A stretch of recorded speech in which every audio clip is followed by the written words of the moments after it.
1. There was no possibility of taking a walk that day. We had been wandering, indeed, in the leafless shrubbery an hour in the morning; but since dinner (Mrs. Reed, when there was no company, dined early), the cold winter wind had brought with it clouds so sombre, and a rain so penetrating, that further out-of-door exercise was now out of the question. I was glad of it. I never liked long walks, especially on chilly afternoons. Dreadful to me was the coming home in the raw twilight, with nipped fingers and toes, and a heart saddened by the chidings of Bessie the nurse, and humbled by the consciousness of my physical infirmity, to Eliza, John, and Georgina Reed. The said Eliza, John, and Georgina were now clustered round their mamma in the drawing-room. She lay reclined on a sofa by the fireside, and with her darlings about her, for the time neither quarrelling nor crying, looked perfectly happy.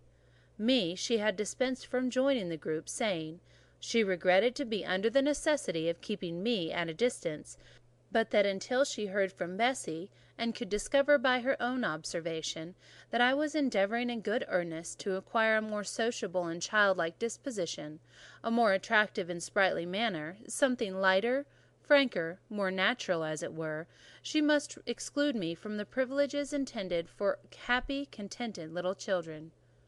"What does Bessie say I have done?" I asked. "Jane, I don't like cavillers or questioners. Besides, there is something truly forbidding in a child taking up her elders in that manner. Be seated somewhere, and until you can speak pleasantly, remain silent." A breakfast-room adjoined the drawing-room. I slipped in there. It contained a bookcase. I soon possessed myself of a volume, taking care that it should be one stored with pictures. I mounted into the window-seat. Gathering up my feet, I sat cross-legged, like a Turk, and, having drawn the red moreen curtain nearly close, I was shrined in double retirement. Folds of scarlet drapery shut in my view to the right hand. To the left were the clear panes of glass, protecting but not separating from the dreary November day. At intervals, while turning over the leaves of my book, I studied the aspect of that winter afternoon. Afar, it offered a pale blank of mist and cloud; near, a scene of wet lawn and storm-beat shrub, with ceaseless rain sweeping away wildly before a long, lamentable blast. I returned to my book, Bewick's History of Birds. The letterpress thereof I cared little for, speaking generally, and yet there were certain introductory pages that, child as I was, could not pass quite as blank. There were those which treat of the haunts of sea-fowl, of solitary rocks and promontories, by them only inhabited, of the coast of Norway, studded with isles from its southern extremity, the Lindness or Naze, to the North Cape, where the northern ocean in vast whirls boils around the naked, melancholy isles of Farless Thurle, and the Atlantic surge pours in among the stormy Hebrides. Nor could I pass unnoticed the suggestion of the bleak shores of Lapland, Siberia, Spitzbergen, Nova Zembla, Iceland, Greenland, with the vast sweep of the Arctic zone and those forlorn regions of dreary space. That reservoir of frost and snow, where firm fields of ice, the accumulation of centuries of winter, glazed in alpine heights above, surround the pole and concentre the multiple rigours of extreme cold. Of these death-like realms I formed an idea of my own, shadowy like all the half-comprehended notions that float dim through the children's brains, but strangely impressive. The words in these introductory pages connected themselves with succeeding vignettes, and gave significance to the rock standing up alone in the sea of billow and spray, to the broken boat stranded on the desolate coast, to the cold and ghastly moon casting through bars of clouds at a wreck just sinking. I cannot tell what sentiment haunted the quite solitary churchyard, with its inscribed headstone, its gates, its 2 trees, its low horizon girdled by a broken wall, and its newly risen crescent attesting to the hour of eveningtude. The 2 ships becalmed on a torpid sea I believed to be marine phantoms. The fiend pining down the thief's back behind him I passed over quickly. It was an object of terror. So was the black-horned thing seated aloof on a rock, surveying a distant crowd of surrounding gallows. Each picture told a story, mysterious often to my underdeveloped understanding and imperfect feelings, yet ever profoundly interesting as the tales Bessie sometimes narrated on winter evenings, when she chanced to be in a good humour, and when, having brought her ironing table to the nursery hearth, she allowed us to sit about it. And while she got up Mrs. Reed's lace frills and crimped her nightcap borders, fed our eager attentions with passages of love and adventure taken from old fairy tales and other ballads, or, as at a later period I discovered, from the pages of Pamela and Henry, Earl of Morland. With Bewick on my knee, I was then happy at least in my way. I feared nothing but interruption, and that came too soon. The breakfast-room door was opened. "Bah, Madam Mope!" cried the voice of John Reed. Then he paused. He found the room apparently empty. "Where the dickens is she?" he continued. "Lizzie! Georgie!" calling to his sisters. "Joan is not here. Tell mamma she has run out into the rain, bad animal." It is well I drew the curtain, thought I, and I wished fervently he might not discover my hiding-place. Nor would John Reed have found it out himself.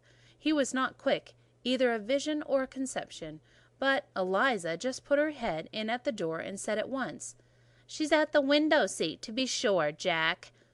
And out I came immediately, for I trembled at the idea of being dragged forth by the said Jack. "What do you want?" I asked, with awkward diffidence.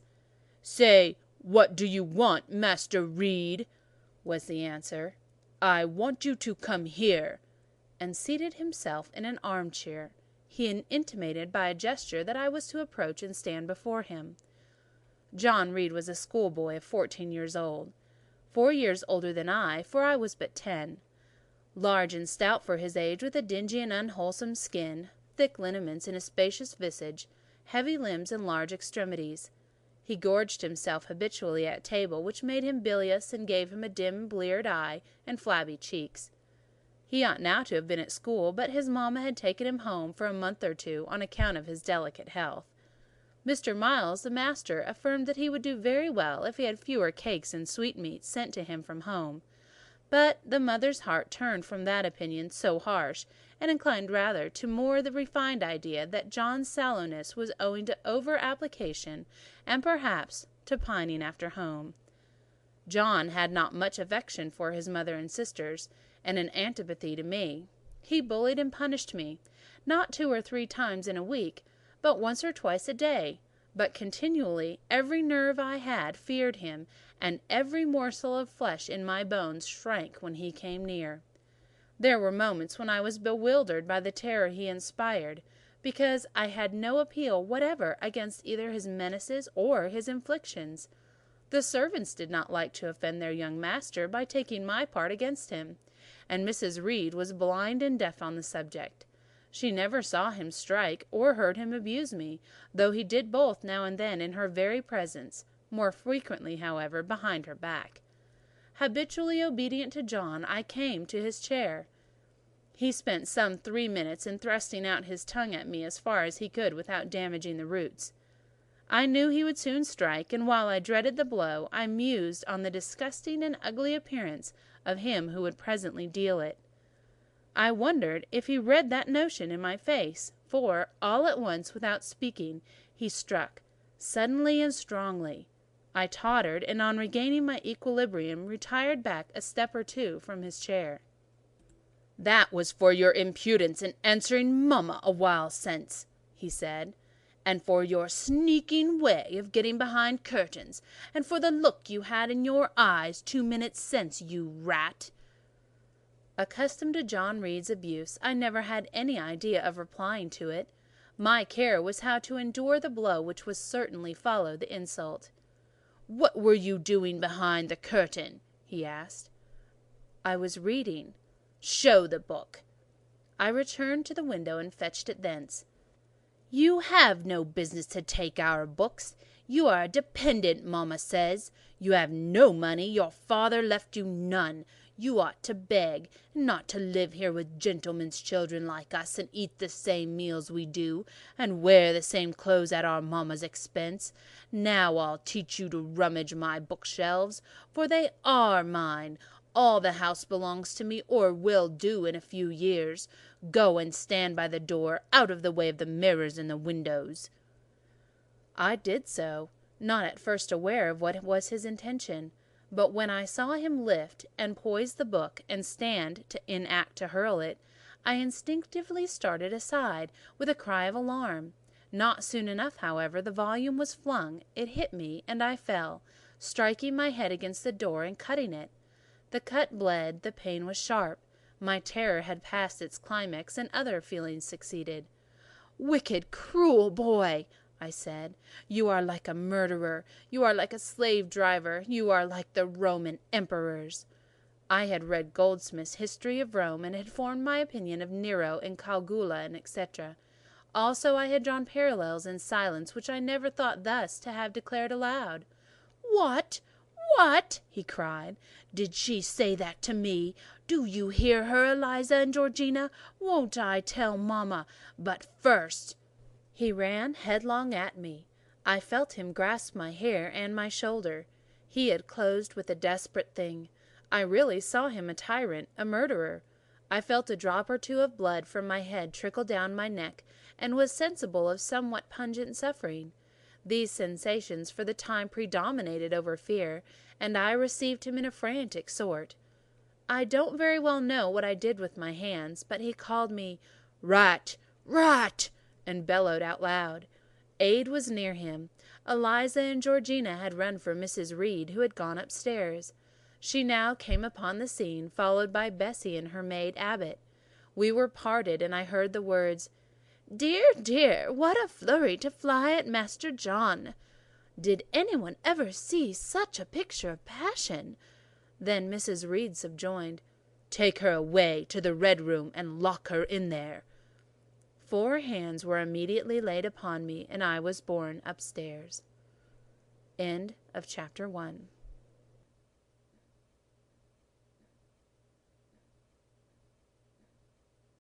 Jane Eyre by Charlotte Bronte. Chapter 2. I resisted all the way, a new thing for me, and a circumstance which greatly strengthened the bad opinion Bessie and Miss Abbot were disposed to entertain of me. The fact is, I was a trifle beside myself, or rather out of myself, as the French would say. I was conscious that a moment's mutiny had already rendered me liable to strange penalties, and like any other rebel slave, I felt resolved in my desperation to go all lengths. "Hold her at arms, Miss Abbot, she's like a mad cat." "For shame, for shame!" cried the lady's maid. "What shocking conduct, Miss Eyre, to strike a young gentleman, your benefactress's son, your young master." "Master! How is he my master? Am I a servant?" "No, you are less than a servant, for you do nothing for your keep. There, sit down and think over your wickedness." They had got me by this time into the apartment indicated by Mrs. Reed, and had thrust me upon a stool. My first impulse was to rise from it like a spring. Their 2 pair of hands arrested me instantly. "If you don't sit still, you must be tied down," said Bessie. "Miss Abbot, lend me your garters, for she will break mine directly." Miss Abbot turned to divest a stout leg of the necessary ligature.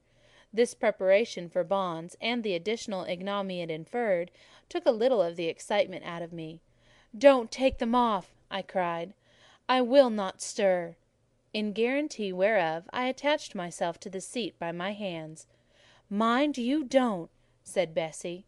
When she had ascertained that I was really subsiding, she loosened her hold of me. Then she and Miss Abbot stood with folded arms, looking darkly and doubtfully on my face, as incredulous of my sanity. "She never did so before," at last said Bessie, turning to Abigail. "But it was always in her," was the reply. "I've told Mrs. often my opinion about the child, and Mrs. agrees with me. She's an underhanded little thing. I never saw a girl of her age so much cover." Bessie answered not, but ere long, addressing me, she said, You ought to be aware, miss, that you are under obligation to Mrs. Reed. She keeps you. If she were to turn you out, you would have to go to the poorhouse." I had nothing to say to these words. They were not new to me. My very first recollections of existence included hints of the same kind. This reproach of my dependence had become a vague sing-song in my ear, very painful and crushing, but only half intelligible. Miss Abbott joined in. "And you ought not to think yourself an equal with the Mrs. Reed and Master Reed, because Missis kindly allows you to be brought up with them.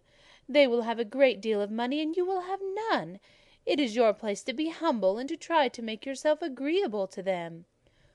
"What we tell you is for your own good," added Bessie in no harsh voice.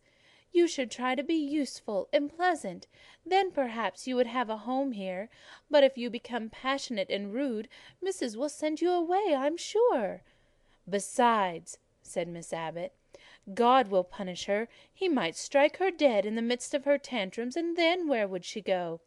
Come, Bessie, we will leave her. I wouldn't have her heart for anything.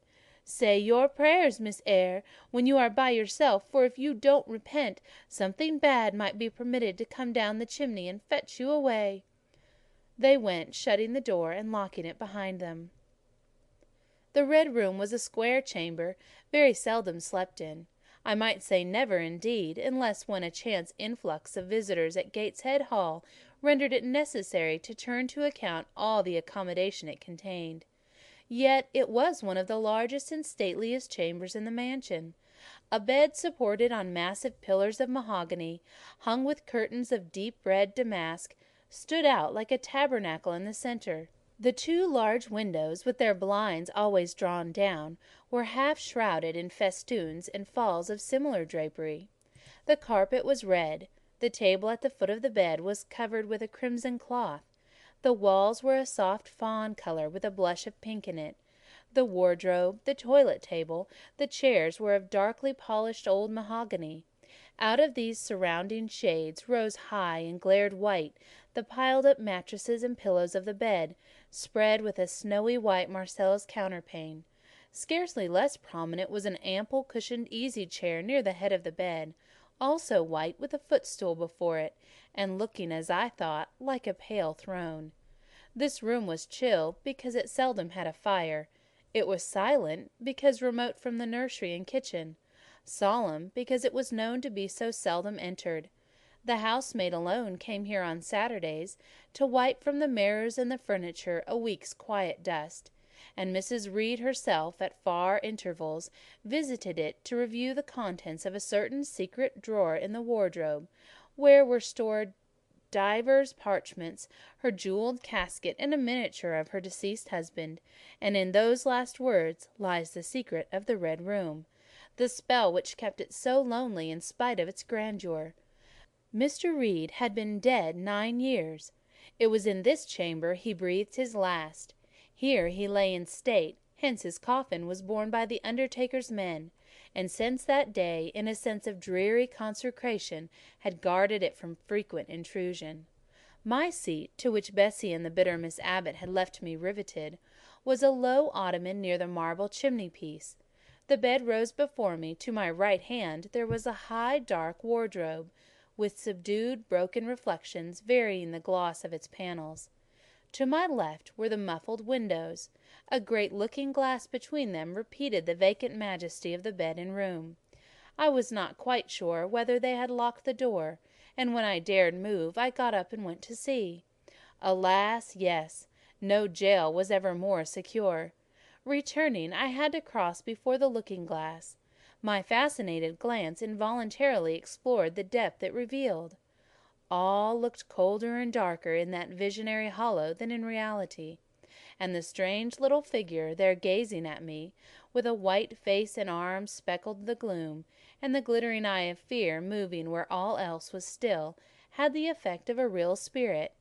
I thought it like one of those tiny phantoms, half fairy, half imp, in Bessie's evening stories, represented as coming out of lone ferny dells in the moors, and appearing before the eyes of belated travellers. I returned to my stool.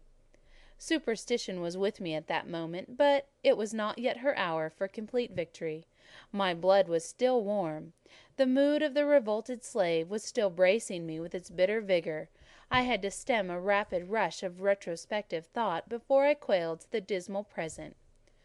All John Reed's violent tyrannies, and all his sister's proud indifference, all his mother's aversion, all the servants' partiality, turned up in my disturbed mind like a dark deposit in a turbid well. Why was I always suffering, always browbeaten, always accused, for ever condemned? Why could I never please? Why is it useless to try and win anyone's favour? Eliza, who was headstrong and selfish, was respected. Georgiana, who had a spoiled temper, a very acrid spite, a capricious and insolent carriage, was universally indulged. Her beauty, her pink cheeks, and golden curls seemed to give delight to all who looked at her, and to purchase indemnity for every fault. John no one thwarted, much less punished. Though he twisted the necks of pigeons, killed the little pea-chicks, set the dogs at the sheep, stripped the hothouse vines of their fruit, and broke the buds of the choicest plants in the conservatory. He called his mother old girl, too; sometimes reviled her for her dark skin similar to his own; bluntly disregarded her wishes; not unfrequently tore and spoiled her silk attire; and he was still her own darling. I dared commit no fault. I strove to fulfil every duty, and was termed naughty and tiresome, sullen and sneaking, from morning till noon, and from noon to night. My head still ached and bled with the blow and the fall I had received. No one had reproved John for wantonly striking me, and because I had turned against him to avert farther irrational violence, I was loaded with general opprobrium. Unjust, unjust, said my reason, forced by the agonizing stimulus into precocious though transitory power, and resolve equally wrought up, instigated some strange expedient to achieve escape from the insupportable oppression, as running away, or if that could not be effected, never eating or drinking more, and letting myself die. What a consternation of soul was mine that dreary afternoon! How all my brain was in a tumult, and all my heart in insurrection! Yet in what darkness, what dense ignorance, was the mental battle fought! I could not answer the ceaseless inward question, why I thus suffered now. At the distance of how many years, I see it clearly. I was a discord at Gateshead Hall. I was like nobody there. I had nothing in harmony with Mrs. Reed or her children, or her chosen vassalage. If they did not love me in fact as little as I did love them, they were not bound to regard with affection a thing that could not sympathize with one amongst them, a heterogeneous thing opposed to them in temperament, in capacity, in propensities, a useless thing, incapable of serving their interests or adding to their pleasure, a noxious thing, cherishing the germs of indignation at their treatment, of contempt of their judgment. I know that had I been a sanguine, brilliant, careless, exacting, handsome, romping child, though equally dependent and friendless, Mrs. Reed would have endured my presence much more complacently. Her children would have entertained me more of the cordiality of fellow-feeling. The servants would have been less prone to make me the scapegoat of the nursery. Daylight began to forsake the red room. It was past 4 o'clock, and the beclouded afternoon was tending to a drear twilight. I heard the rain still beating continuously on the staircase window, and the wind howling in the grove behind the hall. I grew by degrees cold as stone, and then my courage sank. My habitual mood of humiliation, self-doubt, forlorn depression, fell damp on the embers of my decaying ear. All said I was wicked, and perhaps I might be so. What thought I had been but just conceiving of starving myself to death? That certainly was a crime. And was I fit to die? Or was the vault under the chancel of Gateshead Church an inviting bourne? In such vault, I had been told, did Mr. Reed lie buried, and led by this thought to recall his idea, I dwelt on it with gathering dread. I could not remember him, but I knew that he was my own uncle, my mother's brother, that he had taken me, when I was a parentless infant, to his house, and that in his last moments he had required a promise of Mrs. Reed, that she would rear and maintain me as one of her own children. Mrs. Reed probably considered that she had kept this promise, and so she had, I dare say, as well as her nature would permit her. But how could she really like an interloper not of her race, and unconnected with her, after her husband's death by any tie?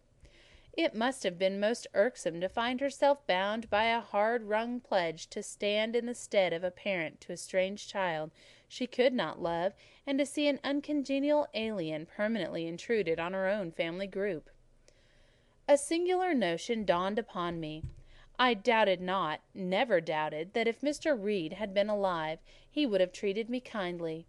And now I sat looking at the white bed, the overshadowed walls, occasionally also turning a fascinated eye toward the gleaming mirror. I began to recall what I had heard of dead men troubled in their graves, by the violation of their last wishes, revisited the earth to punish the perjured and avenge the oppressed, and I thought Mr. Reed's spirit, harassed by the wrongs of his sister's child, might quit its abode, whether in the church vault or in the unknown world of the departed, and rise before me in this chamber.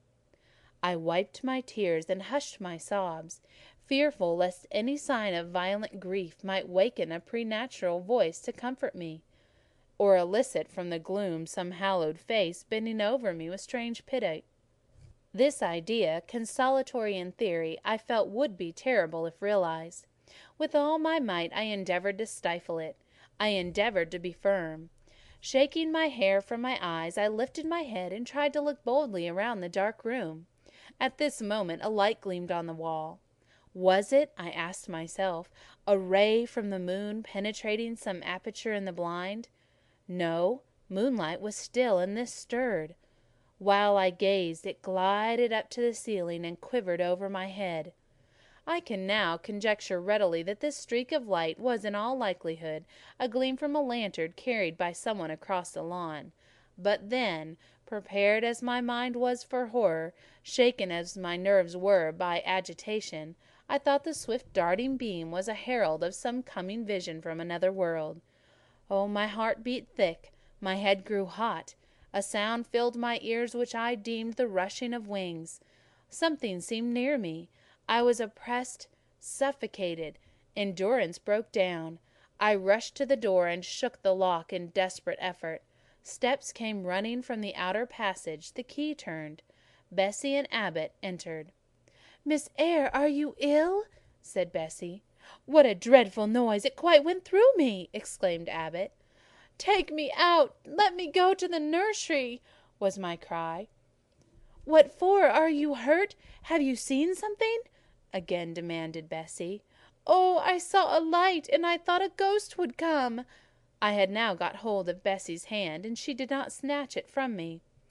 "She has screamed on purpose," declared Abbot, in some disgust. "And what a scream! If she had been in great pain, one would have excused it; but she only wanted to bring us all here. I know her naughty tricks." "What is all this?" demanded another voice peremptorily, and Mrs. Reed came along the corridor, her cap flying wide, her gown rustling stormily. "Abbot, Bessie, I believe I gave orders that Jane Eyre should be left in the Red Room till I came to her myself." "Oh, Miss Jane screamed so loud, ma'am," pleaded Bessie. "Let her go," was the only answer. "Loose Bessie's hand, child. You cannot succeed in getting out by these means, be assured. I abhor artifice, particularly in children. It is my duty to show you that tricks will not answer. You will now stay here an hour longer, and it is only on condition of perfect submission and stillness that I shall liberate you then." "Oh, aunt, have pity! Forgive me, I cannot endure it. Let me be punished some other way. I shall be killed if—" "Silence! This violence is most repulsive." And so, no doubt, she felt it. I was a precocious actress in her eyes. She sincerely looked on me as a compound of virulent passions, mean spirit, and dangerous duplicity. Bessie and Abbot having retreated, Mrs. Reed, impatient of my now frantic anguish and wild sobs, abruptly thrust me back and locked me in without farther parley. I heard her sweeping away, and soon after she was gone, I suppose I had a species of fit. Unconsciousness closed the scene. End of Chapter 2, read by Anne-Marie Williams on April 28th, 2006.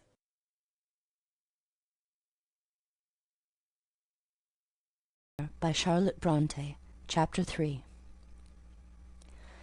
The next thing I remember is waking up with a feeling as if I had had a frightful nightmare, and seeing before me a terrible red glare crossed with thick black bars. I heard voices, too, speaking with a hollow sound, and as if muffled by a rush of wind or water. Agitation, uncertainty, and an all-predominating sense of terror confused my faculties.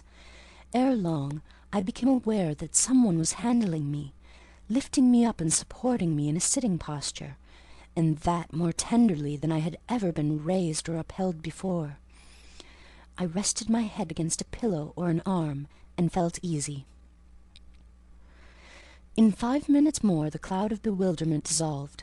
I knew quite well that I was in my own bed, and that the red glare was the nursery fire. It was night. A candle burnt on the table. Bessie stood at the bed-foot with a basin in her hand, and a gentleman sat in a chair near my pillow, leaning over me. I felt an inexpressible relief, a soothing conviction of protection and security when I knew that there was a stranger in the room, an individual not belonging to Gateshead, and not related to Mrs. Reed. Turning from Bessie, though her presence was far less obnoxious to me than that of Abbot, for instance, would have been, I scrutinized the face of the gentleman. I knew him. It was Mr. Lloyd, an apothecary, sometimes called in by Mrs. Reed when the servants were ailing. For herself and the children she employed a physician. "Well, who am I?" he asked. I pronounced his name, offering him at the same time my hand. He took it, smiling, and saying, "We shall do very well by and by." Then he laid me down, and addressing Bessie, charged her to be very careful that I was not disturbed during the night. Having given some further directions, and intimates that he should call the next day, he departed, to my grief.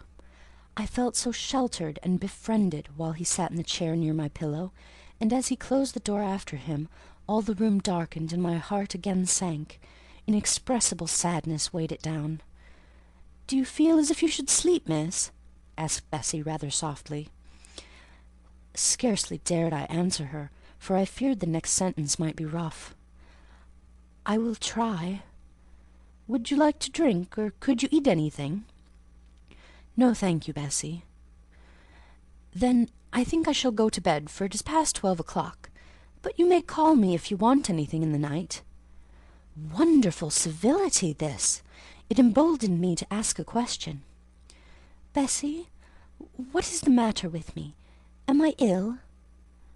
"You fell sick, I suppose, in the Red Room with crying. You'll be better soon, no doubt." Bessie went into the housemaid's apartment, which was near. I heard her say, "Sarah, come and sleep with me in the nursery. I daren't for my life be alone with that poor child tonight. She might die. It's such a strange thing she should have that fit. I wonder if she saw anything. Mrs. was rather too hard." Sarah came back with her. They both went to bed. They were whispering together for half an hour before they fell asleep. I caught scraps of their conversation, from which I was able only too distinctly to infer the main subject discussed. Something passed her all dressed in white and vanished. A great black dog behind him. 3 loud raps on the chamber door. A light in the churchyard just over his grave, etc. At last both slept. The fire and the candle went out. For me, the watches of that long night passed in ghastly wakefulness, strained by dread, such dread as children only can feel. No severe or prolonged bodily illness followed this incident of the Red Room. It only gave my nerves a shock, of which I feel the reverberation to this day. Yes, Mrs. Reed, to you I owe some fearful pangs of mental suffering, but I ought to forgive you, for you knew not what you did. While rending my heartstrings, you thought you were only uprooting my bad propensities. Next day by noon I was up and dressed, and sat wrapped in a shawl by the nursery hearth. I felt physically weak and broken down, but my worst ailment was an unutterable wretchedness of mind, a wretchedness which kept drawing from me silent tears. No sooner had I wiped one salt drop from my cheek than another followed. Yet, I thought, I ought to have been happy, for none of the Reeds were there. They were all gone out in the carriage with their mamma. Abbot, too, was sewing in another room, and Bessie, as she moved hither and thither, putting away toys and arranging drawers, addressed to me every now and then a word of unwonted kindness.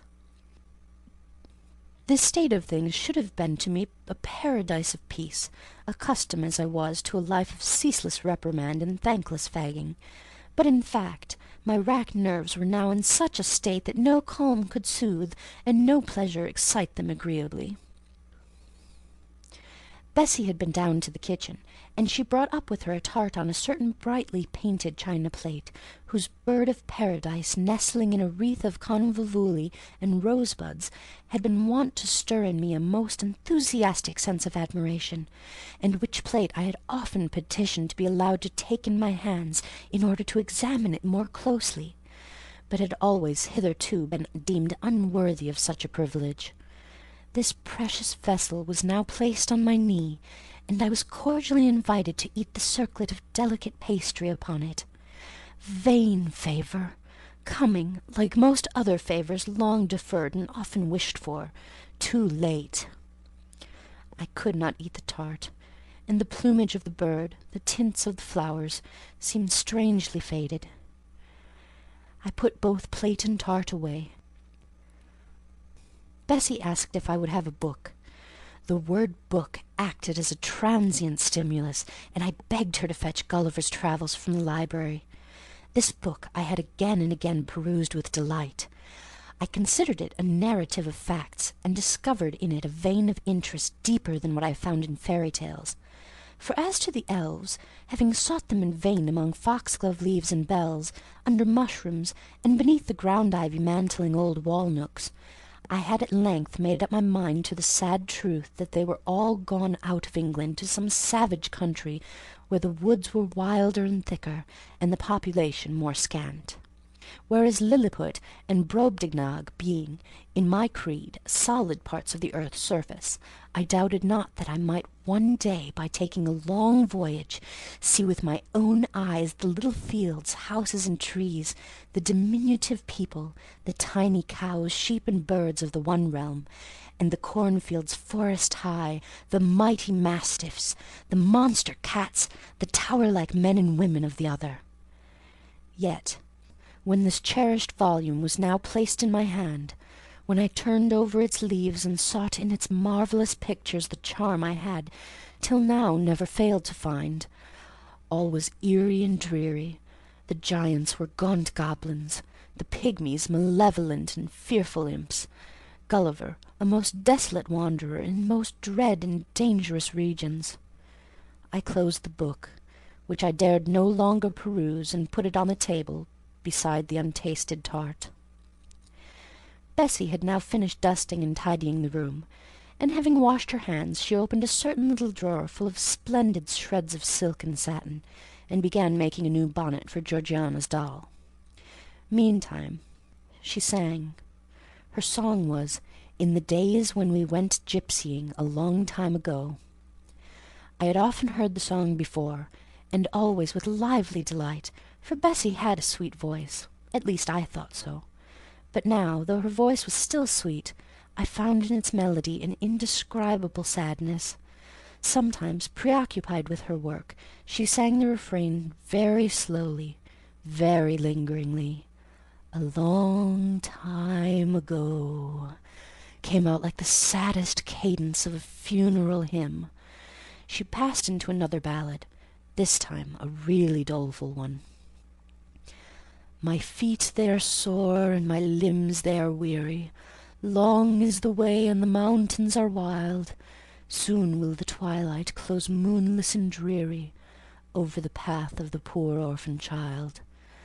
Why did they send me so far and so lonely, up where the moors spread and grey rocks are piled? Men are hard-hearted, and kind angels only watch o'er the steps of a poor orphan child. Yet distant and soft the night breeze is blowing, clouds there are none, and clear stars beam mild. God in his mercy protection is showing, comfort and hope to the poor orphan child. Even should I fall o'er the broken bridge passing, or stray in the marshes by false lights beguiled, still will my Father with promise and blessing take to his bosom the poor orphan child. There is a thought that for strength should avail me, though both of shelter and kindred despoiled. Heaven is a home, and rest will not fail me. God is a friend to the poor orphan child. "Come, Miss Jane, don't cry," said Bessie as she finished. She might as well have said to the fire, "Don't burn." But how could she divine the morbid suffering to which I was a prey? In the course of the morning, Mr. Lloyd came again. "What? Already up?" he said, as he entered the nursery. "Well, nurse, how is she?" Bessie answered that I was doing very well. "Then she ought to look more cheerful. Come here, Miss Jane. Your name is Jane, is it not?" "Yes, sir, Jane Eyre." "Well, you have been crying, Miss Jane Eyre. Can you tell me what about? Have you any pain?" "No, sir." "Oh, I dare say she is crying because she could not go out with the missus in the carriage," interposed Bessie. "Surely not. Why, she is too old for such pettishness." I thought so too, and my self-esteem being wounded by the false charge, I answered promptly, "I never cried for such a thing in my life. I hate going out in the carriage. I cry because I am miserable." "Oh, fie, miss," said Bessie. The good apothecary appeared a little puzzled. I was standing before him. He fixed his eyes on me very steadily. His eyes were small and grey, not very bright, but I dare say I should think them shrewd now. He had a hard-featured yet good-natured looking face. Having considered me at leisure, he said, "What made you ill yesterday?" "She had a fall," said Bessie, again putting in her word. "Fall? Why, that is like a baby again. Can't she manage to walk at her age? She must be 8 or 9 years old." "I was knocked down," was the blunt explanation, jerked out of me by another pang of mortified pride. "But that did not make me ill," I added, while Mr. Lloyd helped himself to a pinch of snuff. As he was returning the box to his waistcoat pocket, a loud bell rang for the servants' dinner. He knew what it was. "That's for you, nurse," he said. "You can go down. I'll give Miss Jane a lecture till you come back." Bessie would rather have stayed, but she was obliged to go, because punctuality at meals was rigidly enforced at Gateshead Hall. "The fall did not make you ill. What did, then?" pursued Mr. Lloyd when Bessie was gone. "I was shut up in a room where there is a ghost till after dark." I saw Mr. Lloyd smile and frown at the same time. "Ghosts? What, are you a baby after all? You are afraid of ghosts?" "Of Mr. Reed's ghost I am. He died in that room, and was laid out there.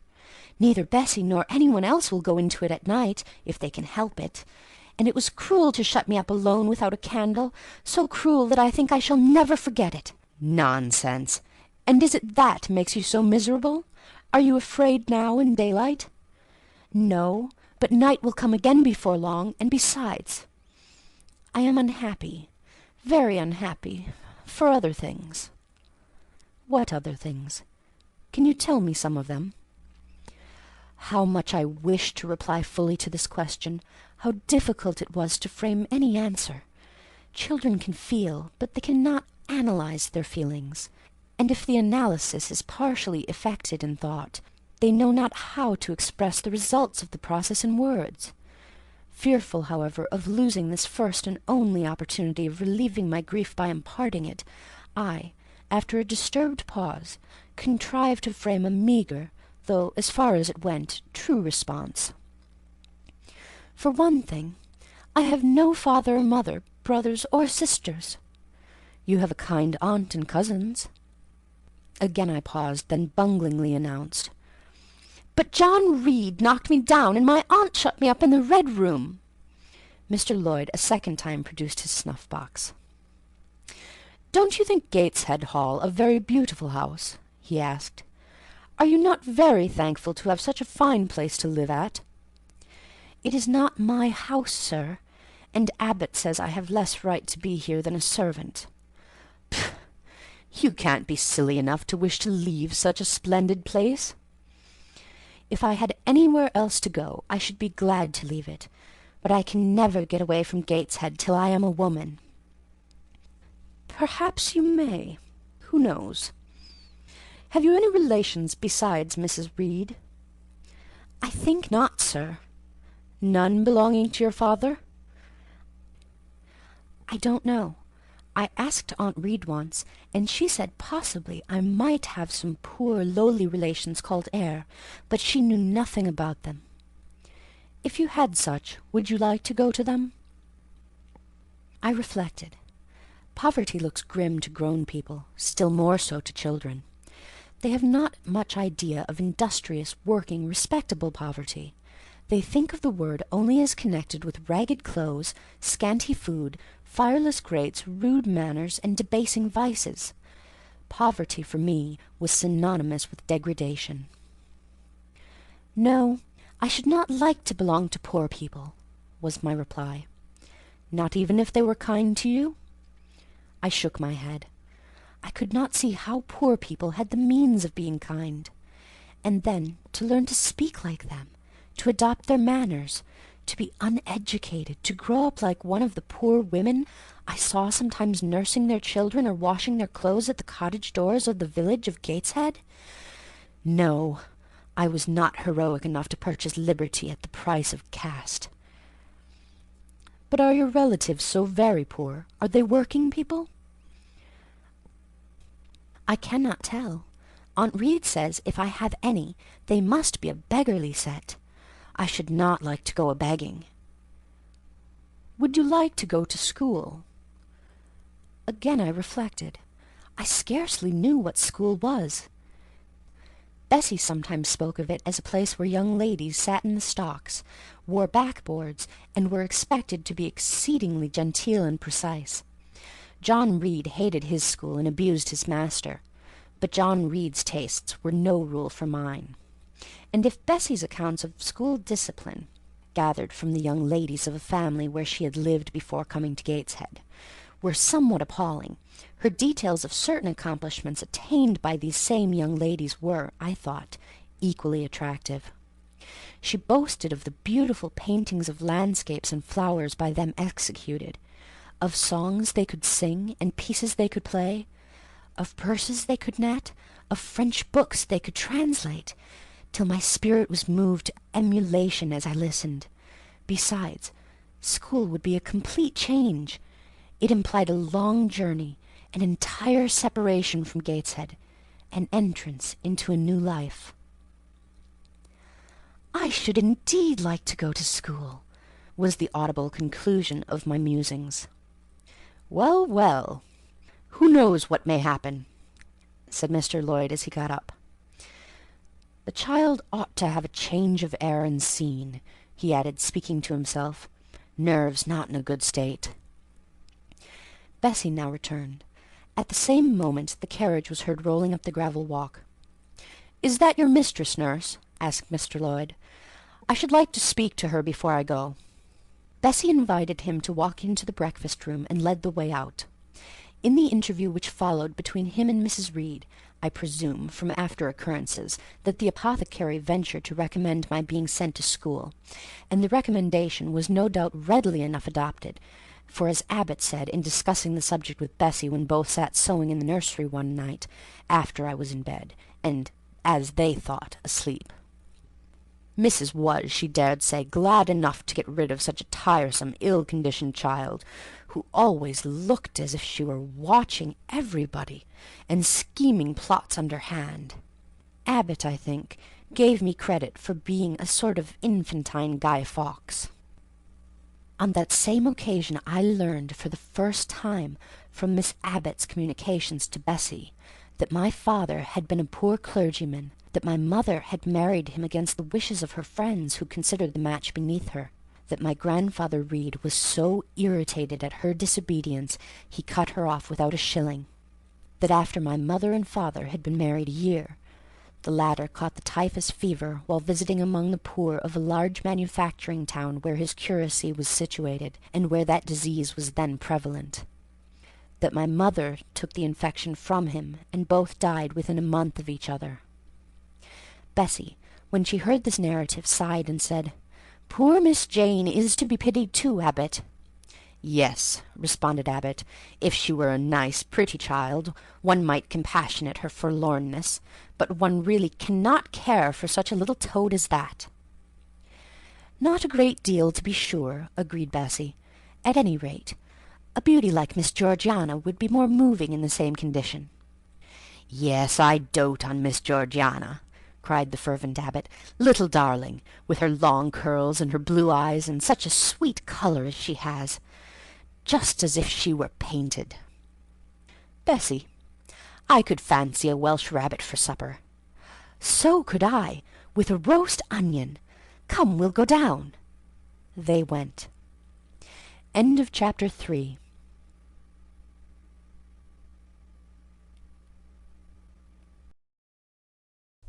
Jane Eyre, by Charlotte Bronte. Chapter 4. From my discourse with Mr. Lloyd, and from the above reported conference between Bessy and Abbot, I gathered enough of hope to suffice as a motive for wishing to get well. A change seemed near. I desired and waited it in silence. It tarried, however. Days and weeks passed. I had regained my normal state of health, but no new allusion was made to the subject over which I brooded. Mrs. Reed surveyed me at times with a severe eye, but seldom addressed me. Since my illness she had drawn a more marked line of separation than ever between me and her own children, appointing me a small closet to sleep in by myself, condemning me to take my meals alone and pass all my time in the nursery, while my cousins were constantly in the drawing-room. Not a hint, however, did she drop about sending me to school. Still I felt an instinctive certainty that she would not long endure me under the same roof with her, for her glance, now more than ever, when turned on me, expressed an insuperable and rooted aversion. Eliza and Georgiana, evidently acting according to others, spoke to me as little as possible. John thrust his tongue in his cheek whenever he saw me, and once attempted chastisement, but as I instantly turned against him, roused by the same sentiment of deep ire and desperate revolt which had stirred my corruption before, he thought it better to desist, and ran from me, tittering execrations, and vowing I had burst his nose. I had indeed levelled at that prominent feature as hard a blow as my knuckles could inflict, and when I saw that either that or my look daunted him, I had the greatest inclination to follow up my advantage to purpose, but he was already with his mamma. I heard him in a blubbering tone commence the tale of how that nasty Jane Eyre had flown at him like a mad cat. He was stopped rather harshly. "Don't talk to me about her, John. I told you not to go near her. She is not worthy of notice. I do not choose that either you or your sisters should associate with her." Here, leaning over the banister, I cried out suddenly, and without at all deliberating on my words, "They are not fit to associate with me." Mrs. Reed was a rather stout woman, but on hearing this strange and audacious declaration, she ran nimbly up the stair, swept me like a whirlwind into the nursery, and crushing me down on the edge of my crib, dared me in an emphatic voice to rise from that place, or utter one syllable during the remainder of the day. "What would Uncle Reed say to you if he were alive?" was my scarcely voluntary demand. I say scarcely voluntary, for it seemed as if my tongue pronounced words without my will consenting to their utterance. Something spoke out of me over which I had no control. "What?" said Mrs. Reed under her breath. Her usually cold, composed grey eye became troubled with a look like fear. She took her hand from my arm, and gazed at me as if she really did not know whether I were child or fiend. I was now in for it. "My Uncle Reed is in heaven, and can see all you do and think, and so can papa and mamma. They know how you shut me up all day long, and how you wish me dead." Mrs. Reed soon rallied her spirits. She shook me most soundly. She boxed both my ears, and left me without a word. Bessy supplied the hiatus by a homily of an hour's length, in which she proved beyond a doubt that I was the most wicked and abandoned child ever reared under a roof. I half believed her, for I felt indeed only bad feelings surging in my breast. November, December, and half of January passed away. Christmas and the New Year had been celebrated at Gateshead with the usual festive cheer. Presents had been interchanged, dinners and evening parties given. From every enjoyment I was, of course, excluded.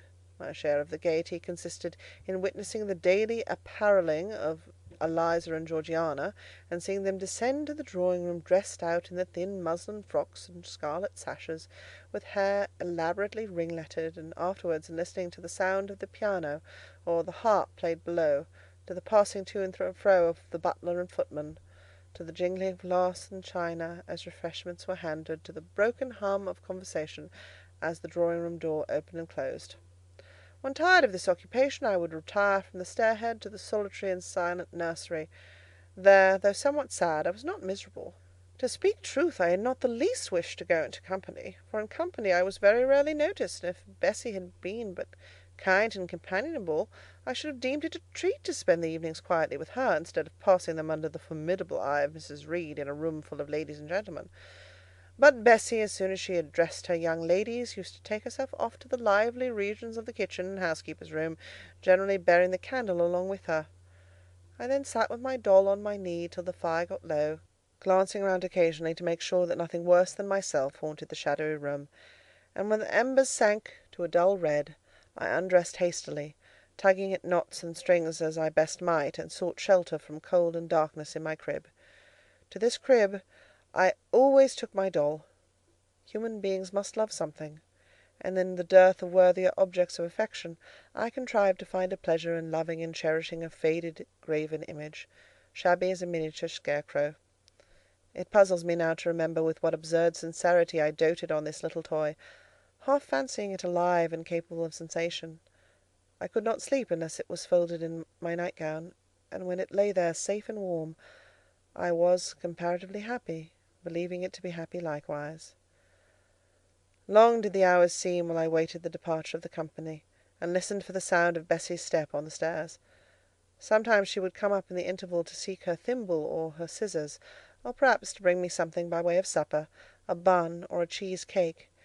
Then she would sit on the bed while I ate it, and when I had finished she would tuck the clothes round me, and twice she kissed me and said, "Good night, Miss Jane."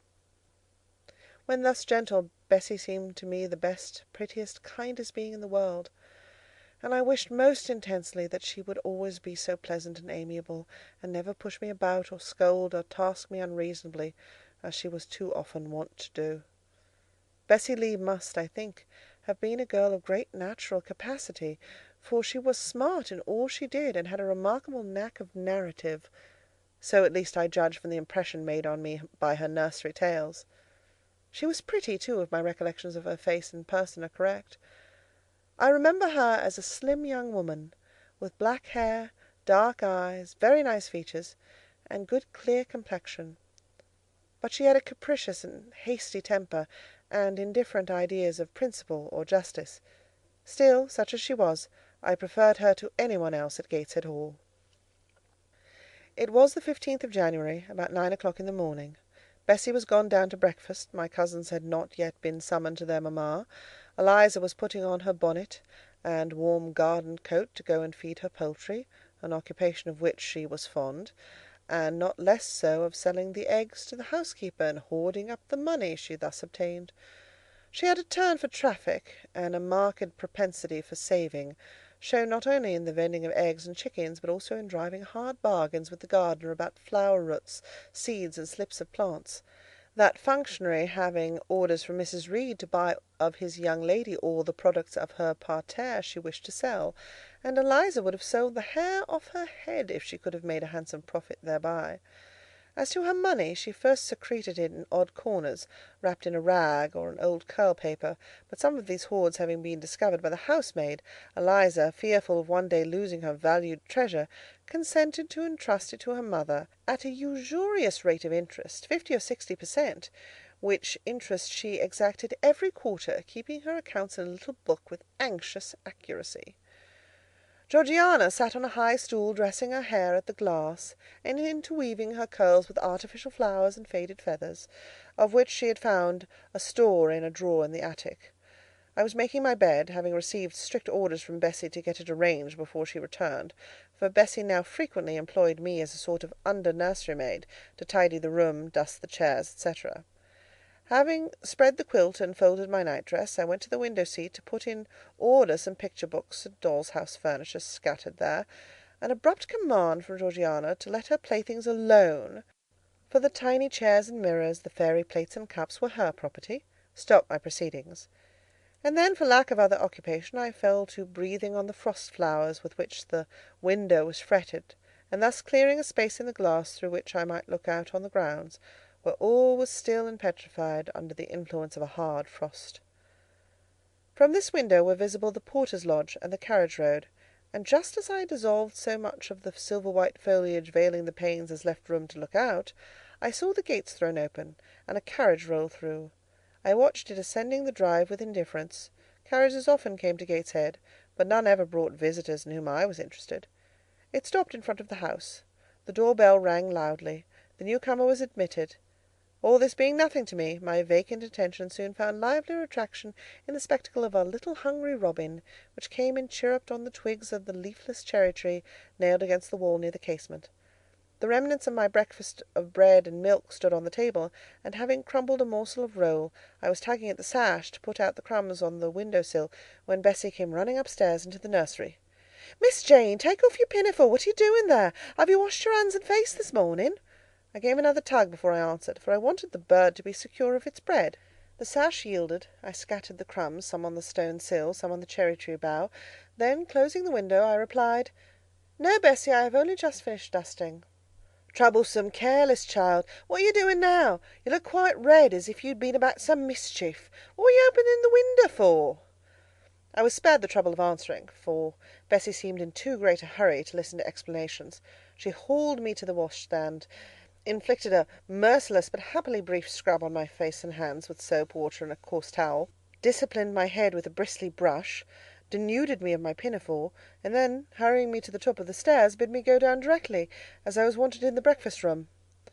I would have asked who wanted me. I would have demanded if Mrs. Reed was there, but Bessie was already gone, and had closed the nursery door upon me. I slowly descended. For nearly 3 months I had never been called to Mrs. Reed's presence.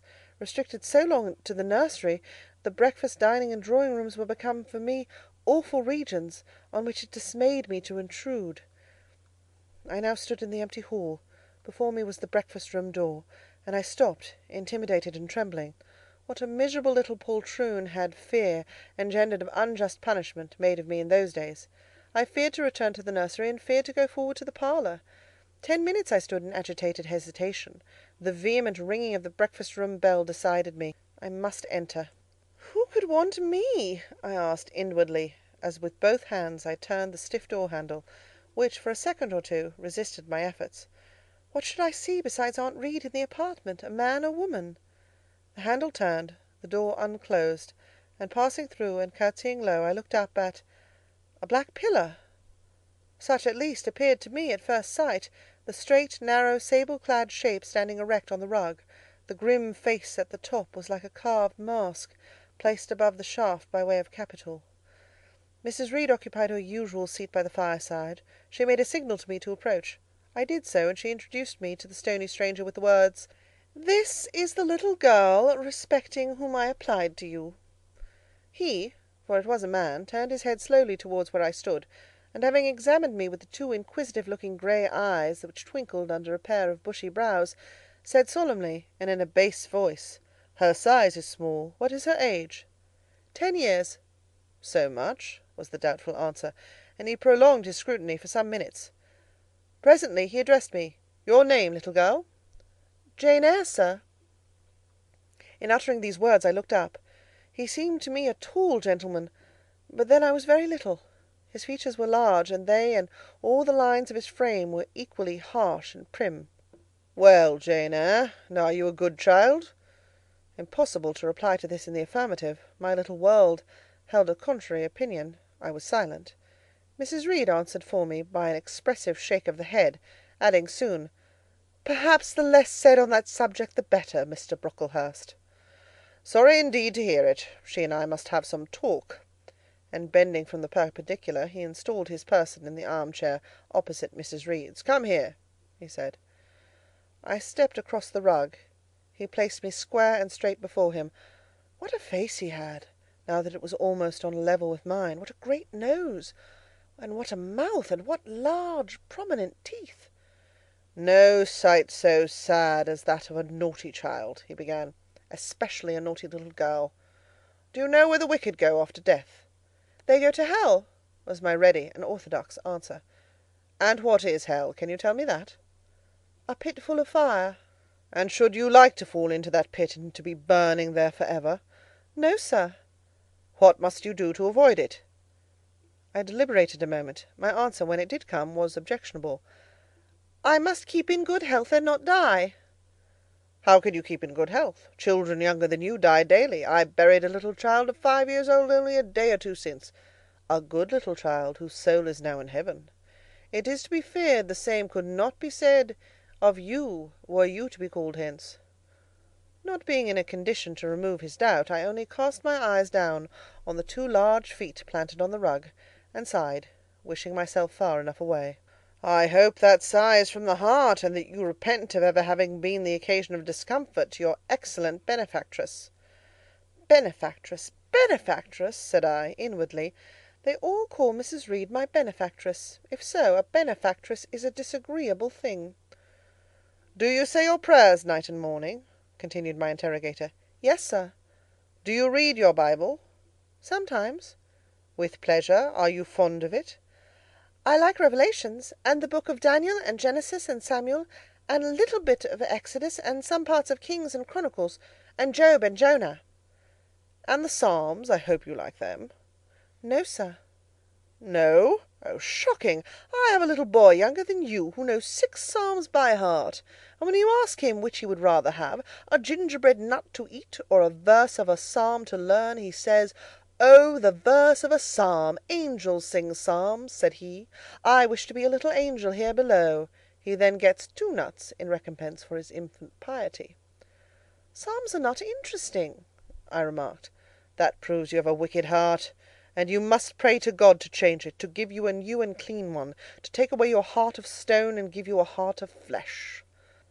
I was about to propound a question touching the manner in which that operation of changing my heart was to be performed, when Mrs. Reed interposed, telling me to sit down. She then proceeded to carry on the conversation herself. "Mr. Brocklehurst, I believe I intimated in the letter which I wrote to you 3 weeks ago, that this little girl has not quite the character and disposition I could wish. Should you admit her into Lowood School, I should be glad if the superintendent and teachers were requested to keep a strict eye on her, and above all, to guard against her worst fault, a tendency to deceit. I mention this in your hearing, Jane, that you may not attempt to impose on Mr. Brocklehurst." Well might I dread, well might I dislike Mrs. Reed, for it was her nature to wound me cruelly. Never was I happy in her presence. However carefully I obeyed, however strenuously I strove to please her, my efforts were still repulsed, and repaid by such sentences as the above. Now uttered before a stranger, the accusation cut me to the heart. I dimly perceived that she was already obliterating hope from the new place of existence which she destined me to enter. I felt, though I could not have expressed the feeling, that she was sowing aversion and unkindness along my future path. I saw myself transformed under Mr. Brocklehurst's eye into an artful, noxious child, and what could I do to remedy the injury?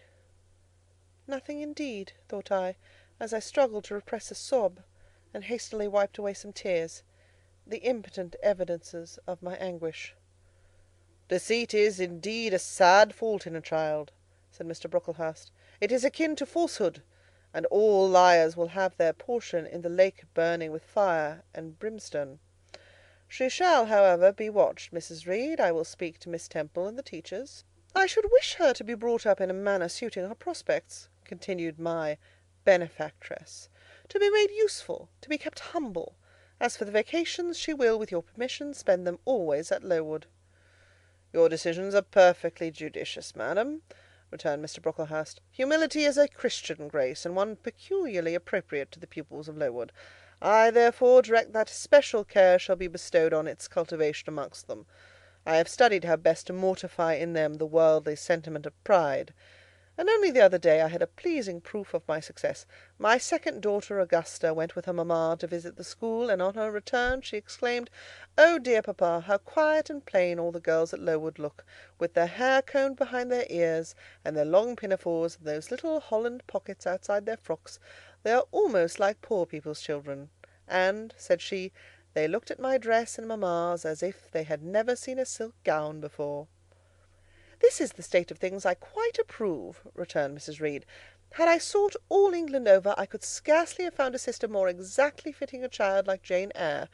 Consistency, my dear Mr. Brocklehurst, I advocate consistency in all things." "Consistency, madam, is the first of Christian duties, and it has been observed in every arrangement connected with the establishment of Lowood.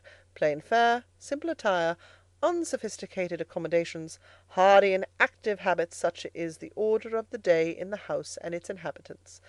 "Quite right, sir. I may then depend upon this child being received as a pupil at Lowood, and there being trained in conformity to her position and prospects?" "Madam, you may.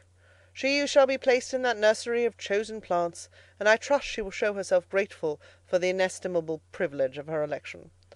"I will send her then as soon as possible, Mr. Brocklehurst, for I assure you I feel anxious to be relieved of a responsibility that was becoming too irksome." No doubt, madam. And now I wish you good morning. I shall return to Brocklehurst Hall in the course of a week or two. My good friend the Archdeacon will not permit me to leave him sooner. I shall send Miss Temple notice that she is to expect a new girl, so that there will be no difficulty about receiving her. Good-bye."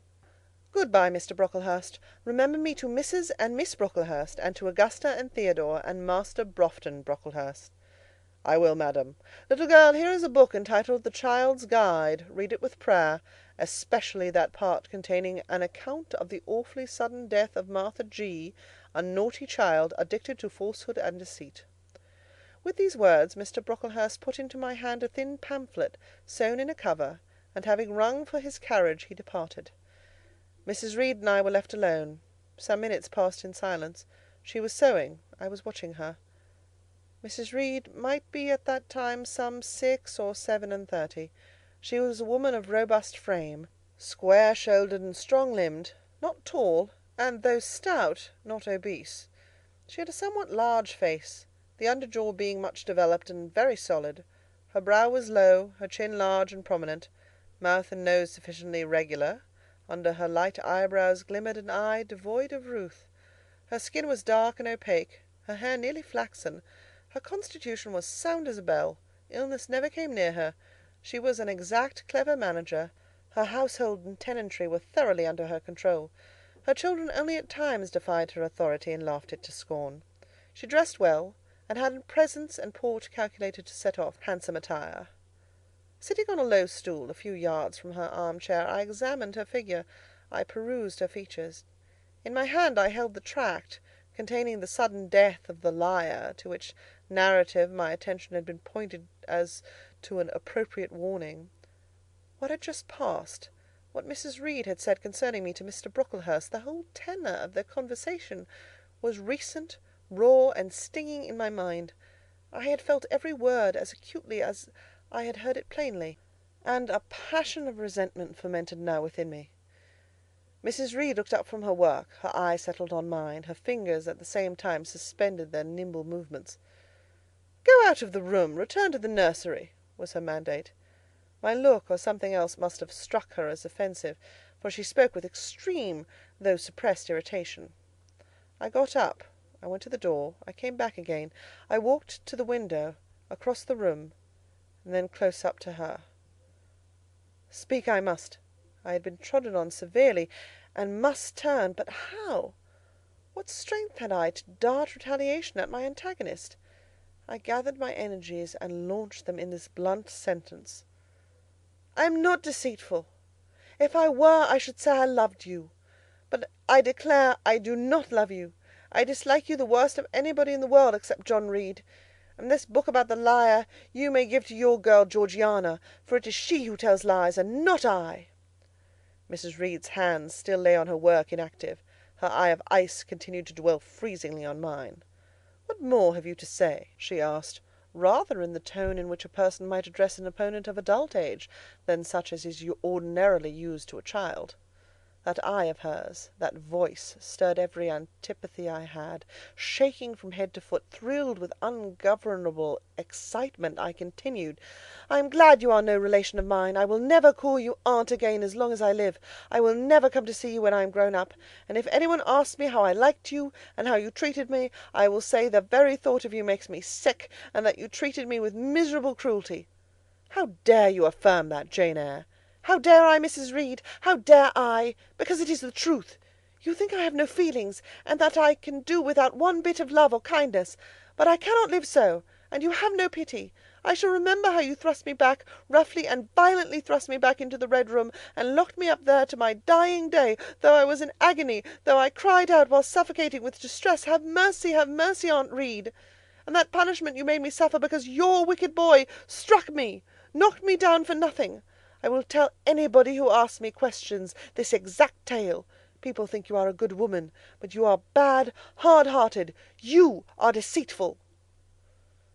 Ere I had finished this reply, my soul began to expand, to exalt, with the strangest sense of freedom, of triumph I had ever felt. It seemed as if an invisible bond had burst, and that I had struggled out into unhoped-for liberty. Not without cause was this sentiment. Mrs. Reed looked frightened. Her work had slipped from her knee. She was lifting up her hands, rocking herself to and fro, and even twisting her face as if she would cry. "Jane, you are under a mistake. What is the matter with you? Why do you tremble so violently? Would you like to drink some water?" "No, Mrs. Reed."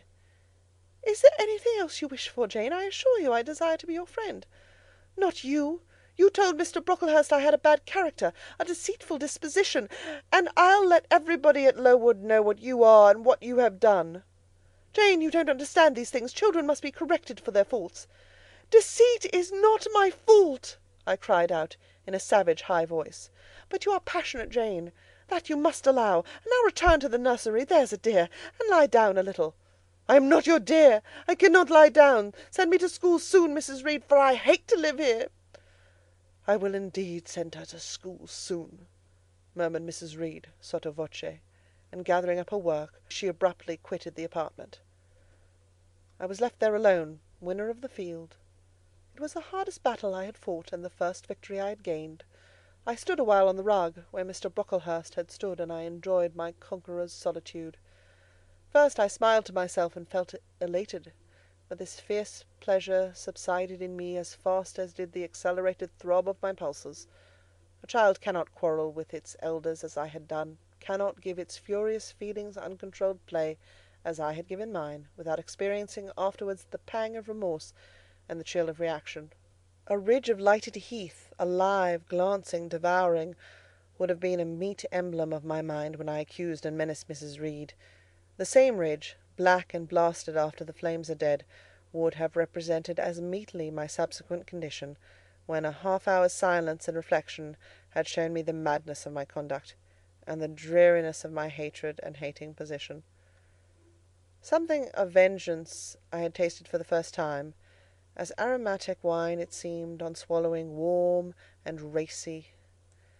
Its after-flavour, metallic and corroding, gave me a sensation as if I had been poisoned.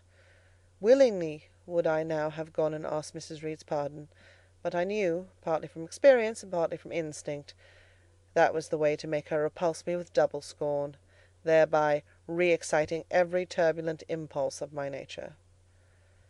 I would fain exercise some better faculty than that of fierce speaking, fain find nourishment for some less fiendish feeling than that of sombre indignation. I took a book, some Arabian tales. I sat down and endeavoured to read. I could make no sense of the subject. My own thoughts swam always between me and the page I had usually found fascinating. I opened the glass door in the breakfast-room. The shrubbery was quite still. The black frost reigned, unbroken by sun or breeze, through the grounds. I covered my head and arms with the skirt of my frock, and went out to walk in a part of the plantation which was quite sequestered. But I found no pleasure in the silent trees, the falling fir cones, the congealed relics of autumn, russet leaves swept by past winds in heaps and now stiffened together. I leaned against a gate. and looked into an empty field where no sheep were feeding, where the short grass was nipped and blanched. It was a very grey day, a most opaque sky, onding on snow, canopied all. Thence flakes fell at intervals, which settled on the hard plain and on the hoary lea without melting. I stood, a wretched child enough, whispering to myself over and over again, "What shall I do? What shall I do?" All at once I heard a clear voice call, "Miss Jane, where are you? Come to lunch." It was Bessie, I knew well enough, but I did not stir. Her light step came tripping down the path. "You naughty little thing," she said, "why don't you come when you're called?" Bessie's presence, compared with the thoughts over which I had been brooding, seemed cheerful, even though, as usual, she was somewhat cross. The fact is, after my conflict with and victory over Mrs. Reed, I was not disposed to care much for the nurserymaid's transitory anger, and I was disposed to bask in her youthful lightness of heart. I just put my 2 arms round her and said, "Come, Bessie, don't scold." The action was more frank and fearless than any I was habituated to indulge in. Somehow it pleased her. "You're a strange little child, Miss Jane," she said, as she looked down at me. "A little roving, solitary thing. And you're going to school, I suppose?" I nodded. "And won't you be sorry to leave poor Bessie?" "What does Bessie care for me? She's always scolding me." "Because you're such a queer, frightened, shy little thing. You should be bolder." "What, to get more knocks?" "Nonsense. But you are rather put upon, that's certain. My mother said, when she came down to see me last week, she would not like a little one of her own to be in your place. Now come in. I've got some good news for you." "I don't think you have, Bessie." "Child, what do you mean? What sorrowful eyes you fix on me?" "Well, but Missis and the young ladies and Master John are going out to tea this afternoon, and you shall have tea with me. I'll ask cook to bake you a little cake, and then you shall help me to look over your drawers, for I am soon to pack your trunk. Missis intends you to leave Gateshead in a day or 2, and you shall choose what toys you like to take with you." "Bessie, you must promise not to scold me any more till I go." "Well, I will. But mind you're a very good girl, and don't be afraid of me. Don't start when I chance to speak rather sharply. It's so provoking." "I don't think I shall ever be afraid of you again, Bessie, because I've gotten used to you, and I shall soon have another set of people to dread." "If you dread them, they'll dislike you." "As you do, Bessie."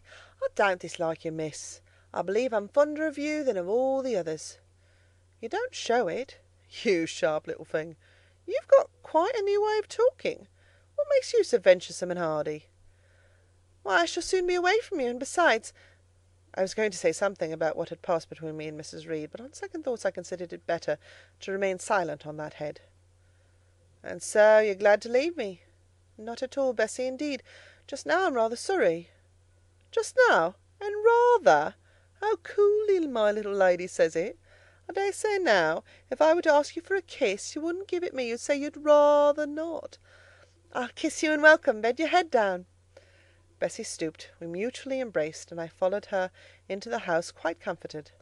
That afternoon lapsed in peace and harmony, and in the evening Bessie told me some of her most enchanting stories, and sang me some of her sweetest songs. Even for me, life had its gleams of sunshine. End of chapter 4.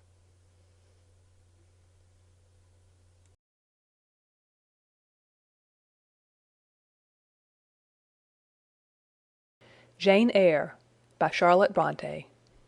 Chapter 5. 5 o'clock had hardly struck on the morning of the 19th of January, when Bessie brought a candle into my closet, and found me already up and nearly dressed. I had risen half an hour before her entrance, and had washed my face, and put on my clothes by the light of a half moon just setting, whose rays streamed through the narrow window near my crib.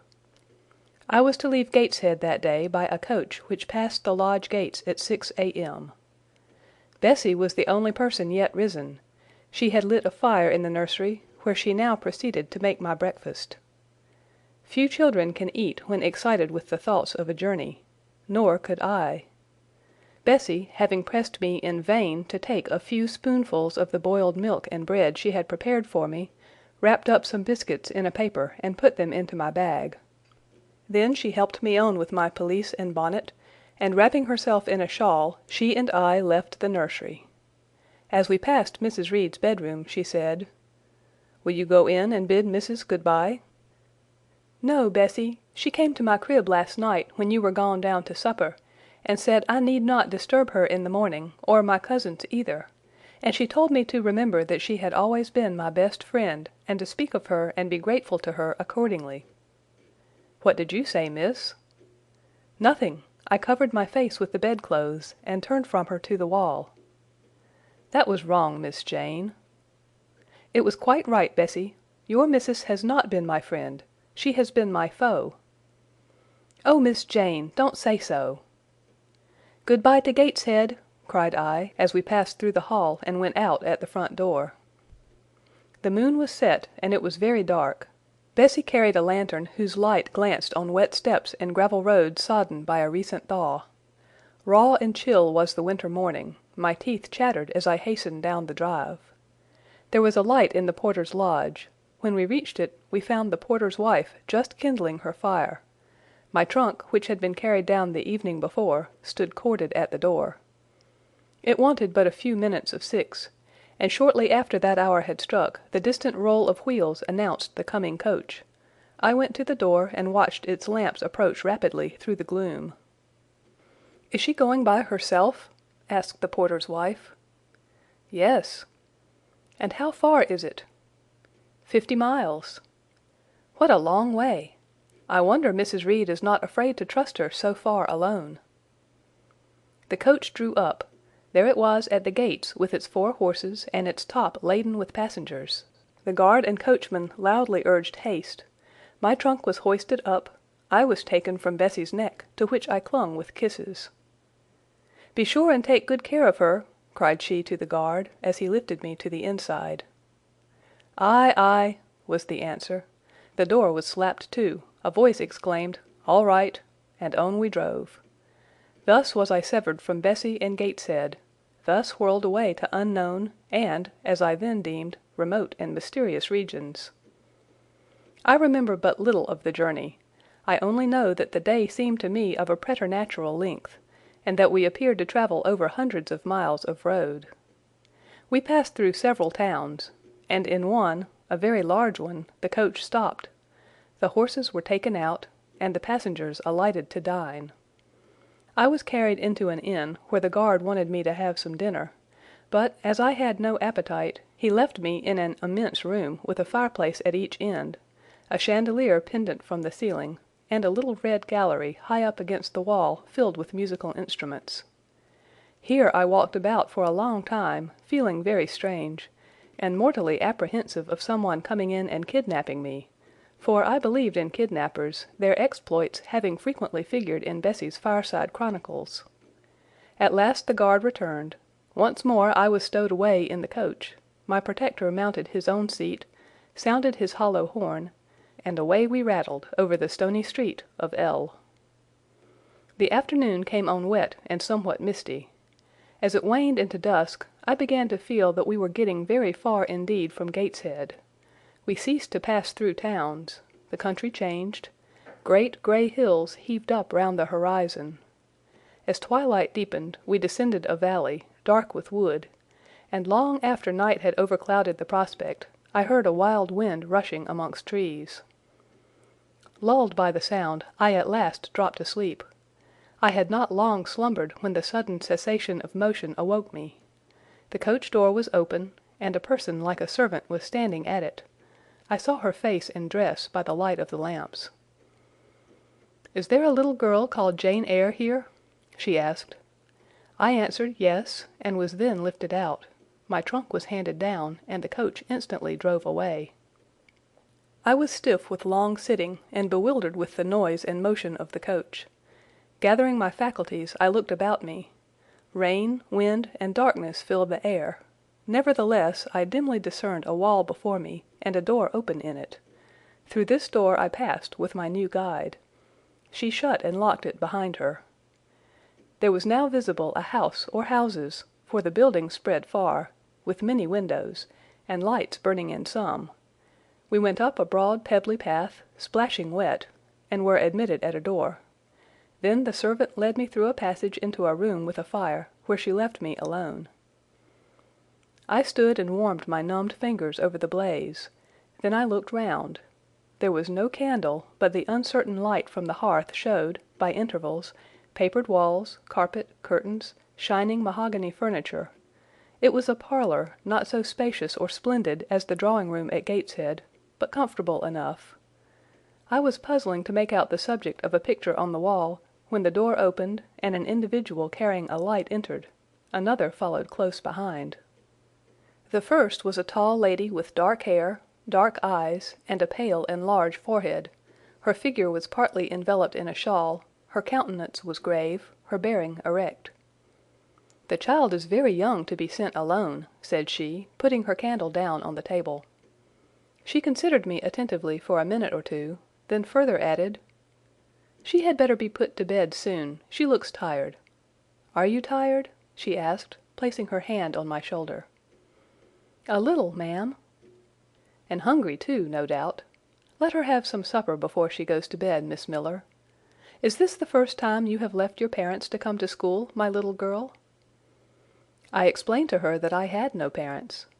She inquired how long they had been dead, then how old I was, what was my name, whether I could read, write, and sew a little. Then she touched my cheek gently with her forefinger, and saying, she hoped I should be a good child, dismissed me along with Miss Miller. The lady I had left might be about 29. The one who went with me appeared some years younger. The first impressed me by her voice, look, and air.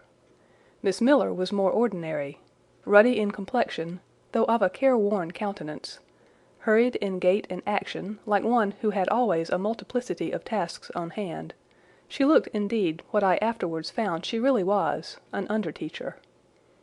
Led by her, I passed from compartment to compartment, from passage to passage, of a large and irregular building, till, emerging from the total and somewhat dreary silence pervading that portion of the house we had traversed, we came upon the hum of many voices, and presently entered a wide, long room, with great deal tables, 2 at each end, on each of which burnt a pair of candles, and seated all round on benches, a congregation of girls of every age from 9 or 10 to 20.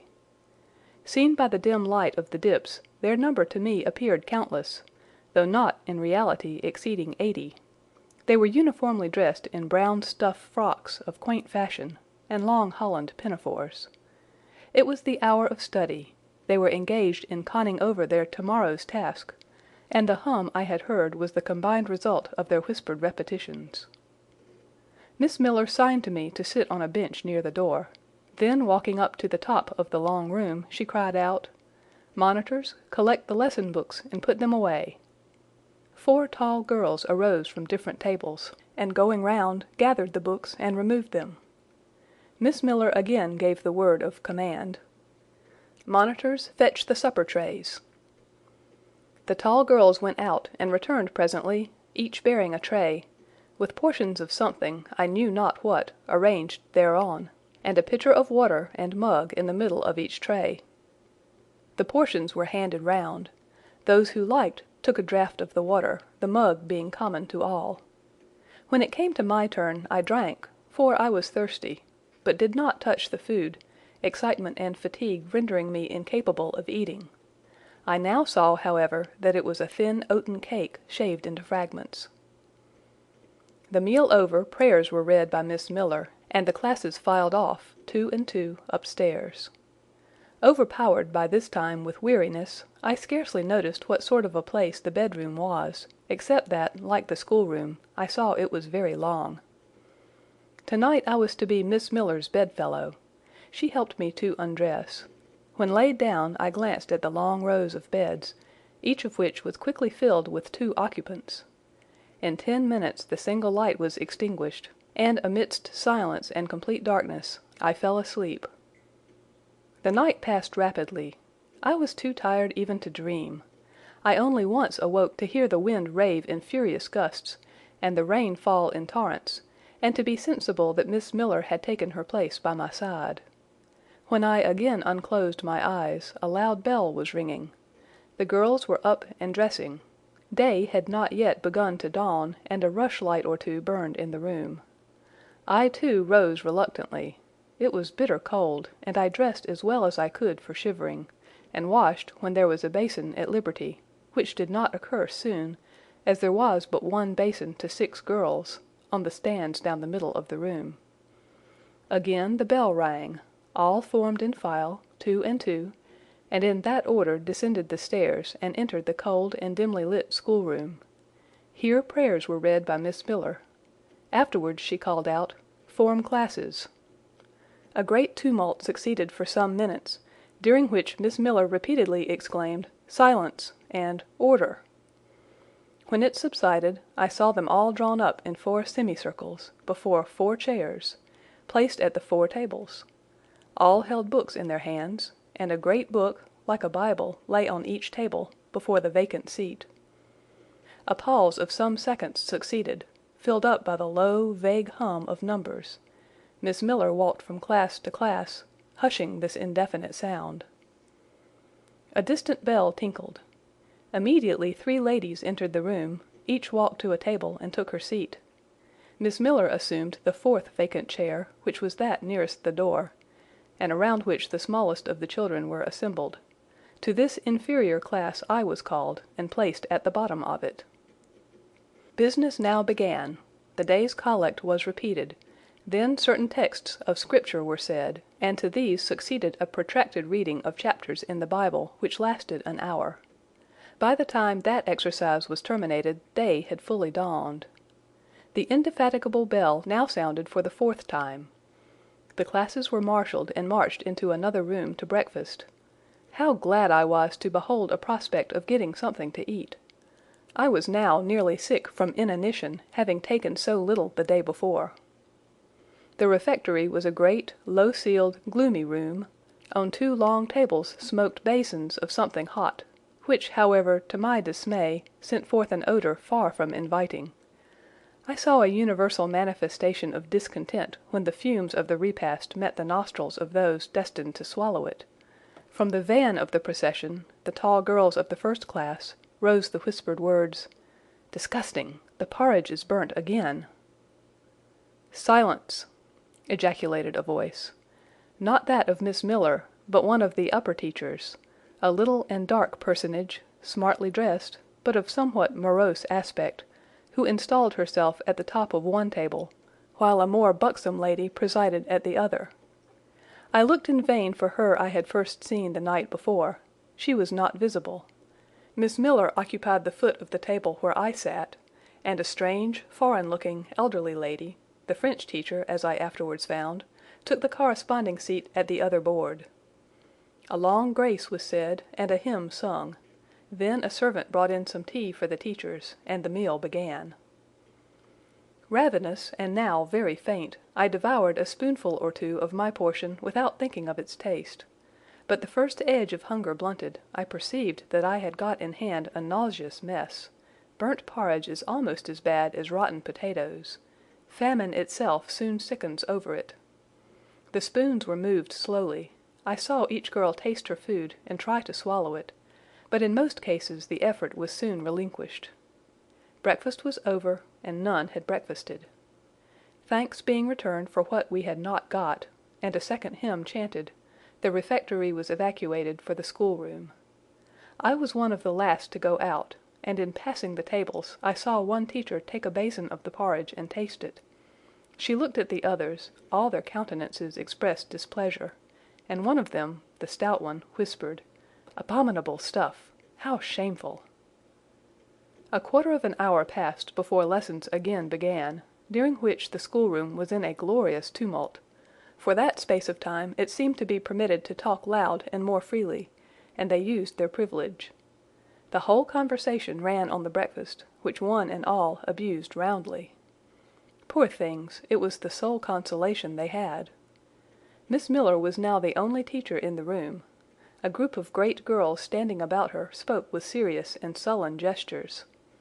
I heard the name of Mr. Brocklehurst pronounced by some lips, at which Miss Miller shook her head disapprovingly, but she made no great effort to check the general wrath. Doubtless she shared in it. A clock in the schoolroom struck 9.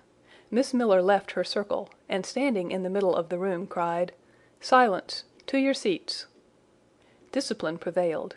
In 5 minutes the confused throng was resolved into order, and comparative silence quelled the babel clamor of tongues. The upper teachers now punctually resumed their posts, but still all seemed to wait. Ranged on benches down the sides of the room, the 80 girls sat motionless and erect. A quaint assemblage they appeared, all with plain locks combed from their faces, not a curl visible, in brown dresses, made high and surrounded by a narrow tucker about the throat, with little pockets of holland, shaped something like a Highlander's purse, tied in front of their frocks, and destined to serve the purpose of a work-bag, all, too, wearing woolen stockings and country-made shoes, fastened with brass buckles. Above 20 of those clad in this costume were full-grown girls, or rather young women. It suited them ill, and gave an air of oddity even to the prettiest. I was still looking at them, and also at intervals examining the teachers, none of whom precisely pleased me, for the stout one was a little coarse, the dark one not a little fierce, the foreigner harsh and grotesque, and Miss Miller, poor thing, looked purple, weather-beaten, and overworked, when, as my eye wandered from face to face, the whole school rose simultaneously, as if moved by a common spring. What was the matter? I had heard no order given. I was puzzled. Ere I had gathered my wits, the classes were again seated, but as all eyes now turned to one point, mine followed the general direction, and encountered the personage who had received me last night. She stood at the bottom of the long room, on the hearth, for there was a fire at each end. She surveyed the 2 rows of girls silently and gravely. Miss Miller, approaching, seemed to ask her a question, and having received her answer, went back to her place and said aloud, "Monitor of the first class, fetch the globes." While the direction was being executed, the lady consulted moved slowly up the room. I suppose I have a considerable organ of veneration, for I retain yet the sense of admiring awe with which my eyes traced her steps. Seen now, in broad daylight, she looked tall, fair, and shapely, brown eyes with a benignant light in their iris, and a fine penciling of long lashes round, relieved the whiteness of her large front. On each of her temples her hair, of a very dark brown, was clustered in round curls, according to the fashion of those times, when neither smooth bands nor long ringlets were in vogue. Her dress, also in the mode of the day, was of purple cloth, relieved by a sort of Spanish trimming of black velvet. A gold watch—watches were not so common then as now— shone at her girdle. Let the reader add, to complete the picture, refined features, a complexion, if pale, clear, and a stately air and carriage, and he will have, at least, as clearly as words can give it, a correct idea of the exterior of Miss Temple, Maria Temple, as I afterwards saw the name written in a prayer book entrusted to me to carry to church.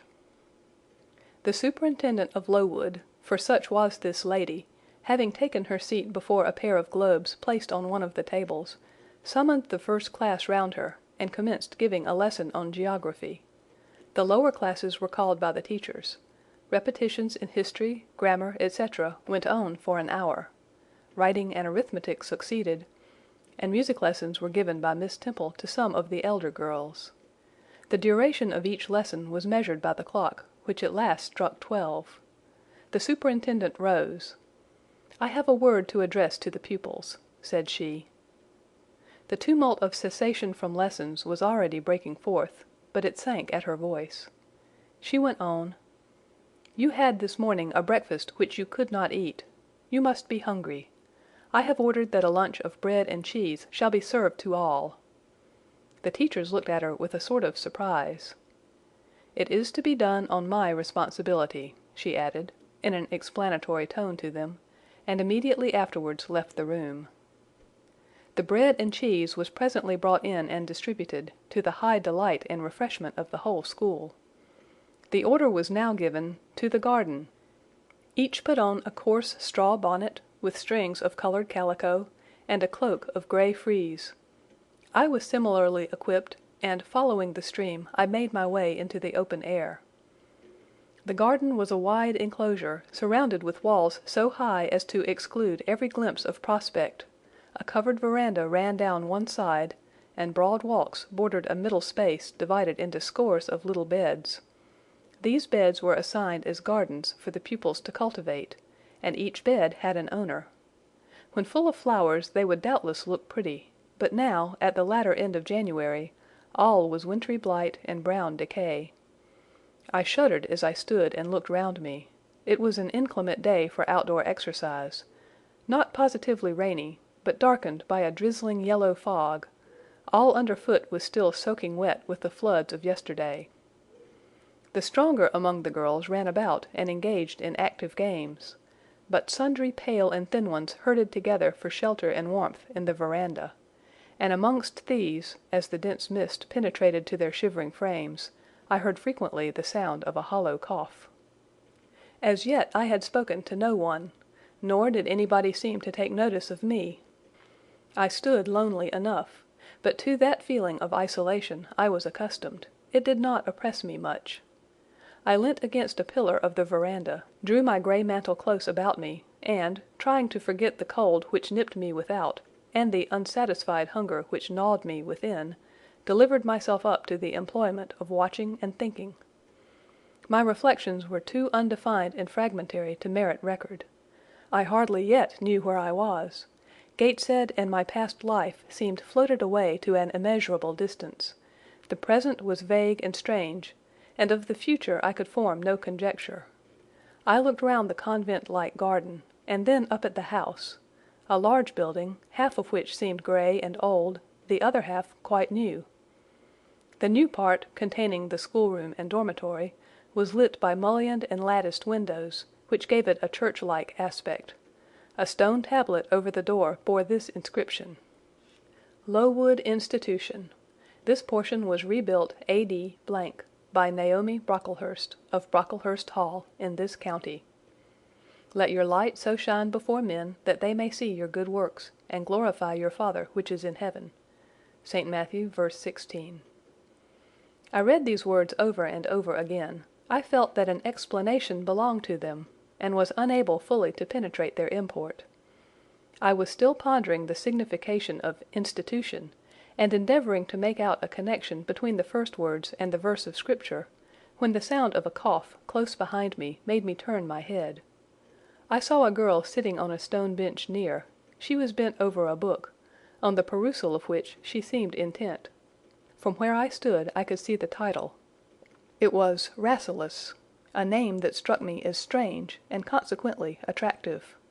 In turning a leaf she happened to look up, and I said to her directly, "Is your book interesting?" I had already formed the intention of asking her to lend it to me some day. "I like it," she answered, after a pause of a second or two, during which she examined me. "What is it about?" I continued. I hardly know where I found the hardihood thus to open a conversation with a stranger. The step was contrary to my nature and habits, but I think her occupation touched a chord of sympathy somewhere, for I too liked reading, though of a frivolous and childish kind. I could not digest or comprehend the serious or substantial. "You may look at it," replied the girl, offering me the book. I did so. A brief examination convinced me that the contents were less taking than the title. Rasselas looked dull to my trifling taste. I saw nothing about fairies, nothing about genii. No bright variety seemed spread over the closely printed pages. I returned it to her. She received it quietly, and without saying anything she was about to relapse into her former studious mood. Again I ventured to disturb her. "Can you tell me what the writing on that stone over the door means? What is Lowood Institution?" "This house where you are come to live." "And why do they call it institution? Is it in any way different from other schools?" "It is partly a charity school. You and I, and all the rest of us, are charity children. I suppose you are an orphan. Are not either your father or your mother dead?" "Both died before I can remember." "Well, all the girls here have lost either one or both parents, and this is called an institution for educating orphans." "Do we pay no money? Do they keep us for nothing?" "We pay, or our friends pay, £15 a year for each." "Then why do they call us charity children?" because £15 is not enough for board and teaching, and the deficiency is supplied by subscription. Who subscribes? Different benevolent-minded ladies and gentlemen in this neighborhood and in London. Who was Naomi Brocklehurst? The lady who built the new part of this house, as that tablet records, and whose son overlooks and directs everything here. Why? Because he is treasurer and manager of the establishment. Then this house does not belong to that tall lady who wears a watch and who said we were to have some bread and cheese? To Miss Temple? Oh, no, I wish it did. She has to answer to Mr. Brocklehurst for all she does. Mr. Brocklehurst buys all our food and all our clothes. Does he live here? No, 2 miles off, at a large hall. Is he a good man? He is a clergyman, and is said to do a great deal of good. Did you say that tall lady was called Miss Temple? Yes. And what are the other teachers called? The one with red cheeks is called Miss Smith. She attends to the work and cuts out, for we make our own clothes, our frocks and pelisses, and everything. The little one with black hair is Miss Scatcherd. She teaches history and grammar, and hears the second-class repetitions. And the one who wears a shawl, and has a pocket handkerchief tied to her side with a yellow ribbon, is Madame Pierrot. She comes from Lille, in France, and teaches French. Do you like the teachers? Well enough. Do you like the little black one, and the Madame— I cannot pronounce her name as you do. Miss Scatcherd is hasty. You must take care not to offend her. Madame Pierrot is not a bad sort of person. But Miss Temple is the best, isn't she? Miss Temple is very good and very clever. She is above the rest, because she knows far more than they do. Have you been long here? 2 years. Are you an orphan? My mother is dead. Are you happy here? You ask rather too many questions. I have given you answers enough for the present. Now I want to read. But at that moment the summons sounded for dinner. All re-entered the house. The odor which now filled the refectory was scarcely more appetizing than that which had regaled our nostrils at breakfast. The dinner was served in 2 huge tin-plated vessels, whence rose a strong steam redolent of rancid fat. I found the mess to consist of indifferent potatoes and strange shreds of rusty meat, mixed and cooked together. Of this preparation a tolerably abundant plateful was apportioned to each pupil.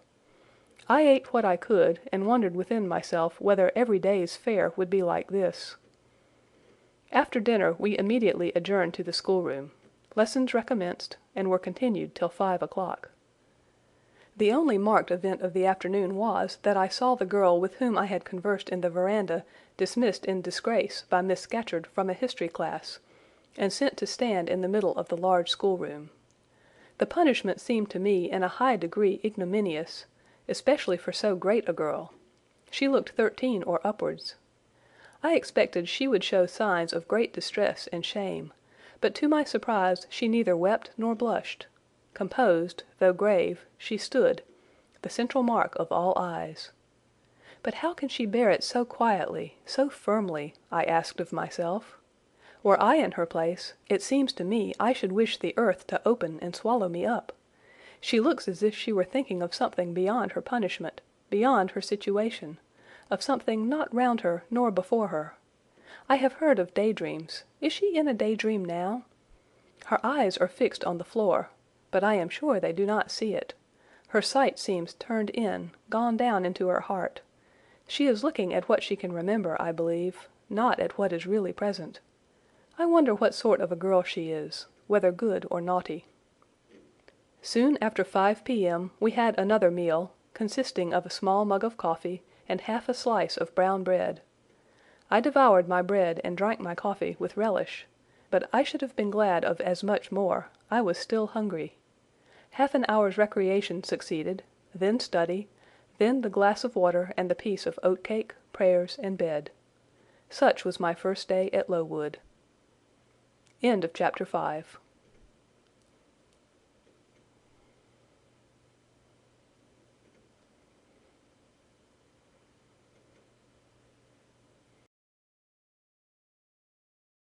Recording by Kristen Luoma.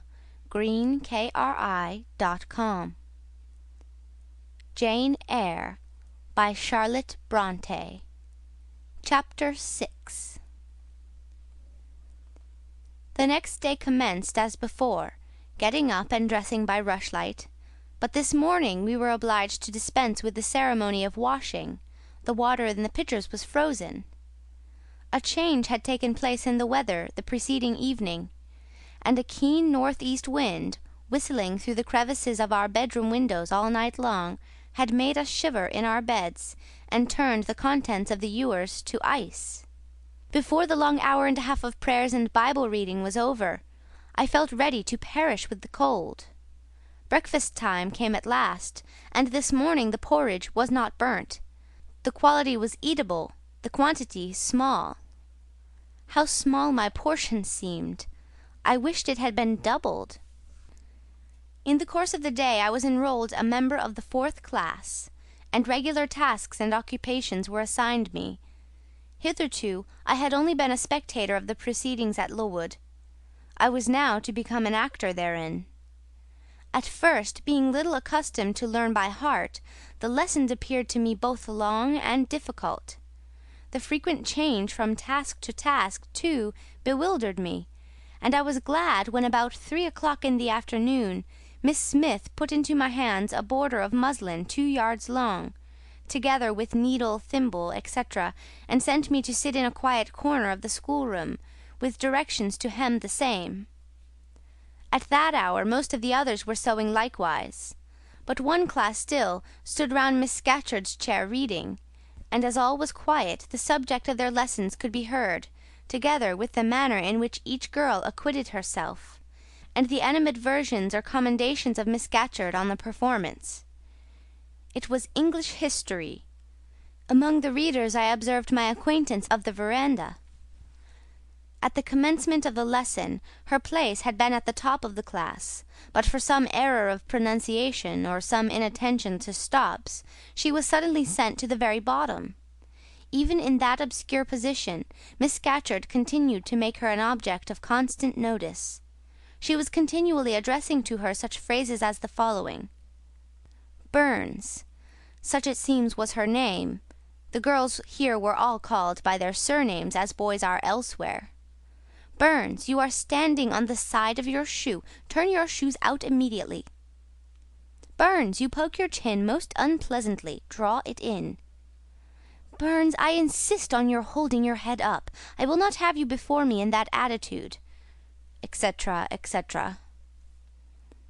A chapter having been read through twice, the books were closed and the girls examined.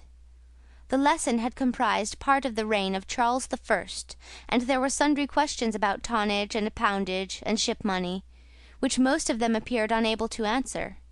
Still, every little difficulty was solved instantly when it reached Burns. Her memory seemed to have retained the substance of the whole lesson, and she was ready with answers on every point. I kept expecting that Miss Scatcherd would praise her attention, but instead of that she suddenly cried out, "You dirty, disagreeable girl! You have never cleaned your nails this morning." Burns made no answer. I wondered at her silence. Why, thought I, does she not explain that she could neither clean her nails nor wash her face, as the water was frozen? My attention was now called off by Miss Smith desiring me to hold a skein of thread. While she was winding it, she talked to me from time to time, asking whether I had ever been at school before, whether I could mark, stitch, knit, etc. Till she dismissed me I could not pursue my observations on Miss Scatcherd's movements. When I returned to my seat, that lady was just delivering an order of which I did not catch the import. But Burns immediately left the class, and going into the small inner room where the books were kept, returned in half a minute, carrying in her hand a bundle of twigs tied together at one end. This ominous tool she presented to Miss Scatcherd with a respectful curtsy. Then she quietly, and without being told, unloosed her pinafore, and the teacher instantly and sharply inflicted on her neck a dozen strokes with the bunch of twigs. Not a tear rose to Burns' eye, and while I paused from my sewing, because my fingers quivered at this spectacle with a sentiment of unavailing and impotent anger. Not a feature of her pensive face altered its ordinary expression. "Hardened girl!" exclaimed Miss Scatcherd. "Nothing can correct you of your slatternly habits. Carry the rod away." Burns obeyed. I looked at her narrowly as she emerged from the book-closet.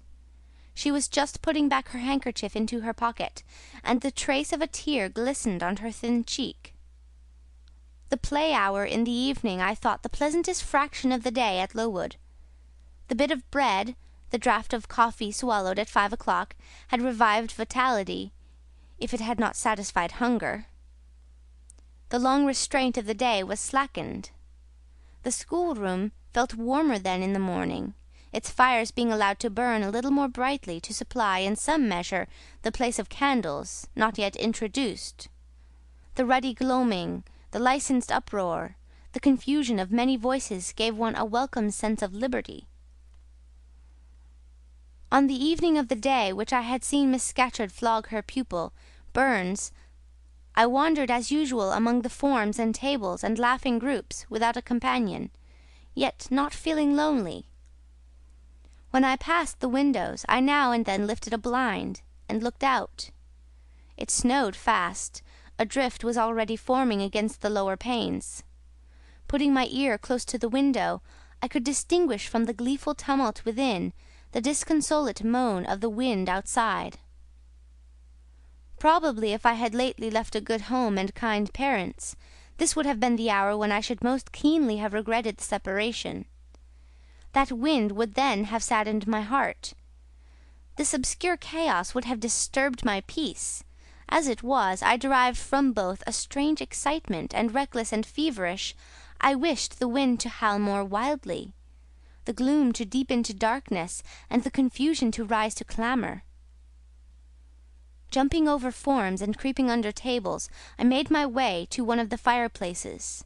There, kneeling by the high wire fender, I found Burns, absorbed, silent, abstracted from all around her by the companionship of a book, which she read by the dim glare of the embers. "Is it still Rasselas?" I asked, coming behind her. "Yes," she said, "and I have just finished it." And in 5 minutes more she shut it up. I was glad of this. Now, thought I can perhaps get her to talk. I sat down by her on the floor. "What is your name besides Burns?" "Helen." "Do you come a long way from here?" "I come from a place farther north, quite on the borders of Scotland." "Will you ever go back?" "I hope so, but nobody can be sure of the future." "You must wish to leave Lowood." "No, why should I? I was sent to Lowood to get an education, and it would be of no use going away until I have attained that object." "But that teacher, Miss Scatcherd, is so cruel to you." "Cruel? Not at all. She is severe. She dislikes my faults." "And if I were in your place I should dislike her. I should resist her. If she struck me with that rod, I should get it from her hand. I should break it under her nose." "Probably you would do nothing of the sort, but if you did, Mr. Brocklehurst would expel you from the school. That would be a great grief to your relations.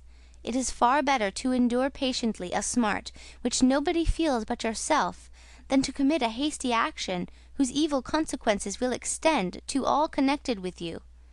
And besides, the Bible bids us return good for evil." "But then it seems disgraceful to be flogged, and to be sent to stand in the middle of a room full of people, and you are such a great girl. I am far younger than you, and I could not bear it." "Yet it would be your duty to bear it, if you could not avoid it. It is weak and silly to say you cannot bear what it is your fate to be required to bear." I heard her with wonder. I could not comprehend this doctrine of endurance, and still less I could understand or sympathize with the forbearance she expressed for her chastiser. Still, I felt that Helen Burns considered things by a light invisible to my eyes. I suspected she might be right and I wrong, but I would not ponder the matter deeply. Like Felix, I put it off to a more convenient season. "You say you have faults, Helen. What are they? To me you seem very good." "Then learn from me not to judge by appearances. I am, as Miss Scatcherd said, slatternly. I seldom put and never keep things in order. I am careless. I forget rules. I read when I should learn my lessons. I have no method, and sometimes I say, like you, I cannot bear to be subjected to systematic arrangements. This is all very provoking to Miss Scatcherd, who is naturally neat, punctual, and particular." "And cross and cruel," I added. But Helen Burns would not admit my addition. She kept silence. "Is Miss Temple as severe to you as Miss Scatcherd?" At the utterance of Miss Temple's name, a soft smile flitted over her grave face. "Miss Temple is full of goodness. It pains her to be severe to any one, even the worst in the school. She sees my errors and tells me of them gently, and, if I do anything worthy of praise, she gives me my meed liberally. One strong proof of my wretchedly defective nature is, that even her expostulations, so mild, so rational, have not influence to cure me of my faults; and even her praise, though I value it most highly, cannot stimulate me to continued care and foresight." "That is curious," said I. "It is so easy to be careful." "For you I have no doubt it is. I observed you in your class this morning, and saw you were closely attentive. Your thoughts never seemed to wander while Miss Miller explained the lesson and questioned you. Now mine continually rove away, when I should be listening to Miss Scatcherd and collecting all she says with assiduity. Often I lose the very sound of her voice. I fall into a sort of dream. Sometimes I think I am in Northumberland, and that the noises I hear around me are the bubbling of a little brook, which runs through Deepen near our house.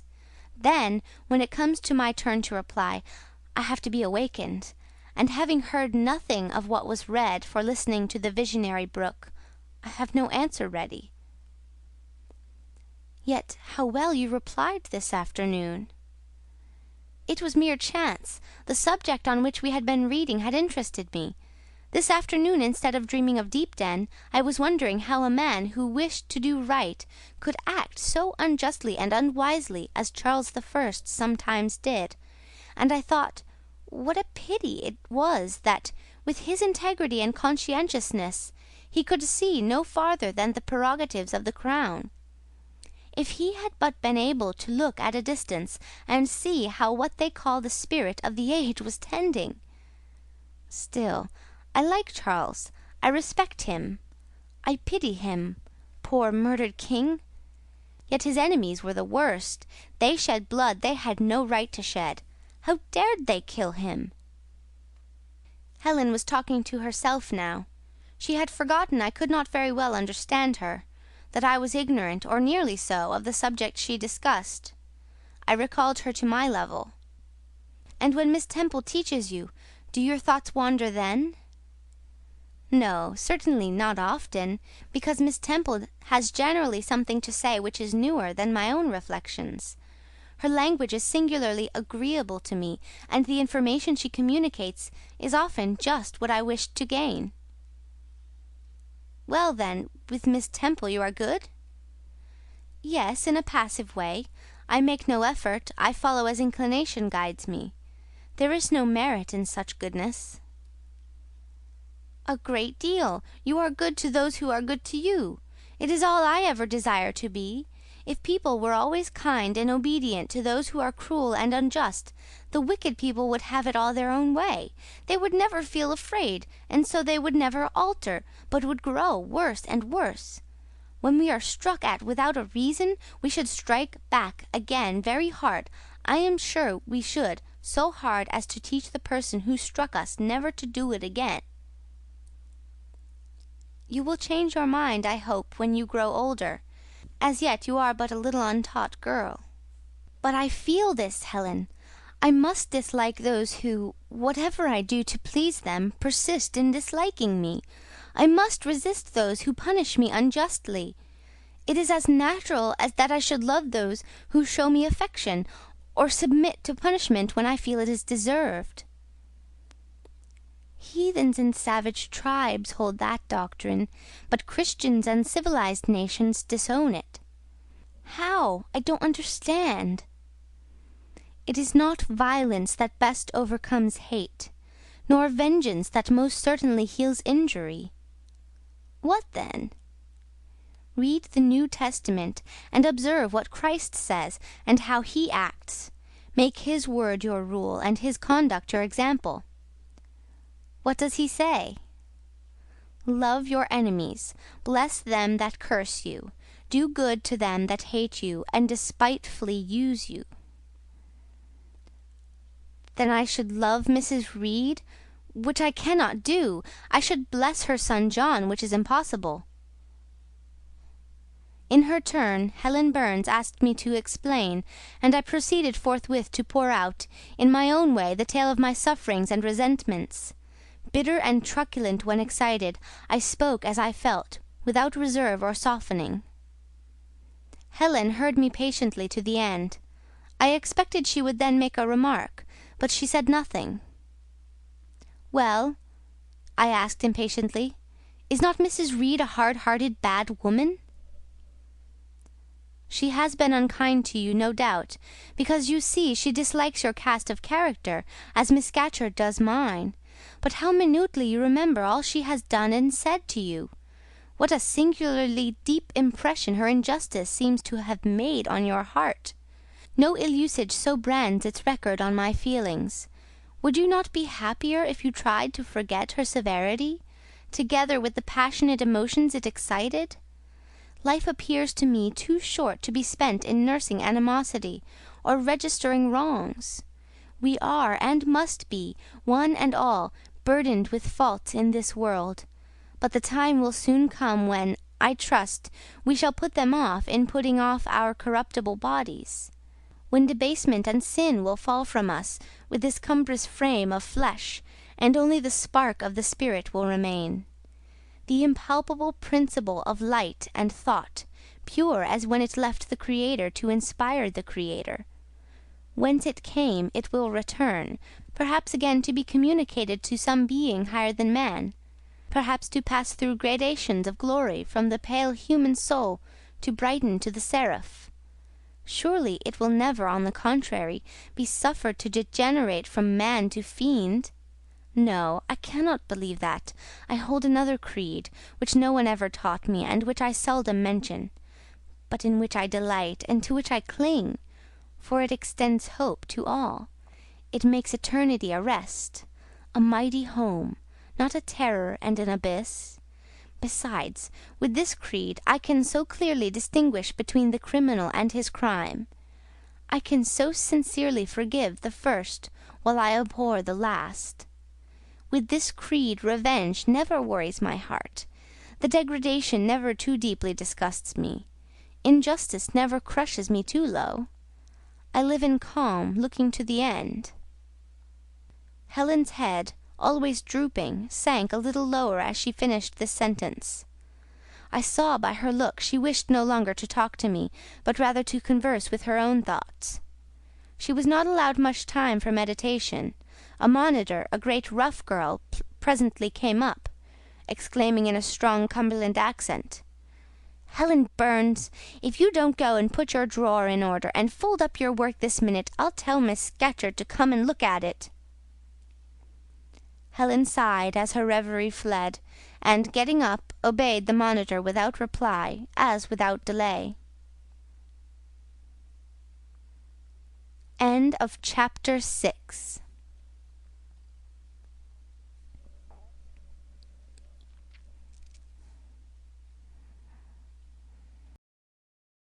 By Charlotte Bronte.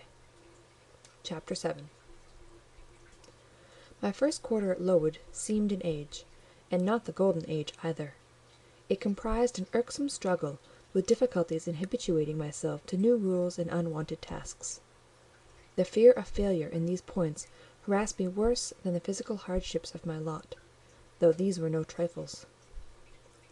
During January, February, and part of March, the deep snows, and after their melting, the almost impassable roads, prevented our stirring beyond the garden walls, except to go to church. But within these limits we had to pass an hour every day in the open air. Our clothing was insufficient to protect us from the severe cold. We had no boots. The snow got into our shoes and melted there. Our ungloved hands became numbed and covered with chilblains, as were our feet.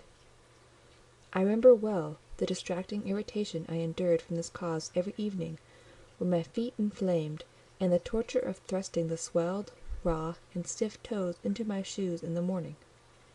Then the scanty supply of food was distressing. With the keen appetites of growing children, we had scarcely sufficient to keep alive a delicate invalid. From this deficiency of nourishment resulted an abuse, which pressed hardly on the younger pupils. Whenever the famished great girls had an opportunity, they would coax or menace the little ones out of their portion.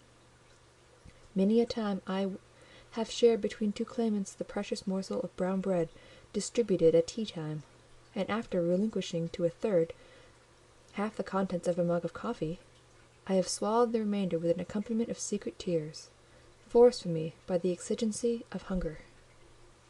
Sundays were dreary days in that wintry season. We had to walk 2 miles to Brocklebridge Church, where our patron officiated. We set out cold, we arrived at church colder. During the morning service we became almost paralyzed. It was too far to return to dinner, and an allowance of cold meat and bread, in the same penurious proportion observed in our ordinary meals, was served round between the services. At the close of the afternoon service, we returned by an exposed and hilly road, where the bitter winter wind, blowing over a range of snowy summits to the north, almost flayed the skin from our faces. I can remember Miss Temple walking lightly and rapidly along our drooping line, her plaid cloak, which the frosty wind fluttered, gathered close about her, and encouraging us, by precept and example, to keep up our spirits, and march forward, as she said, like stalwart soldiers. The other teachers, poor things, were generally themselves too much dejected to attempt the task of cheering others. How we longed for the light and heat of a blazing fire when we got back! But to the little ones at least this was denied. Each hearth in the schoolroom was immediately surrounded by a double row of great girls, and behind them the younger children crouched in groups, wrapping their starved arms in their pinafores. A little solace came at tea-time, in the shape of a double ration of bread, a whole instead of a half slice, with the delicious addition of a thin scrape of butter. It was the hebdomadal treat to which we all looked forward from Sabbath to Sabbath. I generally contrived to reserve a moiety of this bounteous repast for myself, but the remainder I was invariably obliged to part with.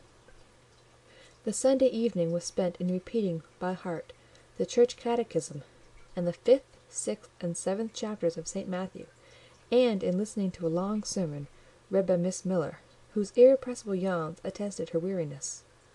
A frequent interlude of these performances was the enactment of the part of Eutychus by some half-dozen of little girls, who, overpowered with sleep, would fall down, if not out of the 3rd loft, yet off the 4th form, and be taken up half dead. The remedy was to thrust them forward into the centre of the schoolroom, and oblige them to stand there till the sermon was finished. Sometimes their feet failed them, and they sank together in a heap. They were then propped up with the monitor's high stools. I have not yet alluded to the visits of Mr. Brocklehurst, and indeed that gentleman was from home during the greater part of the first month after my arrival, perhaps prolonging his stay with his friend the Archdeacon. His absence was a relief to me. I need not say that I had my own reasons for dreading his coming, but come he did at last. One afternoon, I had then been 3 weeks at Lowood, as I was sitting with a slate in my hand, puzzling over a sum in long division, my eyes, raised in abstraction to the window, caught sight of a figure just passing.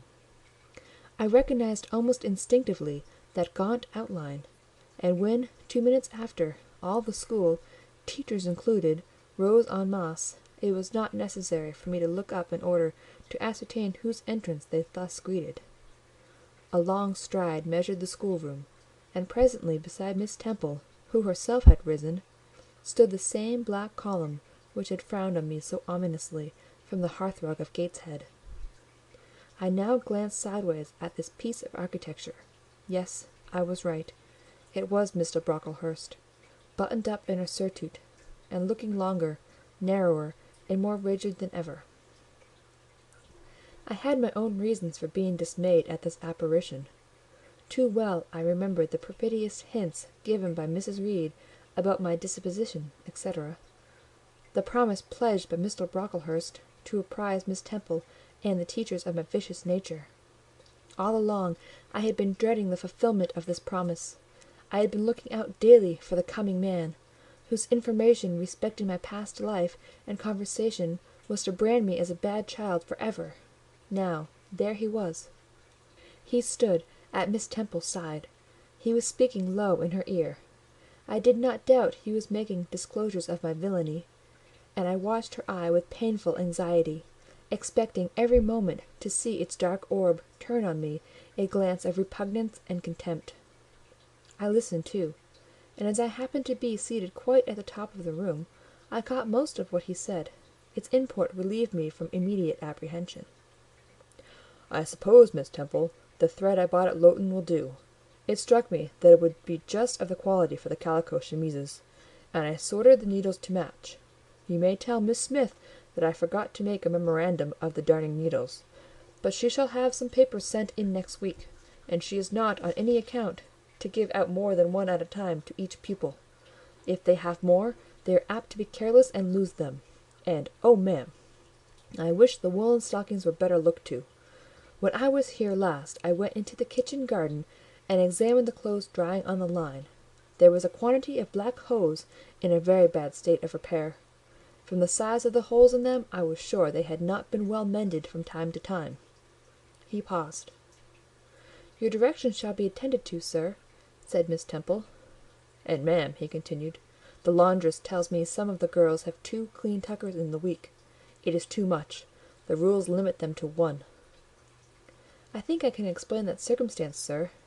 Agnes and Catherine Johnstone were invited to take tea with some friends at Lowton last Thursday, and I gave them leave to put on clean tuckers for the occasion."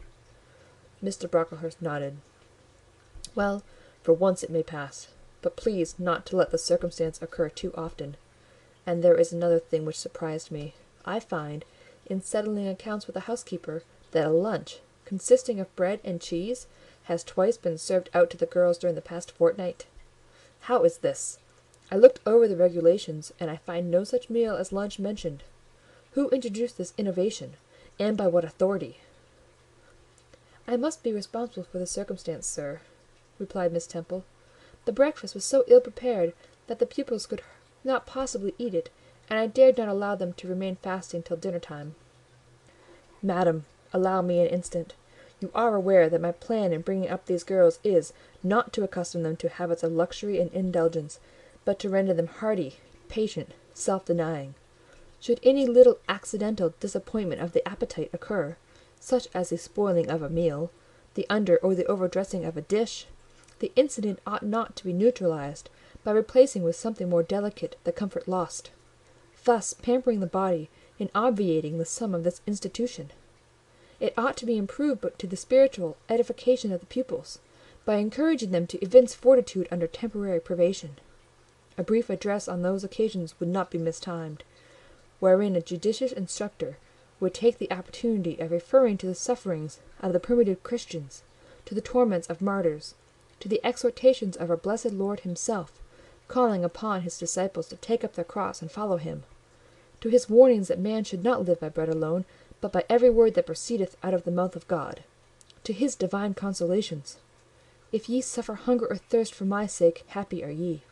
O madam, when you put bread and cheese instead of burnt porridge into these children's mouths, you may indeed feed their vile bodies, but you little think how you starve their immortal souls."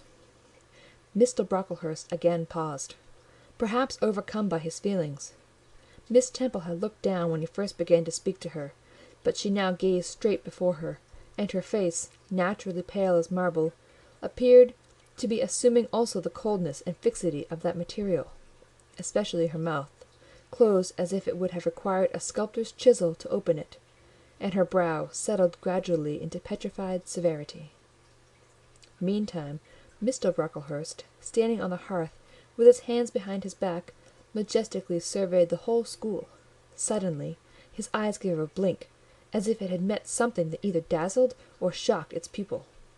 Turning, he said in more rapid accents than he had hitherto used, "Miss Temple, Miss Temple, what is that girl with curled hair?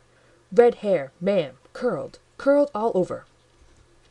And extending his cane, he pointed to the awful object, his hand shaking as he did so. "It is Julia Severn," replied Miss Temple, very quietly. "Julia Severn, ma'am, and why has she, or any other, curled hair? Why, in defiance of every precept and principle of this house, does she conform to the world so openly, here, in an evangelical charitable establishment, as to wear her hair one mass of curls?" "Julia's hair curls naturally," returned Miss Temple, still more quietly. "Naturally! Yes, but we are not to conform to nature. I wish these girls to be the children of grace. And why that abundance?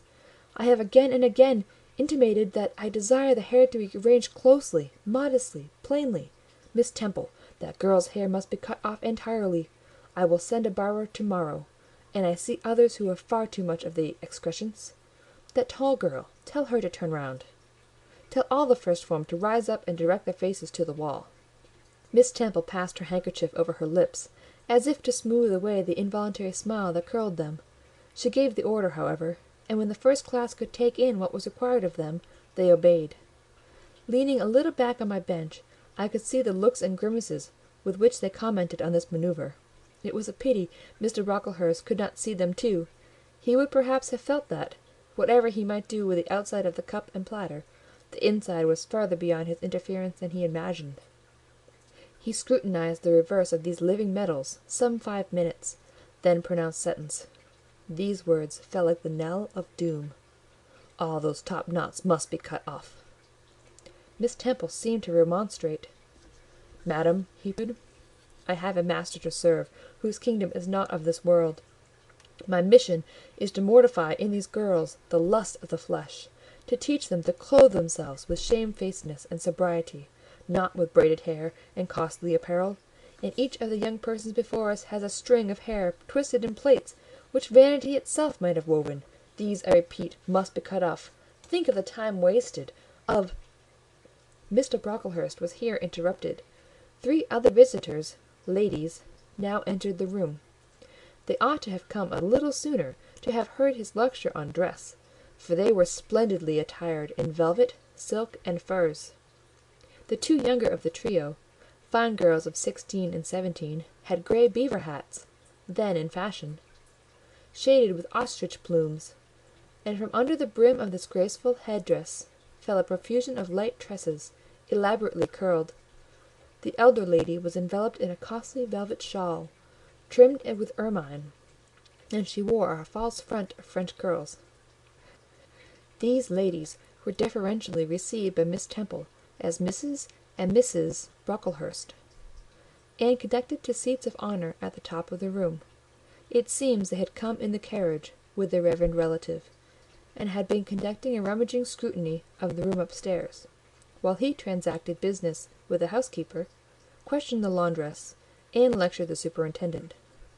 They now proceeded to address divers remarks and reproofs to Miss Smith, who was charged with the care of the linen and the inspection of the dormitories. But I had no time to listen to what they said. Other matters called off and enchanted my attention. Hitherto, while gathering up the discourse of Mr. Brocklehurst and Miss Temple, I had not, at the same time, neglected precautions to secure my personal safety, which I thought would be effected if I could only elude observation. To this end I had sat well back on the form, and while seeming to be busy with my sum, had held my slate in such a manner as to conceal my face. I might have escaped notice, had not my treacherous slate somehow happened to slip from my hand, and falling with an obtrusive crash, directly drawn every eye upon me. I knew it was all over now, and as I stooped up to pick up the 2 fragments of slate, I rallied my forces for the worst. It came. "A careless girl," said Mr. Brocklehurst, and immediately after, "It is the new pupil, I perceive." And before I could draw breath, "I must not forget I have a word to say respecting her." Then aloud, how loud it seemed to me, "Let the child who broke her slate come forward." Of my own accord I could not have stirred. I was paralysed. But the 2 grey girls who sat on each side of me set me on my legs and pushed me towards the dread judge. And then Miss Temple gently assisted me to his very feet, and I caught her whispered counsel. "Don't be afraid, Jane. I saw it was an accident. You shall not be punished." The kind whisper went to my heart like a dagger. Another minute, and she will despise me for a hypocrite, thought I. And an impulse of fury against Reed, Brocklehurst, and company bounded in my pulses at the conviction. I was no Helen Burns. "Fetch that stool," said Mr. Brocklehurst, pointing to a very high one, from which a monitor had just risen. It was brought. "Place the child upon it." And I was placed there, by whom I don't know. I was in no condition to note particulars. I was only aware that they had hoisted me up to the height of Mr. Brocklehurst's nose, that he was within a yard of me, and that a spread of shot orange and purple silk pelisses and a cloud of silvery plumage extended and waved below me. Mr. Brocklehurst hemmed. "Ladies," said he, turning to his family, "Miss Temple, teachers, and children, you all see this girl?" Of course they did, for I felt their eyes directed like burning glasses against my scorched skin. "You see she is yet young.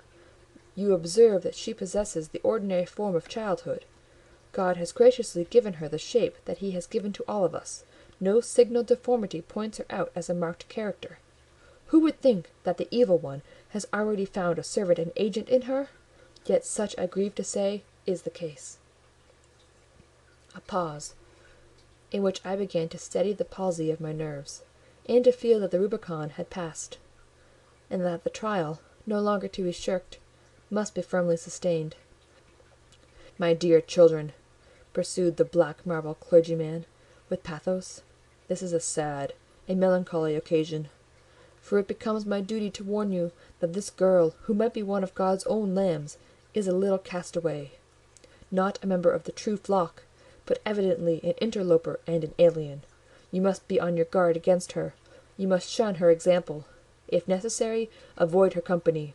Exclude her from your sports, and shut her out from your converse. Teachers, you must watch her. Keep your eyes on her movements. Weigh well her words. Scrutinize her actions. Punish her body to save her soul, if indeed such salvation be possible. For my tongue falters while I tell it. This girl, this child, the native of a Christian land, worse than many a little heathen who says its prayers to Brahma and kneels before Juggernaut, this girl is a liar." Now came a pause of 10 minutes, during which I, by this time in perfect possession of my wits, observed all the female Brocklehursts produce their pocket handkerchiefs and apply them to their optics, while the elderly lady swayed herself to and fro, and the 2 younger ones whispered, "How shocking!" Mr. Brocklehurst resumed. "This I learned from her benefactress, from the pious and charitable lady who adopted her in her orphan state, reared her as her own daughter, and whose kindness, whose generosity, the unhappy girl repaid by an ingratitude so bad, so dreadful, that at last her excellent patroness was obliged to separate her from her own young ones, fearful lest her vicious example should contaminate their purity. She has sent her here to be healed, even as the Jews of old sent their disease to the troubled pool of Bethesda. And teachers, superintendent, I beg of you not to allow the waters to stagnate around her." With this sublime conclusion, Mr. Brocklehurst adjusted the top button of his surtout, muttered something to his family, who rose, bowed to Miss Temple, and then all the great people sailed in state from the room. Turning at the door, my judge said, "Let her stand half an hour longer on that stool, and let no one speak to her during the remainder of the day."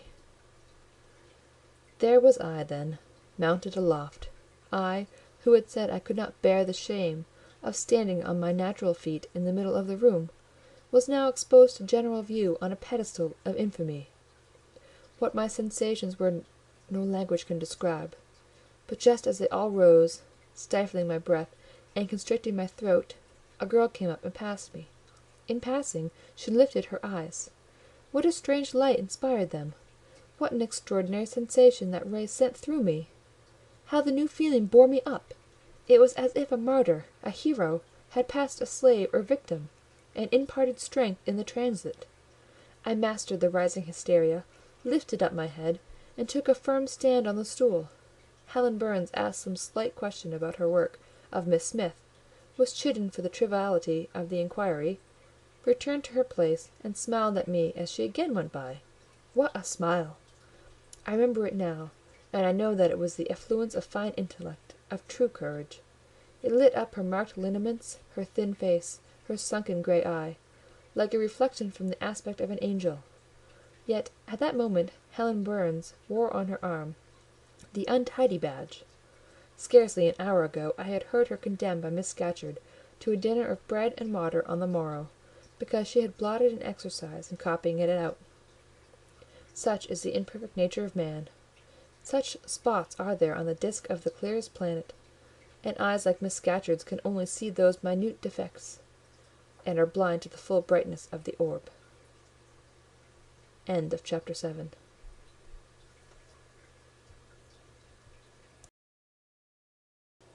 Jane Eyre by Charlotte Bronte. Chapter 8.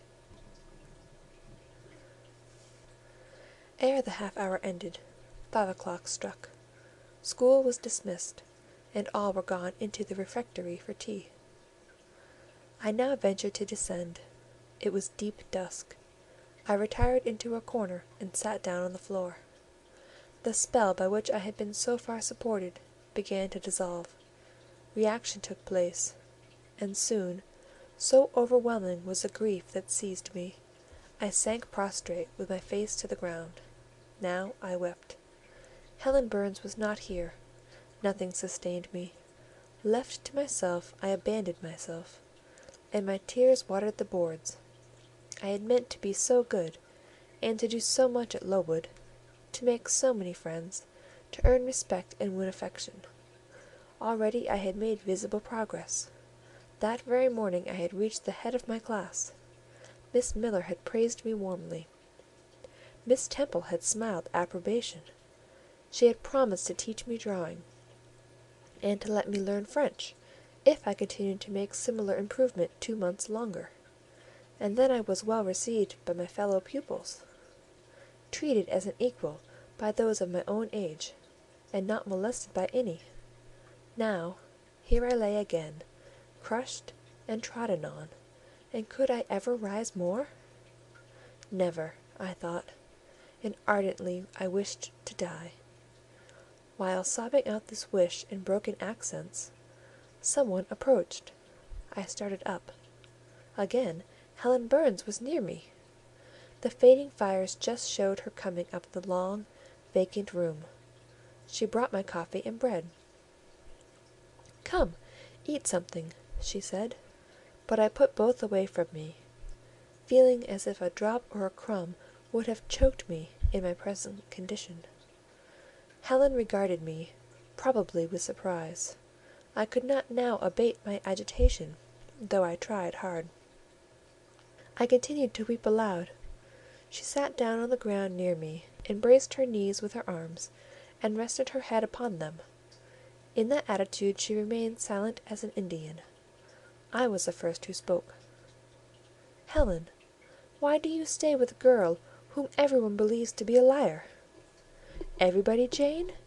Why, there are only 80 people who have heard you called so, and the world contains hundreds of millions." "But what have I to do with millions? The 80 I know despise me."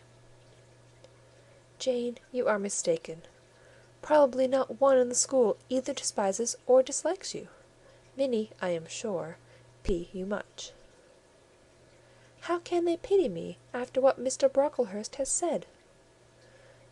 "Mr. Brocklehurst is not a god. nor is he even a great and admired man. He is little liked here.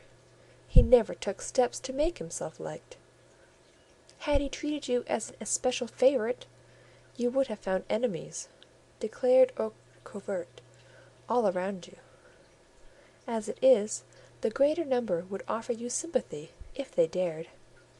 Teachers and pupils may look coldly on you for a day or two, but friendly feelings are concealed in their hearts, and if you persevere in doing well, these feelings will ere long appear so much the more evidently for their temporary suppression. Besides, Jane—" she paused. "Well, Helen?" said I, putting my hand into hers. She chafed my fingers gently to warm them, and went on.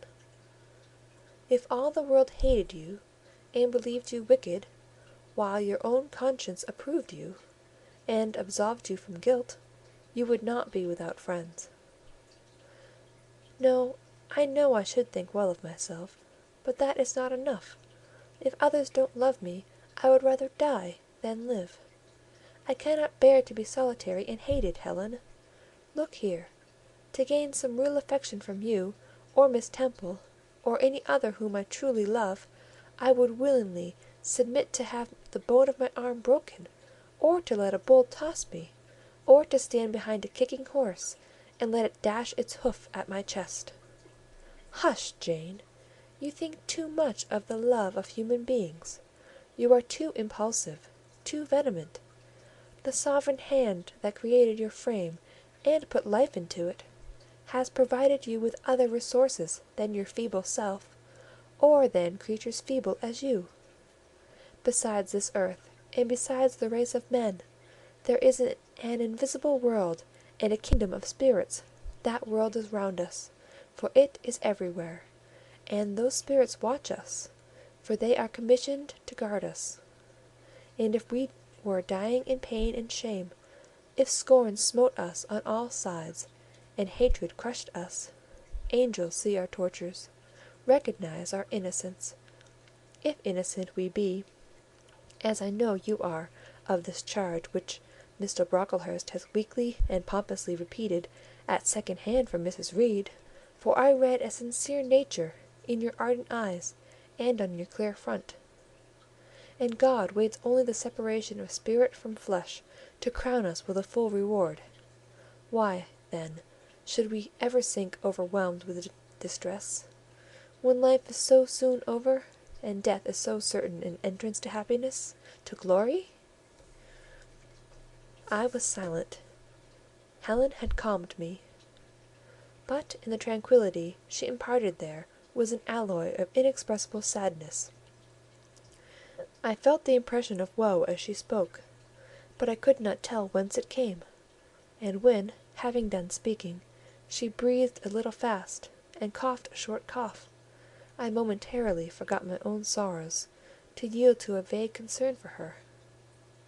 Resting my head on Helen's shoulder, I put my arms round her waist.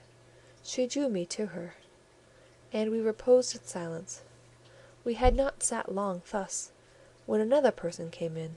Some heavy clouds, swept from the sky by a rising wind, had left the moon bare, and her light, streaming in through a window near, shone full both on us and on the approaching figure, which we at once recognised as Miss Temple. "I came on purpose to find you, Jane Eyre," said she.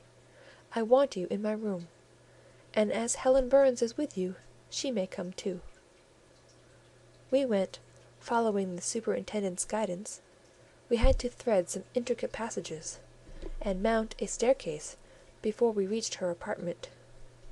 It contained a good fire, and looked cheerful. Miss Temple told Helen Burns to be seated in a low armchair on one side of the hearth, and herself taking another, she called me to her side. "Is it all over?" she asked, looking down at my face. "Have you cried your grief away?" "I am afraid I shall never do that." "Why?" "Because I have been wrongly accused, and you, ma'am, and everybody else, will now think me wicked." "We shall think you what you prove yourself to be, my child." Continue to act as a good girl, and you will satisfy us.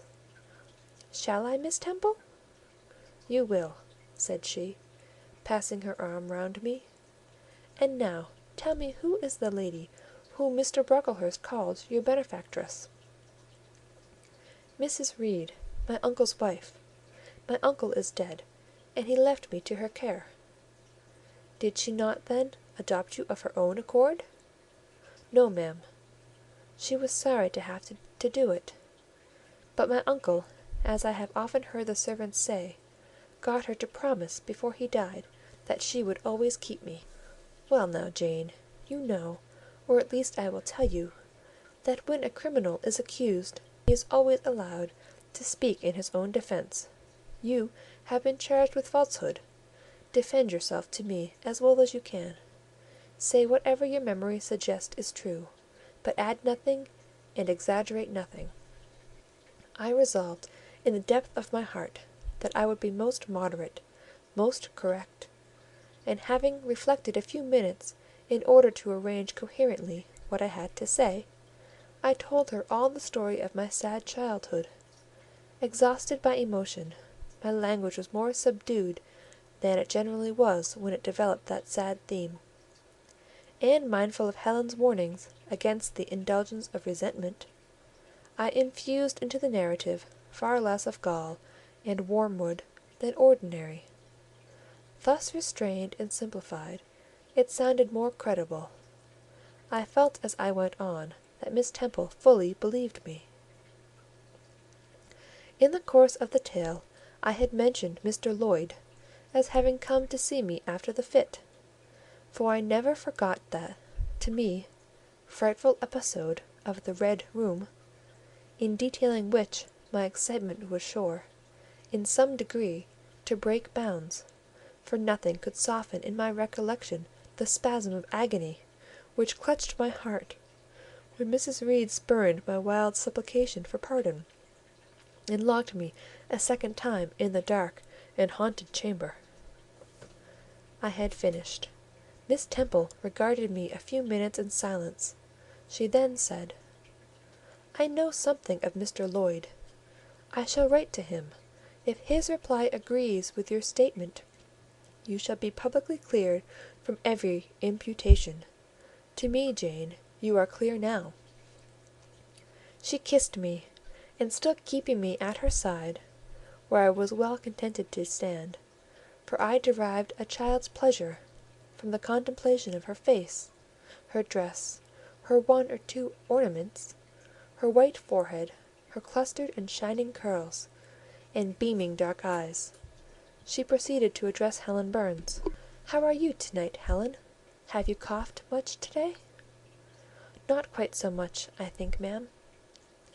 "And the pain in your chest?" "It is a little better." Miss Temple got up, took her hand, and examined her pulse. Then she returned to her own seat. As she resumed it, I heard her sigh low. She was pensive a few minutes; then, rousing herself, she said cheerfully— "But you two are my visitors to-night. I must treat you as such." She rang a bell. "Barbara," she said to the servant who answered it, "I have not yet had tea. Bring the tray and place cups for these two young ladies." And a tray was soon brought. How pretty, to my eyes, did the china cups and bright teapot look, placed on the little round table near the fire! How fragrant was the steam of the beverage, and the scent of the toast, of which, however, I, to my dismay, for I was beginning to be hungry, discerned only a very small portion. Miss Temple discerned it too. "Barbara," said she, "can you not bring a little more bread and butter? There is not enough for 3. Barbara went out. She returned soon. "Madam, Mrs. Harden says she has sent up the usual quantity." Mrs. Harden, be it observed, was the housekeeper, a woman after Mr. Brocklehurst's own heart, made up of equal parts of whalebone and iron. "Oh, very well," returned Miss Temple, "we must make it do, Barbara, I suppose. and as the girl withdrew, she added, smiling, "Fortunately, I have it in my power to supply deficiencies, for this once." Having invited Helen and me to approach the table, and placed before each of us a cup of tea, with one delicious but thin morsel of toast, she got up, unlocked a drawer, and taking from it a parcel wrapped in paper, disclosed presently to our eyes a good-sized seed cake. "I meant to give each of you some of this to take with you," said she, "but as there is so little toast, you must have it now." And she proceeded to cut slices with a generous hand. We feasted that evening as on nectar and ambrosia, and not the least delight of the entertainment was the smile of gratification with which our hostess regarded us, as we satisfied our famished appetites on the delicate fare she liberally supplied. Tea over, and the tray removed, she again summoned us to the fire. We sat one on each side of her, and now a conversation followed between her and Helen, which it was indeed a privilege to be admitted to hear.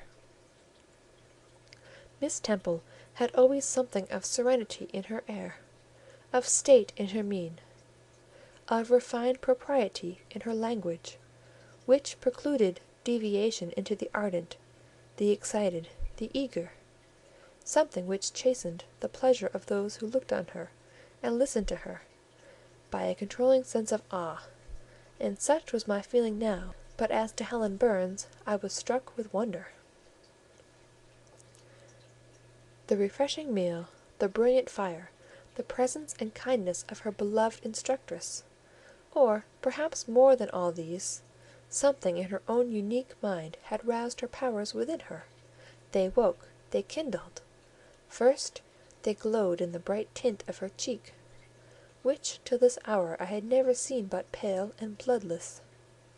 Then they shone in the liquid lustre of her eyes, which had suddenly acquired a beauty more singular than that of Miss Temple's, a beauty neither of fine colour, nor long eyelash, nor pencilled brow, but of meaning, of movement, of radiance. Then her soul sat on her lips, and language flowed, from what source I cannot tell. Has a girl of 14 a heart large enough, vigorous enough, to hold the swelling spring of pure, full, fervid eloquence? Such was a characteristic of Helen's discourse on that, to me, memorable evening. Her spirit seemed hastening to live within a very brief span, as much as may live during a protracted existence. They conversed of things I had never heard of nations and times past, of countries far away, of secrets of nature discovered or guessed at. They spoke of books, how many they had read, what stores of knowledge they possessed. Then they seemed so familiar with French names and French authors; but my amazement reached its climax when Miss Temple asked Helen if she sometimes snatched a moment to recall the Latin her father had taught her, and, taking a book from the shelf, bade her read and construe a page of Virgil, and Helen obeyed, my organ of veneration expanding at every sounding line. She had scarcely finished ere the bell announced bedtime. No delay could be admitted. Miss Temple embraced us both, saying, as she drew us to her heart, "God bless you, my children." Helen she held a little longer than me. She let her go more reluctantly. It was Helen her eye followed to the door. It was for her, a second time, breathed a sad sigh. For her, she wiped a tear from her cheek. On reaching the bedroom, we heard the voice of Miss Scatcherd. She was examining drawers. She had just pulled out Helen Burns's, and when we entered Helen was greeted with a sharp reprimand, and told that to-morrow she should have half a dozen of untidily folded articles pinned to her shoulder. My things were, indeed, in shameful disorder, murmured Helen to me in a low voice.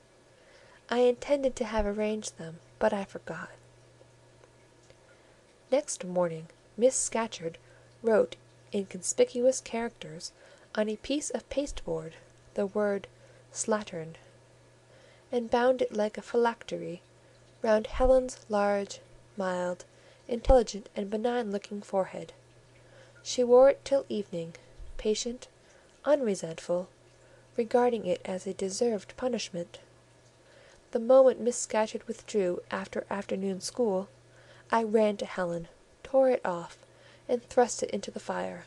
The fury of which she was incapable had been burning in my soul all day, and tears, hot and large, had continually been scalding my cheek, for the spectacle of her sad resignation gave me an intolerable pain at the heart. About a week subsequently to the incidents above narrated, Miss Temple, who had written to Mr. Lloyd, received his answer. It appeared that what he said went to corroborate my account. Miss Temple, having assembled the whole school, announced the inquiry had been made into the charges alleged against Jane Eyre, and that she was most happy to be able to pronounce her completely cleared from every imputation. The teachers then shook hands with me and kissed me, and a murmur of pleasure ran through the ranks of my companions. Thus relieved of a grievous load, I, from that hour, set to work afresh. Resolved to pioneer my way through every difficulty, I toiled hard, and my success was proportionate to my effort. My memory, not naturally tenacious, improved with practice. Exercise sharpened my wits. In a few weeks I was promoted to a higher class. In less than 2 months I was allowed to commence French and drawing. I learned the first 2 tenses of the verb être, and sketched my first cottage, whose walls, by the by, outrivalled in slope those of the Leaning Tower of Pisa, on the same day. That night, on going to bed, I forgot to prepare in imagination the Barmecide supper of hot roast potatoes, or white bread and new milk, with which I was wont to amuse my inward cravings. I feasted instead on the spectacle of ideal drawings, which I saw in the dark, all the work of my own hands, freely pencilled houses and trees, picturesque rocks and ruins, cup-like groups of cattle, sweet paintings of butterflies hovering over unblown roses, of birds picking at ripe cherries, of wrens' nests enclosing pearl-like eggs, wreathed about with young ivy sprays. I examined, too, in thought, the possibility of my ever being able to translate currently a certain little French story which Madame Perrault had that day shown me. Nor was that problem solved to my satisfaction ere I fell sweetly asleep. Well, as Solomon has said, "Better is a dinner of herbs where love is, than a stalled ox and hatred therewith." I would not now have exchanged Lowood with all its privations for Gateshead and its daily luxuries. End of chapter 8.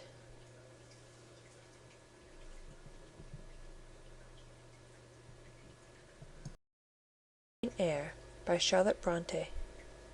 Chapter 9. But the privations, or rather the hardships, of Lowood lessened. Spring drew on. She was indeed already come. The frost of winter had ceased. Its snows were melted. Its cutting winds ameliorated. My wretched feet, flayed and swollen to lameness by the sharp air of January, began to heal and subside under the gentler breathings of April. The nights and mornings no longer by their Canadian temperature froze the very blood in our veins. We could now endure the play hour passed in the garden.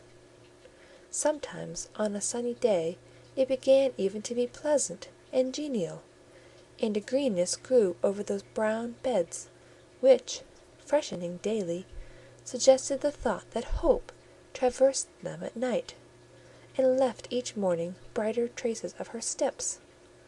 Flowers peeped out amongst the leaves, snowdrops, crocuses, purple auriculas, and golden-eyed pansies.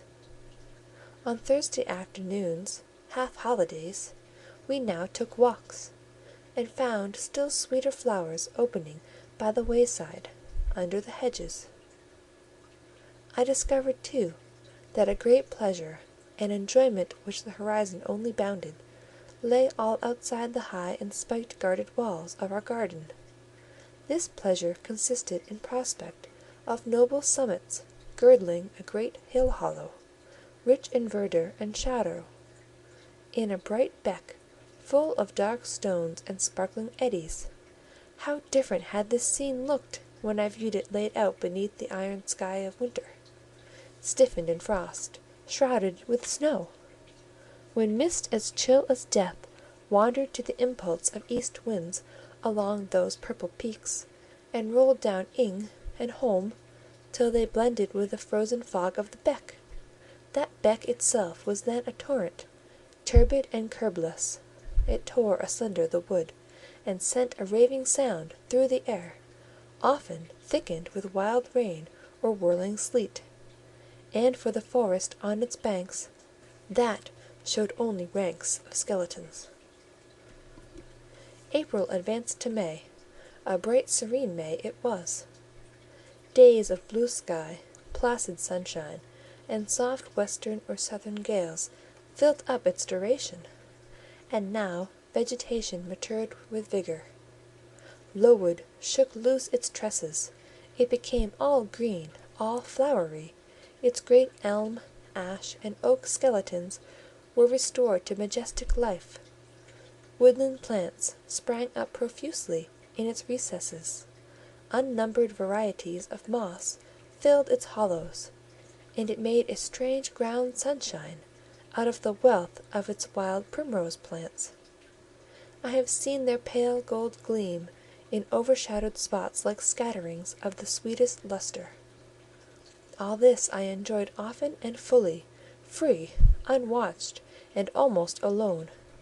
For this unwonted liberty and pleasure there was a cause, to which it now becomes my task to advert. Have I not described a pleasant site for a dwelling, when I speak of it as bosomed in hill and wood, and rising from the verge of a stream? Assuredly pleasant enough, but whether healthy or not is another question.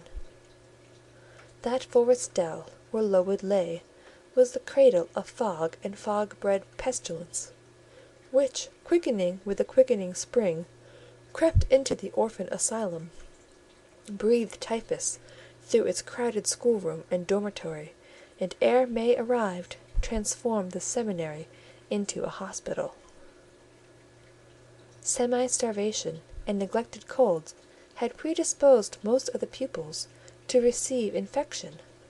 45 out of the 80 girls lay ill at one time.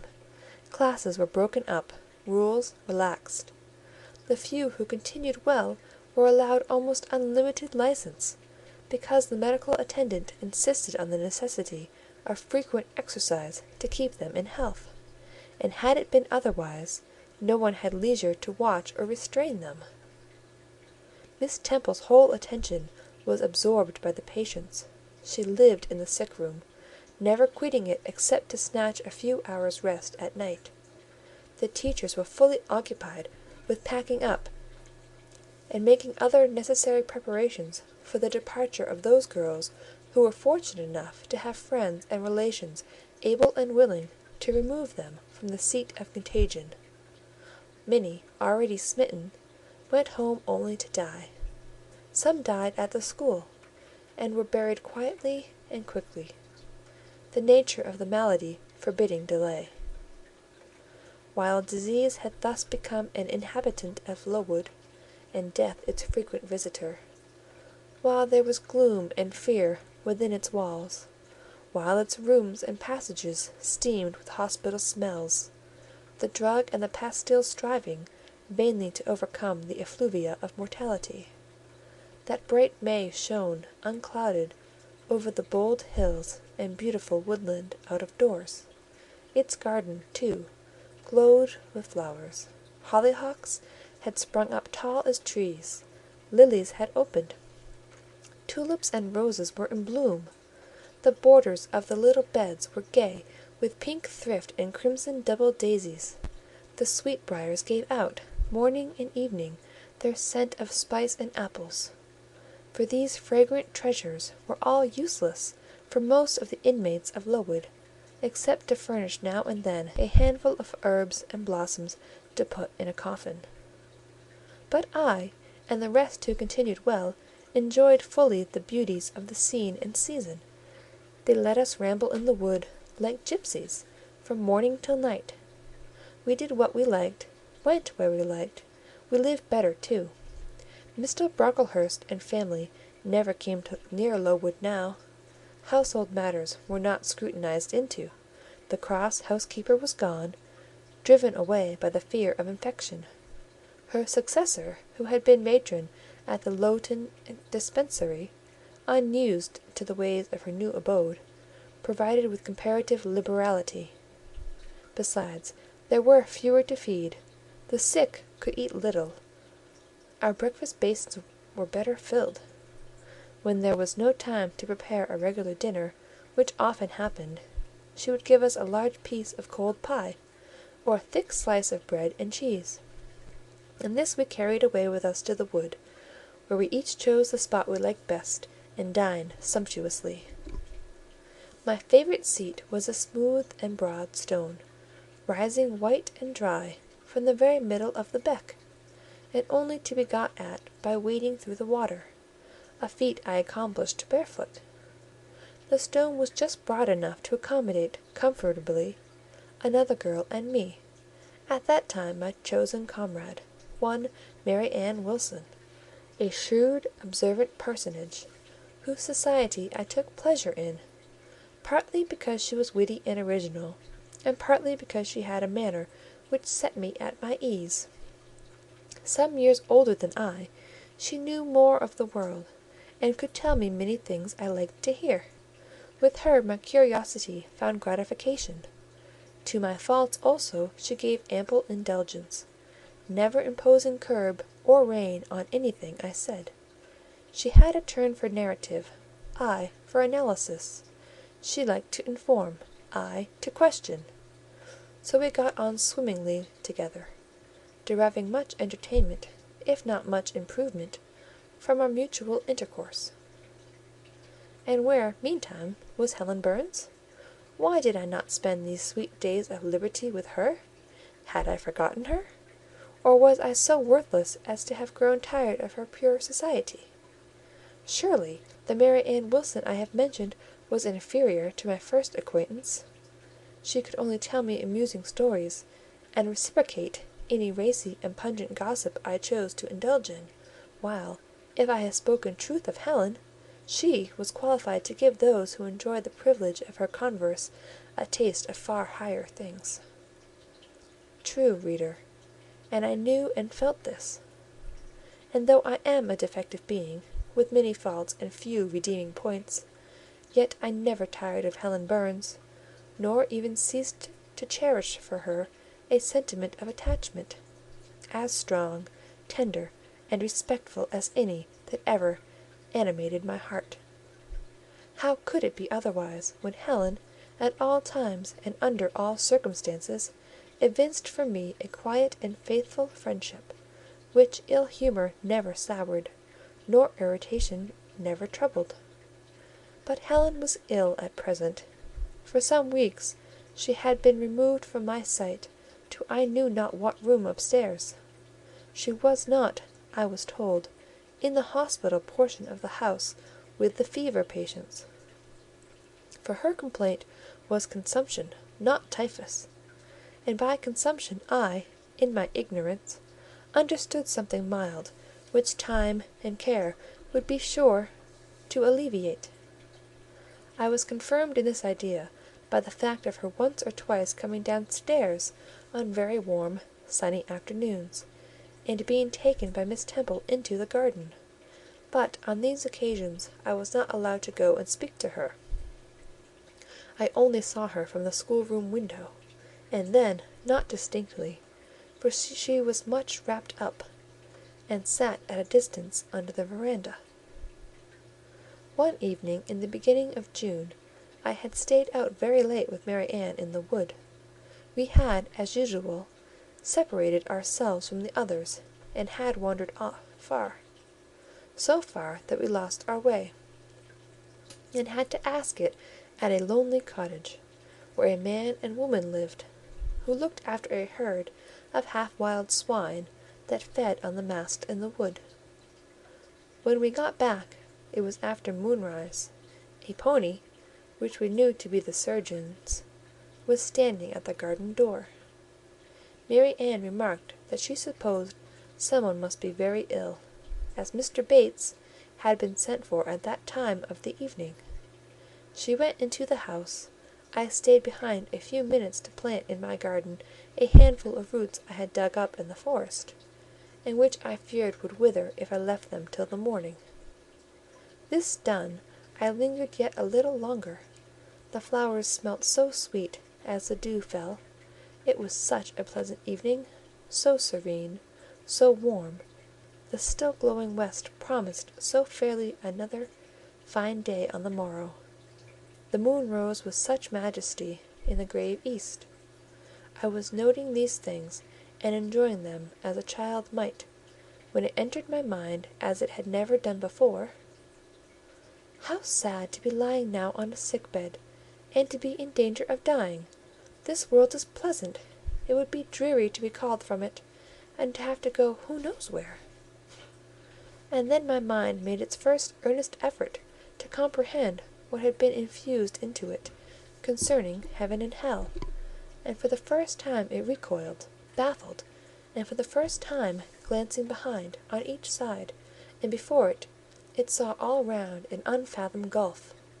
It felt the one point where it stood, the present; all the rest was formless cloud and vacant depth, and it shuddered at the thought of tottering and plunging amid the chaos. While pondering this new idea, I heard the front door open. Mr. Bates came out, and with him was a nurse.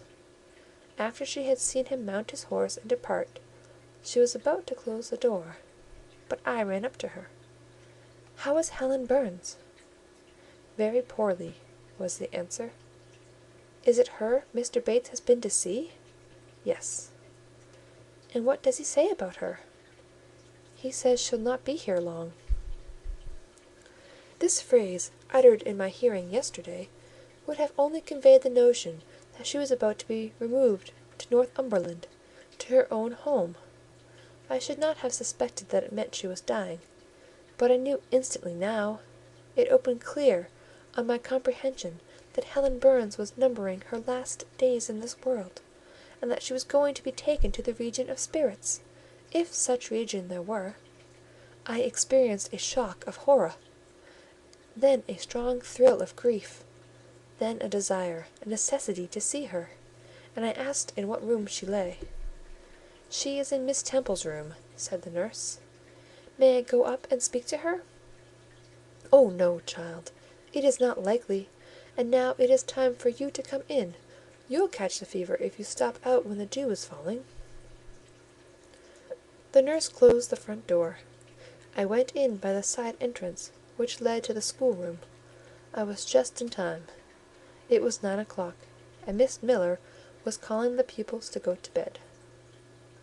It might be 2 hours later, probably near 11, when I, not having been able to fall asleep, and deeming, from the perfect silence of the dormitory, that my companions were all wrapped in profound repose, rose softly, put on my frock over my night-dress, and without shoes, crept from the apartment, and set off in quest of Miss Temple's room.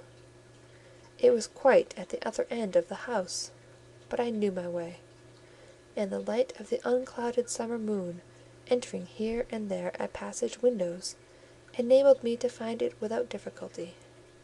An odour of camphor and burnt vinegar warned me when I came near the fever room, and I passed its door quickly, fearful lest the nurse who sat up all night should hear me. I dreaded being discovered and sent back, for I must see Helen. I must embrace her before she died. I must give her one last kiss, exchange with her one last word. Having descended a staircase, traversed a portion of the house below, and succeeded in opening and shutting, without noise, 2 doors, I reached another flight of steps. These I mounted, and then, just opposite to me, was Miss Temple's room. A light shone through the keyhole, and from under the door profound stillness pervaded the vicinity. Coming near, I found the door slightly ajar, probably to admit some fresh air into the close abode of sickness. Indisposed to hesitate, and full of impatient impulses, soul and senses quivering with keen throes, I put it back and looked in. My eye sought Helen, and feared to find death. Close by Miss Temple's bed, and half covered with its white curtains, there stood a little crib.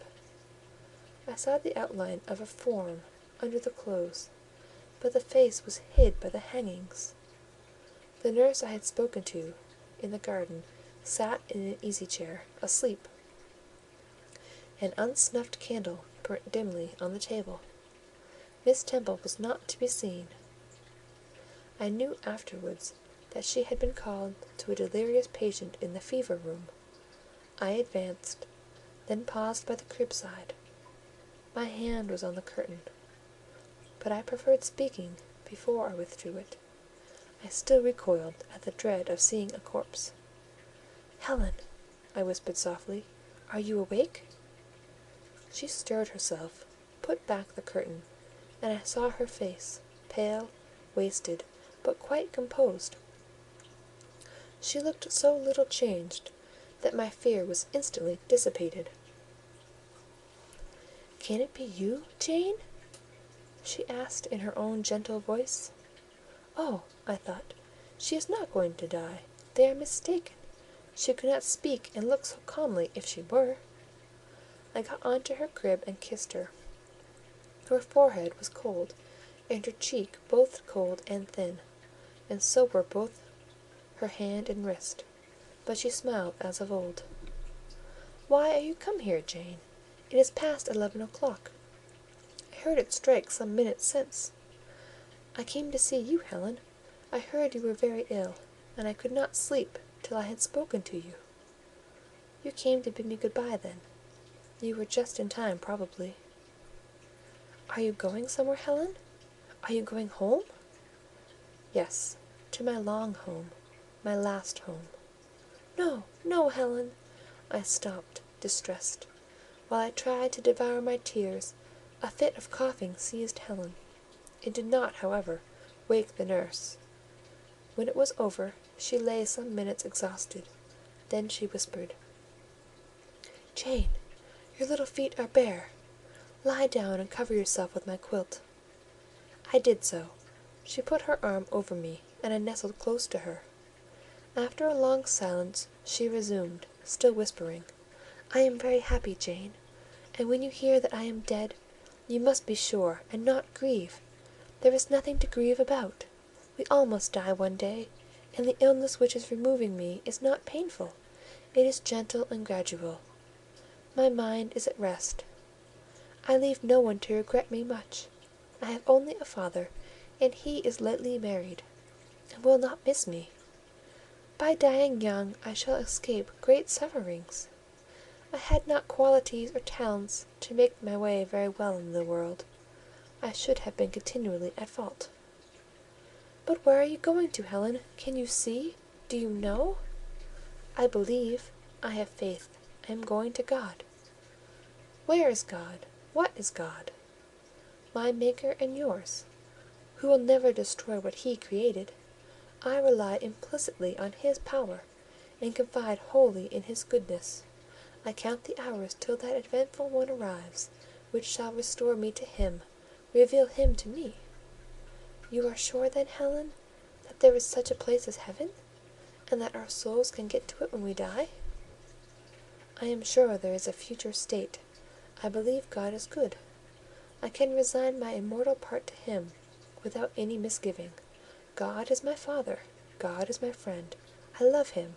I believe he loves me. And shall I see you again, Helen, when I die?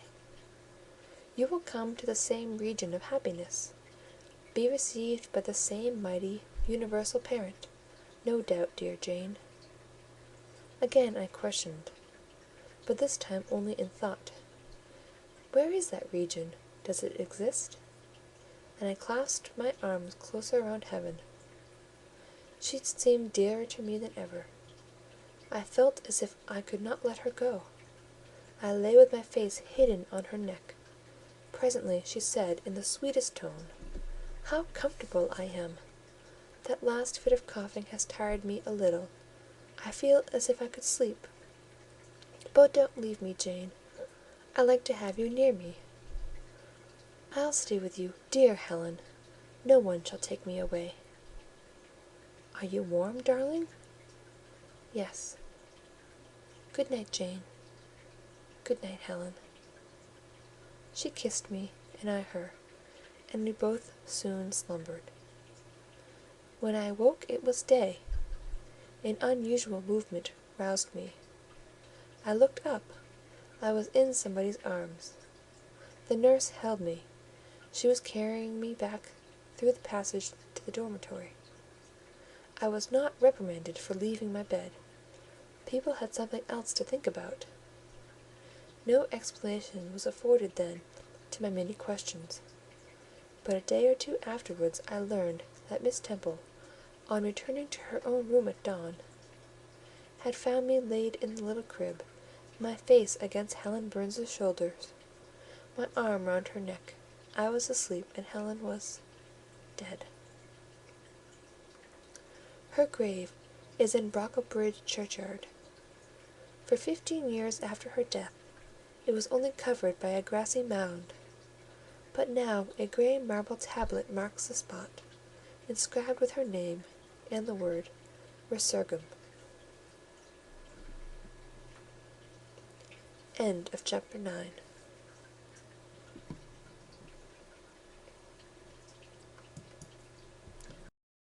Jane Eyre by Charlotte Bronte. Chapter 10. Hitherto I have recorded in detail the events of my insignificant existence. To the first 10 years of my life I have given almost as many chapters. But this is not to be a regular autobiography. I am only bound to invoke memory where I know her responses will possess some degree of interest. Therefore I now pass a space of 8 years almost in silence. A few lines only are necessary to keep up the links of connection. When the typhus fever had fulfilled its mission of devastation at Lowood, it gradually disappeared from thence, but not till its virulence and the number of its victims had drawn public attention on the school. Inquiry was made into the origin of the scourge, and by degrees various facts came out which excited public indignation in a high degree. The unhealthy nature of the site, the quantity and quality of the children's food, the brackish, fetid water used in its preparation, the pupils' wretched clothing and accommodations, all these things were discovered, and the discovery produced a result mortifying to Mr. Brocklehurst, but beneficial to the institution. Several wealthy and benevolent individuals in the county subscribed largely for the erection of a more convenient building in a better situation. New regulations were made, improvements in diet and clothing introduced. The funds of the school were entrusted to the management of a committee. Mr. Brocklehurst, who, from his wealth and family connections, could not be overlooked, still retained the post of treasurer, but he was aided in the discharge of his duties by gentlemen of rather more enlarged and sympathizing minds. His office of inspector, too, was shared by those who knew how to combine reason with strictness, comfort with economy, compassion with uprightness. The school, thus improved, became in time a truly useful and noble institution. I remained an inmate of its walls, after its regeneration, for 8 years, 6 as pupil and 2 as teacher, and in both capacities I bear my testimony to its value and importance. During these 8 years my life was uniform, but not unhappy. Because it was not inactive, I had the means of an excellent education placed within my reach, a fondness for some of my studies, and a desire to excel in all, together with a great delight in pleasing my teachers, especially such as I loved, urged me on. I availed myself fully of the advantages offered me.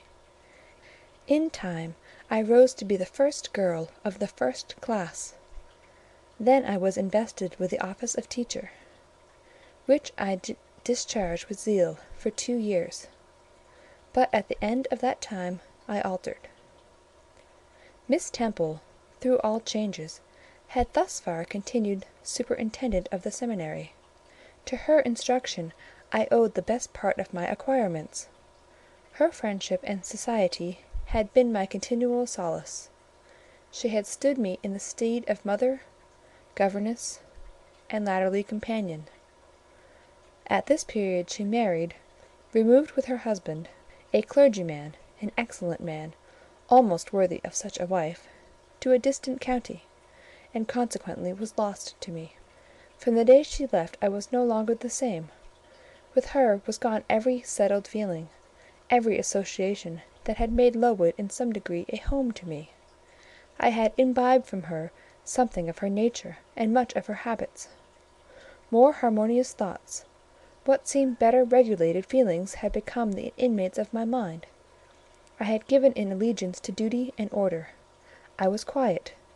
I believed I was content. To the eyes of others, usually even to my own, I appeared a disciplined and subdued character.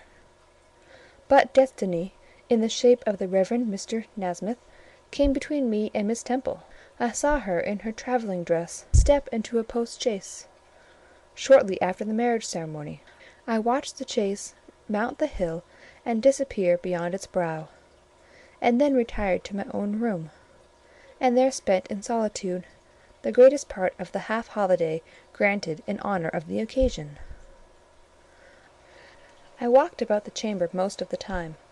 I imagined myself only to be regretting my loss, and thinking how to repair it.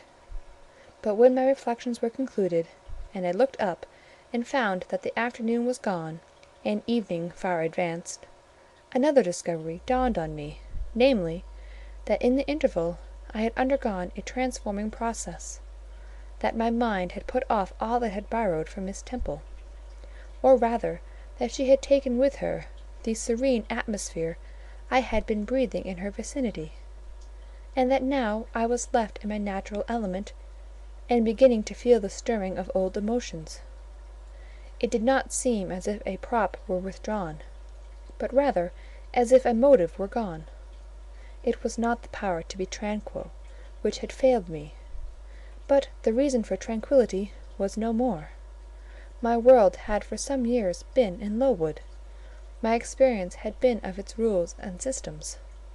Now I remembered that the real world was wide, and that a varied field of hopes and fears, of sensations and excitements, awaited those who had courage to go forth into its expanse, to seek real knowledge of life amidst its perils.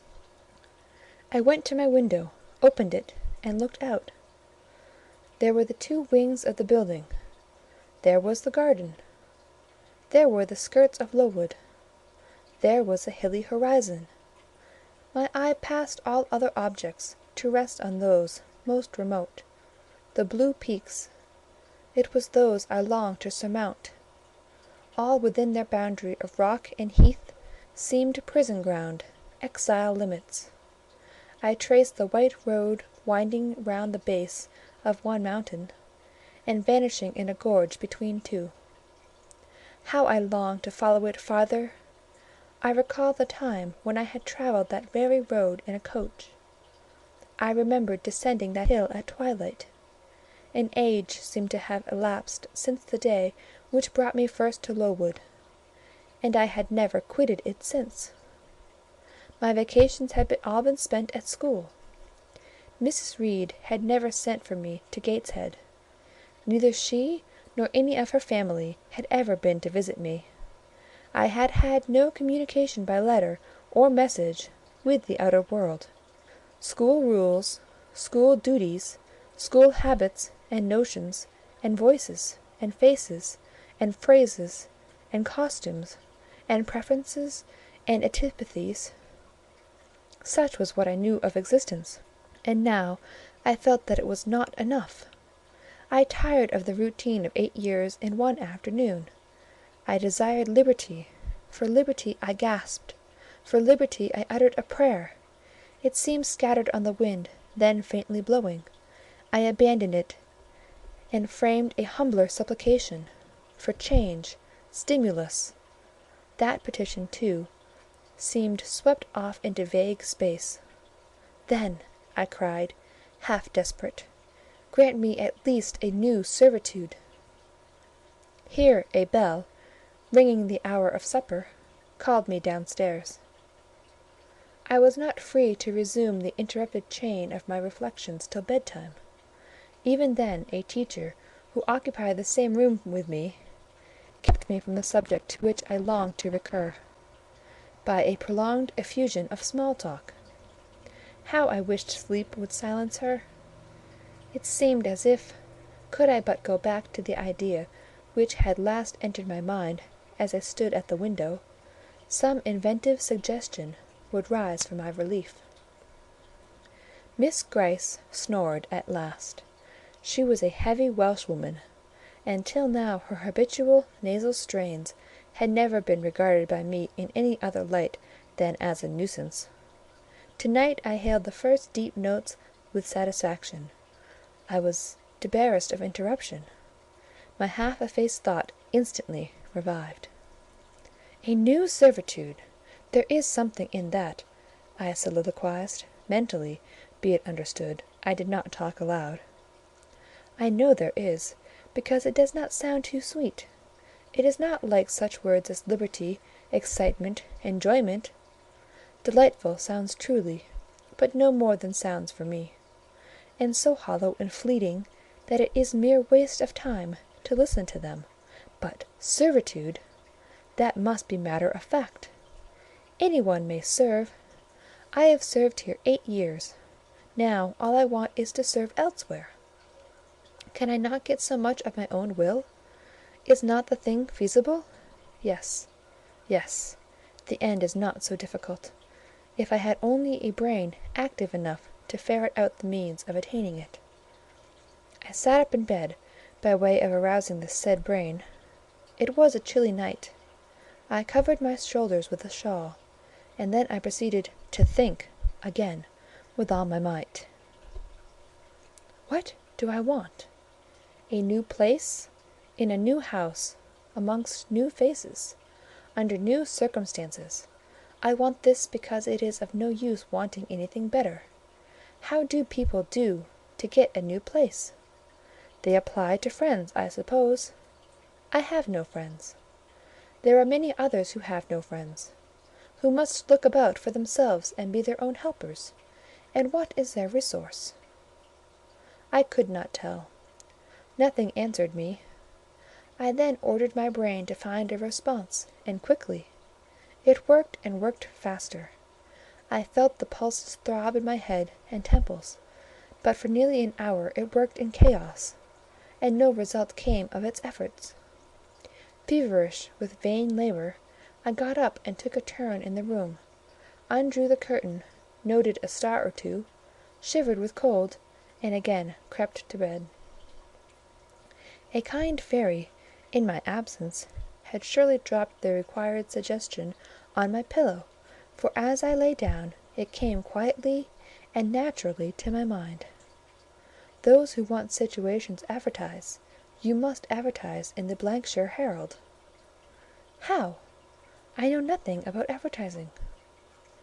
Replies rose smooth and prompt now. You must enclose the advertisement and the money to pay for it under a cover, directed to the editor of the Herald. You must put it, the first opportunity you have, into the post at Lowton. Answers must be addressed to J. E. at the post office there. You can go and inquire in about a week after you send your letter, if any are come, and act accordingly." The scheme I went over twice, thrice. It was then digested in my mind. I had it in a clear, practical form. I felt satisfied, and fell asleep. With earliest day I was up. I had my advertisement written, enclosed, and directed before the bell rang to rouse the school. It ran thus: "A young lady accustomed to tuition (had I not been a teacher 2 years?) is desirous of meeting with a situation in a private family where the children are under 14. I thought that as I was barely 18, it would not do to undertake the guidance of pupils nearer my own age. She is qualified to teach the usual branches of a good English education, together with French, drawing, and music." In those days, reader, this now narrow catalogue of accomplishments would have been held tolerably comprehensive. Address, J.E., Post Office, Loughton, shire. This document remained locked in my drawer all day. After tea, I asked leave of the new superintendent to go to Loughton, in order to perform some small commissions for myself and 1 or 2 of my fellow teachers. Permission was readily granted. I went. It was a walk of 2 miles, and the evening was wet, but the days were still long. I visited a shop or 2, slipped the letter into the post office, and came back, through heavy rain, with streaming garments, but with a relieved heart. The succeeding week seemed long. It came to an end at last, however, like all sublunary things, and once more, towards the end of a pleasant autumn day, I found myself afoot on the road to Loughton. A picturesque track it was, by the way, lying along the side of the beck, and through the sweetest curves of the dale. But that day I thought more of the letters, that might or might not be awaiting me at the little burgh whither I was bound, than of the charms of lea and water. My ostensible errand on this occasion was to get measured for a pair of shoes, so I discharged that business first; and when it was done, I stepped across the clean and quiet little street from the shoemaker's to the post office. It was kept by an old dame, who wore horn spectacles on her nose, and black mittens on her hands. "Are there any letters for J.E.?" I asked. She peered at me over her spectacles, and then she opened a drawer and fumbled among its contents for a long time, so long that my hopes began to falter. At last, having held a document before her glasses for nearly 5 minutes, she presented it across the counter, accompanying the act by another inquisitive and mistrustful glance. It was for J.E. "Is there only one?" I demanded. "There are no more," said she, and I put it back in my pocket, and turned my face homeward. I could not open it then; rules obliged me to be back by 8, and it was already 7:30. Various duties awaited me on my arrival. I had to sit with the girls during their hour of study; then it was my turn to read prayers, to see them to bed. Afterwards I supped with the other teachers. Even when we finally retired for the night, the inevitable Miss Gryce was still my companion. We had only a short end of candle in our candlestick, and I dreaded lest she should talk till it was all burnt out. Fortunately, however, the heavy supper she had eaten produced a soporific effect. She was already snoring before I had finished undressing. There still remained an inch of candle. I now took out my letter. The seal was an initial F. I broke it. The contents were brief: "If J.E., who advertised in the shire Herald of last Thursday, possesses the acquirements mentioned, and if she is in a position to give satisfactory references as to character and competency, a situation can be offered her where there is but one pupil, a little girl, under 10 years of age, and where the salary is £30 per annum. J.E. is requested to send references, name, address, and all particulars to the direction Mrs. Fairfax, Thornfield, near Millcote, shire. I examined the document long. The writing was old-fashioned and rather uncertain, like that of an elderly lady. This circumstance was satisfactory. A private fear had haunted me, that in thus acting for myself, and by my own guidance, I ran the risk of getting into some scrape; and, above all things, I wished the result of my endeavours to be respectable, proper, en règle. I now felt that an elderly lady was no bad ingredient in the business I had on hand. Mrs. Fairfax! I saw her in a black gown and widow's cap, frigid, perhaps, but not uncivil, a model of elderly English respectability. Thornfield! That, doubtless, was the name of her house; a neat, orderly spot, I was sure, though I failed in my efforts to conceive a correct plan of the premises. Millcote, shire. I brushed up my recollection of the map of England. Yes, I saw it, both the shire and the town. shire was 70 miles nearer London than the remote county where I now resided. That was a recommendation to me. I longed to go where there was life and movement. Millcote was a large manufacturing town on the banks of the A—. A busy place enough, doubtless; so much the better. It would be a complete change at least. Not that my fancy was much captivated by the idea of long chimneys and clouds of smoke; but, I argued, Thornfield will, probably, be a good way from the town. Here the socket of the candle dropped, and the wick went out. Next day, new steps were to be taken. My plans could no longer be confined to my own breast. I must impart them in order to achieve their success.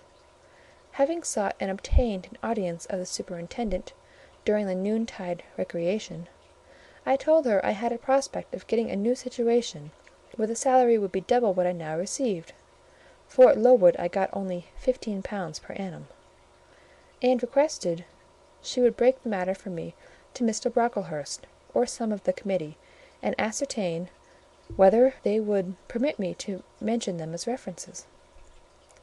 She obligingly consented to act as mediatrix in the matter. The next day she laid the affair before Mr. Brocklehurst, who said that Mrs. Reed must be written to, as she was my natural guardian. A note was accordingly addressed to that lady, who returned for answer that I might do as I pleased; she had long relinquished all interference in my affairs. This note went the round of the committee, and at last, after what appeared to me most tedious delay, formal leave was given me to better my condition if I could, and an assurance added that as I had always conducted myself well, both as teacher and pupil at Lowood, a testimonial of character and capacity, signed by the inspectors of that institution, should forthwith be furnished me. This testimonial I accordingly received in about a month, forwarded a copy of it to Mrs. Fairfax, and got that lady's reply, stating that she was satisfied, and fixing that day fortnight as the period for my assuming the post of governess in her house. I now busied myself in preparations. The fortnight passed rapidly. I had not a very large wardrobe, though it was adequate to my wants, and the last day sufficed to pack my trunk, the same I had brought with me 8 years ago from Gateshead. The box was corded, the card nailed on. In half an hour the carrier was to call for it to take it to Lowton, whither I myself was to repair at an early hour the next morning to meet the coach. I had brushed my black stuff travelling dress, prepared my bonnet, gloves, and muff, sought in all my drawers to see that no article was left behind, and now, having nothing more to do, I sat down and tried to rest. I could not. Though I had been on foot all day, I could not now repose an instant. I was too much excited. A phase of my life was closing to-night, a new one opening to-morrow. Impossible to slumber in the interval. I must watch feverishly while the change was being accomplished. "Miss," said a servant who met me in the lobby, where I was wandering like a troubled spirit, "a person below wishes to see you." The carrier, no doubt, I thought. and ran downstairs without inquiry. I was passing the back parlour, or the teacher's sitting-room, the door of which was half open, to go to the kitchen, when some one ran out. "It's her, I am sure. I could have told her anywhere," cried the individual who stopped my progress and took my hand. I looked. I saw a woman attired like a well-dressed servant, matronly, yet still young, very good-looking, with black hair and eyes, and lively complexion. "Well, who is it?" she asked, in a voice and with a smile I half recognised. "You've not quite forgotten me, I think, Miss Jane." In another second I was embracing and kissing her rapturously. "Bessie, Bessie, Bessie," was all I had said. Whereat she half laughed, half cried, and we both went into the parlour. By the fire stood a little fellow of 3 years old, in plaid frock and trousers. "That is my little boy," said Bessie directly. "Then you are married, Bessie?" "Yes, nearly 5 years since, to Robert Levin, a coachman, and I've a little girl besides Bobby there. That I've christened Jane." "And you don't live at Gateshead?" "I live at the lodge. The old porter has left." "Well, and how do they all get on?" "Tell me everything about them, Bessie; but sit down first. And Bobby, come and sit on my knee, will you?"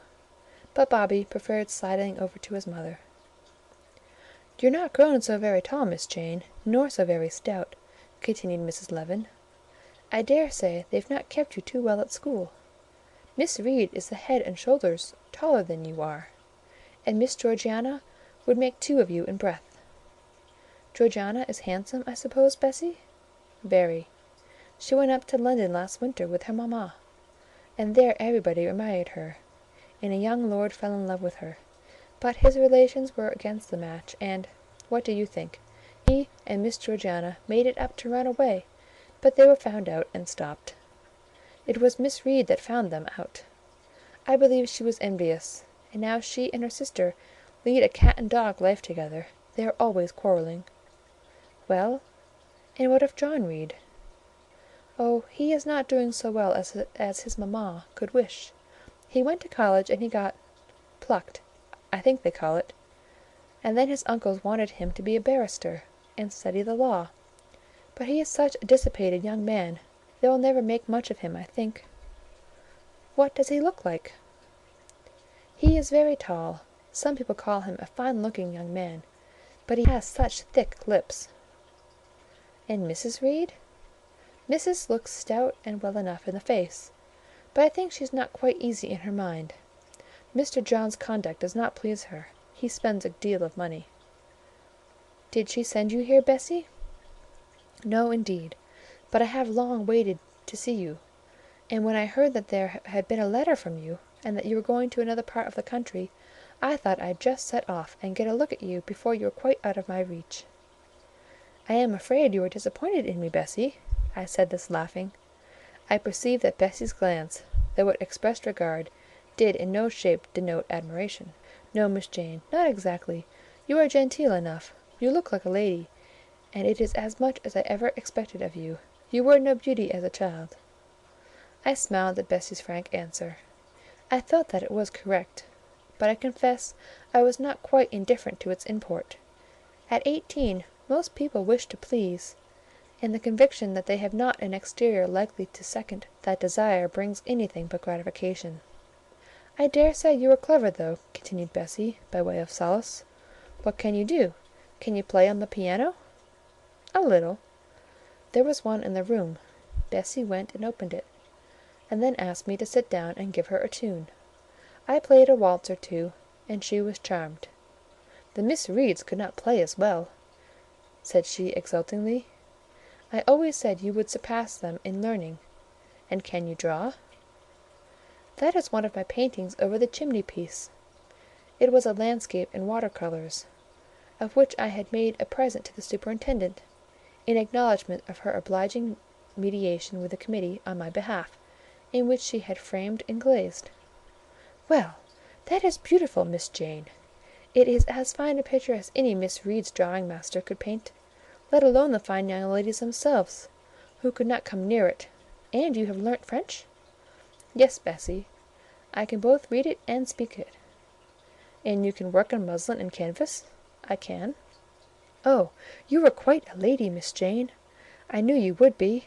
You will get on whether your relations noticed you or not. There was something I wanted to ask you. Have you ever heard anything from your father's kinsfolks, the Eyres? Never in my life.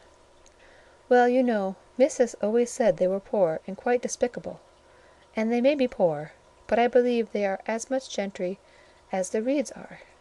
For one day, nearly 7 years ago, a Mr. Eyre came to Gateshead and wanted to see you. Missus said you were at school, 50 miles off. He seemed so much disappointed, for he could not stay. He was going on a voyage to a foreign country, and the ship was to sail from London in a day or two. He looked quite a gentleman, and I believe he was your father's brother. What foreign country was he going to, Bessie? An island, thousands of miles off, where they make wine, the butler did tell me. Madeira? I suggested. Yes, that is it. That is the very word. So he went? Yes. He did not stay many minutes in the house. Missus was very high with him. She called him afterwards a sneaking tradesman. My Robert believes he was a wine merchant. Very likely, I returned, or perhaps clerk or agent to a wine merchant. Bessie and I conversed about old times an hour longer, and then she was obliged to leave me. I saw her again for a few minutes the next morning at Lowton, while I was waiting for my coach. We parted finally at the door of the Brocklehurst Arms there. Each went her separate way. She set off for the brow of Lowood Fell, to meet the conveyance which was to take her back to Gateshead. I mounted the vehicle which was to bear me to my new duties, and a new life in the unknown environs of Millcote. End of Chapter 10. Read by Jennifer Hormel. Jane Eyre by Charlotte Bronte. Chapter 11. A new chapter in a novel is something like a new scene in a play, and when I draw up the curtain this time, reader, you must fancy you see a room in the George Inn at Millcote, with such large figured papering on the walls as inn rooms have, such a carpet, such furniture, such ornaments on the mantelpiece, such prints, including a portrait of George III and another of the Prince of Wales, and a representation of the death of Wolfe. All this is visible to you by the light of an oil lamp hanging from the ceiling, and by that of an excellent fire, near which I sit in my cloak and bonnet. My muff and umbrella lie on the table, and I am warming away the numbness and chill contracted by 16 hours' exposure to the rawness of an October day.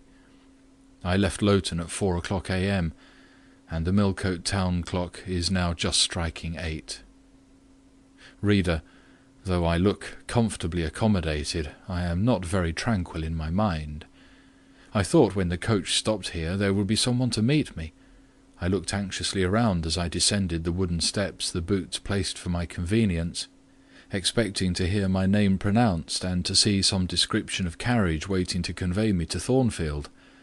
Nothing of the sort was visible, and when I asked a waiter if anyone had been to inquire after a Miss Eyre, I was answered in the negative. So I had no recourse but to request to be shown into a private room, and here I am waiting, while all sorts of doubts and fears are troubling my thoughts. It is a very strange sensation to inexperienced youth to feel itself quite alone in the world, cut adrift from every connection, uncertain whether the port to which it is bound can be reached, and prevented by many impediments from returning to that it has quitted. The charm of adventure sweetens that sensation, the glow of pride warms it. But then the throb of fear disturbs it, and fear with me became predominant when half an hour elapsed and still I was alone. I bethought myself to ring the bell. "Is there a place in this neighbourhood called Thornfield?" I asked of the waiter who answered the summons. "Thornfield? I don't know, ma'am. I'll inquire at the bar." He vanished, but reappeared instantly. "Is your name Eyre, miss?" "Yes." "Person here waiting for you?" I jumped up, took my muff and umbrella, and hastened into the inn passage. A man was standing by the open door, and in the lamplit street I dimly saw a one-horse conveyance. "This will be your luggage, I suppose," said the man, rather abruptly when he saw me, pointing to my trunk in the passage. "Yes." He hoisted it onto the vehicle, which was a sort of car, and then I got in. Before he shut me up, I asked him how far it was to Thornfield. "A matter of 6 miles." "How long shall we be before we get there?" "Happen an hour and a half." He fastened the car door, climbed to his own seat outside, and we set off. Our progress was leisurely, and gave me ample time to reflect. I was content to be at length so near the end of my journey, and as I leaned back in the comfortable though not elegant conveyance, I meditated much at my ease. I suppose, thought I, judging from the plainness of the servant and carriage, Mrs. Fairfax is not a very dashing person. So much the better. I never lived amongst fine people but once, and I was very miserable with them. I wonder if she lives alone, except for this little girl. If so, and if she is in any degree amiable, I shall surely be able to get on with her. I will do my best. It is a pity that doing one's best does not always answer. At Lowood, indeed, I took that resolution, kept it, and succeeded in pleasing. But with Mrs. Reed, I remember my best was always spurned with scorn. I pray God Mrs. Fairfax may not turn out a second Mrs. Reed. But if she does, I am not bound to stay with her. Let the worst come to the worst, I can advertise again. How far are we on our road now, I wonder? I let down the window and looked out. Millcote was behind us. Judging by the number of its lights, it seemed a place of considerable magnitude, much larger than Lowton. We were now, as far as I could see, on a sort of common, but there were houses scattered all over the district. I felt we were in a different region to Lowood, more populous, less picturesque, more stirring, less romantic. The roads were heavy, the night misty. My conductor let his horse walk all the way, and the hour and a half extended, I verily believe, to 2 hours. At last he turned in his seat and said, "You're known so far for Thornfield now?" Again I looked out. We were passing a church. I saw its low broad tower against the sky, and its bell was tolling a quarter. I saw a narrow galaxy of lights too on a hillside, marking a village or hamlet.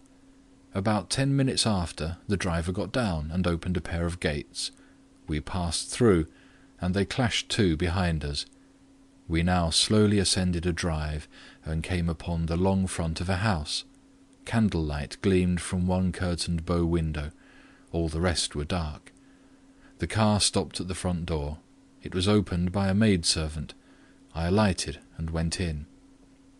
"Will you walk this way, ma'am?" said the girl, and I followed her across a square hall with high doors all round. She ushered me into a room whose double illumination of fire and candle at first dazzled me, contrasting as it did with the darkness to which my eyes had grown for 2 hours inured. When I could see, however, a cosy and agreeable picture presented itself to my view. A snug, small room, a round table by a cheerful fire, an armchair, high-backed and old-fashioned, wherein sat the neatest imaginable little elderly lady, in widow's cap, black silk gown, and snowy muslin apron, exactly like what I had fancied Mrs. Fairfax, only less stately and milder-looking. She was occupied in knitting. A large cat sat demurely at her feet. Nothing, in short, was wanting to complete the beau ideal of domestic comfort. A more reassuring introduction for a new governess could scarcely be conceived. There was no grandeur to overwhelm, no stateliness to embarrass, and then, as I entered, the old lady got up, and promptly and kindly came forward to meet me. "How do you do, my dear? I am afraid you have had a tedious ride. John drives so slowly. You must be cold. Come to the fire." "Mrs. Fairfax, I suppose," said I. "Yes, you are right. Do sit down." She conducted me to her own chair, and then began to remove my shawl and untie my bonnet strings. I begged she would not give herself so much trouble. "Oh, it is no trouble. I dare say your own hands are almost numbed with cold. Leah, make a little hot negus and cut a sandwich or two. Here are the keys of the storeroom." And she produced from her pocket a most housewifely bunch of keys, and delivered them to the servant. "Now then, draw nearer to the fire," she continued. "You've brought your luggage with you, haven't you, my dear?" "Yes, ma'am." "I'll see it carried into your room," she said, and bustled out. She treats me like a visitor, thought I. I little expected such a reception. I anticipated only coldness and stiffness. This is not like what I've heard of the treatment of governesses, but I must not exult too soon. She returned, with her own hands cleared her knitting apparatus and a book or two from the table, to make room for the tray which Leah now brought, and then herself handed me the refreshments. I felt rather confused at being the object of more attention than I had ever before received, and that too shown by my employer and superior. But as she did not herself seem to consider she was doing anything out of her place, I thought it better to take her civilities quietly. "Shall I have the pleasure of seeing Miss Fairfax to-night?" I asked, when I had partaken of what she offered me. "What did you say, my dear? I'm a little deaf," returned the good lady, approaching her ear to my mouth. I repeated the question more distinctly. "Miss Fairfax? Oh, you mean Miss Varens. Varens is the name of your future pupil." "Indeed? Then she is not your daughter?" "No, I have no family." I should have followed up my first inquiry by asking in what way Miss Varens was connected with her, but I recollected it was not polite to ask too many questions. Besides, I was sure to hear in time. "I am so glad," she continued, as she sat down opposite to me, and took the cat on her knee, "I am so glad you are come. It will be quite pleasant living here now with a companion. To be sure, it is pleasant at any time, for Thornfield is a fine old hall, rather neglected of late years perhaps, but still it is a respectable place. Yet, you know, in winter-time one feels dreary quite alone in the best quarters. I say alone. Leah is a nice girl, to be sure, and John and his wife are very decent people, but then, you see, they are only servants, and one can't converse with them on terms of equality. One must keep them at a due distance, for fear of losing one's authority. I'm sure last winter, it was a very severe one if you recollect, and when it did not snow it rained and blew, not a creature but the butcher and postman came to the house from November till February, and I really got quite melancholy with sitting night after night alone. I had Leah in to read to me sometimes, but I don't think the poor girl liked the task much. She felt it confining. In spring and summer one got on better. Sunshine and long days make such a difference. And then, just at the commencement of this autumn, little Adela Varens came, and her nurse. A child makes a house alive all at once, and now you are here, I shall be quite gay." My heart really warmed to the worthy lady as I heard her talk, and I drew my chair a little nearer to her, and expressed my sincere wish that she might find my company as agreeable as she anticipated. "But I'll not keep you sitting up late to-night," said she. "It is on the stroke of 12 now, and you have been travelling all day. You must feel tired. If you've got your feet well warmed, I'll show you your bedroom. I've had the room next to mine prepared for you. It's only a small apartment, but I thought you would like it better than one of the large front chambers. To be sure, they have finer furniture, but they are so dreary and solitary. I never sleep in them myself." I thanked her for her considerate choice, and as I really felt fatigued with my long journey, expressed my readiness to retire. She took my candle, and I followed her from the room. First she went to see if the hall door was fastened.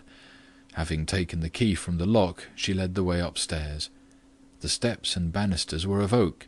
The staircase window was high and latticed. Both it and the long gallery into which the bedroom doors opened looked as if they belonged to a church rather than a house.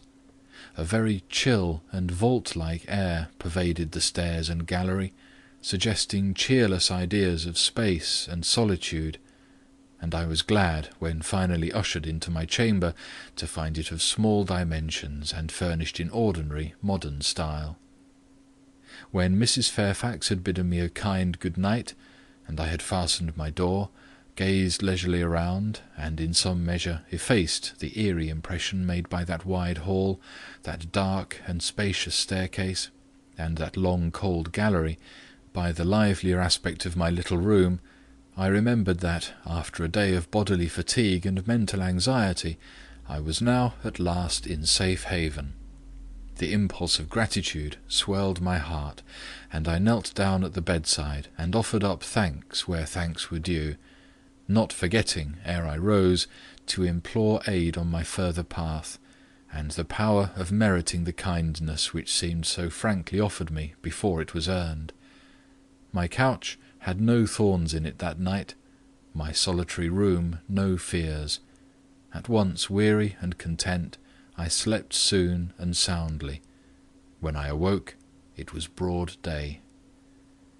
The chamber looked such a bright little place to me as the sun shone in between the gay blue chintz window curtains, showing papered walls and a carpeted floor, so unlike the bare planks and stained plaster of Lowood that my spirits rose at the view. Externals have a great effect on the young.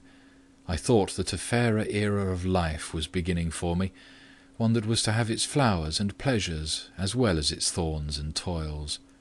My faculties, roused by the change of scene, the new field offered to hope, seemed all astir. I cannot precisely define what they expected, but it was something pleasant, not perhaps that day or that month, but at an indefinite future period. I rose.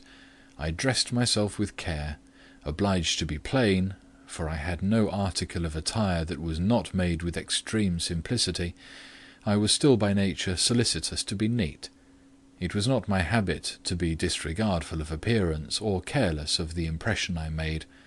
On the contrary, I ever wished to look as well as I could, and to please as much as my want of beauty would permit. I sometimes regretted that I was not handsomer. I sometimes wished to have rosy cheeks, a straight nose, and small cherry mouth. I desired to be tall, stately, and finely developed in figure. I felt it a misfortune that I was so little, so pale, and had features so irregular and so marked. And why had I these aspirations and these regrets? It would be difficult to say. I could not then distinctly say it to myself, yet I had a reason, and a logical, natural reason too. However, when I had brushed my hair very smooth and put on my black frock, which, Quaker-like as it was, at least had the merit of fitting to a nicety, and adjusted my clean white tucker, I thought I should do respectably enough to appear before Mrs. Fairfax, and that my new pupil would not at least recoil from me with antipathy. Having opened my chamber window, and seen that I left all things straight and neat on the toilet table, I ventured forth. Traversing the long and matted gallery, I descended the slippery steps of oak. Then I gained the hall. I halted there a minute. I looked at some pictures on the walls. One, I remember, represented a grim man in a cuirass, and one a lady with powdered hair and a pearl necklace, and a bronze lamp pendant from the ceiling, at a great clock whose case was of oak curiously carved, and ebon black with time and rubbing. Everything appeared very stately and imposing to me, and then I was so little accustomed to grandeur. The hall door, which was half of glass, stood open. I stepped over the threshold. It was a fine autumn morning. The early sun shone serenely on embrowned groves and still green fields. Advancing on to the lawn, I looked up and surveyed the front of the mansion.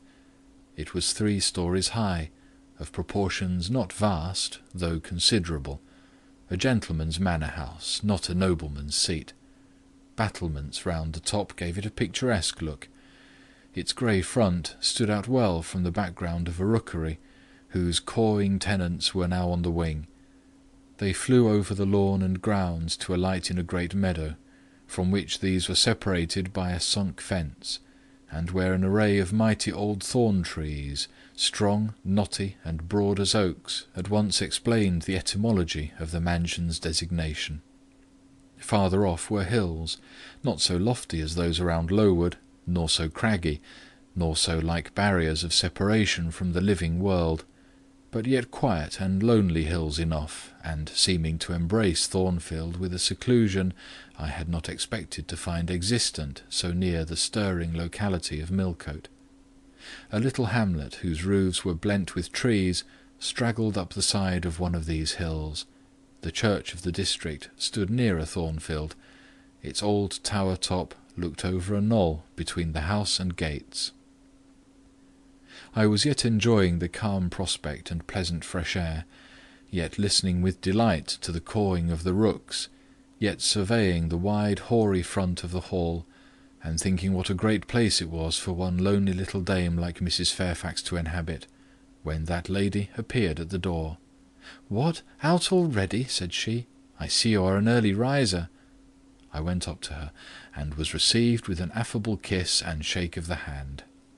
"How do you like Thornfield?" she asked. I told her I liked it very much. "Yes," she said, "it is a pretty place, but I fear it will be getting out of order unless Mr. Rochester should take it into his head to come and reside here permanently, or at least visit it rather oftener. Great houses and fine grounds require the presence of the proprietor." "Mr. Rochester!" I exclaimed. "Who is he?" "The owner of Thornfield," she responded quietly. "Did you not know he was called Rochester?" Of course I did not. I had never heard of him before, but the old lady seemed to regard his existence as a universally understood fact, with which everybody must be acquainted by instinct. "I thought," I continued, "Thornfield belonged to you." "To me? Bless you, child, what an idea! To me? I am only the housekeeper, the manager. To be sure, I am distantly related to the Rochesters by the mother's side, or at least my husband was. He was a clergyman, incumbent of Hay, that little village yonder on the hill, and that church near the gates was his. The present Mr. Rochester's mother was a Fairfax, and second cousin to my husband. But I never presume on the connection. In fact, it is nothing to me. I consider myself quite in the light of an ordinary housekeeper. My employer is always civil, and I expect nothing more." "And the little girl, my pupil?" "She is Mr. Rochester's ward. He commissioned me to find a governess for her. He intended to have her brought up in somethingshire, I believe. Here she comes, with her bonne, as she calls her nurse." The enigma then was explained. This affable and kind little widow was no great dame, but a dependent like myself. I did not like her the worse for that. On the contrary, I felt better pleased than ever. The equality between her and me was real, not the mere result of condescension on her part. So much the better. My position was all the freer. As I was meditating on this discovery, a little girl, followed by her attendant, came running up the lawn. I looked at my pupil, who did not at first appear to notice me. She was quite a child, perhaps 7 or 8 years old, slightly built, with a pale, small-featured face, and a redundancy of hair falling in curls to her waist. "Good morning, Miss Adelia," said Mrs. Fairfax. "Come and speak to the lady who is to teach you, and to make you a clever woman one day." She approached. "C'est là ma gouvernante," she said, pointing at me, and addressing her nurse, who answered, "Mais oui, certainement." "Are they foreigners?" I inquired, amazed at hearing the French language. The nurse is a foreigner, and Adela was born on the continent, and I believe never left it till within 6 months ago. When she first came here she could speak no English. Now she can make shift to talk it a little. I don't understand her, she mixes it so with French, but you will make out her meaning very well, I dare say.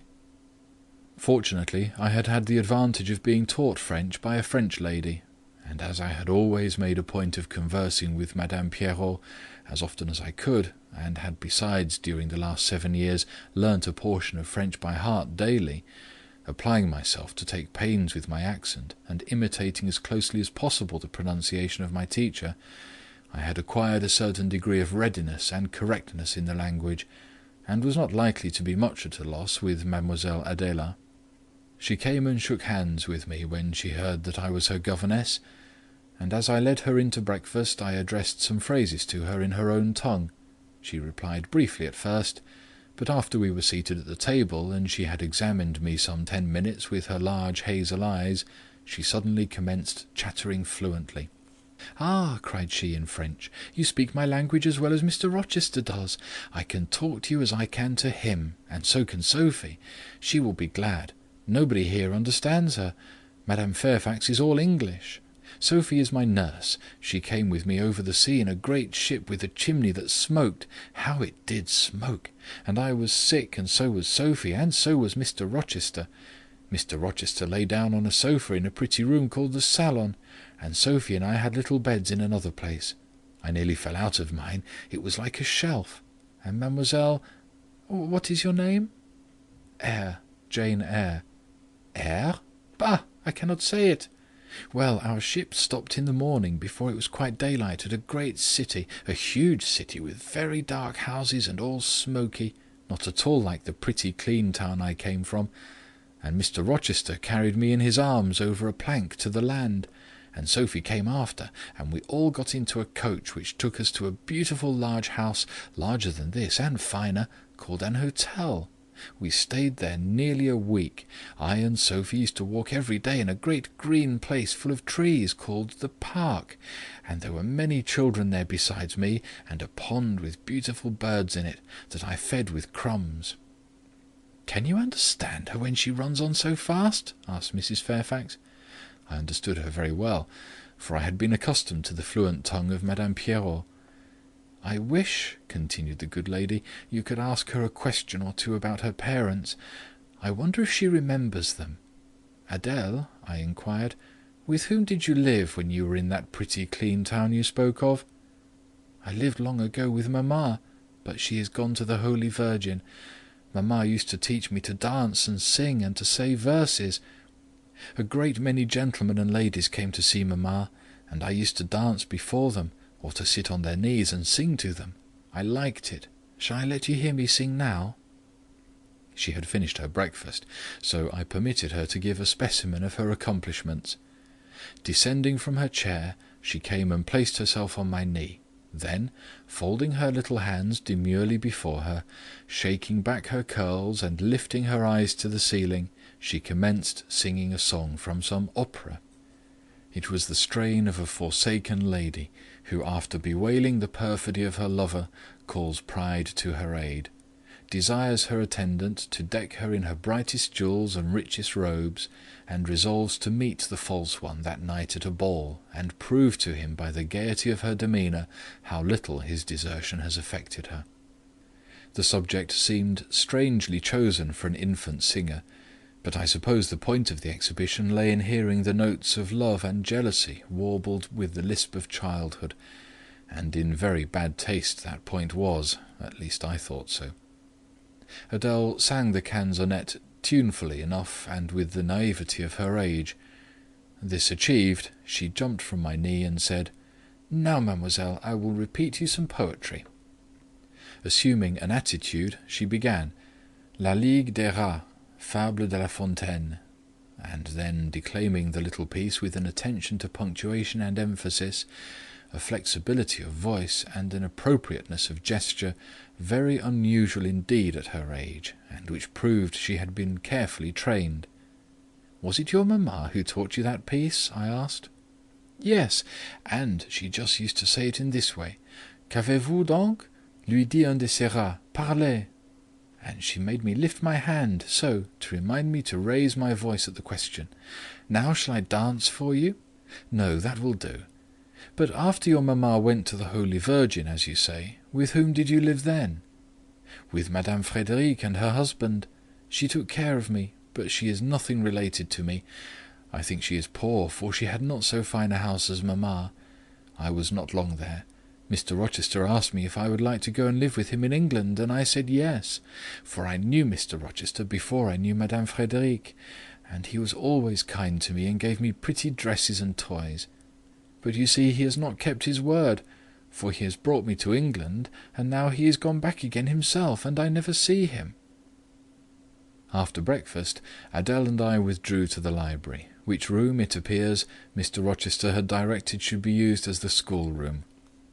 Most of the books were locked up behind glass doors, but there was one bookcase left open, containing everything that could be needed in the way of elementary works, and several volumes of light literature, poetry, biography, travels, a few romances, etc. I suppose he had considered that these were all the governess would require for her private perusal, and indeed they contented me amply for the present. Compared with the scanty pickings I had now and then been able to glean at Lowood, they seemed to offer an abundant harvest of entertainment and information. In this room, too, there was a cabinet piano, quite new and of superior tone, also an easel for painting and a pair of globes. I found my pupil sufficiently docile, though disinclined to apply. She had not been used to regular occupation of any kind. I felt it would be injudicious to confine her too much at first, so when I had talked to her a great deal and got her to learn a little, and when the morning had advanced to noon, I allowed her to return to her nurse. I then proposed to occupy myself till dinner-time in drawing some little sketches for her use. As I was going upstairs to fetch my portfolio and pencils, Mrs. Fairfax called to me. "Your morning school hours are over now, I suppose," said she. She was in a room, the folding doors of which stood open. I went in when she addressed me. It was a large, stately apartment, with purple chairs and curtains, a Turkey carpet, walnut-panelled walls, one vast window rich in slanted glass, and a lofty ceiling, nobly moulded. Mrs. Fairfax was dusting some vases of fine purple spar, which stood on a sideboard.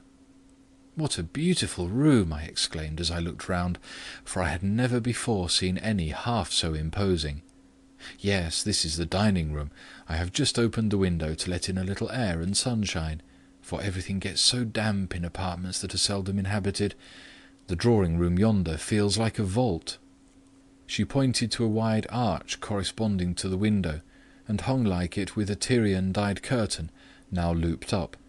Mounting to it by 2 broad steps, and looking through, I thought I caught a glimpse of a fairy place, so bright to my novice eyes appeared the view beyond.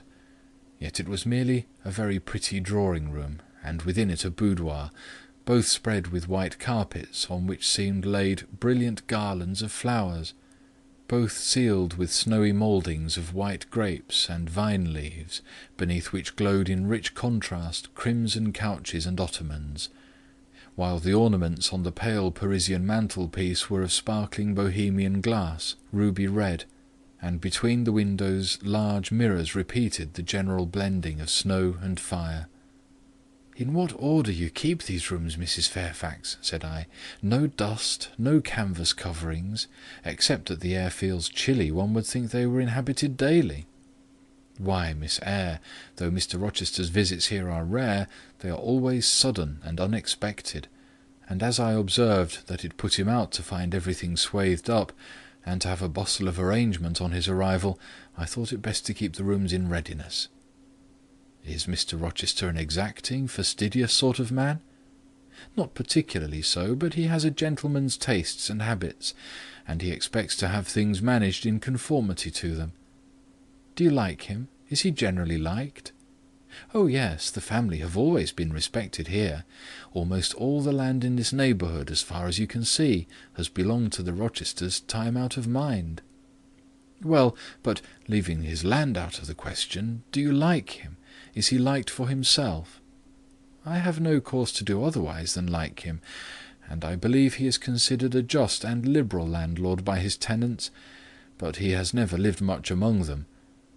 "But has he no peculiarities? What, in short, is his character?" "Oh, his character is unimpeachable, I suppose. He is rather peculiar, perhaps. He has travelled a great deal, and seen a great deal of the world, I should think. I dare say he is clever, but I never had much conversation with him." "In what way is he peculiar?" "I don't know. It is not easy to describe. Nothing striking, but you feel it when he speaks to you. You cannot be always sure whether he is in jest or earnest, whether he is pleased or the contrary. You don't thoroughly understand him, in short. At least I don't. But it is of no consequence. He is a very good master." This was all the account I got from Mrs. Fairfax of her employer and mine. There are people who seem to have no notion of sketching a character, or observing and describing salient points, either in persons or things. The good lady evidently belonged to this class. My queries puzzled, but did not draw her out. Mr. Rochester was Mr. Rochester in her eyes, a gentleman, a landed proprietor, nothing more. She inquired, and searched no further, and evidently wondered at my wish to gain a more definite notion of his identity. When we left the living-room, she proposed to show me over the rest of the house, and I followed her upstairs and downstairs, admiring as I went, for all was well arranged and handsome. The large front chambers I thought especially grand, and some of the third-story rooms, though dark and low, were interesting from their air of antiquity. The furniture once appropriated to the lower apartments had from time to time been removed here, as fashions changed, and the imperfect light entering by their narrow casement showed bedsteads of 100 years old, chests in oak or walnut, looking with their strange carvings of palm branches and cherubs' heads like types of the Hebrew Ark, rows of venerable chairs, high-backed and narrow, stools still more antiquated, on whose cushioned tops were yet apparent traces of half-effaced embroideries, wrought by fingers that for 2 generations had been coffin dust.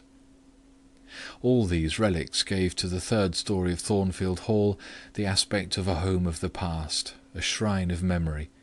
I liked the hush, the gloom, the quaintness of these retreats in the day, but I by no means coveted a night's repose on one of those wide and heavy beds, shut in, some of them, with doors of oak, shaded others with wrought old English hangings crusted with thick work, portraying effigies of strange flowers and stranger birds, and strangest human beings, all which would have looked strange indeed by the pallid gleam of moonlight. "Do the servants sleep in these rooms?" I asked. "No, they occupy a range of smaller apartments to the back. No one ever sleeps here. One would almost say that, if there were a ghost in Thornfield Hall, this would be its haunt." "So I think. You have no ghosts, then?" "None that I ever heard of," returned Mrs. Fairfax, smiling. "Nor any traditions of one? No legends or ghost stories?" "I believe not. And yet it is said the Rochesters have been rather a violent, rather than a quiet race in their time. Perhaps, though, that is the reason they rest tranquilly in their graves now." "Yes, after life's fitful fever they sleep well," I muttered. "Where are you going now, Mrs. Fairfax?" For she was moving away. "On to the leads. Will you come and see the view from thence?" I followed still, up a very narrow staircase to the attics, and thence by a ladder and through a trap-door to the roof of the hall. I was now on a level with the crow colony, and could see into their nests. Leaning over the battlements and looking far down, I surveyed the grounds laid out like a map. The bright and velvet lawn closely girdled the grey base of the mansion, the field wide as a park, dotted with its ancient timber, the wood dun and sere, divided by a path visibly overgrown, greener with moss than the trees were with foliage, the church at the gates, the road, the tranquil hills, all reposing in the autumn day's sun, the horizon bounded by a propitious sky, azure, marbled with pearly white. No feature in the scene was extraordinary, but all was pleasing. When I turned from it and repassed the trap-door, I could scarcely see my way down the ladder. The attic seemed black as a vault compared with that arch of blue air to which I had been looking up, and to that sunlit scene of grove, pasture, and green hill, of which the hall was the centre, and over which I had been gazing with delight. Mrs. Fairfax stayed behind a moment to fasten the trap-door. I, by drift of groping, found the outlet from the attic, and proceeded to descend the narrow garret staircase. I lingered in the long passage to which this led, separating the front and back rooms of the third story, narrow, low, and dim, with only one little window at the far end, and looking, with its 2 rows of small black doors all shut, like a corridor in some Bluebeard's castle. While I paced softly on, the last sound I expected to hear in so still a region, a laugh, struck my ear. It was a curious laugh, distinct, formal, mirthless. I stopped. The sound ceased, only for an instant. It began again, louder, for at first, though distinct, it was very low.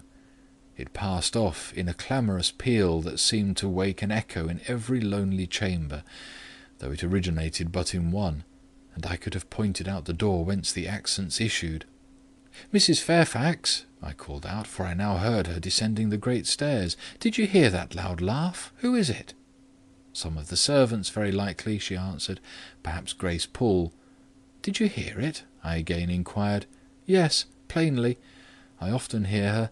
She sews in one of these rooms. Perhaps Leah is with her. They are frequently noisy together."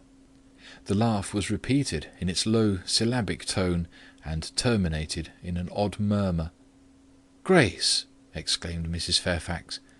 I really did not expect any Grace to answer, for the laugh was as tragic, as preternatural a laugh as any I have ever heard, and but that it was high noon, and that no circumstance of ghostliness accompanied the curious cachinnation, but that neither scene nor season favoured fear, I should have been superstitiously afraid. However, the event showed me I was a fool for entertaining a sense even of surprise. The door nearest me opened, and a servant came out, a woman of between 30 and 40, a set, square-made figure, red-haired, and with a hard, plain face. Any apparition less romantic or less ghostly could scarcely be conceived. "Too much noise, Grace," said Mrs. Fairfax. "Remember directions." Grace curtsied silently and went in. "She is a person we have to sew and assist Leah in her housemaid's work," continued the widow. "Not altogether unobjectionable in some points, but she does well enough. By the by, how have you got on with your new pupil this morning?" The conversation, thus turned on Adèle, continued till we reached the light and cheerful region below. Adèle came running to meet us in the hall, exclaiming, "Mesdames, vous êtes servies," adding, "J'ai bien faim, moi." We found dinner ready, and waiting for us in Mrs. Fairfax's room. End of chapter 11.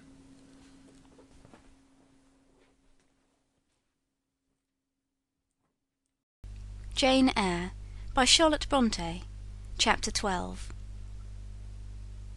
The promise of a smooth career, which my first calm introduction to Thornfield Hall seemed to pledge, was not belied on a longer acquaintance with the place and its inmates. Mrs. Fairfax turned out to be what she appeared, a placid-tempered, kind-natured woman, of competent education and average intelligence. My pupil was a lively child, who had been spoilt and indulged, and therefore was sometimes wayward; but as she was committed entirely to my care, and no injudicious interference from any quarter ever thwarted my plans for her improvement, she soon forgot her little freaks, and became obedient and teachable. She had no great talents, no marked traits of character, no peculiar development of feeling or taste which raised her 1 inch above the ordinary level of childhood; but neither had she any deficiency or vice which sunk her below it. She made reasonable progress, entertained for me a vivacious, though perhaps not very profound affection, and by her simplicity, gay prattle, and efforts to please, inspired me, in return, with a degree of attachment sufficient to make us both content in each other's society. This, par parenthèse, will be thought cool language by persons who entertain solemn doctrines about the angelic nature of children, and the duty of those charged with their education to conceive for them an idolatrous devotion. But I am not writing to flatter parental egotism, to echo cant, or to prop up humbug. I am merely telling the truth. I felt a conscientious solicitude for Adèle's welfare and progress, and a quiet liking for her little self, just as I cherished towards Mrs. Fairfax a thankfulness for her kindness, and a pleasure in her society proportionate to the tranquil regard she had for me, and the moderation of her mind and character. Anybody may blame me who likes, when I add further that, now and then, when I took a walk by myself in the grounds, when I went down to the gates and looked through them along the road, or when, while Adele played with her nurse, and Mrs. Fairfax made jellies in the storeroom, I climbed the 3 staircases, raised the trapdoor of the attic, and having reached the leads, looked out afar over sequestered field and hill, and a long dim skyline, that then I longed for a power of vision which might overpass that limit, which might reach the busy world, towns, regions full of life I had heard of but never seen, that then I desired more of practical experience than I possessed, more of intercourse with my kind, of acquaintance with variety of character, than was here within my reach. I valued what was good in Mrs. Fairfax, and what was good in Adele, but I believed in the existence of other and more vivid kinds of goodness, and what I believed in I wished to behold. Who blames me? Many, no doubt, and I shall be called discontented. I could not help it. The restlessness was in my nature. It agitated me to pain sometimes. Then my sole relief was to walk along the corridor of the 3rd story, backwards and forwards, safe in the silence and solitude of the spot, and allow my mind's eye to dwell on whatever bright visions rose before it, and certainly they were many and glowing, to let my heart be heaved by the exultant movement which, while it swelled it in trouble, expanded it with life, and best of all, to open my inward ear to a tale that was never ended, a tale my imagination created and narrated continuously, quickened with all of incident, life, fire, feeling, that I desired and had not in my actual existence. It is in vain to say human beings ought to be satisfied with tranquillity. They must have action, and they will make it if they cannot find it. Millions are condemned to a stiller doom than mine, and millions are in silent revolt against their lot.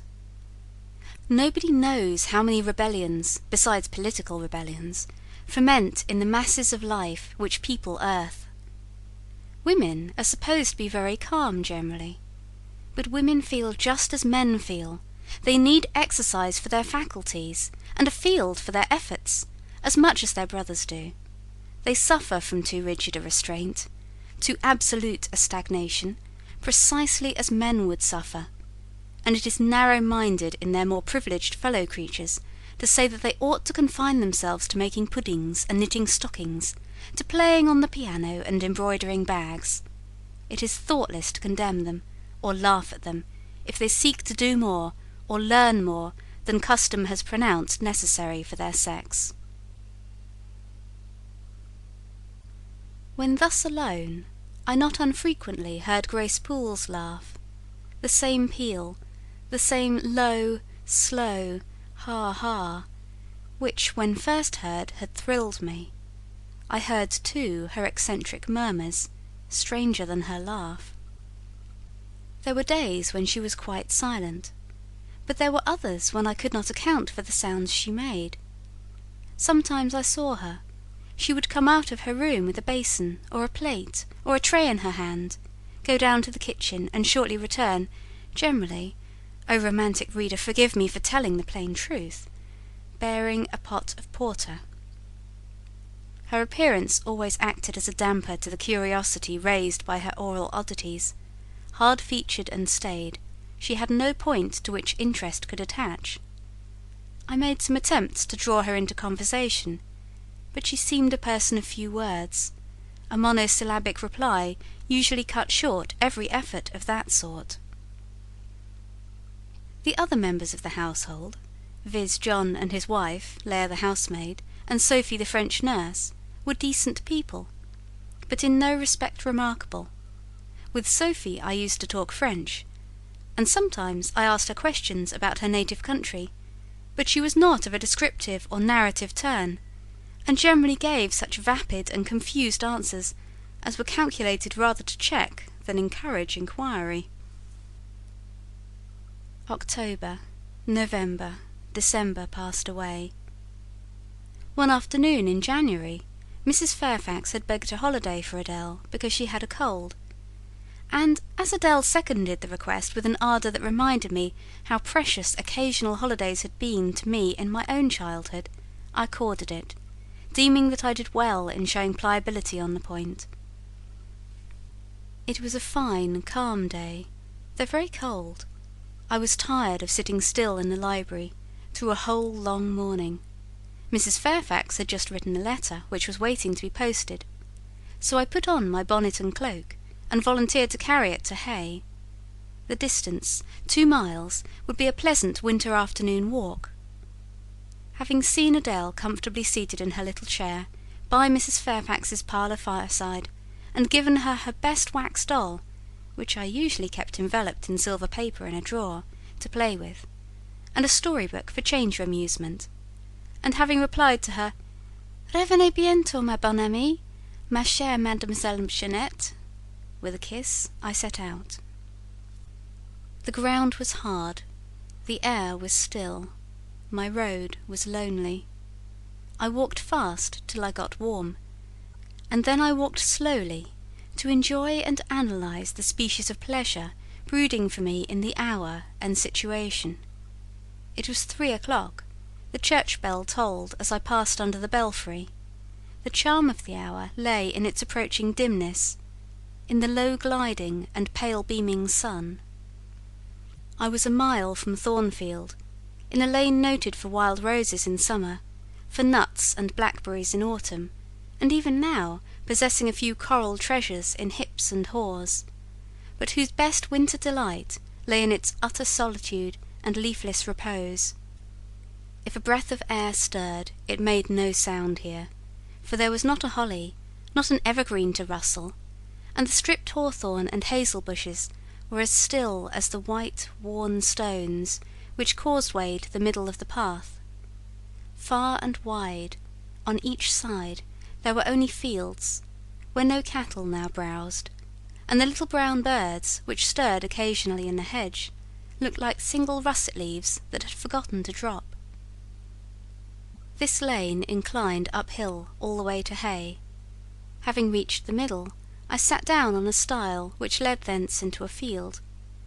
Gathering my mantle around me, and sheltering my hands in my muff, I did not feel the cold, though it froze keenly, as was attested by a sheet of ice covering the causeway, where a little brooklet, now congealed, had overflowed after a rapid thaw some days since. From my seat I could look down on Thornfield. The grey and battlemented hall was the principal object in the vale below me. Its woods and dark rookery rose against the west. I lingered till the sun went down amongst the trees, and sank crimson and clear behind them. I then turned eastward.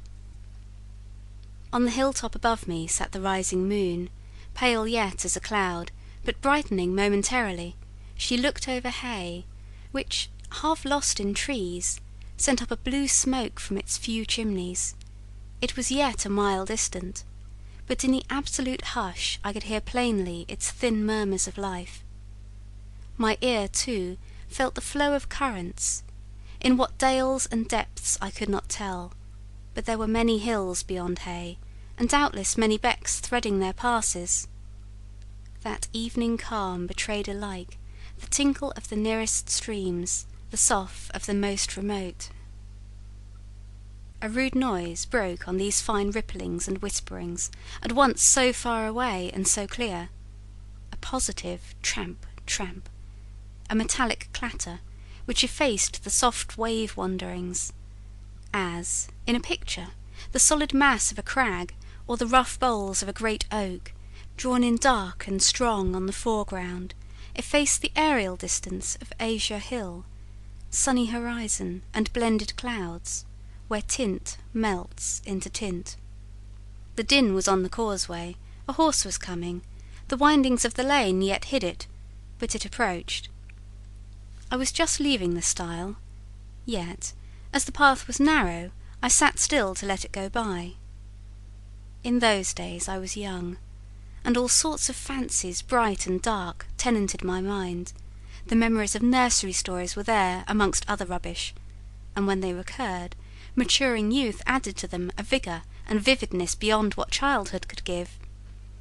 As this horse approached, and as I watched for it to appear through the dusk, I remembered certain of Bessy's tales, wherein figured a North of England spirit called a gytrash, which in the form of horse, mule, or large dog, haunted solitary ways, and sometimes came upon belated travellers, as this horse was now coming upon me.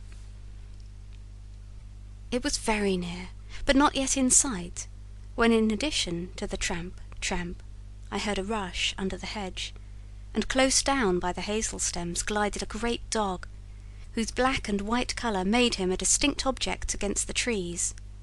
It was exactly one form of Bessy's gytrash, a lion-like creature with long hair and a huge head.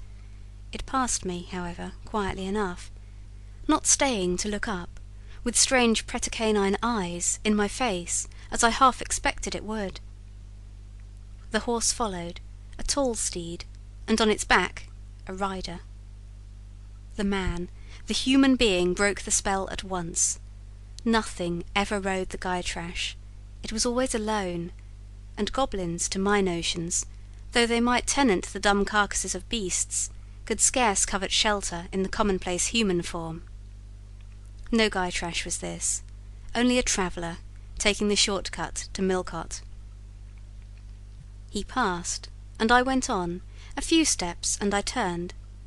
A sliding sound, and an exclamation of "What the deuce is to do now?" and a clattering tumble arrested my attention. Man and horse were down. They had slipped on a sheet of ice which glazed the causeway. The dog came bounding back, and seeing his master in a predicament, and hearing the horse groan, barked until the evening hills echoed the sound, which was deep in proportion to his magnitude. He snuffed round the prostrate group, and then he ran up to me. It was all he could do. There was no other help at hand to summon. I obeyed him and walked down to the traveller, by this time struggling himself free of his steed. His efforts were so vigorous, I thought he could not be much hurt, but I asked him the question, "Are you injured, sir?" I think he was swearing, but am not certain. However, he was pronouncing some formula which prevented him from replying to me directly. "Can I do anything?" I asked again. "You must just stand on one side," he answered as he rose, first to his knees and then to his feet. I did, whereupon began a heaving, stamping, clattering process, accompanied by a barking and baying, which removed me effectually some yards' distance, but I would not be driven quite away till I saw the event. This was finally fortunate. The horse was re-established, and the dog was silenced with a "Down, pilot."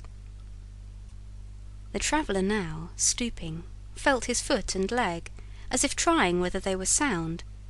Apparently something ailed them, for he halted to the stile whence I had just risen, and sat down. I was in the mood for being useful, or at least officious, I think, for I now drew near him again. "If you are hurt and want help, sir, I can fetch someone, either from Thornfield Hall or from Hay." "Thank you, I shall do. I have no broken bones, only a sprain." And again he stood up and tried his foot, but the result extorted an involuntary "Ugh!" Something of daylight still lingered, and the moon was waxing bright. I could see him plainly. His figure was enveloped in a riding cloak, fur-collared and steel-clasped. Its details were not apparent, but I traced the general points of middle height and considerable breadth of chest. He had a dark face, with stern features and a heavy brow. His eyes and gathered eyebrows looked ireful and thwarted just now. He was past youth, but had not reached middle age. Perhaps he might be 35. I felt no fear of him, and but little shyness. Had he been a handsome, heroic-looking gentleman, I should not have dared to stand thus questioning him against his will, and offering my services unasked. I had hardly ever seen a handsome youth, never in my life spoken to one. I had a theoretical reverence and homage for beauty, elegance, gallantry, fascination. But had I met those qualities incarnate in masculine shape, I should have known instinctively that they neither had nor could have sympathy with anything in me, and should have shunned them as one would fire, lightning, or anything else that is bright but antipathetic. If even this stranger had smiled and been good-humoured to me when I addressed him, if he had put off my offer of assistance gaily and with thanks, I should have gone on my way, and not felt any vocation to renew inquiries. But the frown, the roughness of the traveller set me at my ease. I retained my station when he waved to me to go, and announced, "I cannot think of leaving you, sir, at so late an hour in this solitary lane, till I see you are fit to mount your horse." He looked at me when I said this. He had hardly turned his eyes in my direction before. "I should think you ought to be at home yourself," said he, "if you have a home in this neighbourhood. Where do you come from?" "From just below, and I am not at all afraid of being out late when it is moonlight. I will run over to Hay for you with pleasure if you wish it. Indeed, I am going there to post a letter." "You live just below? Do you mean at that house with the battlements?" pointing to Thornfield Hall, on which the moon cast a hoary gleam, bringing it out distinct and pale from the woods, that by contrast with the western sky now seemed one mass of shadow. "Yes, sir." "Whose house is it?" "Mr. Rochester's." "Do you know Mr. Rochester?" "No, I have never seen him." "He is not resident, then?" "No." "Can you tell me where he is?" "I cannot." "You are not a servant at the Hall, of course. You are—" He stopped, ran his eye over my dress, which as usual was quite simple, a black merino cloak, a black beaver bonnet, neither of them half fine enough for a lady's maid. He seemed puzzled to decide what I was. I helped him. "I am the governess." "Ah, the governess," he repeated. "Deuce taken me if I had not forgotten. The governess." And again my raiment underwent scrutiny. In 2 minutes he rose from the stile. His face expressed pain when he tried to move. "I cannot commission you to fetch help," he said, "but you may help me a little if you will be so kind." "Yes, sir." "You have not an umbrella that I can use as a stick?" "No." "Try to get hold of my horse's bridle and lead him to me. You are not afraid?" I should have been afraid to touch a horse when alone, but when told to do it I was disposed to obey. I put down my muff on the stile and went up to the tall steed. I endeavoured to catch the bridle, but it was a spirited thing, and would not let me come near its head. I made effort on effort, though in vain. Meantime I was mortally afraid of its trampling forefeet. The traveller waited and watched for some time, and at last he laughed.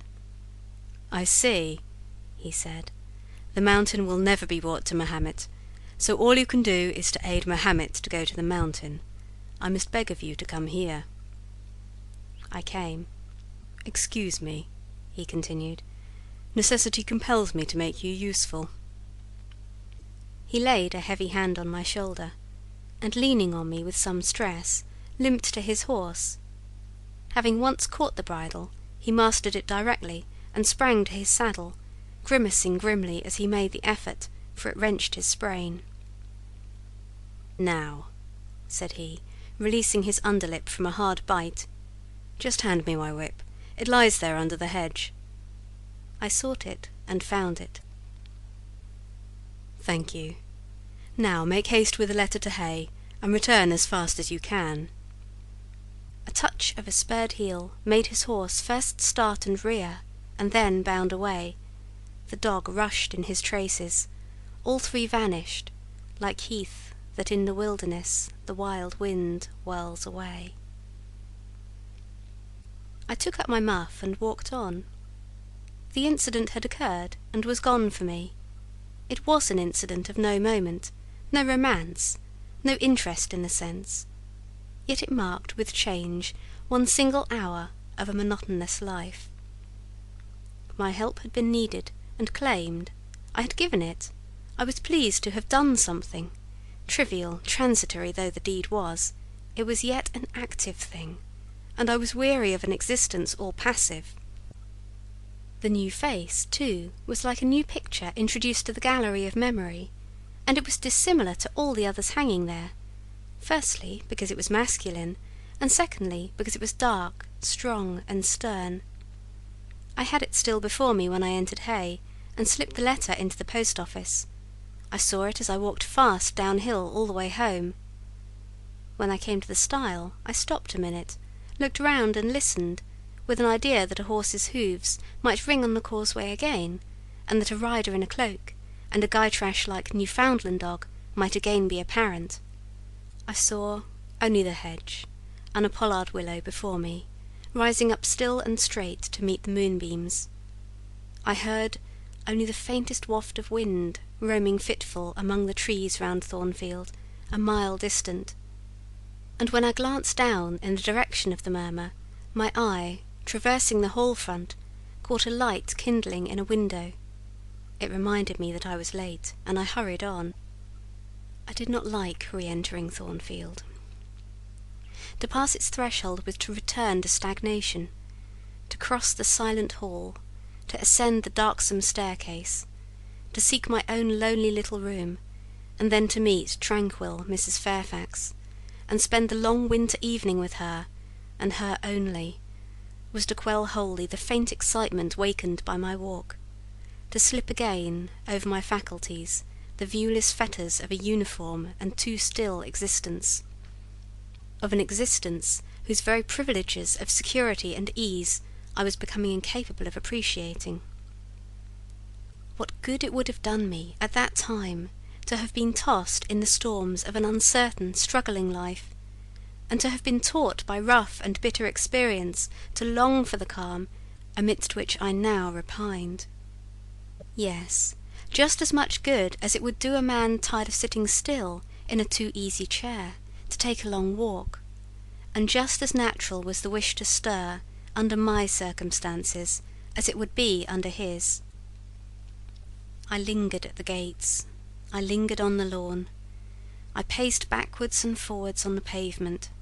The shutters of the glass door were closed, I could not see into the interior, and both my eyes and spirit seemed drawn from the gloomy house, from the grey hollow filled with rayless cells, as it appeared to me, to that sky expanded before me, a blue sea absolved from taint of cloud, the moon ascending it in solemn march, her orb seeming to look up as she left the hill-tops, from behind which she had come, far and farther below her, and aspired to the zenith, midnight dark in its fathomless depth and measureless distance.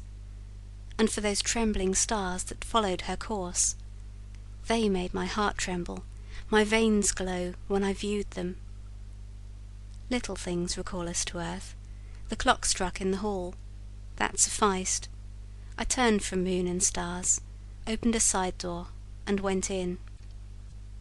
The hall was not dark, nor yet was it lit, only by the high-hung bronze lamp.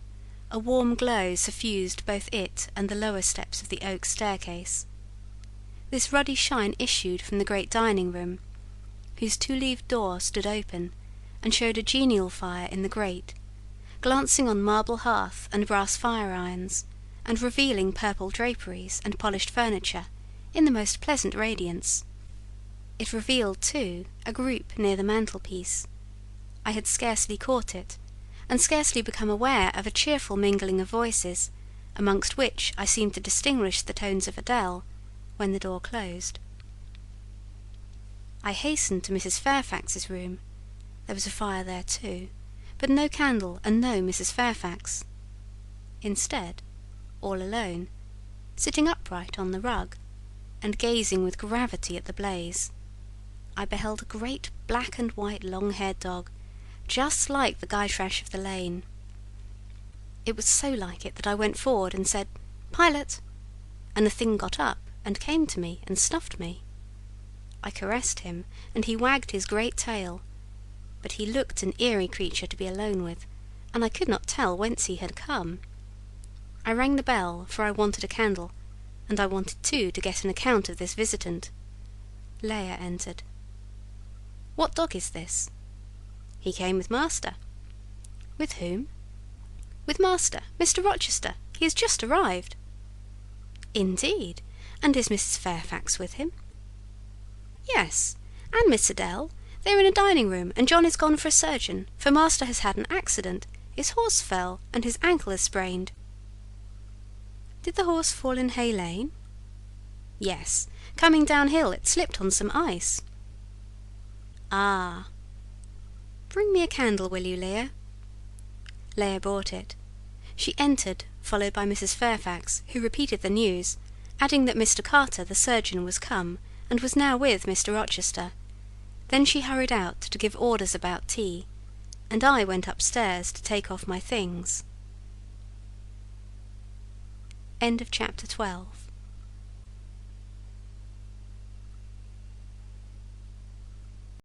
Jane Eyre by Charlotte Bronte. Chapter 13. Mr. Rochester, it seems, by the surgeon's orders, went to bed early that night, nor did he rise soon next morning. When he did come down, it was to attend to business. His agent and some of his tenants were arrived and waiting to speak with him.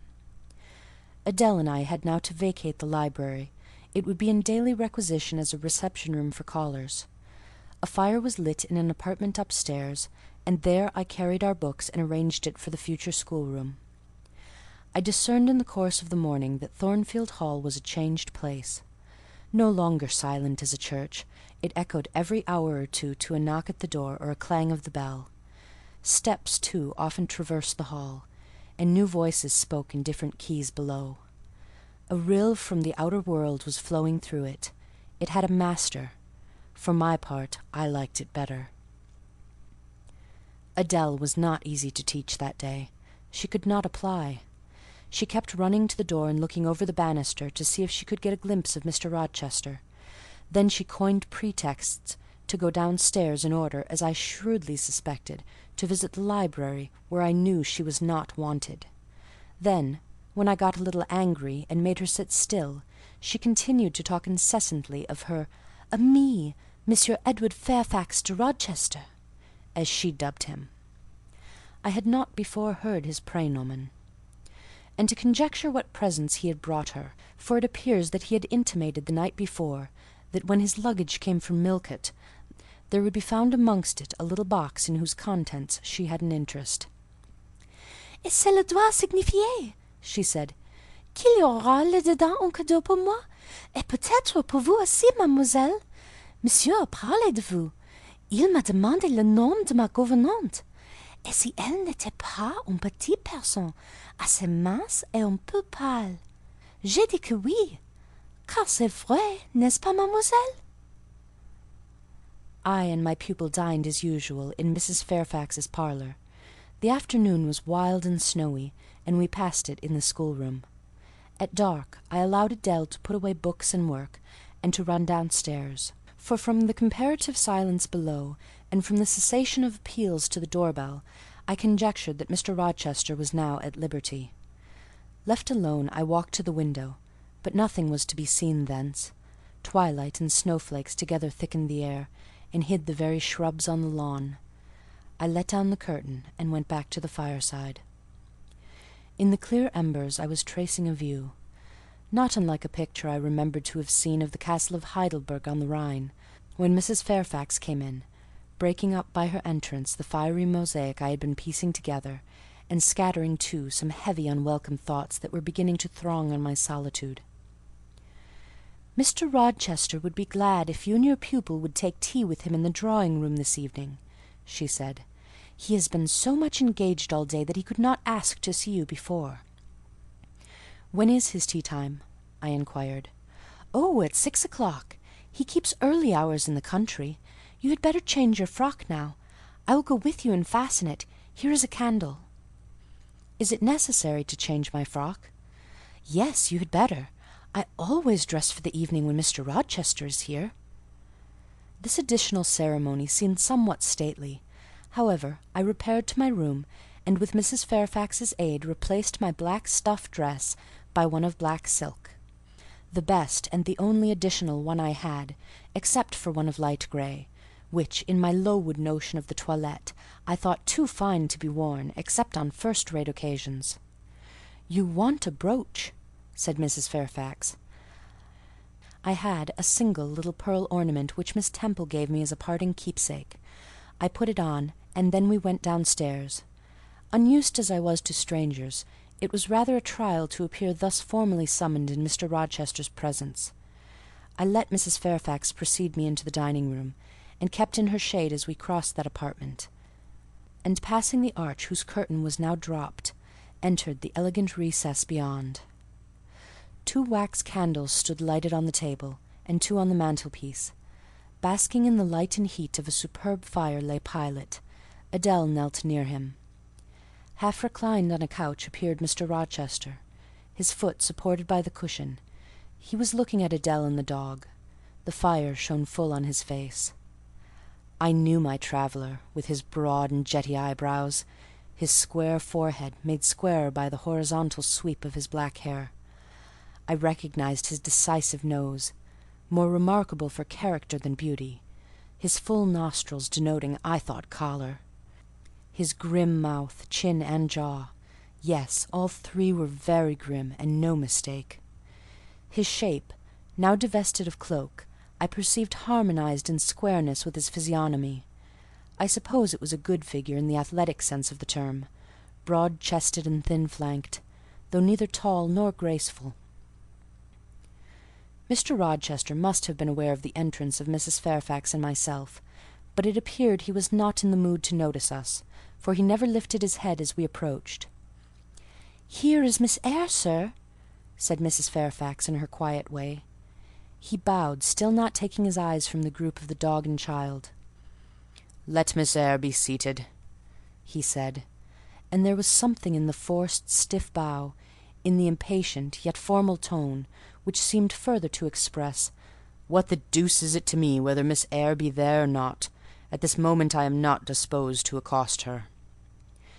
I sat down quite disembarrassed. A reception of finished politeness would probably have confused me. I could not have returned or repaid it by answering grace and elegance on my part, but harsh caprice laid me under no obligation. On the contrary, a decent quiescence under the freak of manner gave me the advantage. Besides, the eccentricity of the proceeding was piquant. I felt interested to see how he would go on. He went on as a statue would. That is, he neither spoke nor moved. Mrs. Fairfax seemed to think it necessary that some one should be amiable, and she began to talk. Kindly as usual, and as usual rather trite. She condoled with him on the pressure of business he had had all day, on the annoyance it must have been to him with that painful sprain. Then she commended his patience and perseverance in going through with it. "Madam, I should like some tea," was the sole rejoinder she got. She hastened to ring the bell, and when the tray came she proceeded to arrange the cups, spoons, etc., with assiduous celerity. I and Adele went to the table, but the master did not leave his couch. "Will you hand Mr. Rochester's cup?" said Mrs. Fairfax to me. "Adele might perhaps spill it." I did as requested.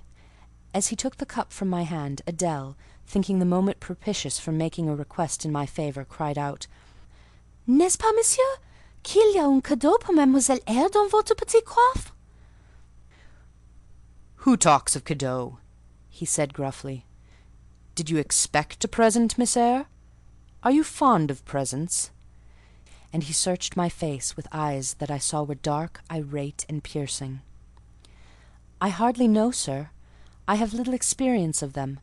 They are generally thought pleasant things." "Generally thought? But what do you think?" "I should be obliged to take time, sir, before I could give you an answer worthy of your acceptance. A present has many faces to it, has it not? And one should consider all before pronouncing an opinion as to its nature." "Miss Eyre, you are not so unsophisticated as Adele. She demands a cadeau clamorously the moment she sees me. You beat about the bush." because I have less confidence in my deserts than Adele has. She can prefer the claim of old acquaintance, and the right too of custom, for she says you have always been in the habit of giving her playthings.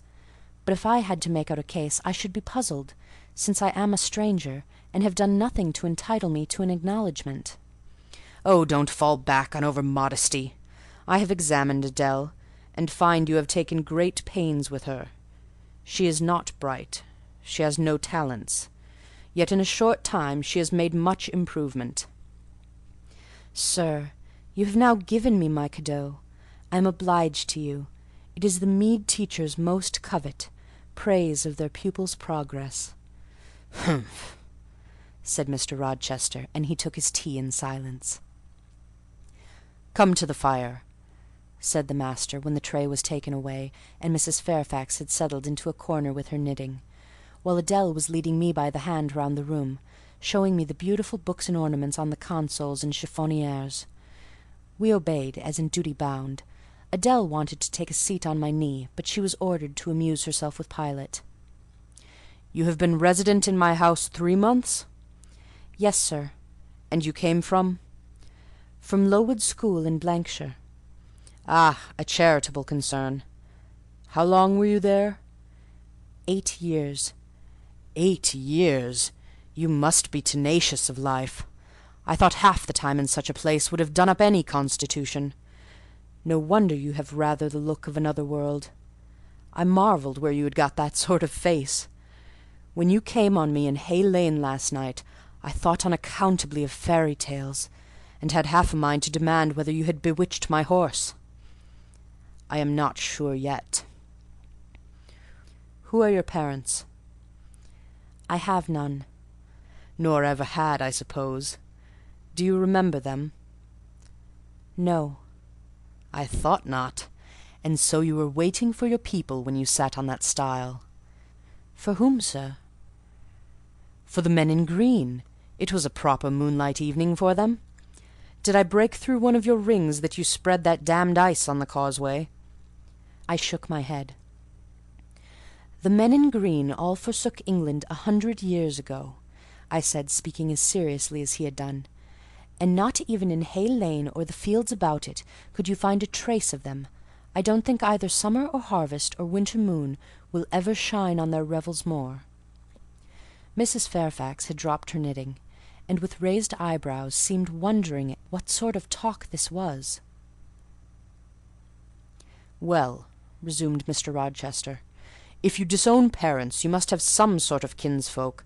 Uncles and aunts?" "No, none that I ever saw." "And your home?" "I have none."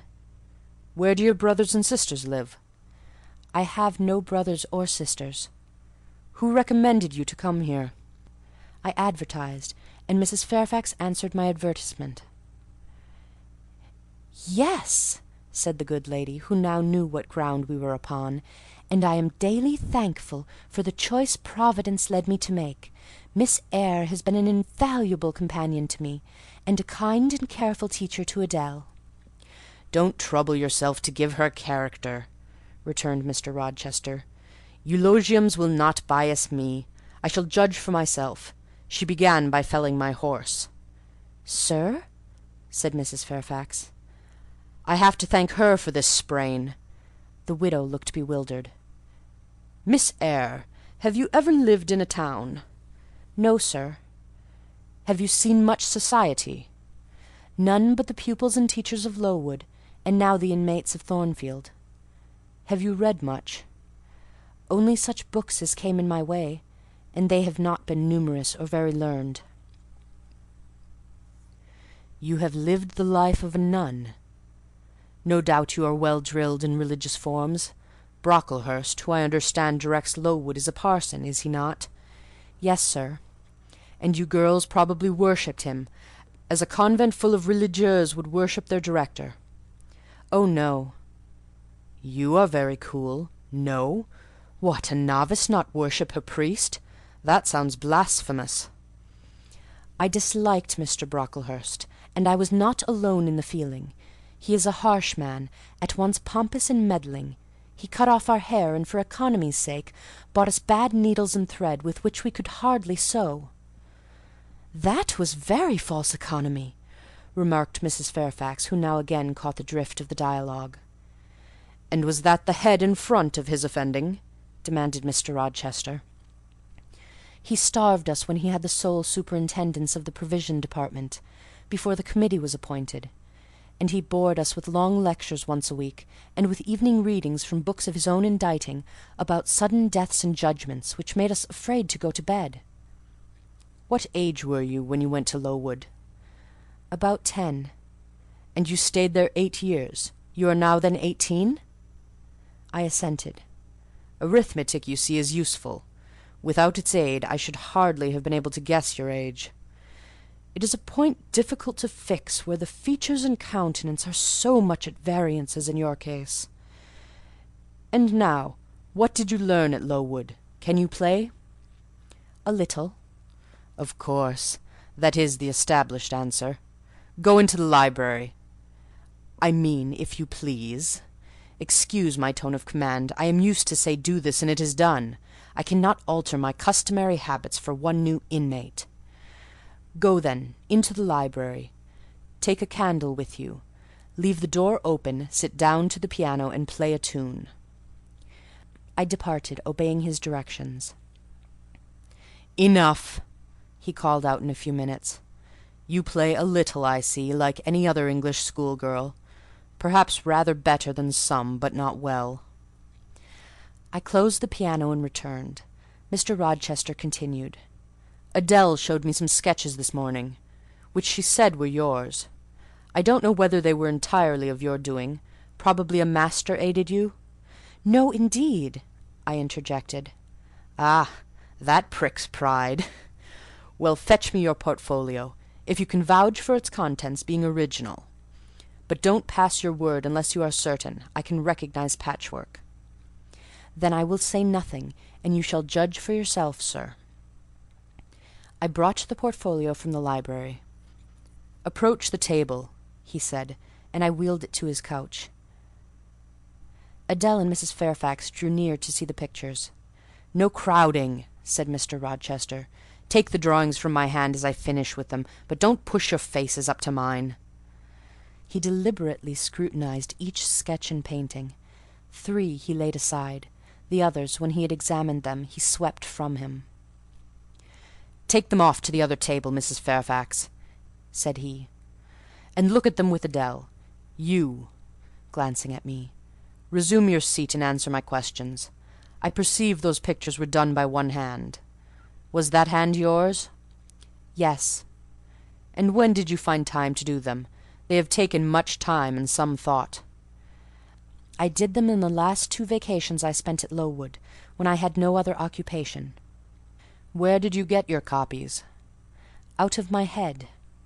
"That head I see now on your shoulders?" "Yes, sir." "Has it other furniture of the same kind within?" "I should think it may have. I should hope better." He spread the pictures before him, and again surveyed them alternately. While he is so occupied, I will tell you, reader, what they are. And first, I must premise that they are nothing wonderful. The subjects had indeed risen vividly on my mind, as I saw them with the spiritual eye. Before I attempted to embody them, they were striking; but my hand would not second my fancy, and in each case it had wrought out but a pale portrait of the thing I had conceived. These pictures were in water-colours. The first represented clouds, low and vivid, rolling over a swollen sea. All the distance was in eclipse; so too was the foreground, or rather, the nearest billows, for there was no land. One gleam of light lifted into relief a half-submerged mast, on which sat a cormorant, dark and large, with wings flecked with foam. Its beak held a gold bracelet set with gems, that I had touched with as brilliant tints as my palette could yield, and as glittering distinctness as my pencil could impart. Sinking below the bird and mast, a drowned corpse glanced through the green water. A fair arm was the only limb clearly visible, whence the bracelet had been washed or torn. The second picture, contained for foreground only the dim peak of a hill, with grass and some leaves slanting as if by a breeze. Beyond and above spread an expanse of sky, dark blue as at twilight. Rising into the sky was a woman's shape to the bust, portrayed in tints as dusk and soft as I could combine. The dim forehead was crowned with a star. The lineaments below were seen as through the suffusion of vapour. The eyes shone dark and wild, the hair streamed shadowy, like a beamless cloud torn by storm or by electric travail. On the neck lay a pale reflection like moonlight. The same faint lustre touched the train of thin clouds from which rose and bowed this vision of the evening star. The third showed the pinnacle of an iceberg piercing a polar winter sky. A muster of northern lights reared their dim lances close serried along the horizon. Throwing these into distance rose in the foreground a head, a colossal head inclined toward the iceberg, and resting against it. Two thin hands joined under the forehead, and supporting it, drew up before the lower features a sable veil. A brow quite bloodless, white as bone, and an eye hollow and fixed, blank of meaning but for the glassiness of despair, alone were visible. Above the temples, amidst wreathed turban folds of black drapery, vague in its character and consistency as cloud, gleamed a ring of white flame, gemmed with sparkles of a more lurid tinge. This pale crescent was the likeness of a kingly crown. What it diademed was the shape which shape had none. "Were you happy when you painted these pictures?" asked Mr. Rochester presently. I was absorbed, sir, yes, and I was happy. To paint them, in short, was to enjoy one of the keenest pleasures I have ever known. "That is not saying much. Your pleasures, by your own account, have been few. But I dare say you did exist in a kind of artist's dreamland while you blent and arranged these strange tints. Did you sit at them long each day?" I had nothing else to do, because it was the vacation, and I sat at them from morning till noon, and from noon till night. The length of the midsummer days favoured my inclination to apply. "And you felt self-satisfied with the result of your ardent labours?" Far from it. I was tormented by the contrast between my idea and my handiwork. In each case I had imagined something which I was quite powerless to realise. "Not quite. You have secured the shadow of your thought, but no more probably. You had not enough of the artist's skill and science to give it full being. Yet the drawings are, for a schoolgirl, peculiar. As to the thoughts, they are elfish. These eyes in the evening star you must have seen in a dream. How could you make them look so clear, and yet not at all brilliant? For the planet above quells their rays. And what meaning is that in their solemn depth? And who taught you to paint wind? There is a high gale in that sky, and on this hilltop. Where did you see Latmos? For that is Latmos. There, put the drawings away."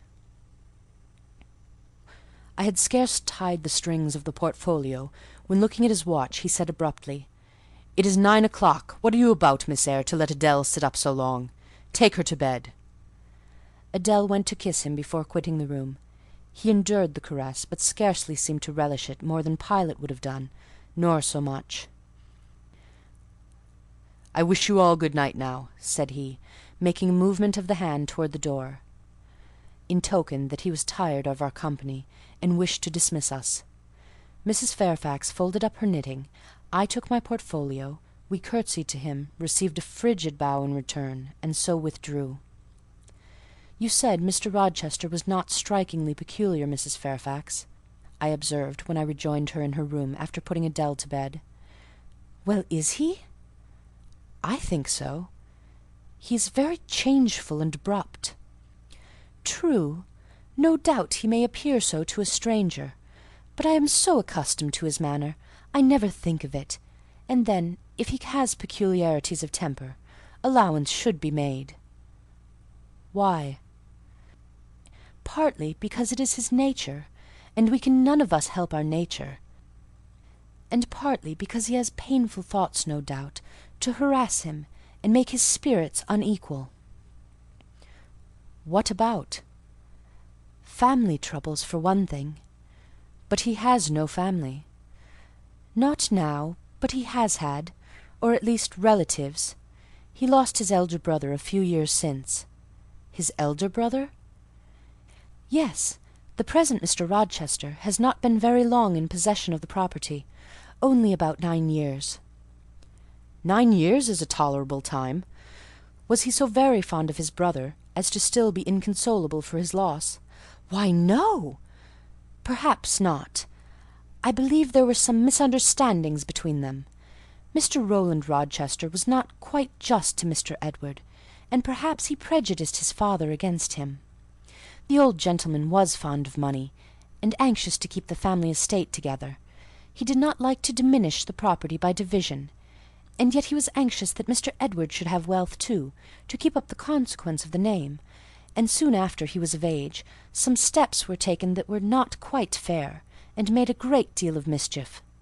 Old Mr. Rochester and Mr. Rowland combined to bring Mr. Edward into what he considered a painful position, for the sake of making his fortune. What the precise nature of that position was, I never clearly knew, but his spirit could not brook what he had to suffer in it. He is not very forgiving. He broke with his family, and now for many years he has led an unsettled kind of life. I don't think he has ever been resident at Thornfield for a fortnight together, since the death of his brother without a will left him master of the estate, and indeed no wonder he shuns the old place." "Why should he shun it?"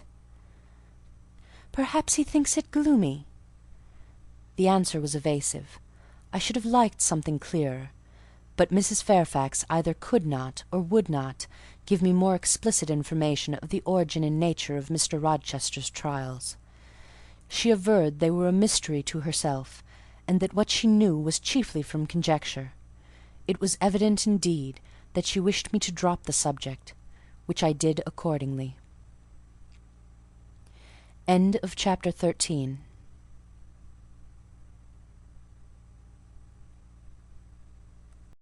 Jane Eyre by Charlotte Bronte, Chapter 14. For several subsequent days I saw little of Mr. Rochester. In the mornings he seemed much engaged with business, and in the afternoon gentlemen from Millcote or the neighbourhood called, and sometimes stayed to dine with him. When his sprain was well enough to admit of horse exercise, he rode out a good deal, probably to return these visits, as he generally did not come back till late at night. During this interval, even Adèle was seldom sent for to his presence, and all my acquaintance with him was confined to an occasional rencontre in the hall, or on the stairs, or in the gallery, when he would sometimes pass me haughtily and coldly, just acknowledging my presence by a distant nod or a cool glance, and sometimes bow and smile with gentleman-like affability. His changes of mood did not offend me, because I saw that I had nothing to do with their alteration. The ebb and flow depended on causes quite disconnected with me. One day he had had company to dinner, and had sent for my portfolio, in order, doubtless, to exhibit its contents. The gentleman went away early to attend a public meeting in Millcote, as Mrs. Fairfax informed me; but the night being wet and inclement, Mr. Rochester did not accompany them. Soon after they were gone, he rang the bell. A message came that I and Adèle were to go downstairs. I brushed Adèle's hair and made her neat, and having ascertained that I was myself in my usual Quaker trim, where there was nothing to retouch, all being too close and plain, braided locks included, to admit of disarrangement, we descended, Adèle wondering whether the petit coffre was at length come, for owing to some mistake its arrival had hitherto been delayed. She was gratified. There it stood, a little carton on the table when we entered the dining-room. She appeared to know it by instinct. "Ma boîte! Ma boîte!" she exclaimed, running towards it. "Yes, there is your boîte at last. Take it into a corner, you genuine daughter of Paris, and amuse yourself with disemboweling it," said the deep and rather sarcastic voice of Mr. Rochester, proceeding from the depths of an immense easy-chair at the fireside. "And mind," he continued, don't bother me with any details of the anatomical process, or any notice of the condition of the entrails. Let your operation be conducted in silence. Tiens-toi tranquille, enfant. Comprends-tu? Adèle seemed scarcely to need the warning. She had already retired to a sofa with her treasure, and was busy untying the cord which secured the lid. Having removed this impediment, and lifted certain silvery envelopes of tissue paper, she merely exclaimed, "Au ciel! Que c'est beau!" and then remained absorbed in ecstatic contemplation. "Is Miss Eyre there?" now demanded the master, half rising from his seat to look round to the door, near which I still stood. "Ah, well, come forward. Be seated here." He drew a chair near his own. "I am not fond of the prattle of children," he continued. "For old bachelor as I am, I have no pleasant associations connected with their lisp. It would be intolerable to me to pass a whole evening tête-à-tête with a brat. Don't draw that chair farther off, Miss Eyre. Sit down exactly where I placed it. If you please, that is. Confound these civilities. I continually forget them. Nor do I particularly affect simple-minded old ladies. By the by, I must have mine in mind. It won't do to neglect her. She is a Fairfax, or wed to one, and blood is said to be thicker than water." He rang, and dispatched an invitation to Mrs. Fairfax, who soon arrived, knitting-basket in hand. "Good evening, madam. I sent to you for a charitable purpose. I have forbidden Adèle to talk to me about her presents, and she is bursting with repletion. Have the goodness to serve as her auditress and interlocutress. It will be one of the most benevolent acts you ever performed." Adèle, indeed, no sooner saw Mrs. Fairfax than she summoned her to her sofa, and there quickly filled her lap with the porcelain, the ivory, the waxen contents of her boîte, pouring out meantime explanations and raptures in such broken English as she was mistress of. "Now I have performed the part of a good host," pursued Mr. Rochester. "Put my guests into the way of amusing each other. I ought to be at liberty to attend to my own pleasure. Miss Eyre, draw your chair still a little farther forward. You are yet too far back. I cannot see you without disturbing my position in this comfortable chair, which I have no mind to do." I did as I was bid, though I would much rather have remained somewhat in the shade.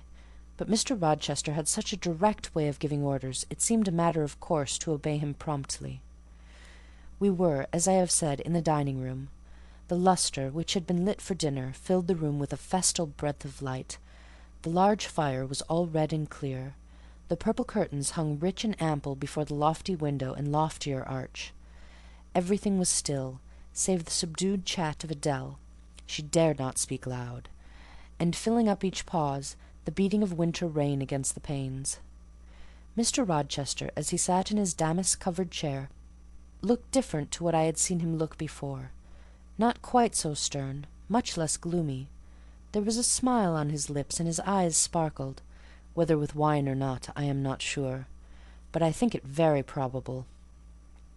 He was, in short, in his after-dinner mood, more expanded and genial, and also more self-indulgent than the frigid and rigid temperature of the morning. Still, he looked preciously grim, cushioning his massive head against the swelling back of his chair, and receiving the light of the fire on his granite-hewn features, and in his great dark eyes.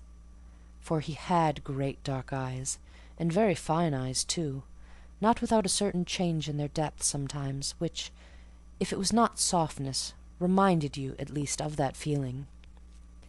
He had been looking 2 minutes at the fire, and I had been looking the same length of time at him, when, turning suddenly, he caught my gaze fastened on his physiognomy. "You examine me, Miss Eyre," he said. "Do you think me handsome?" I should, if I had deliberated, have replied to his question by something conventionally vague and polite, but the answer somehow slipped from my tongue before I was aware. "No, sir." "Ah, by my word, there is something singular about you," said he. "You have the air of a little nonnette, quaint, quiet, grave and simple, as you sit with your hands before you, and your eyes generally bent on the carpet, except, by the by, when they are directed piercingly to my face, as just now, for instance. And when one asks you a question, or makes a remark to which you are obliged to reply, You rap out a round rejoinder, which, if not blunt, is at least brusque. What do you mean by it?" "Sir, I was too plain. I beg your pardon. I ought to have replied that it was not easy to give an impromptu answer to a question about appearances, that tastes mostly differ, and that beauty is of little consequence, or something of that sort." "You ought to have replied no such thing. Beauty of little consequence, indeed! And so, under pretence of softening the previous outrage, of stroking and soothing me into placidity, you stick a sly penknife under my ear. Go on. What fault do you find with me, pray? I suppose I have all my limbs and all my features like any other man." "Mr. Rochester, allow me to disown my first answer. I intended no pointed repartee. It was only a blunder." "Just so. I think so, and you shall be answerable for it. Criticise me. Does my forehead not please you?" He lifted up the sable waves of hair which lay horizontally over his brow, and showed a solid enough mass of intellectual organs, but an abrupt deficiency where the suave sign of benevolence should have risen. "Now, ma'am, am I a fool?" "Far from it, sir. You would perhaps think me rude if I inquired in return whether you are a philanthropist." There again, another stick of the penknife when she pretended to pat my head. And that is because I said I did not like the society of children and old women, low be it spoken. No, young lady, I am not a general philanthropist, but I bear a conscience." And he pointed to the prominences which are said to indicate that faculty, and which, fortunately for him, were sufficiently conspicuous, giving indeed a marked breadth to the upper part of his head. "And besides, I once had a kind of rude tenderness of heart. When I was as old as you, I was a feeling enough fellow, partial to the unfledged, unfostered, and unlucky. But fortune has knocked me about since. She has even kneaded me with her knuckles, and now I flatter myself I am hard and tough as an india-rubber ball. Pervious, though, through a chink or two still, and with one sentient point in the middle of the lump. Yes. Does that leave hope for me?" "Hope of what, sir?" "Of my final retransformation from india-rubber back to flesh." Decidedly he has had too much wine, I thought, and I did not know what answer to make his queer question. How could I tell whether he was capable of being retransformed? "You look very much puzzled, Miss Eyre, and though you are not pretty any more than I am handsome, yet a puzzled air becomes you. Besides, it is convenient, for it keeps those searching eyes of yours away from my physiognomy, and busies them with the worsted flowers of the rug. So puzzle on. Young lady, I am disposed to be gregarious and communicative to-night." With this announcement he rose from his chair, and stood leaning his arm on the marble mantelpiece. In that attitude his shape was seen plainly, as well as his face. His unusual breadth of chest, disproportionate almost to his length of limb. I am sure most people would have thought him an ugly man.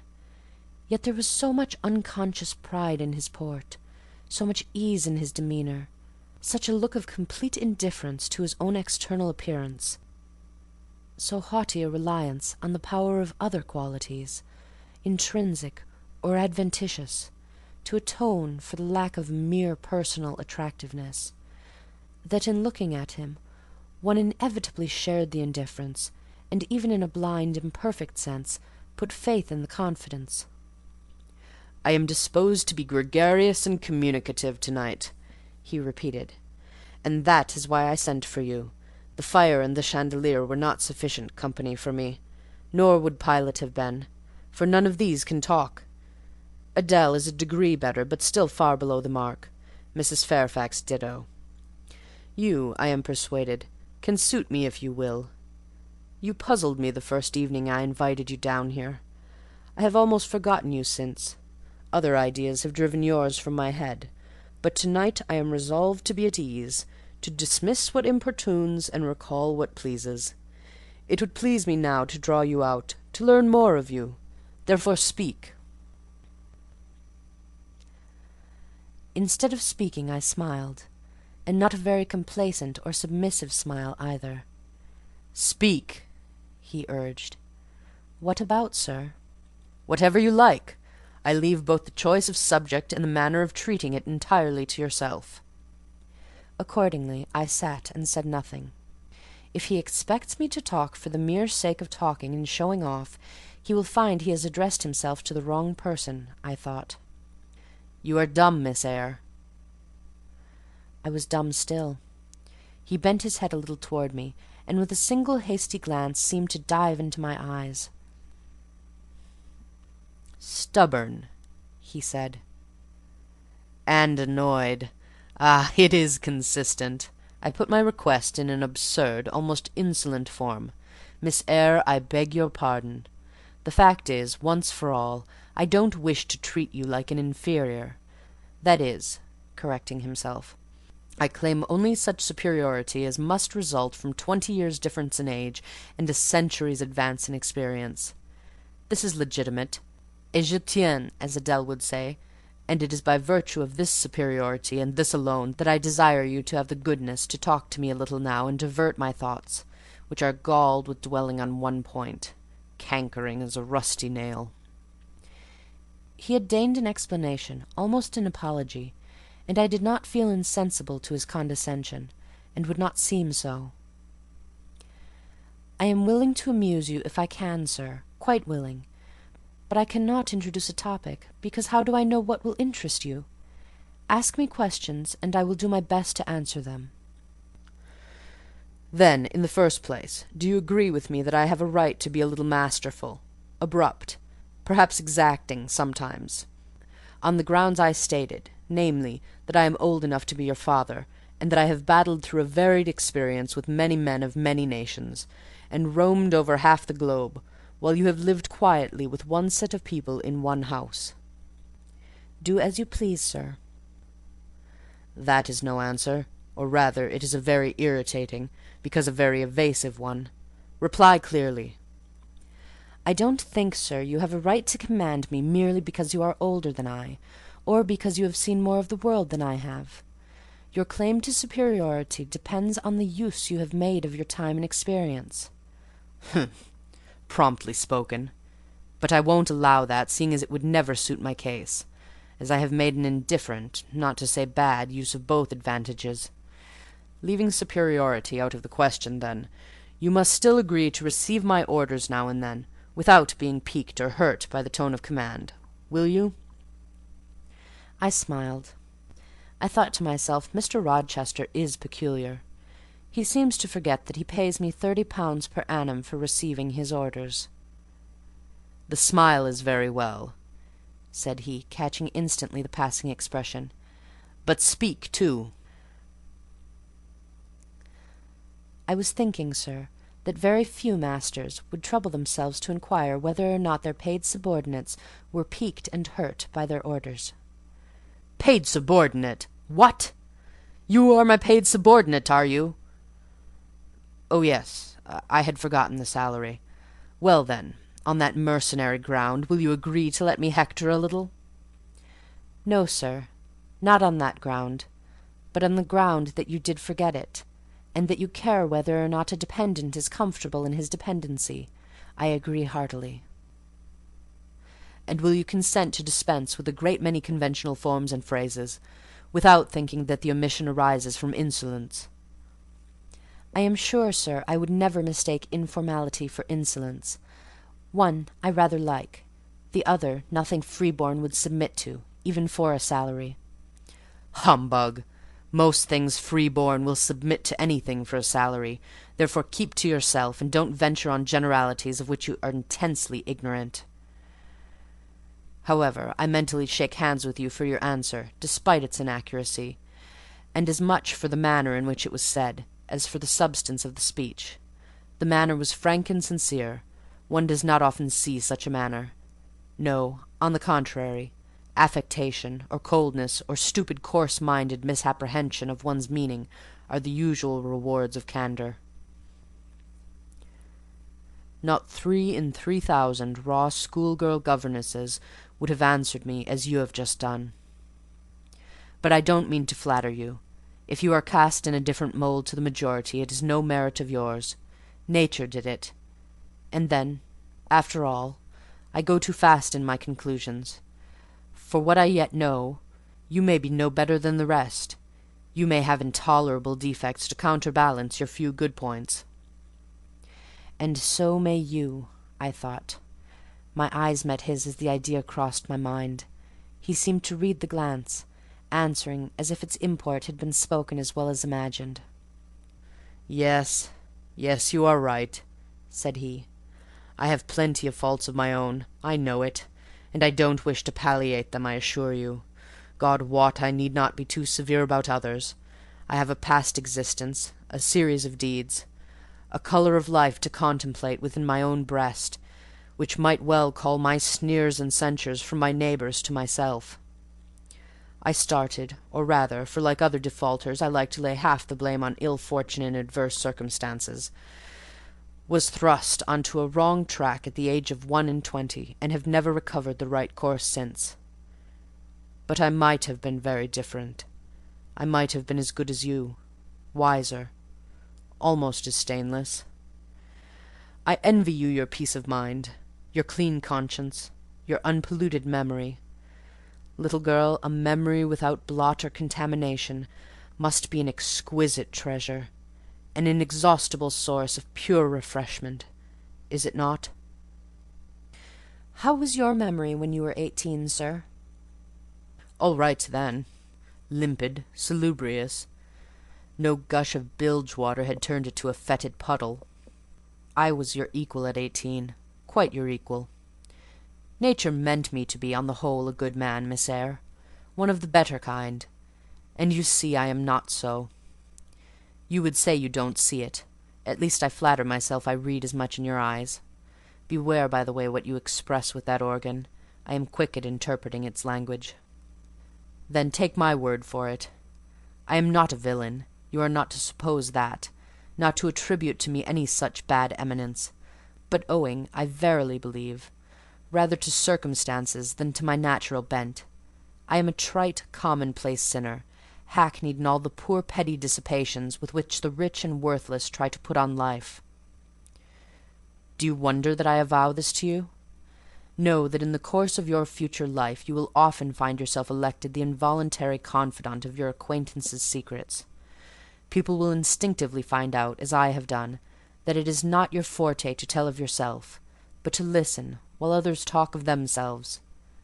They will feel, too, that you listen with no malevolent scorn of their indiscretion, but with a kind of innate sympathy, not the less comforting and encouraging because it is very unobtrusive in its manifestations.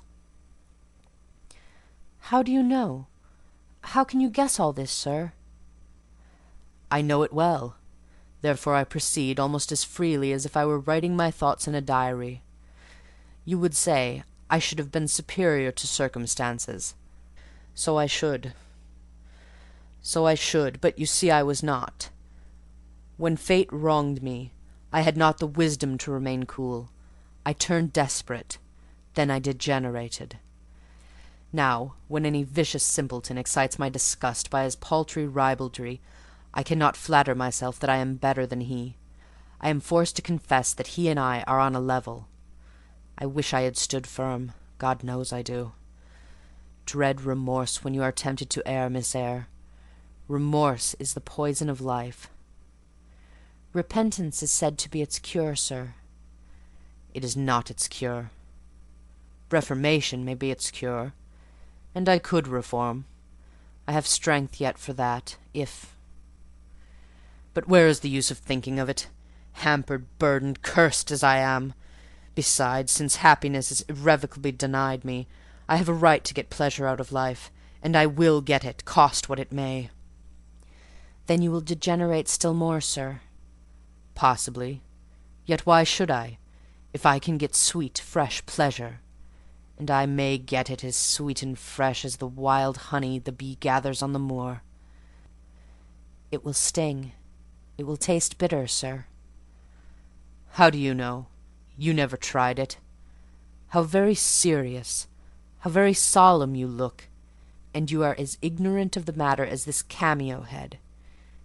Taking one from the mantelpiece. You have no right to preach to me, you neophyte. that have not passed the porch of life, and are absolutely unacquainted with its mysteries. I only remind you of your own words, sir. You said error brought remorse, and you pronounced remorse the poison of existence. And who talks of error now? I scarcely think the notion that flittered across my brain was an error. I believe it was an inspiration rather than a temptation. It was very genial, very soothing. I know that. Here it comes again. It is no devil, I assure you, or if it be, it has put on the robes of an angel of light. I think I must admit so fair a guest when it asks entrance to my heart. Distrust it, sir. It is not a true angel. Once more, how do you know? By what instinct do you pretend to distinguish between a fallen seraph of the abyss and a messenger from the eternal throne, between a guide and a seducer? I judged by your countenance, sir, which was troubled when you said the suggestion had returned upon you. I feel sure it will work you more misery if you listen to it. Not at all. It bears the most gracious message in the world. For the rest, you are not my conscience-keeper, so don't make yourself uneasy. Here, come in, bonny wanderer. He said this as if he spoke to a vision, viewless to any eye but his own. Then folding his arms, which he had half extended, on his chest, he seemed to enclose in their embrace the invisible being. Now, he continued, again addressing me, I have received the pilgrim, a disguised deity, as I verily believe. Already it has done me good. My heart was a sort of charnel. It will now be a shrine. To speak truth, sir, I don't understand you at all. I cannot keep up the conversation because it has got out of my depth. Only one thing I know. You said you were not as good as you should like to be, and that you regretted your own imperfection. One thing I can comprehend. You intimated that to have a sullied memory was a perpetual bane.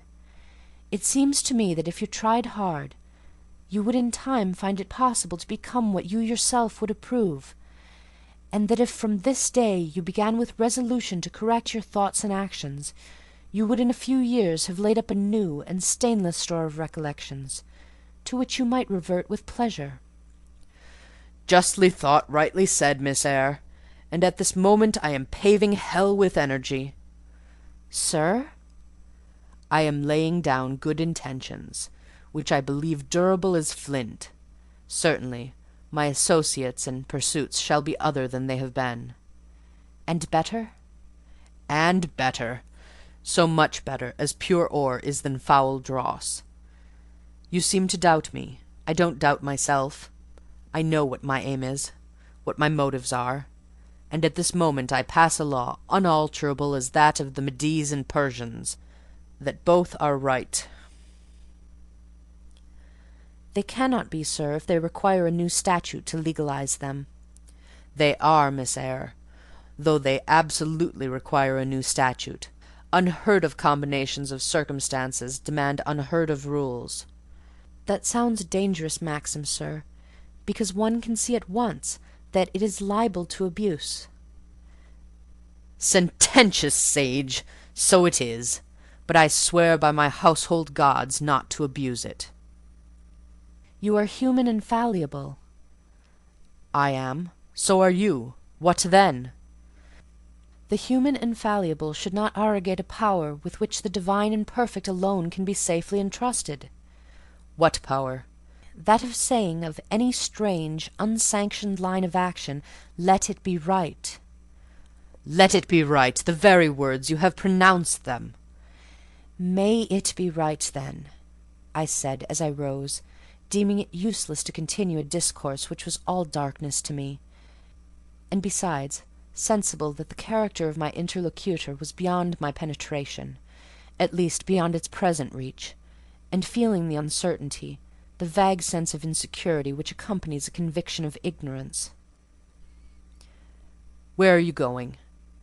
To put Adèle to bed. It is past her bedtime.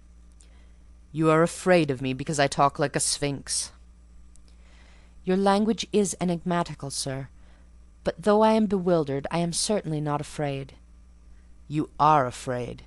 Your self-love dreads a blunder." "In that sense I do feel apprehensive. I have no wish to talk nonsense." "If you did, it would be in such a grave, quiet manner, I should mistake it for sense. Do you never laugh, Miss Eyre? Don't trouble yourself to answer. I see you laugh rarely, but you can laugh very merrily. Believe me, you are not naturally austere, any more than I am naturally vicious. The Lowood constraint still clings to you somewhat, controlling your features, muffling your voice, and restricting your limbs; and you fear in the presence of a man and a brother, or father, or master, or whatever you will, to smile too gaily, speak too freely, or move too quickly. But in time, I think you will learn to be natural with me, as I find it impossible to be conventional with you; and then your looks and movements will have more vivacity and variety than they dare offer now. I see at intervals the glance of a curious sort of bird through the close-set bars of a cage. A vivid, restless, resolute captive is there. Were it but free, it would soar cloud-high. You are still bent on going?" "It has struck 9, sir." "Never mind. Wait a minute. Adèle is not ready to go to bed yet." My position, Miss Eyre, with my back to the fire and my face to the room, favours observation. While talking to you, I have also occasionally watched Adèle. I have my own reasons for thinking her a curious study, reasons that I may, nay, that I shall impart to you some day. She pulled out of her box about 10 minutes ago a little pink silk frock. Rapture lit her face as she unfolded it. Coquetry runs in her blood, blends with her brains, and seasons the marrow of her bones. "Il faut que je le sache," she cried, "et à l'instant même," and she rushed out of the room. She is now with Sophie, undergoing a robing process. In a few minutes she will re-enter, and I know what I shall see. A miniature of Céline Varens, as she used to appear on the boards at the rising of... But never mind that. However, my tenderest feelings are about to receive a shock. Such is my presentiment. Stay now to see whether it will be realized. Ere long, Adèle's little foot was heard tripping across the hall. She entered, transformed as her guardian had predicted. A dress of rose-coloured satin, very short, and as full in the skirt as it could be gathered, replaced the brown frock she had previously worn. A wreath of rosebuds circled her forehead. Her feet were dressed in silk stockings and small white satin sandals. Est-ce que ma robe va bien? She cried, bounding forward. Et mes souliers? Et mes bas? Tenez, je crois que je vais danser. And spreading out her dress, she chassed across the room till, having reached Mr. Rochester, she wheeled lightly round before him on tiptoe, then dropped on one knee at his feet, exclaiming, Monsieur, je vous remercie 1000 fois de votre bonté. Then rising, she added, C'est comme cela que maman faisait, n'est-ce pas, monsieur? Precisely, was the answer. And comme cela she charmed my English gold out of my British breeches pocket. I have been green too, Miss Eyre. Ay, grass-green. Not a more vernal tint freshens you now than once freshened me. My spring is gone, however, but it has left me that French floweret on my hands which in some moods I would fain be rid of. Not valuing now the root whence it sprang, having found that it was of a sort which nothing but gold dust could manure, I have but half a liking to the blossom, especially when it looks so artificial as just now. I keep it and rear it, rather on the Roman Catholic principle of expiating numerous sins, great or small, by one good work. I'll explain all this some day. Good night. End of chapter 14.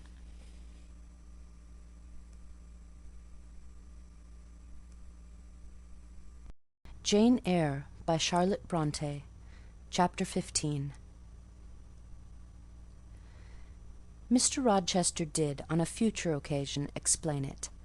It was one afternoon when he chanced to meet me and Adele in the grounds, and while she played with Pilot and her shuttlecock, he asked me to walk up and down a long beech avenue within sight of her.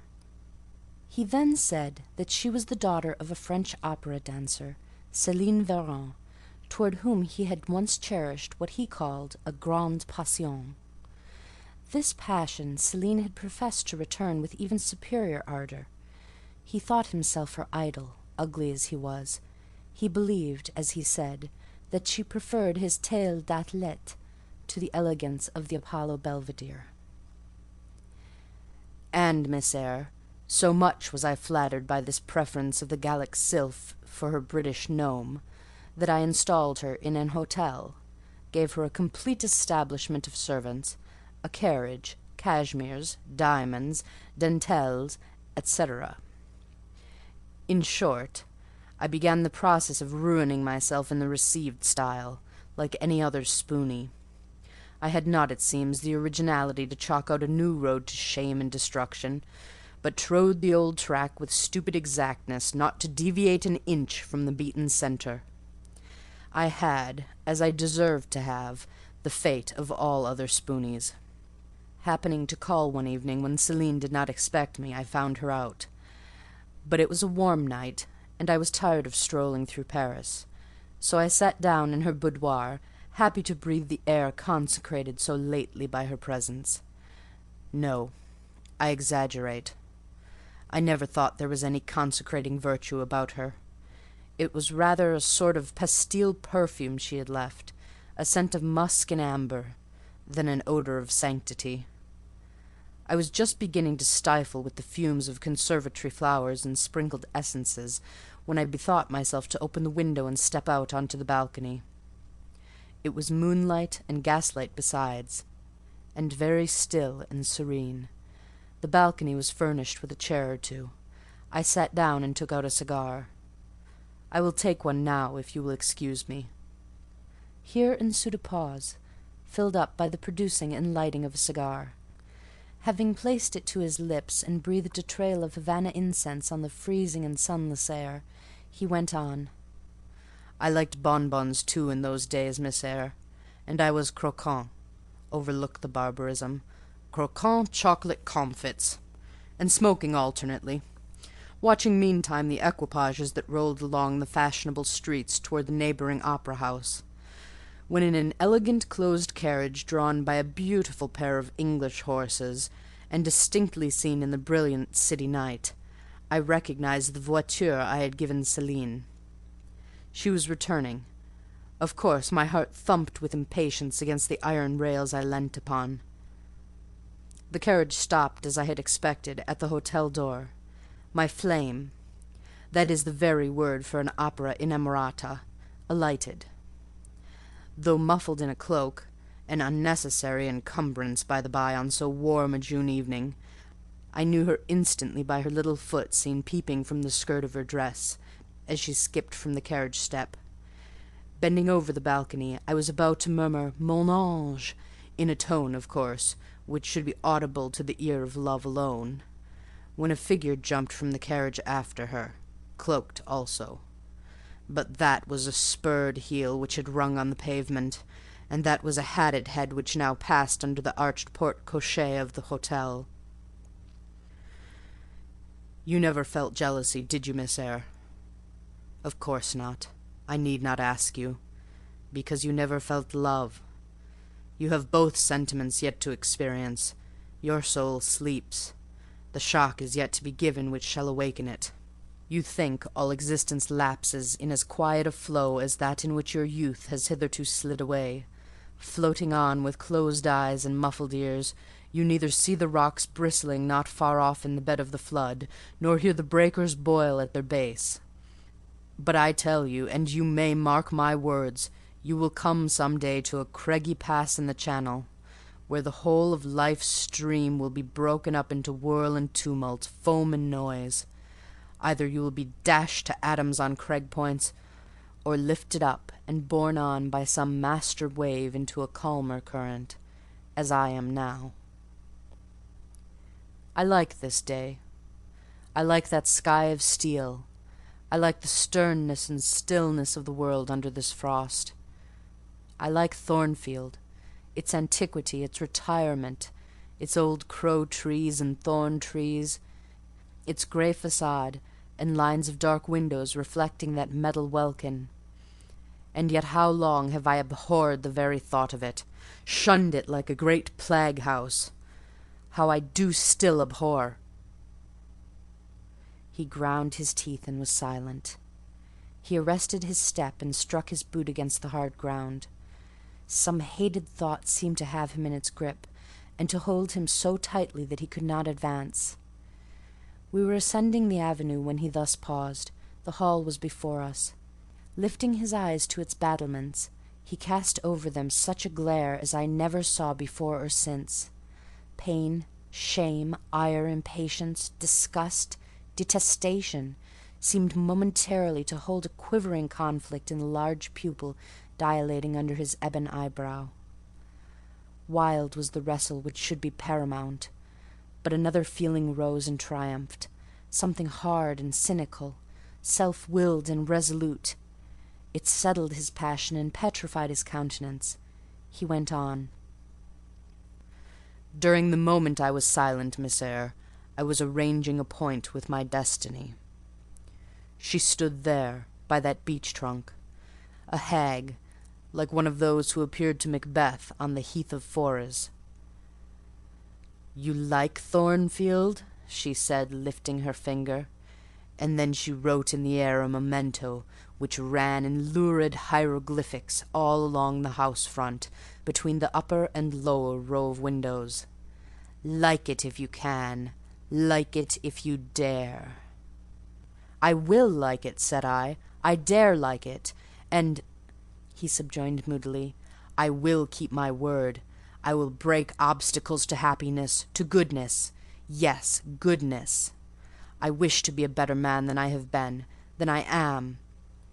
As Job's Leviathan broke the spear, the dart, and the habergeon, hindrances which others count as iron and brass, I will esteem but straw and rotten wood.'" Adèle here ran before him with her shuttlecock. "Away!" he cried harshly. "Keep at a distance, child, or go into Sophie." Continuing then to pursue his walk in silence, I ventured to recall him to the point whence he had abruptly diverged. "Did you leave the balcony, sir," I asked, "when Mademoiselle Varens entered?"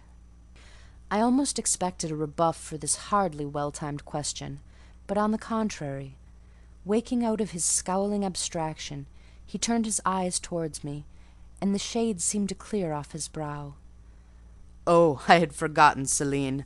Well, to resume. When I saw my charmer thus come in accompanied by a cavalier, I seemed to hear a hiss, and the green snake of jealousy, rising on undulating coils from the moonlit balcony, glided within my waistcoat, and ate its way in 2 minutes into my heart's core. Strange!" he exclaimed, suddenly starting again from the point. "Strange that I should choose you for the confidant of all this, young lady. Passing strange that you should listen to me quietly, as if it were the most usual thing in the world for a man like me to tell stories of his opera mistresses to a quaint, inexperienced girl like you. But the last singularity explains the first. As I intimated once before, you, with your gravity, considerateness, and caution, were made to be the recipient of secrets. Besides, I know what sort of a mind I have placed in communication with my own. I know it is one not liable to take infection. It is a peculiar mind. It is a unique one. Happily, I do not mean to harm it, but if I did, it would not take harm from me. The more you and I converse, the better, for while I cannot blight you, you may refresh me." After this digression, he proceeded. "I remained in the balcony. They will come to her boudoir, no doubt, I thought. Let me prepare an ambush. So putting my hands through the open window, I drew the curtain over it, leaving only an opening through which I could take observations. Then I closed the casement, all but a chink just wide enough to furnish an outlet to lovers' whispered vows.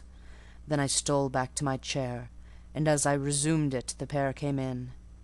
My eye was quickly at the aperture. Celine's chambermaid entered, lit a lamp, left it on the table, and withdrew. The couple were thus revealed to me clearly. Both removed their cloaks, and there was the Varon, shining in satin and jewels, my gifts, of course. And there was her companion, in an officer's uniform, and I knew him for a young roué of a vicomte, a brainless and vicious youth whom I had sometimes met in society, and had never thought of hating because I despised him so absolutely. On recognizing him, the fang of the snake of jealousy was instantly broken, because at the same moment my love for Céline sank under an extinguisher. A woman who could betray me for such a rival was not worth contending for. She deserved only scorn. Less, however, than I, who had been her dupe. They began to talk. Their conversation eased me completely. Frivolous, mercenary, heartless, and senseless, it was rather calculated to weary than enrage a listener. A card of mine lay on the table. This being perceived brought my name under discussion. Neither of them possessed energy or wit to belabor me soundly, but they insulted me as coarsely as they could in their little way, especially Céline, who even waxed rather brilliant on my personal defects, deformities, as she termed them. Now it had been her custom to launch out into fervent admiration of what she called my beauté mâle, wherein she differed diametrically from you, who told me point-blank at the second interview that you did not think me handsome. The contrast struck me at the time, and Adèle here came running up again. Monsieur, Jean has just been to say that your agent has called and wishes to see you. Ah, in that case I must bridge. Opening the window, I walked in upon them, liberated Céline from my protection, gave her notice to vacate her hotel, offered her a purse for immediate exigencies, disregarded screams, hysterics, prayers, protestations, convulsions, made an appointment with the Vicomte for a meeting at the Bois de Boulogne next morning. I had the pleasure of encountering him, left a bullet in one of his poor etiolated arms, feeble as the wing of a chicken in the pip, and then thought I had done with the whole crew. But unluckily, the Varon, 6 months before, had given me this fillette, Adèle, who she affirmed was my daughter. And perhaps she may be, though I see no proofs of such grim paternity written in her countenance. Pilot is more like me than she. Some years after I had broken with the mother, she abandoned her child, and ran away to Italy with a musician or singer. I acknowledge no natural claim on Adèle's part to be supported by me, nor do I now acknowledge any, for I am not her father, but hearing that she was quite destitute, I e'en took the poor thing out of the slime and mud of Paris and transplanted it here, to grow up clean in the wholesome soil of an English country garden. Mrs. Fairfax found you to train it, but now you know that it is the illegitimate offspring of a French opera girl, you will perhaps think differently of your post and protégé. You will be coming to me some day with notice that you have found another place, that you beg me to look out for a new governess, etc., eh? No. Adèle is not answerable for either her mother's faults or yours. I have a regard for her, and now that I know she is, in a sense, parentless, forsaken by her mother and disowned by you, sir, I shall cling closer to her than before. How could I possibly prefer the spoilt pet of a wealthy family, who would hate her governess as a nuisance, to a lonely little orphan who leans toward her as a friend? Oh, that is the light in which you view it. Well, I must go in now, and you too, it darkens. But I stayed out a few minutes longer with Adèle and Pilot, ran a race with her, and played a game of battledore and shuttlecock. When we went in, and I had removed her bonnet and coat, I took her on my knee, kept her there an hour, allowing her to prattle as she liked, not rebuking even some little freedoms and trivialities into which she was apt to stray when much noticed, and which betrayed in her a superficiality of character, inherited probably from her mother, hardly congenial to an English mind. Still, she had her merits, and I was disposed to appreciate all that was good in her to the utmost. I sought in her countenance and features likeness to Mr. Rochester, but found none. No trait, no turn of expression announced relationship. It was a pity. If she could but have been proved to resemble him, he would have thought more of her. It was not till after I had withdrawn to my own chamber for the night that I steadily reviewed the tale Mr. Rochester had told me. As he had said, there was probably nothing at all extraordinary in the substance of the narrative itself. A wealthy Englishman's passion for a French dancer, and her treachery to him, were everyday matters enough, no doubt, in society. But there was something decidedly strange in the paroxysm of emotion which had suddenly seized him when he was in the act of expressing the present contentment of his mood, and his newly revived pleasure in the old hall and its environs. I meditated wonderingly on this incident, but gradually quitting it, as I found it for the present inexplicable. I turned to the consideration of my master's manner to myself. The confidence he thought fit to repose in me seemed a tribute to my discretion. I regarded and accepted it as such.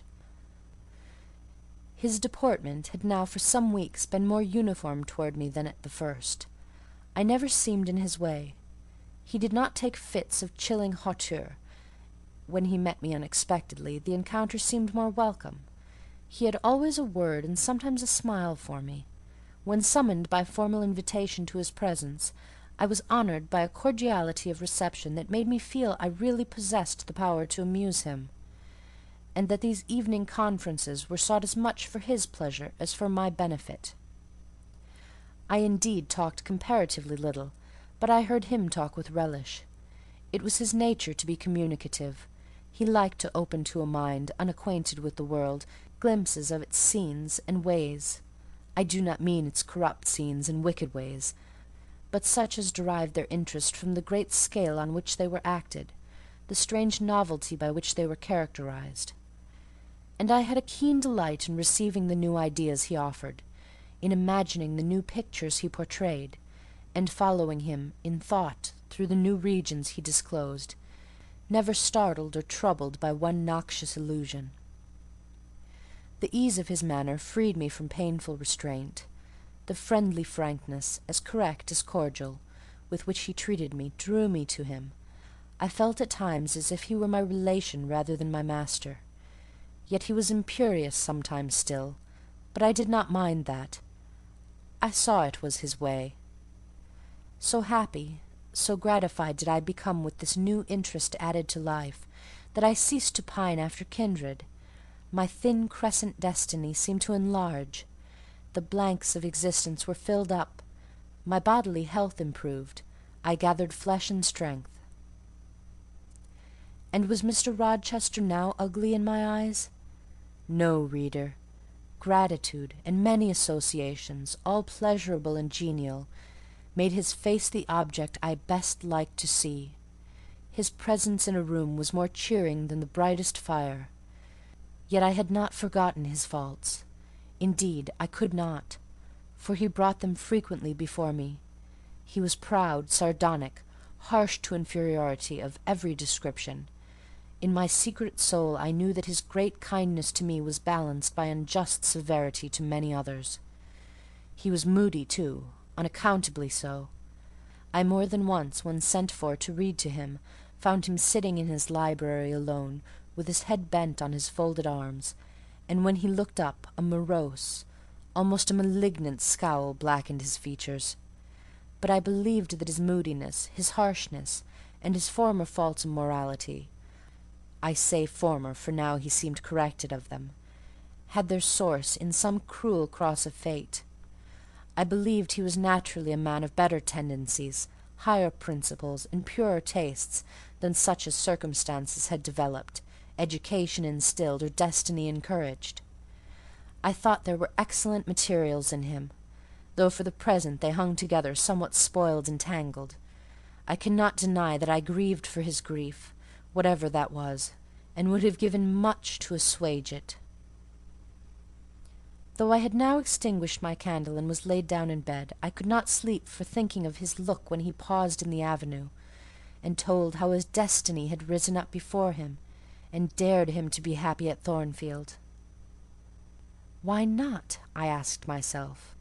What alienates him from the house? Will he leave it again soon? Mrs. Fairfax said he seldom stayed here longer than a fortnight at a time, and he has now been resident 8 weeks. If he does go, the change will be doleful. Suppose he should be absent spring, summer, and autumn, how joyless sunshine and fine days will seem! I hardly know whether I had slept or not after this musing. At any rate, I started wide awake on hearing a vague murmur, peculiar and lugubrious, which sounded, I thought, just above me. I wished I had kept my candle burning. The night was drearily dark. My spirits were depressed. I rose and sat up in bed, listening. The sound was hushed. I tried again to sleep, but my heart beat anxiously. My inward tranquillity was broken. The clock, far down in the hall, struck 2. Just then it seemed my chamber door was touched, as if fingers had swept the panels and groping away along the dark gallery outside. I said, "Who is there?" Nothing answered. I was chilled with fear. All at once I remembered that it might be Pilot, who, when the kitchen door chanced to be left open, not unfrequently found his way up to the threshold of Mr. Rochester's chamber. I had seen him lying there myself in the mornings. The idea calmed me somewhat. I lay down. Silence composes the nerves, and as an unbroken hush now reigned again through the whole house, I began to feel the return of slumber. But it was not fated that I should sleep that night. A dream had scarcely approached my ear when it fled affrighted, scared by a marrow-freezing incident enough. This was a demonic laugh, low, suppressed, and deep, uttered, as it seemed, at the very keyhole of my chamber door. The head of my bed was near the door, and I thought at first the goblin laughter stood at my bedside, or rather crouched by my pillow. But I rose, looked around, and could see nothing, while as I still gazed the unnatural sound was reiterated, and I knew it came from behind the panels. My first impulse was to rise and fasten the bolt; my next, again to cry out, "Who is there?" Something gurgled and moaned. Ere long, steps retreated up the gallery toward the 3rd-story staircase. A door had lately been made to shut in that staircase. I heard it open and close, and all was still. Was that Grace Poole? And is she possessed with a devil? Thought I. Impossible now to remain longer by myself. I must go to Mrs. Fairfax. I hurried on my frock and a shawl. I withdrew the bolt and opened the door with trembling hand. There was a candle burning just outside, and on the matting in the gallery. I was surprised at this circumstance, but still more was I amazed to perceive the air quite dim, as if filled with smoke. And while looking to the right hand and left, to find whence these blue wreaths issued, I became further aware of a strong smell of burning. Something creaked. It was a door ajar, and that door was Mr. Rochester's, and the smoke rushed in a cloud from thence. I thought no more of Mrs. Fairfax. I thought no more of Grace Poole or the laugh. In an instant I was within the chamber. Tongues of flame darted round the bed. The curtains were on fire. In the midst of blaze and vapour, Mr. Rochester lay stretched motionless, in deep sleep. "Wake! Wake!" I cried. I shook him, but he only murmured and turned. The smoke had stupefied him. Not a moment could be lost. The very sheets were kindling. I rushed to his basin and ewer. Fortunately, one was wide and the other deep, and both were filled with water. I heaved them up, deluged the bed and its occupant, flew back to my own room, brought my own water-jug, baptized the couch afresh, and by God's aid succeeded in extinguishing the flames which were devouring it. The hiss of the quenched element, the breakage of a pitcher which I had flung from my hand when I had emptied it, and above all, the splash of the shower bath I had liberally bestowed, roused Mr. Rochester at last. Though it was now dark, I knew he was awake, because I heard him fulminating strange anathemas at finding himself lying in a pool of water. "Is there a flood?" he cried. "No, sir," I answered, "but there has been a fire. Get up, do. You are quenched now. I will fetch you a candle." "In the name of all the elves in Christendom, is that Jane Eyre?" he demanded. "What have you done with me, witch, sorceress? Who is in the room besides you? Have you plotted to drown me?" "I will fetch you a candle, sir, and in heaven's name get up. Somebody has plotted something. You cannot too soon find out who and what it is." "There, I am up now, but at your peril you fetch a candle yet. Wait 2 minutes till I get into some dry garments, if any dry there be. Yes, here is my dressing-gown. Now run." I did run. I brought the candle, which still remained in the gallery. He took it from my hand, held it up, and surveyed the bed, all blackened and scorched, the sheets drenched, the carpet round swimming in water. "What is it, and who did it?" he asked. I briefly related to him what had transpired, the strange laugh I had heard in the gallery, the steps ascending to the 3rd story, the smoke, the smell of fire which had conducted me to his room, in what state I had found matters there, and how I had deluged him with all the water I could lay hands on. He listened very gravely. His face, as I went on, expressed more concern than astonishment. He did not immediately speak when I had concluded. "Shall I call Mrs. Fairfax?" I asked. "Mrs. Fairfax? No, what the deuce would you call her for? What can she do? Let her sleep unmolested." "Then I will fetch Leah and wake John and his wife." "Not at all. Just be still. You have a shawl on. If you are not warm enough, you may take my cloak yonder. Wrap it about yourself and sit down on the arm-chair. There, I will put it on. Now place your feet on the stool, to keep them out of the wet. I am going to leave you a few minutes. I shall take the candle. Remain where you are until I return. Be as still as a mouse. I must pay a visit to the 2nd story. Don't move, remember, or call any one." He went. I watched the light withdraw. He passed up the gallery very softly, unclosed the staircase door with as little noise as possible, shut it after him, and the last ray vanished. I was left in total darkness. I listened for some noise, but heard nothing. A very long time elapsed. I grew weary. It was cold, in spite of the cloak. And then I did not see the use of staying, as I was not to rouse the house.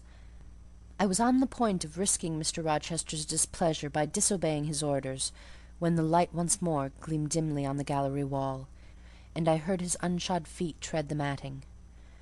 I hope it is he, thought I, and not something worse. He re-entered, pale and very gloomy. "I have found it all out," he said, setting his candle down on the washstand. "It is as I thought." "How, sir?"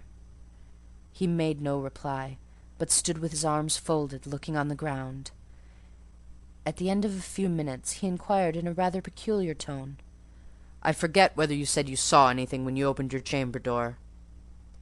"No, sir, only the candlestick on the ground." "But you heard an odd laugh. You have heard that laugh before, I should think, or something like it." "Yes, sir. There is a woman who sews here, called Grace Poole. She laughs in that way. She is a singular person." "Just so. Grace Poole, you have guessed it. She is, as you say, singular. Very. Well, I shall reflect on the subject. Meantime, I'm glad that you are the only person, beside myself, acquainted with the precise details of to-night's incident. You are no talking fool. Say nothing about it. I will account for this state of affairs," pointing to the bed. And now return to your own room. I shall do very well on the sofa in the library for the rest of the night. It is near 4. In 2 hours the servants will be up."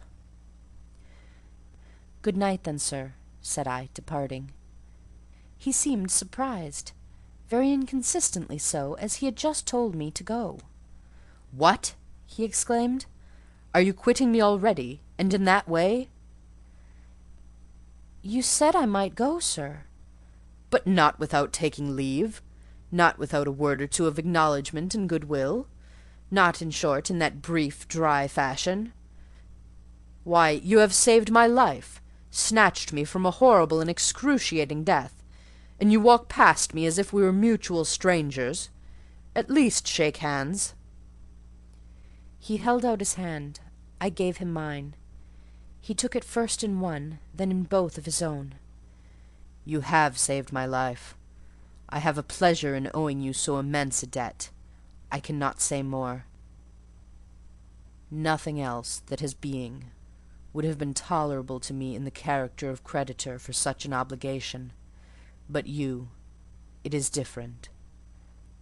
I feel your benefits no burden, Jane." He paused, gazed at me. Words almost visible trembled on his lips, but his voice was checked. "Good night again, sir. There is no debt, benefit, burden, obligation in the case." "I knew," he continued, "you would do me good in some way, at some time. I saw it in your eyes when I first beheld you. Their expression and smile did not—" Again he stopped. "Did not," he proceeded hastily, "strike delight into my very inmost heart so for nothing. People talk of natural sympathies. I have heard of good genii. There are grains of truth in the wildest fables, my cherished preserver. Good night." Strange energy was in his voice, strange fire in his look. "I am glad I happened to be awake," I said, and then I was going. "What? You will go?" "I am cold, sir." "Cold? Yes, and standing in a pool. Go then, Jane, go." But he still retained my hand, and I could not free it. I bethought myself of an expedient. "I think I hear Mrs. Fairfax move, sir," said I. "Well, leave me." He relaxed his fingers, and I was gone. I regained my couch, but never thought of sleep. Till morning dawned I was tossed on a buoyant but unquiet sea, where billows of trouble rolled under surges of joy. I thought sometimes I saw beyond its wild waters a shore, sweet as the hills of Beulah, and now and then a freshening gale, wakened by hope, bore my spirit triumphantly toward the bourne. But I could not reach it, even in fancy. A counteracting breeze blew off land, and continually drove me back. Sense would resist delirium, judgment would warn passion.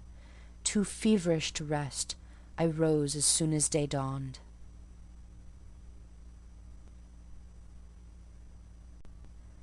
End of chapter 15.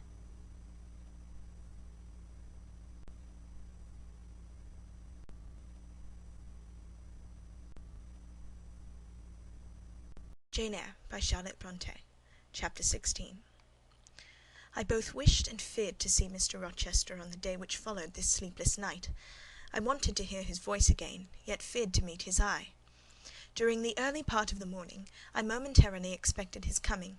He was not in the frequent habit of entering the schoolroom, but he did step in for a few minutes sometimes, and I had the impression that he was sure to visit it that day. But the morning passed just as usual. Nothing happened to interrupt the quiet course of Adèle's studies, only, soon after breakfast, I heard some bustle in the neighbourhood of Mr. Rochester's chamber, Mrs. Fairfax's voice, and Leah's, and the cook's, that is, John's wife, and even John's own gruff tones. There were exclamations of, "What a mercy master was not burnt in his bed! It is always dangerous to keep a candle lit at night.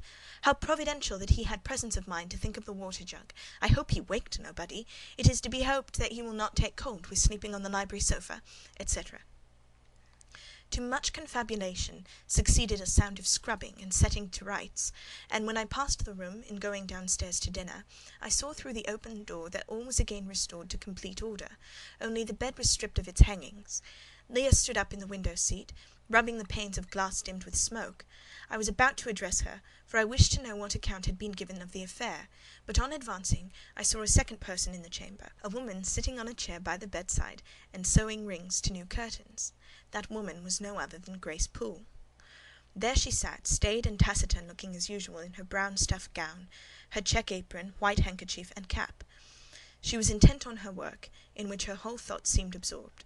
On her hard forehead, and in her commonplace features, was nothing either of the paleness or desperation one would have expected to see marking the countenance of a woman who had attempted murder, and whose intended victim had followed her last night to her lair, and, as I believed, charged her with the crime she wished to perpetrate. I was amazed, confounded. She looked up, while I still gazed at her. No start, no increase or failure of colour betrayed emotion, consciousness of guilt, or fear of detection. She said, "Good morning, miss," in her usual phlegmatic and brief manner, and taking up another ring and more tape, went on with her sewing. I will put her to the test, thought I. Such absolute impenetrability is past comprehension. "Good morning, Grace," I said. "Has anything happened here? I thought I heard the servants all talking together a while ago." "Only master had been reading in his bed last night. He fell asleep with his candle lit, and the curtains got on fire, but fortunately he awoke before the bedclothes or the woodwork caught, and contrived to quench the flames with the water in the ewer." "A strange affair," I said, in a low voice. Then, looking at her fixedly, "Did Mr. Rochester wake nobody? Did no one hear him move?" She again raised her eyes to me, and this time there was something of consciousness in their expression. She seemed to examine me warily, then she answered, "The servants sleep so far off, you know, miss, they would not be likely to hear."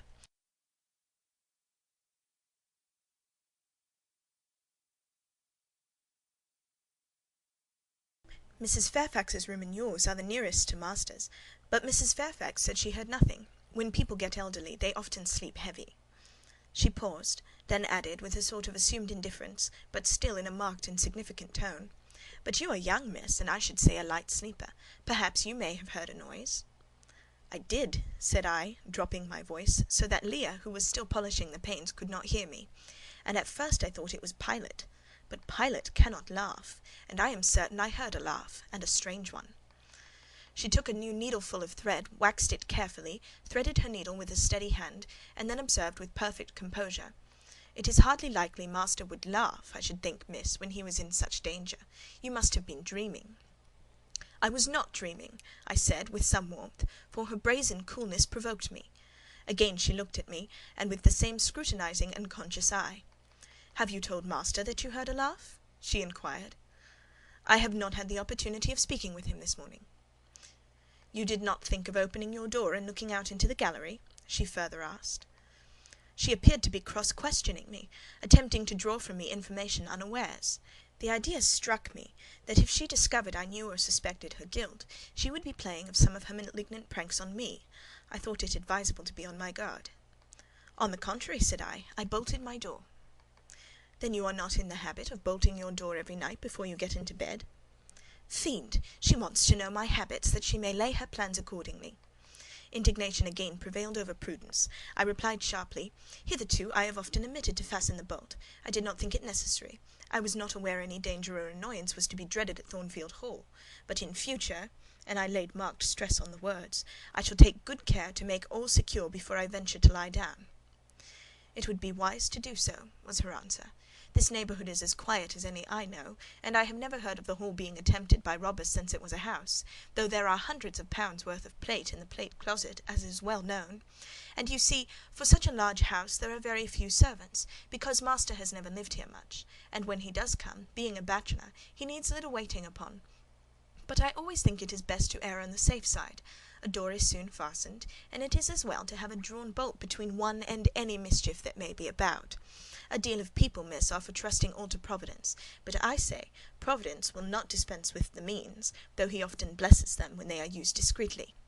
And here she closed her harangue, a long one for her, and uttered with the demureness of a Quakeress. I still stood, absolutely dumbfounded at what appeared to me her miraculous self-possession and the most inscrutable hypocrisy, when the cook entered. "Mrs. Poole," said she, addressing Grace, "the servants' dinner will soon be ready. Will you come down?" "No, just put my pint of porter and bit of pudding on a tray, and I'll carry it upstairs." "You'll have some meat?" "Just a morsel, and a taste of cheese, that's all." "And the sago?" "Never mind it at present. I shall be coming down before tea-time. I'll make it myself." The cook here turned to me, saying that Mrs. Fairfax was waiting for me, so I departed.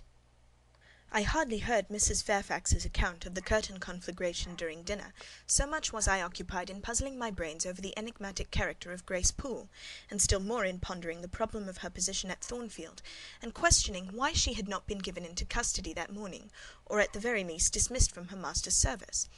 He had almost as much as declared his conviction of her criminality last night. What mysterious cause withheld him from accusing her? Why had he enjoined me too to secrecy?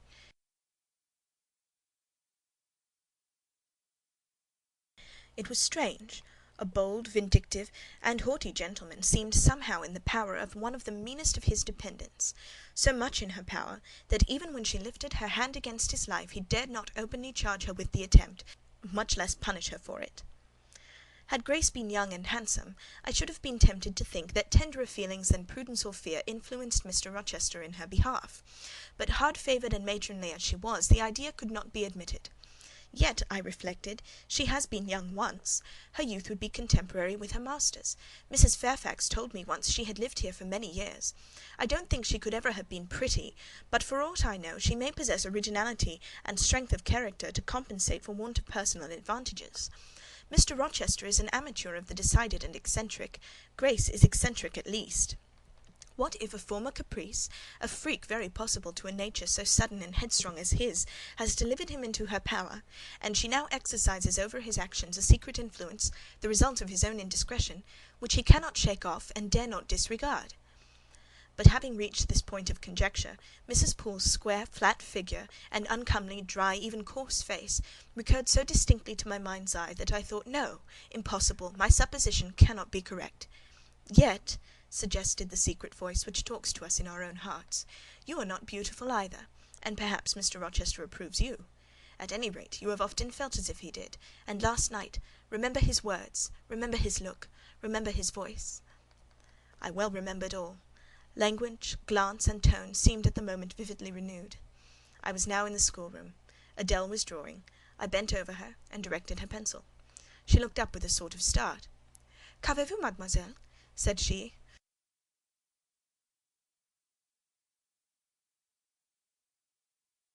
"Vos doigts tremblent comme la feuille, et vos joues sont rouges, mais rouges comme des cerises." "I am hot." Adèle was stooping. She went on sketching. I went on thinking. I hastened to drive from my mind the hateful notion I had been conceiving respecting Grace Poole. It disgusted me. I compared myself with her, and found we were different. Bessie Leaven had said I was quite a lady, and she spoke truth. I was a lady. And now I looked much better than I did when Bessie saw me. I had more colour and more flesh, more life, more vivacity, because I had brighter hopes and keener enjoyments. "Evening approaches," said I, as I looked toward the window. "I have never heard Mr. Rochester's voice or step in the house to-day, but surely I shall see him before night. I feared the meeting in the morning; now I desire it, because expectation has been so long baffled that it has grown impatient." When dusk actually closed, and when Adèle left me to go and play in the nursery with Sophie, I did most keenly desire it. I listened for the bell to ring below. I listened for Leah coming up with a message. I fancied sometimes I heard Mr. Rochester's own tread, and I turned to the door, expecting it to open and admit him. The door remained shut. Darkness only came in through the window. Still it was not late. He often sent for me at 7 and 8 o'clock, and it was yet but 6. Surely I should not be wholly disappointed to-night, when I had so many things to say to him. I wanted again to introduce the subject of Grace Poole, and to hear what he would answer. I wanted to ask him plainly if he really believed it was she who had made last night's hideous attempt, and if so, why he kept her wickedness a secret. It little mattered whether my curiosity irritated him. I knew the pleasure of vexing and soothing him by turns. It was one I chiefly delighted in, and a sure instinct always prevented me from going too far. Beyond the verge of provocation I never ventured. On the extreme brink I liked well to try my skill. Retaining every minute form of respect, every propriety of my station, I could still meet him in argument without fear or uneasy restraint. This suited both him and me. A tread creaked on the stairs at last. Leah made her appearance, but it was only to intimate that tea was ready in Mrs. Fairfax's room. Thither I repaired, glad at least to go downstairs, for that brought me, I imagined, nearer to Mr. Rochester's presence. "You must want your tea," said the good lady, as I joined her. "You ate so little at dinner. I am afraid," she continued, "you are not well to-day. You look flushed and feverish." "Oh, quite well. I never felt better." "Then you must prove it by evincing a good appetite. Will you fill the teapot while I knit off this needle?" Having completed her task, she rose to draw down the blind, which she had hitherto kept up by way, I suppose, of making the most of daylight, though dusk was now fast deepening into total obscurity. "It is fair to-night," said she, as she looked through the panes, "though not starlight. Mr. Rochester has, on the whole, had a favourable day for his journey." "Journey? Is Mr. Rochester gone anywhere? I did not know he was out." "Oh, he set off the moment he had breakfasted. He has gone to Lees, Mr. Eshton's place, 10 miles the other side Millcote. I believe there is quite a party assembled there: Lord Ingram, Sir George Lynn, Colonel Dent, and others." "Do you expect him back to-night?" "No, nor to-morrow either. I should think he is very likely to stay a week or more. When these fine fashionable people get together, they are so surrounded by elegance and gaiety, so well provided with all that can please and entertain, they are in no hurry to separate. Gentlemen especially are often in request on such occasions, and Mr. Rochester is so talented and so lively in society that I believe he is a general favourite. The ladies are very fond of him, though you would not think his appearance calculated to recommend him particularly in their eyes; but I suppose his acquirements and abilities, perhaps his wealth and good blood, make amends for any little fault of look." "Are there ladies at the Lees?" "There are Mrs. Eshton and her 3 daughters, very elegant young ladies indeed. And there are the Honourable Blanche and Mary Ingram, most beautiful women, I suppose. Indeed, I have seen Blanche 6 or 7 years since, when she was a girl of 18. She came here to a Christmas ball and party Mr. Rochester gave. You should have seen the dining-room that day, how richly it was decorated, how brilliantly lit up. I should think there were 50 ladies and gentlemen present, all of the first county families, and Miss Ingram was considered the belle of the evening." "You saw her, you say, Mrs. Fairfax. What was she like?" "Yes, I saw her. The dining-room doors were thrown open, and as it was Christmas time, the servants were allowed to assemble in the hall, to hear some of the ladies sing and play. Mr. Rochester would have me to come in, and I sat down in a quiet corner and watched them. I never saw a more splendid scene. The ladies were magnificently dressed, most of them; at least most of the younger ones looked handsome, but Miss Ingram was certainly the queen." "And what was she like?" "Tall, fine bust, sloping shoulders, long graceful neck, olive complexion, dark and clear, noble features, eyes rather like Mr. Rochester's, large and black, and as brilliant as her jewels. And then she had such a fine head of hair, raven black and so becomingly arranged, a crown of thick plaits behind, and in front the longest, glossiest curls I ever saw. She was dressed in pure white. An amber-coloured scarf was passed over her shoulder and across her breast, tied at the side, and descending in long fringed ends below her knee. She wore an amber-coloured flower, too, in her hair. It contrasted well with the jetty mass of her curls." "She was greatly admired, of course." "Yes, indeed, and not only for her beauty, but for her accomplishments. She was one of the ladies who sang. A gentleman accompanied her on the piano. She and Mr. Rochester sang a duet." "Mr. Rochester? I was not aware he could sing." "Oh, he has a fine bass voice, and an excellent taste for music." "And Miss Ingram, what sort of a voice had she?" "A very rich and powerful one. She sang delightfully. It was a treat to listen to her, and she played afterwards. I am no judge of music, but Mr. Rochester is, and I heard him say her execution was remarkably good." "And this beautiful and accomplished lady, she is not yet married?" "It appears not. I fancy neither she nor her sister have very large fortunes. Old Lord Ingram's estates were chiefly entailed, and the eldest son came for everything almost. But I wonder no wealthy nobleman or gentleman has taken a fancy to her. Mr. Rochester, for instance. He is rich, is he not?"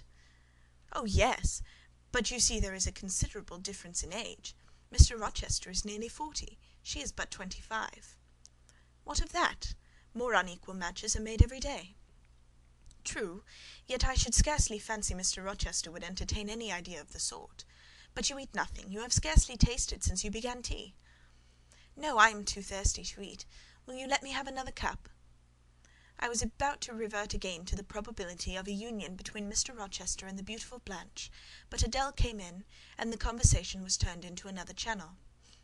When once more alone, I reviewed the information I had got, looked into my heart, examined its thoughts and feelings, and endeavoured to bring back with a strict hand such as had been straying through imagination's boundless and trackless waste into the safe fold of common sense.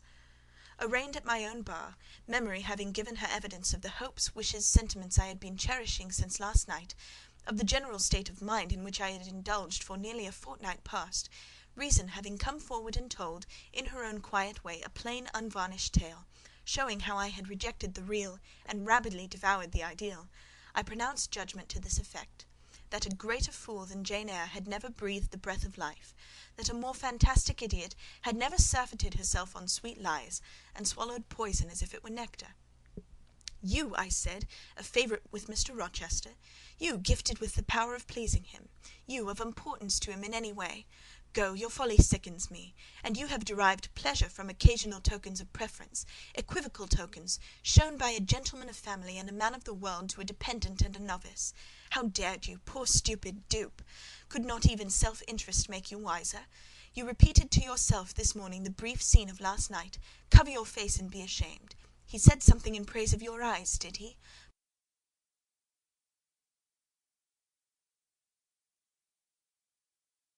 Blind puppy, open their bleared lids and look on your own accursed senselessness. It does good to no woman to be flattered by her superior who cannot possibly intend to marry her, and it is madness in all women to let a secret love kindle within them which, if unreturned and unknown, must devour the life that feeds it, and if discovered and responded to, must lead, ignis fatuus like, into miry wilds whence there is no extrication. Listen then, Jane Eyre, to your sentence. To-morrow, place the glass before you, and draw in chalk your own picture, faithfully, without softening one defect. Omit no harsh line, smooth away no displeasing irregularity. Write under it, portrait of a governess, disconnected, poor, and plain. Afterwards, take a piece of smooth ivory. You have one prepared in your drawing-box. Take your palette, mix your freshest, finest, clearest tints, choose your most delicate camel-hair pencils, delineate carefully the loveliest face you can imagine, paint it in your softest shades and sweetest lines, according to the description given by Mrs. Fairfax of Blanche Ingram. Remember the raven ringlets, the oriental eye. What, you revert to Mr. Rochester as a model? Order, no snivel, no sentiment, no regret. I will endure only sense and resolution. Recall the august yet harmonious lineaments, the Grecian neck and bust. Let the round and dazzling arm be visible, and the delicate hand. Omit neither diamond ring nor gold bracelet. Portray faithfully the attire, aerial lace and glistening satin, graceful scarf and golden rose. Call it Blanche, an accomplished lady of rank. Whenever in future you should chance to fancy Mr. Rochester thinks well of you, take out these two pictures and compare them. Say, Mr. Rochester might probably win that noble lady's love, if he chose to strive for it. Is it likely he would waste a serious thought on this indigent and insignificant plebeian? I'll do it, I resolved, and having framed this determination, I grew calm and fell asleep. I kept my word.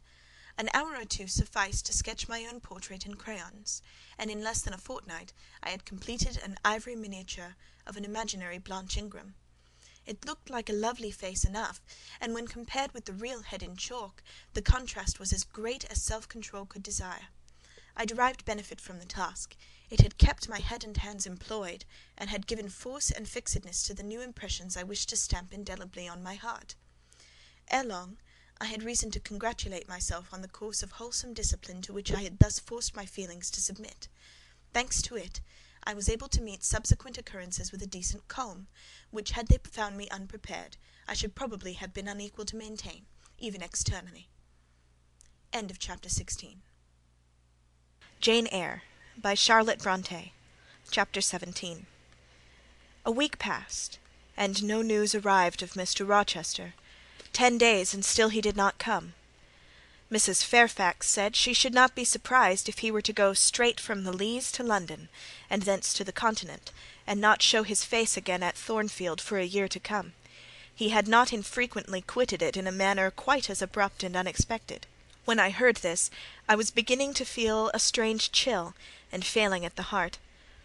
I was actually permitting myself to experience a sickening sense of disappointment; but rallying my wits, and recollecting my principles, I at once called my sensations to order, and it was wonderful how I got over the temporary blunder, how I cleared up the mistake of supposing Mr. Rochester's movements a matter in which I had any cause to take a vital interest.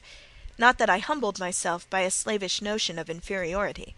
On the contrary, I just said, "You have nothing to do with the master of Thornfield, further than to receive the salary he gives you for teaching his protégé, and to be grateful for such respectful and kind treatment as, if you do your duty, you have a right to expect at his hands.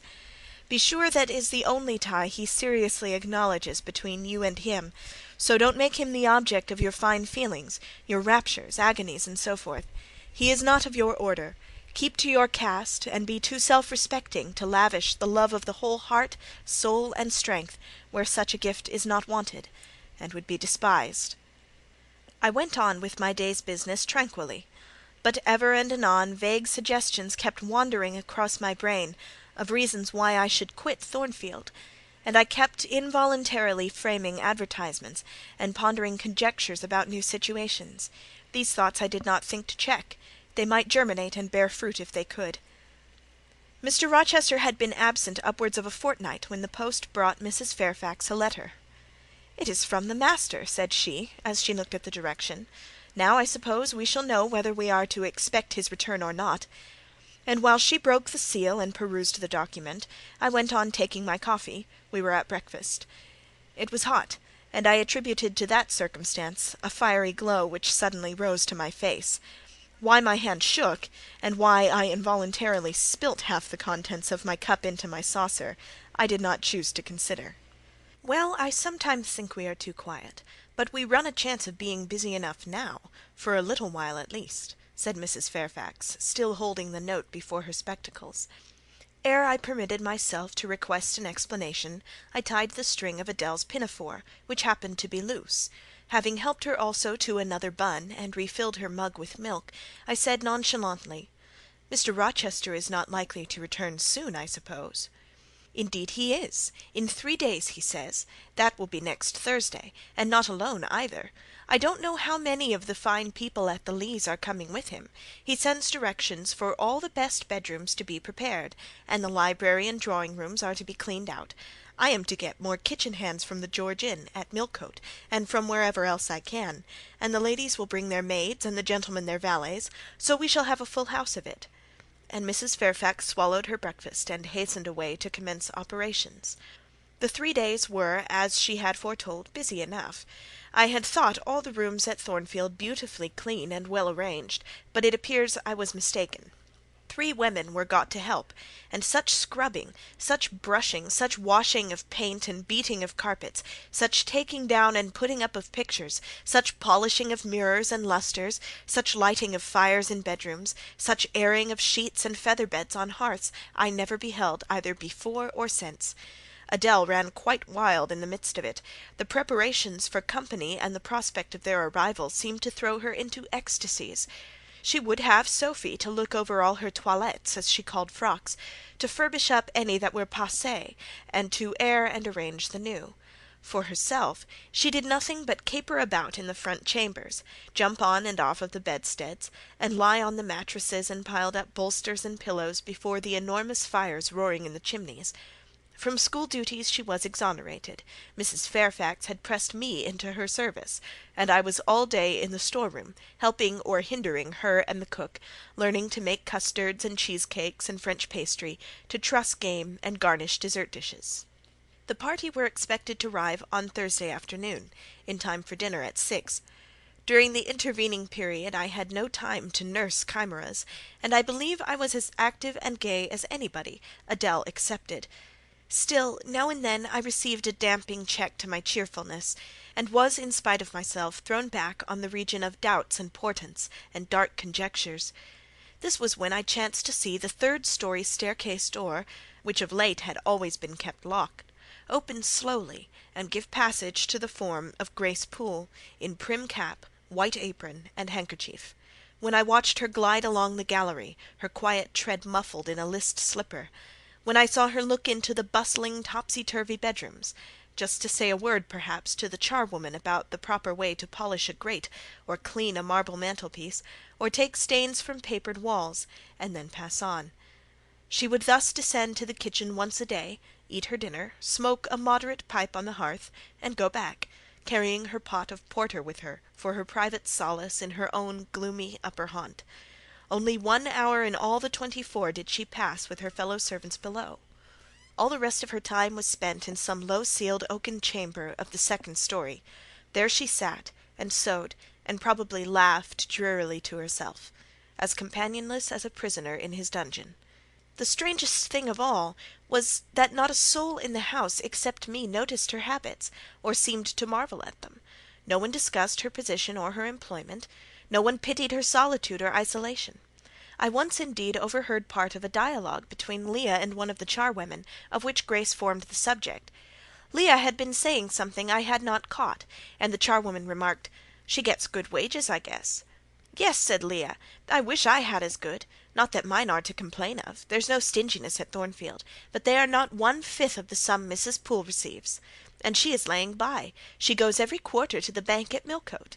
I should not wonder but she has saved enough to keep her independent if she liked to leave. But I suppose she's got used to the place, and then she's not 40 yet, and strong and able for anything. It is too soon for her to give up business." "She is a good hand, I dare say," said the charwoman. "Ah, she understands what she has to do. Nobody better," rejoined Leah significantly. "And it is not every one could fill her shoes, not for all the money she gets." "That it is not," was the reply. "I wonder whether the master—" The charwoman was going on, but here Leah turned and perceived me, and she instantly gave her companion a nudge. "Doesn't she know?" I heard the woman whisper. Leah shook her head, and the conversation was of course dropped. All I had gathered from it amounted to this, that there was a mystery at Thornfield, and that from participation in that mystery I was purposely excluded. Thursday came. All work had been completed the previous evening. Carpets were laid down, bed-hangings festooned, radiant white counterpanes spread, toilet tables arranged, furniture rubbed, flowers piled in vases. Both chambers and saloons looked as fresh and bright as hands could make them. The hall, too, was scoured, and the great carved clock, as well as the steps and banisters of the staircase, were polished to the brightness of glass. In the dining-room the sideboard flashed resplendent with plate. In the drawing-room and boudoir, vases of exotics bloomed on all sides. Afternoon arrived.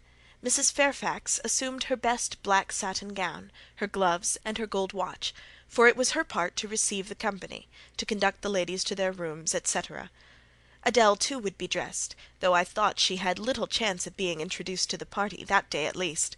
However, to please her, I allowed Sophie to apparel her in one of her short full muslin frocks.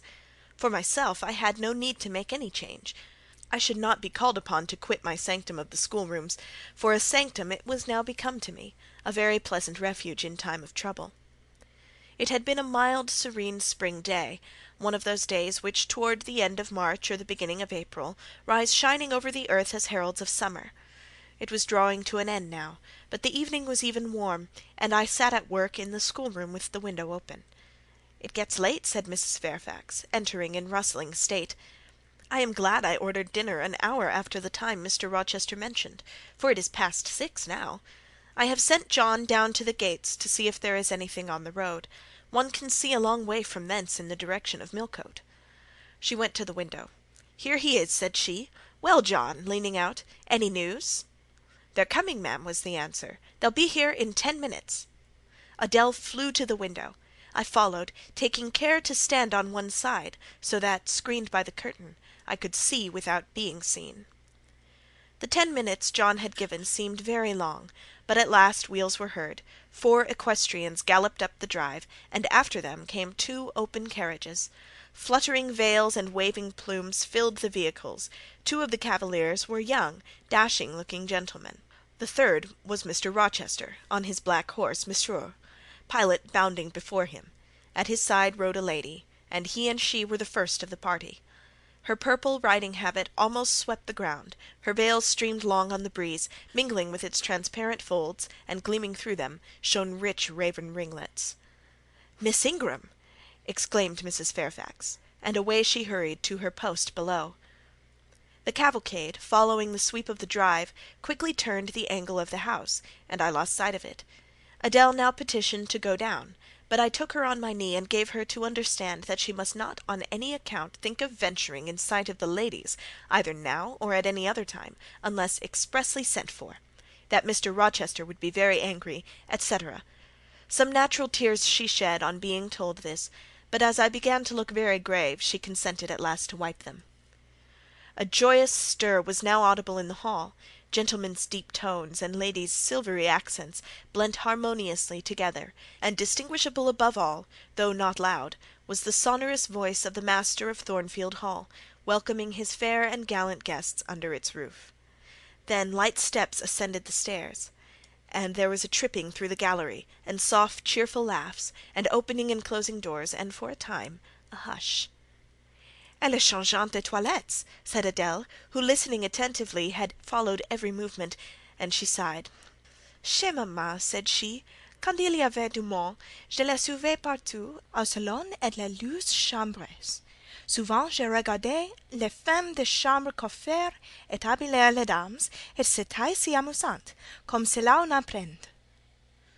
"Don't you feel hungry, Adèle?" "Mais oui, mademoiselle. Voilà 5 ou 6 heures que nous n'avons pas mangé. Well now, while the ladies are in their rooms, I will venture down and get you something to eat." And issuing from my asylum with precaution, I sought a back stairs which conducted directly to the kitchen. All in that region was fire and commotion; the soup and fish were in the last stage of projection, and the cook hung over her crucibles in a frame of mind and body threatening spontaneous combustion. In the servants' hall, 2 coachmen and 3 gentlemen's gentlemen stood or sat around the fire. The Abigails, I suppose, were upstairs with their mistresses. The new servants, that had been hired from Millcote, were bustling about everywhere. Threading this chaos, I at last reached the larder. There I took possession of a cold chicken, a roll of bread, some tarts, a plate or 2, and a knife and fork. With this booty I made a hasty retreat. I had regained the gallery, and was just shutting the back door behind me, when an accelerated hum warned me that the ladies were about to issue from their chambers.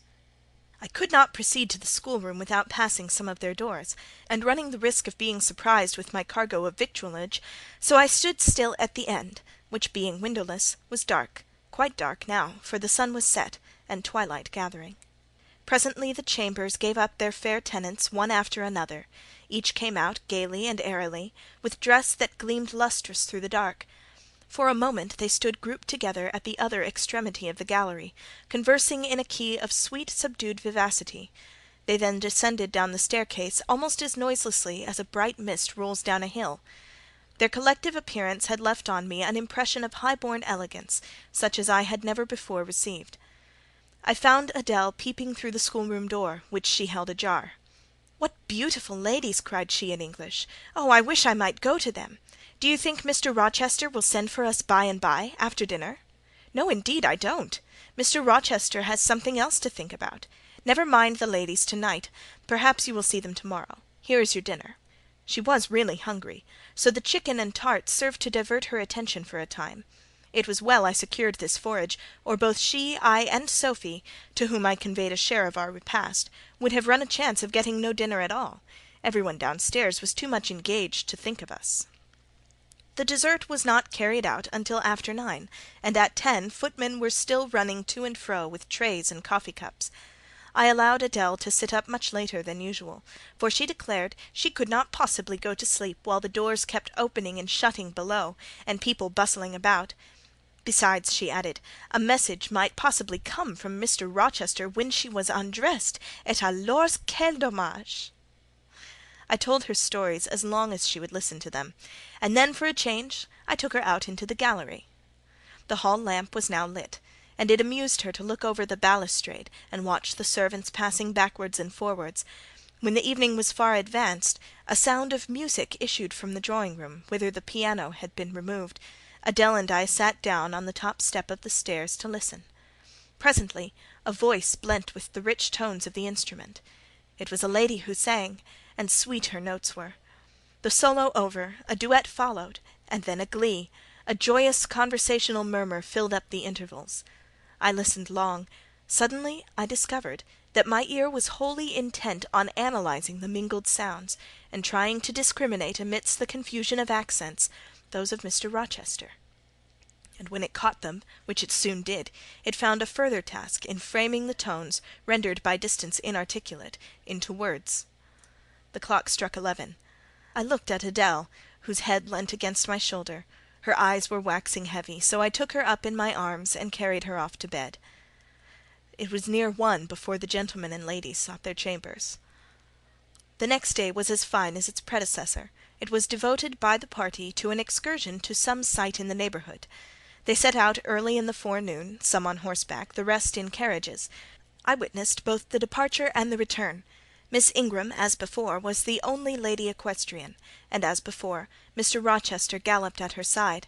The two rode a little apart from the rest. I pointed out this circumstance to Mrs. Fairfax, who was standing at the window with me. "You said it was not likely they should think of being married," said I, "but you see Mr. Rochester evidently prefers her to any of the other ladies." "Yes, I dare say; no doubt he admires her." "And she him," I added. "Look how she leans her head towards him, as if she were conversing confidentially. I wish I could see her face. I have never had a glimpse of it yet."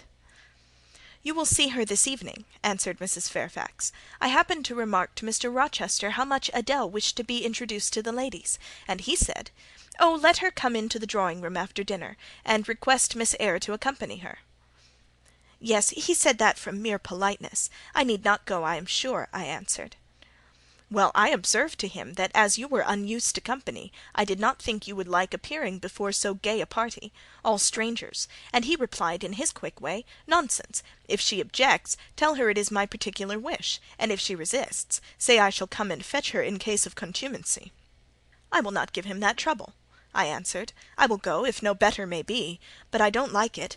Shall you be there, Mrs. Fairfax?' No, I played it off, and he admitted my plea.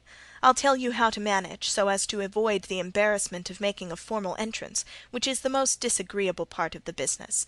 You must go into the drawing-room while it is empty, before the ladies leave the dinner-table. Choose your seat in any quiet nook you like. You need not stay long after the gentlemen come in, unless you please. Just let Mr. Rochester see you are there, and then slip away. No one will notice you." "Will these people remain long, do you think?" "Perhaps 2 or 3 weeks; certainly not more. After the Easter recess, Sir George Lynn, who was lately elected member for Millcote, will have to go up to town and take his seat. I dare say Mr. Rochester will accompany him. It surprises me that he has already made so protracted a stay at Thornfield." It was with some trepidation that I perceived the hour approach when I was to repair with my charge to the drawing-room. Adèle had been in a state of ecstasy all day, after hearing she was to be presented to the ladies in the evening, and it was not till Sophie commenced the operation of dressing her that she sobered down. Then the importance of the process quickly steadied her, and by the time she had her curls arranged in well-smoothed drooping clusters, her pink satin frock put on, her long sash tied, and her lace mittens adjusted, she looked as grave as any judge. No need to warn her not to disarrange her attire. When she was dressed, she sat demurely down in her little chair, taking care previously to lift up the satin skirt, for fear she should crease it, and assured me she would not stir thence till I was ready. This I quickly was. My best dress, the silver grey one, purchased for Miss Temple's wedding and never worn since, was soon put on, my hair was soon smoothed, my sole ornament, the pearl brooch, soon assumed. We descended. Fortunately, there was another entrance to the drawing-room than that through the saloon where they were all seated at dinner. We found the apartment vacant, a large fire burning silently on the marble hearth, and wax candles shining in bright solitude amid the exquisite flowers with which the tables were adorned. The crimson curtain hung before the arch. Slight as was the separation, this drapery formed from the party in the adjoining saloon. They spoke in so low a key that nothing of their conversation could be distinguished beyond a soothing murmur. Adèle, who appeared still to be under the influence of a most solemnizing impression, sat down, without a word, on the footstool I pointed out for her. I retired to a window-seat, and taking a book from a table near, endeavoured to read. Adèle brought her stool to my feet. Ere long she touched my knee. "What is it, Adèle?" "C'est que je ne puis pas prendre une seule de ces fleurs magnifiques, mademoiselle, seulement pour compléter ma toilette." "You think too much of your toilette, Adèle. But you may have a flower." And I took a rose from a vase and fastened it in her sash. She sighed a sigh of ineffable satisfaction, as if her cup of happiness were now full. I turned my face away, to conceal a smile I could not suppress. There was something ludicrous as well as painful in the little Parisienne's earnest and innate devotion to matters of dress. A soft sound of rising now became audible. The curtain was swept back from the arch; through it appeared the dining-room, with its lit lustre pouring down light on the silver and glass of a magnificent dinner-service, covering a long table. A band of ladies stood in the opening. They entered, and the curtain fell behind them. There were but 8, yet somehow as they flocked in, they gave the impression of a much larger number. Some of them were very tall, many of them were dressed in white, and all had a sweeping amplitude of array that seemed to magnify their persons as a mist magnifies the moon. I rose and curtsied to them; 1 or 2 bent their heads in return; the others only stared at me. They dispersed around the room, reminding me by the lightness and buoyancy of their movements of a flock of white plumy birds. Some of them threw themselves in half-reclining positions on the sofas and ottomans; some bent over the tables and examined the flowers and books; the rest gathered in a group around the fire. All talked in a low but clear tone which seemed habitual to them. I knew their names afterwards, and may as well mention them now. First, there was Mrs. Eshton, and 2 of her daughters. She had evidently been a handsome woman, and was well preserved still. Of her daughters, the eldest, Amy, was rather little; naive and childlike in face and manner, and piquant in form. Her white muslin dress and blue sash became her well. The second, Louisa, was taller and more elegant in figure, with a very pretty face, of that order the French term minois chiffon. Both sisters were as fair as lilies. Lady Lynn was a large and stout personage of about 40, very erect, very haughty-looking, richly dressed in a satin robe of changeful sheen; her dark hair shone glossily under the shade of an azure plume, and within the circlet of a band of gems. Mrs. Colonel Dent was less showy, but I thought more ladylike. She had a slight figure, a pale gentle face, and fair hair. Her black satin dress, her scarf of rich foreign lace, and her pearl ornaments pleased me better than the rainbow radiance of the titled dame. But the 3 most distinguished, partly perhaps because the tallest figures of the band, were the Dowager Lady Ingram and her daughters, Blanche and Mary. They were all 3 of the loftiest stature of women. The Dowager might be between 40 and 50; her shape was still fine, her hair, by candlelight at least, still black. Her teeth, too, were still apparently perfect. Most people would have termed her a splendid woman of her age, and so she was, no doubt, physically speaking; but then there was an expression of almost insupportable haughtiness in her bearing and countenance. She had Roman features and a double chin, disappearing into a throat like a pillar. These features appeared to me not only inflated and darkened, but even furrowed with pride, and the chin was sustained by the same principle, in a position of almost preternatural erectness. She had likewise a fierce and hard eye. It reminded me of Mrs. Reed's. She mouthed her words in speaking; her voice was deep, its inflections very pompous, very dogmatical, very intolerable, in short. A crimson velvet robe, and a shawl turban of some gold-wrought Indian fabric, invested her, I suppose she thought, with a truly imperial dignity. Blanche and Mary were of equal stature, straight and tall as poplars. Mary was too slim for her height, but Blanche was moulded like a Dian. I regarded her, of course, with special interest. First, I wished to see whether her appearance accorded with Mrs. Fairfax's description; secondly, whether it at all resembled the fancy miniature I had painted of her; and thirdly, it will out, whether it were such as I should fancy likely to suit Mr. Rochester's taste. As far as person went, she added, point for point, both to my picture and to Mrs. Fairfax's description. The noble bust, the sloping shoulders, the graceful neck, the dark eyes and black ringlets, were all there. But her face was like her mother's, a youthful, unfurrowed likeness, the same low brow, the same high features, the same pride. It was not, however, so saturnine a pride. She laughed continually.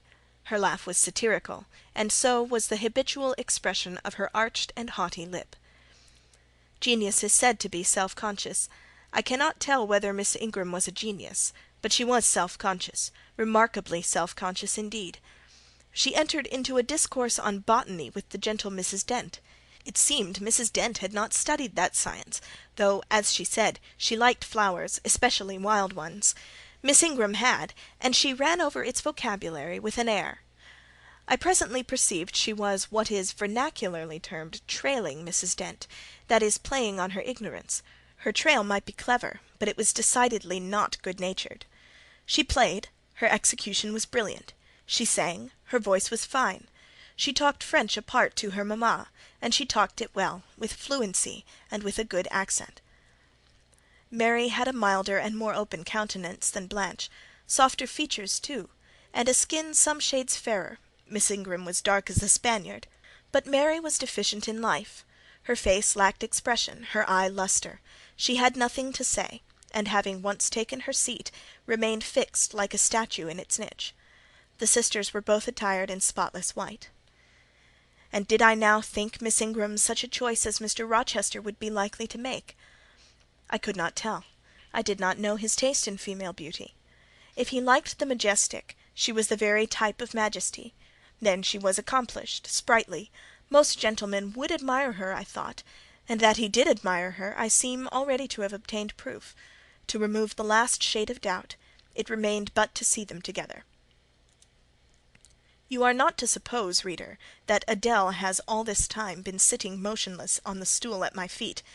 No, when the ladies entered, she rose, advanced to meet them, made a stately reverence, and said with gravity, "Bonjour, mesdames." And Miss Ingram had looked down at her with a mocking air, and exclaimed, "Oh, what a little puppet!" Lady Lynn had remarked, "It is Mr. Rochester's ward, I suppose, the little French girl he was speaking of." Mrs. Dent had kindly taken her hand, and given her a kiss. Amy and Louisa Eshton had cried out simultaneously, "What a love of a child!" And then they had called her to a sofa, where she now sat ensconced between them, chattering alternately in French and broken English, absorbing not only the young lady's attention, but that of Mrs. Eshton and Lady Lynn, and getting spoiled to her heart's content. At last coffee is brought in, and the gentlemen are summoned. I sit in the shade, if any shade there be in this brilliantly lit apartment. The window curtain half hides me. Again the arch yawns. They come. The collective appearance of the gentlemen, like that of the ladies, is very imposing. They are all costumed in black. Most of them are tall, some young. Henry and Frederick Lynn are very dashing sparks indeed, and Colonel Dent is a fine, soldierly man. Mr. Eshton, the magistrate of the district, is gentlemanlike. His hair is quite white, his eyebrows and whiskers still dark, which gives him something of the appearance of a noble father of the theatre. Lord Ingram, like his sisters, is very tall. Like them also he is handsome, but he shares Mary's apathetic and listless look.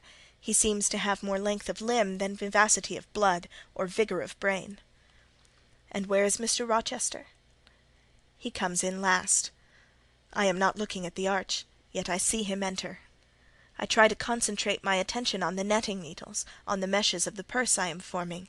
I wish only to think of the work I have in my hands, to see only the silver beads and silk threads that lie in my lap, whereas I distinctly behold his figure, and I inevitably recall the moment when I last saw it, just after I had rendered him what he deemed an essential service, and he, holding my hand and looking down in my face, surveyed me with eyes that revealed a heart full and eager to overflow, in whose emotions I had a part. How near had I approached him at that moment! What had occurred since, calculated to change his and my relative positions? Yet now how distant, how far estranged we were! So far estranged that I did not expect him to come and speak to me. I did not wonder when, without looking at me, he took a seat at the other side of the room, and began conversing with some of the ladies. No sooner did I see that his attention was riveted on them, and that I might gaze without being observed, than my eyes were drawn involuntarily to his face. I could not keep their lids under control; they would rise, and the irises would fix on him. I looked, and had an acute pleasure in looking, a precious yet poignant pleasure, pure gold with a steely point of agony, a pleasure like what the thirst-perishing man might feel, who knows the well to which he has crept is poisoned, yet stoops and drinks divine draughts nevertheless. Most true is it that beauty is in the eye of the gazer. My master's colourless olive face, square massive brow, broad and jetty eyebrows, deep eyes, strong features, firm grim mouth, all energy, decision, will, were not beautiful, according to rule. Oh, but they were beautiful to me! They were full of an interest, an influence that quite mastered me, that took my feelings from my own power, and fettered them in his. I had not intended to love him. The reader knows I had wrought hard to extirpate from my soul the germs of love there detected, and now, at the first renewed view of him, they spontaneously arrived green and strong. He made me love him without looking at me. I compared him with his guests.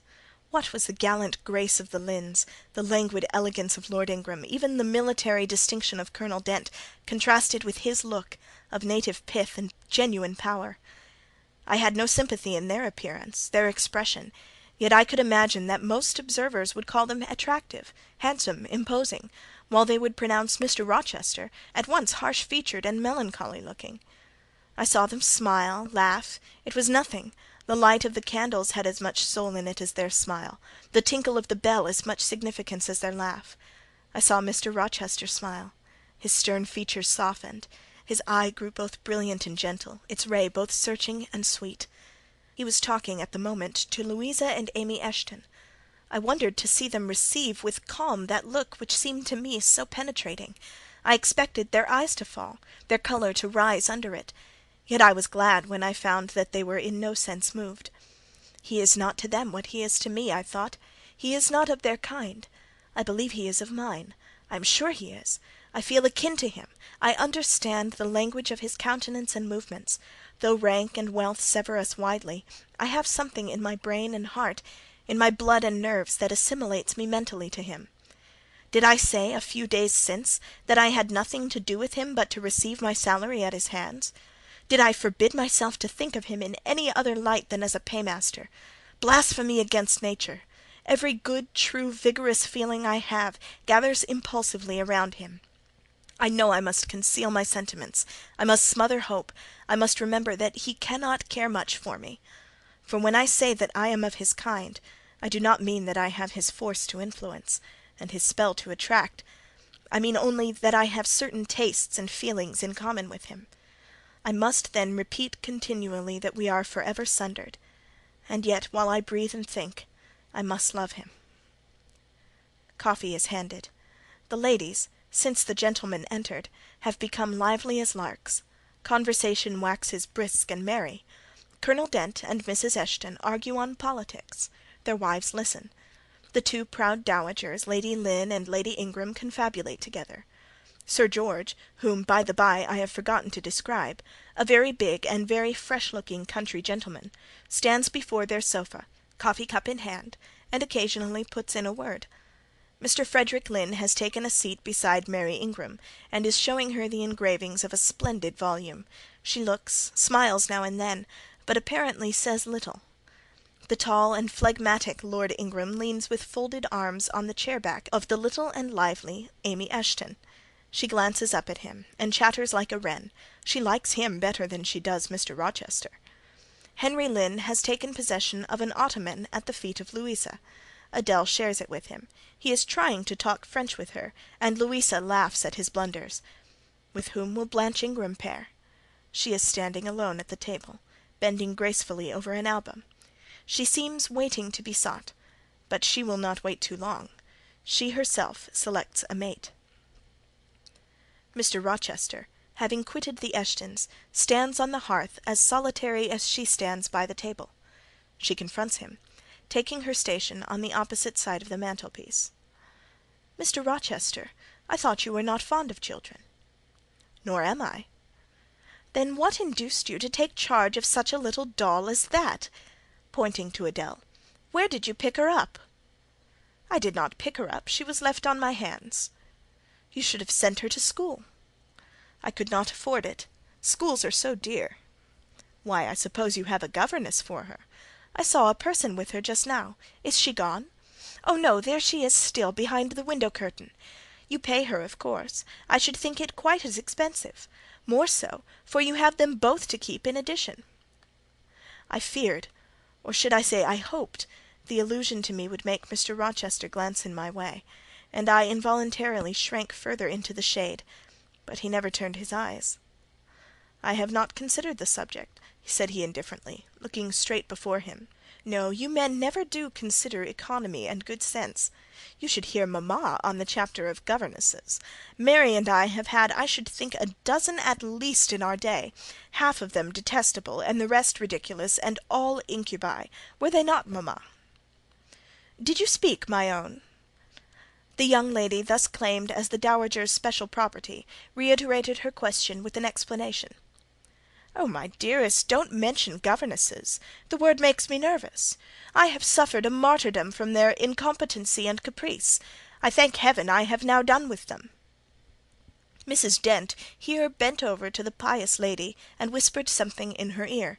I suppose from the answer elicited, it was a reminder that one of the anathematized race was present. "Tant pis," said her ladyship. "I hope it may do her good." Then, in a lower tone, but still loud enough for me to hear, "I noticed her. I am a judge of physiognomy, and in hers I see all the faults of her class." "What are they, madam?" inquired Mr. Rochester aloud. "I will tell you in your private ear," replied she, wagging her turban 3 times with portentous significancy. "But my curiosity will be past its appetite. It craves food now. Ask Blanche. She is nearer you than I." "Oh, don't refer him to me, mamma. I have just one word to say of the whole tribe. They are a nuisance. Not that I ever suffered much from them. I took care to turn the tables. What tricks Theodore and I used to play on our Miss Wilsons and Miss Greys and Madame Jouberts! Mary was always too sleepy to join in a plot with spirit. The best fun was with Madame Joubert. Miss Wilson was a poor, sickly thing, lachrymose and low-spirited, not worth the trouble of vanquishing, in short; and Mrs. Grey was coarse and insensible; no blow took effect on her. But poor Madame Joubert! I see her yet in her raging passions, when we had driven her to extremities, spilt our tea, crumpled our bread and butter, tossed our books up to the ceiling, and played a charivari with the ruler and desk, the fender and fire-irons. Theodore, do you remember those merry days?" "Yes, to be sure I do," drawled Lord Ingram; "and the poor old stick used to cry out, 'Oh, you villainous childs!' and then we sermonized her on the presumption of attempting to teach such clever blades as we were, when she herself was so ignorant." "We did; and Tito, you know I helped you in prosecuting, or persecuting, your tutor, whey-faced Mr. Vining, the parson in the pip, as we used to call him. He and Miss Wilson took the liberty of falling in love with each other; at least Tito and I thought so. We surprised sundry tender glances and sighs, which we interpreted as tokens of la belle passion; and I promised you the public soon had the benefit of our discovery. We employed it as a sort of lever to hoist our deadweights from the house. Dear mamma there, as soon as she got an inkling of the business, found out that it was of an immoral tendency. Did you not, my lady mother?" "Certainly, my best. And I was quite right. Depend on that, there are 1,000 reasons why liaisons between governesses and tutors should never be tolerated a moment in any well-regulated houses. Firstly—" "Oh, gracious, mamma, spare us the enumeration." "All rest we all know them. Danger of bad example to the innocence of childhood, distractions and consequent neglect of duty on the part of the attached, mutual alliance and reliance, confidence thence resulting, insolence accompanying, mutiny and general blow-up. Am I right, Baroness Ingram of Ingram Park?" "My lily flower, you are right now, as always." "Then no more need be said. Change the subject." Amy Eshton, not hearing or not heeding this dictum, joined in with her soft infantine tone. Louisa and I used to quiz our governess too, but she was such a good creature, she would bear anything, nothing put her out. She was never cross with us, was she, Louisa?" "No, never. We might do what we pleased, ransack her desk and her work-box, and turn her drawers inside out, and she was so good-natured, she would give us anything we asked for." "I suppose now," said Miss Ingram, curling her lip sarcastically, "we shall have an abstract of the memoirs of all the governesses extant. In order to avert such a visitation, I again move the introduction of a new topic. Mr. Rochester, do you second my motion?" "Madam, I support you on this point as on every other." "Then on me be the onus of bringing it forward. Signor Eduardo, are you in voice to-night?" "Donna Bianca, if you command it, I will be." "Then, signor, I lay on you my sovereign behest to furbish up your lungs and other vocal organs, as they will be wanted on my royal service." "Who would not be the Rizzio of so divine a Mary?" "A fig for Rizzio!" cried she, tossing her head with all its curls, as she moved to the piano. It is my opinion the fiddler David must have been an insipid sort of fellow. I like Black Bothwell better. To my mind a man is nothing without a spice of the devil in him, and history may say what it will of James Hepburn, but I have a notion he was just the sort of wild, fierce bandit hero to whom I could have consented to gift my hand. Gentlemen, you hear. Now, which of you most resembles Bothwell?" cried Mr. Rochester. "I should say the preference lies with you," responded Colonel Dent. "On my honour, I am much obliged to you," was the reply. Miss Ingram, who had now seated herself with a proud grace at the piano, spreading out her snowy robes in queenly amplitude, commenced a brilliant prelude, talking meantime. She appeared to be on her high horse to-night. Both her words and her air seemed intended to excite not only the admiration but the amazement of her auditors. She was evidently bent on striking them as something very dashing and daring indeed. "Oh, I am so sick of the young men of the present day!" exclaimed she, rattling away at the instrument. "Poor puny things, not fit to stir a step beyond papa's park gates, nor to go even so far without mamma's permission and guardianship.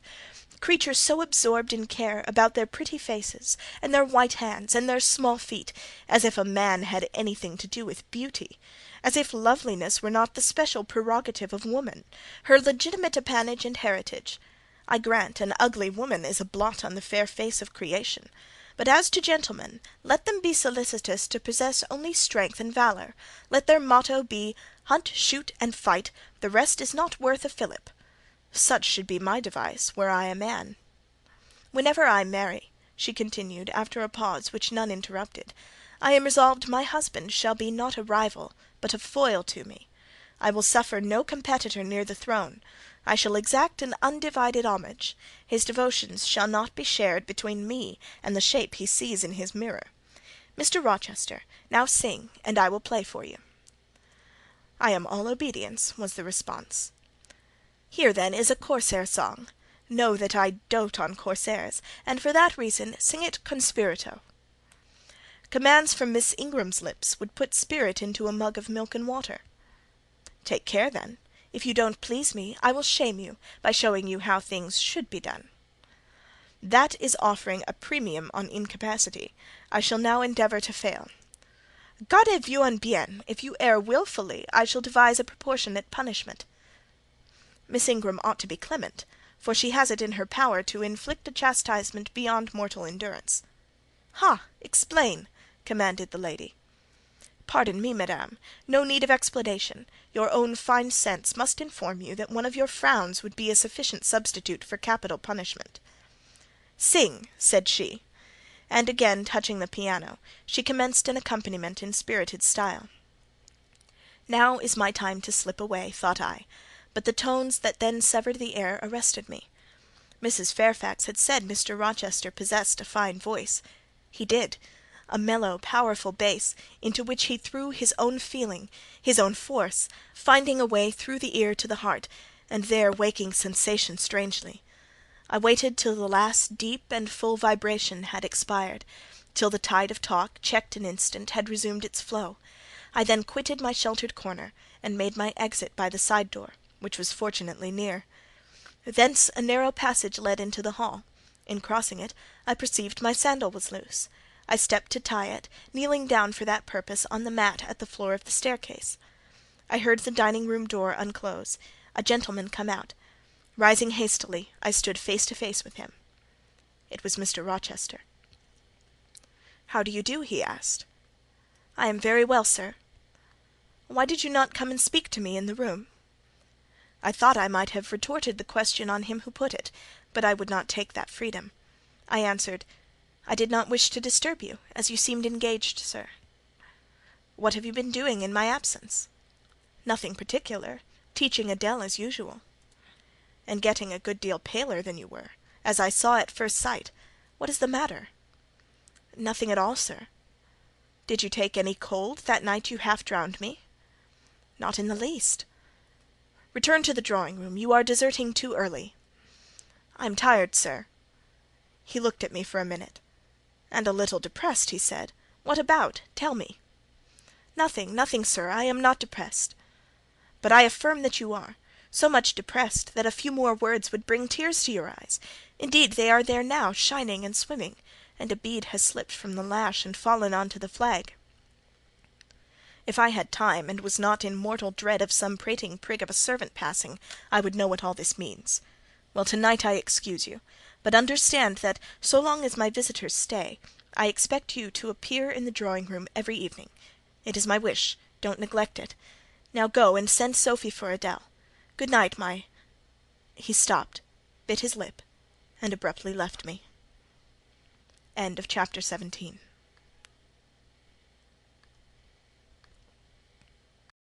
Jane Eyre, by Charlotte Bronte. Chapter 18. Merry days were these at Thornfield Hall, and busy days too.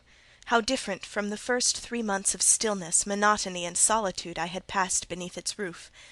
All sad feelings seemed now driven from the house, all gloomy associations forgotten. There was life everywhere, movement all day long. You could not now traverse the gallery, once so hushed, nor enter the front chambers, once so tenantless, without encountering a smart lady's maid or a dandy valet. The kitchen, the butler's pantry, the servants' hall, the entrance hall were equally alive, and the saloons were only left void and still when the blue sky and halcyon sunshine of the genial spring weather called their occupants out into the grounds. Even when that weather was broken, and continuous rain set in for some days, no damp seemed cast over enjoyment. Indoor amusements only became more lively and varied, in consequence of the stop put to outdoor gaiety. I wondered what they were going to do the first evening a change of entertainment was proposed. They spoke of playing charades, but in my ignorance I did not understand the term. The servants were called in, the dining-room tables wheeled away, the lights otherwise disposed, the chairs placed in a semicircle opposite the arch. While Mr. Rochester and the other gentlemen directed these alterations, the ladies were running up and down stairs ringing for their maids. Mrs. Fairfax was summoned to give information respecting the resources of the house in shawls, dresses, draperies of any kind, and certain wardrobes of the third story were ransacked, and their contents, in the shape of brocaded and hooped petticoats, satin sacks, black modes, lace lappets, etc., were brought down in the armfuls by the Abigails. Then a selection was made, and such things as were chosen were carried to the boudoir within the drawing-room.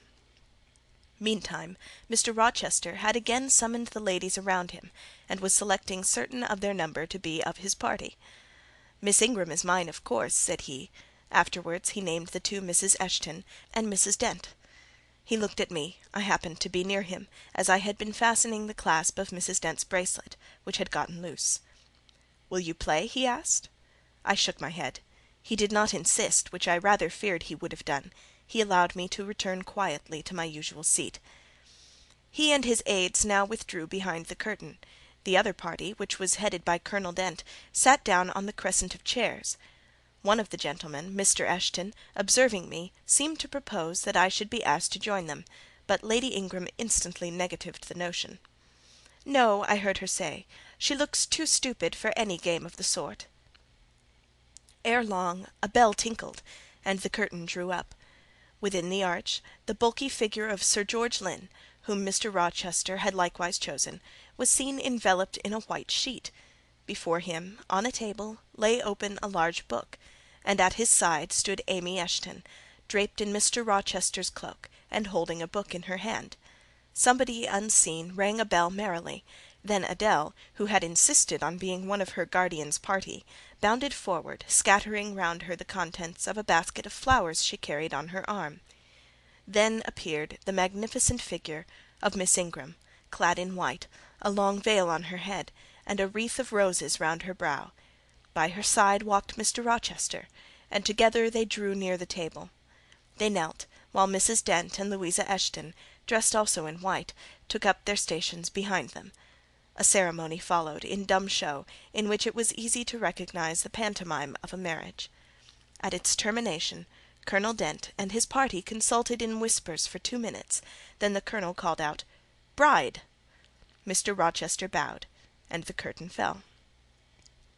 A considerable interval elapsed before it rose again. Its second rising displayed a more elaborately prepared scene than the last. The drawing-room, as I have before observed, was raised 2 steps above the dining-room, and on the top of the upper step, placed a yard or 2 back within the room, appeared a large marble basin, which I recognized as an ornament of the conservatory, where it usually stood, surrounded by exotics and tenanted by goldfish, and whence it must have been transported with some trouble, on account of its size and weight. Seated on the table, by the side of this basin, was seen Mr. Rochester, costumed in shawls, with a turban on his head. His dark eyes and swarthy skin and Paynim features suited the costume exactly. He looked the very model of an Eastern emir, an agent or a victim of the bowstring. Presently advanced into view Miss Ingram. She too was attired in Oriental fashion, a crimson scarf tied sash-like round the waist, an embroidered handkerchief knotted about her temples, her beautifully moulded arms bare, one of them upraised, in the act of supporting a pitcher, poised gracefully on her head. Both her cast of form and feature, her complexion and her general air, suggested the idea of some Israelitish princess of the patriarchal days, and such was doubtless the character she intended to represent. She approached the basin, and bent over it as if to fill her pitcher. She again lifted it to her head.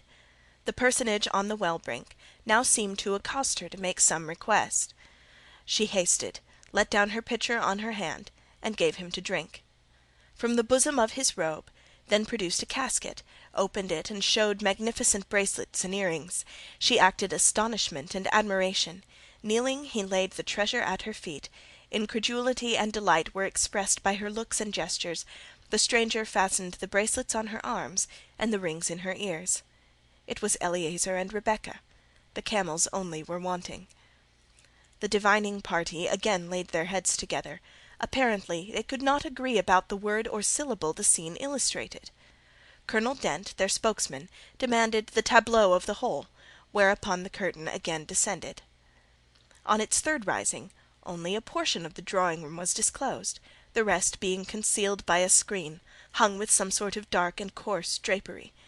The marble basin was removed. In its place stood a deal table and a kitchen chair. These objects were visible by a very dim light proceeding from a horn lantern, the wax candles being all extinguished. Amidst this sordid scene sat a man with his clenched hands resting on his knees, and his eyes bent on the ground. I knew Mr. Rochester, though the begrimed face, the disordered dress, his coat hanging loose from one arm, as if it had been almost torn from his back in a scuffle, the desperate and scowling countenance, the rough bristling hair might well have disguised him. As he moved, a chain clanked. To his wrists were attached fetters. "Bridewell!" exclaimed Colonel Dent, and the charade was solved. A sufficient interval having elapsed for the performers to resume their ordinary costume, they re-entered the dining-room. Mr. Rochester led in Miss Ingram. She was complimenting him on his acting. "Do you know," said she, "that of the 3 characters I liked you in the last best. Oh, had you but lived a few years earlier, what a gallant gentleman highwayman you would have made!" "Is all the soot washed from my face?" he asked, turning it toward her. "Alas, yes, the more's the pity. Nothing could be more becoming to your complexion than ruffian's rouge." "You would like a hero of the road, then?" "An English hero of the road would be the next best thing to an Italian bandit, and that could only be surpassed by a Levantine pirate. Well, whatever I am, remember you are my wife. we were married an hour since, in the presence of all these witnesses." She giggled, and her colour rose. "Now, Dent," continued Mr. Rochester, "it is your turn." And as the other party withdrew, he and his band took the vacated seats. Miss Ingram placed herself at her leader's right hand. The other diviners filled the chairs on either side of him and her. I did not now watch the actors. I no longer waited with interest for the curtain to rise. My attention was absorbed by the spectators. My eyes, erewhile fixed on the arch, were now irresistibly attracted to the semicircle of chairs. What charade Colonel Dent and his party played, what word they chose, how they acquitted themselves, I no longer remember; but I still see the consultation which followed each scene. I see Mr. Rochester turn to Miss Ingram, and Miss Ingram to him. I see her incline her head towards him, till the jetty curls almost touch his shoulder and wave against his cheek. I hear their mutual whisperings. I recall their interchanged glances, and something even of the feeling roused by the spectacle returns in memory at this moment. I have told you, reader, that I had learned to love Mr. Rochester. I could not unlove him now, merely because I found that he had ceased to notice me, because I might pass hours in his presence, and he would never once turn his eyes in my direction, because I saw all his attentions appropriated by a great lady, who scorned to touch me with the hem of her robes as she passed, who, if ever her dark and imperious eye fell on me by chance, would withdraw it instantly, as from an object too mean to merit observation. I could not unlove him, because I felt sure he would soon marry this very lady, because I read daily in her a proud security in his intentions respecting her, because I witnessed hourly in him a style of courtship which, if careless and choosing rather to be sought than to seek, was yet in its very carelessness captivating, and in its very pride irresistible. There was nothing to cool or banish love in these circumstances, though much to create despair. Much too, you will think, reader, to engender jealousy, if a woman in my position could presume to be jealous of a woman in Miss Ingram's. But I was not jealous, or very rarely. The nature of the pain I suffered could not be explained by that word. Miss Ingram was a mark beneath jealousy. She was too inferior to excite the feeling. Pardon the seeming paradox, I mean what I say. She was very showy, but she was not genuine. She had a fine person, many brilliant attainments, but her mind was poor, her heart barren by nature. Nothing bloomed spontaneously on that soil, no unforced natural fruit delighted by its freshness. She was not good, she was not original. She used to repeat sounding phrases from books. She never offered or had an opinion of her own. She advocated a high tone of sentiment, but she did not know the sensations of sympathy and pity. Tenderness and truth were not in her. Too often she betrayed this, by the undue vent she gave to a spiteful antipathy she had conceived against little Adèle, pushing her away with some contumelious epithet if she happened to approach her, sometimes ordering her from the room, and always treating her with coldness and acrimony. Other eyes besides mine watched these manifestations of character, watched them closely, keenly, shrewdly. Yes, the future bridegroom, Mr. Rochester himself, exercised over his intended a ceaseless surveillance, and it was from this sagacity, this guardedness of his, this perfect, clear consciousness of his fair one's defects, this obvious absence of passion in his sentiments towards her, that my ever-torturing pain arose. I saw that he was going to marry her for family, perhaps political reasons, because her rank and connections suited him. I felt he had not given her his love, and that her qualifications were ill adapted to win from him that treasure. This was the point. This was where the nerve was touched and teased. This was where the fever was sustained and fed. She could not charm him. If she had managed the victory at once, and he had yielded and sincerely laid his heart at her feet, I should have covered my face, turned to the wall, and, figuratively, have died to them. If Miss Ingram had been a good and noble woman, endowed with force, fervour, kindness, sense, I should have had one vital struggle with two tigers, jealousy and despair. Then my heart torn out and devoured, I should have admired her, acknowledged her excellence, and been quiet for the rest of my days. And the more absolute her superiority, the deeper would have been my admiration, the more truly tranquil my quiescence. But as matters really stood, to watch Miss Ingram's efforts at fascinating Mr. Rochester, to witness their repeated failure, herself unconscious that they did fail, vainly fancying that each shaft hit the mark, and infatuatedly pluming herself on success, when her pride and self-complacency repelled further and further what she wished to allure. To witness this was to be at once under ceaseless excitation and ruthless restraint, because when she failed, I saw how she might have succeeded. Arrows that continually glanced off from Mr. Rochester's breast, and fell harmless at his feet, might, I knew, if shot by a surer hand, have quivered keen in his proud heart, have called love into his stern eye, and softness into his sardonic face, or better still, without weapons, a silent conquest might have been won. Why can she not influence him more, when she is privileged to draw so near to him? I asked myself. Surely she cannot truly like him, or not like him with true affection. If she did, she need not coin her smiles so lavishly, flash her glances so unremittingly, manufacture airs so elaborate, graces so multitudinous. It seems to me that she might, by merely sitting quietly at his side, saying little and looking less, get nigher his heart. I have seen in his face a far different expression from that which hardens it now, while she is so vivaciously accosting him. But then it came of itself. It was not elicited by meretricious arts and calculated manoeuvres, and one had but to accept it, to answer what he asked without pretension, to address him when needful without grimace, and it increased, and grew kindlier and more genial, and warmed one like a fostering sunbeam. How will she manage to please him when they are married? I do not think she will manage it, and yet it might be managed, and his wife might, I verily believe, be the very happiest woman the sun shines on. I have not yet said anything condemnatory of Mr. Rochester's project of marrying for interest and connections. It surprised me when I first discovered that such was his intention.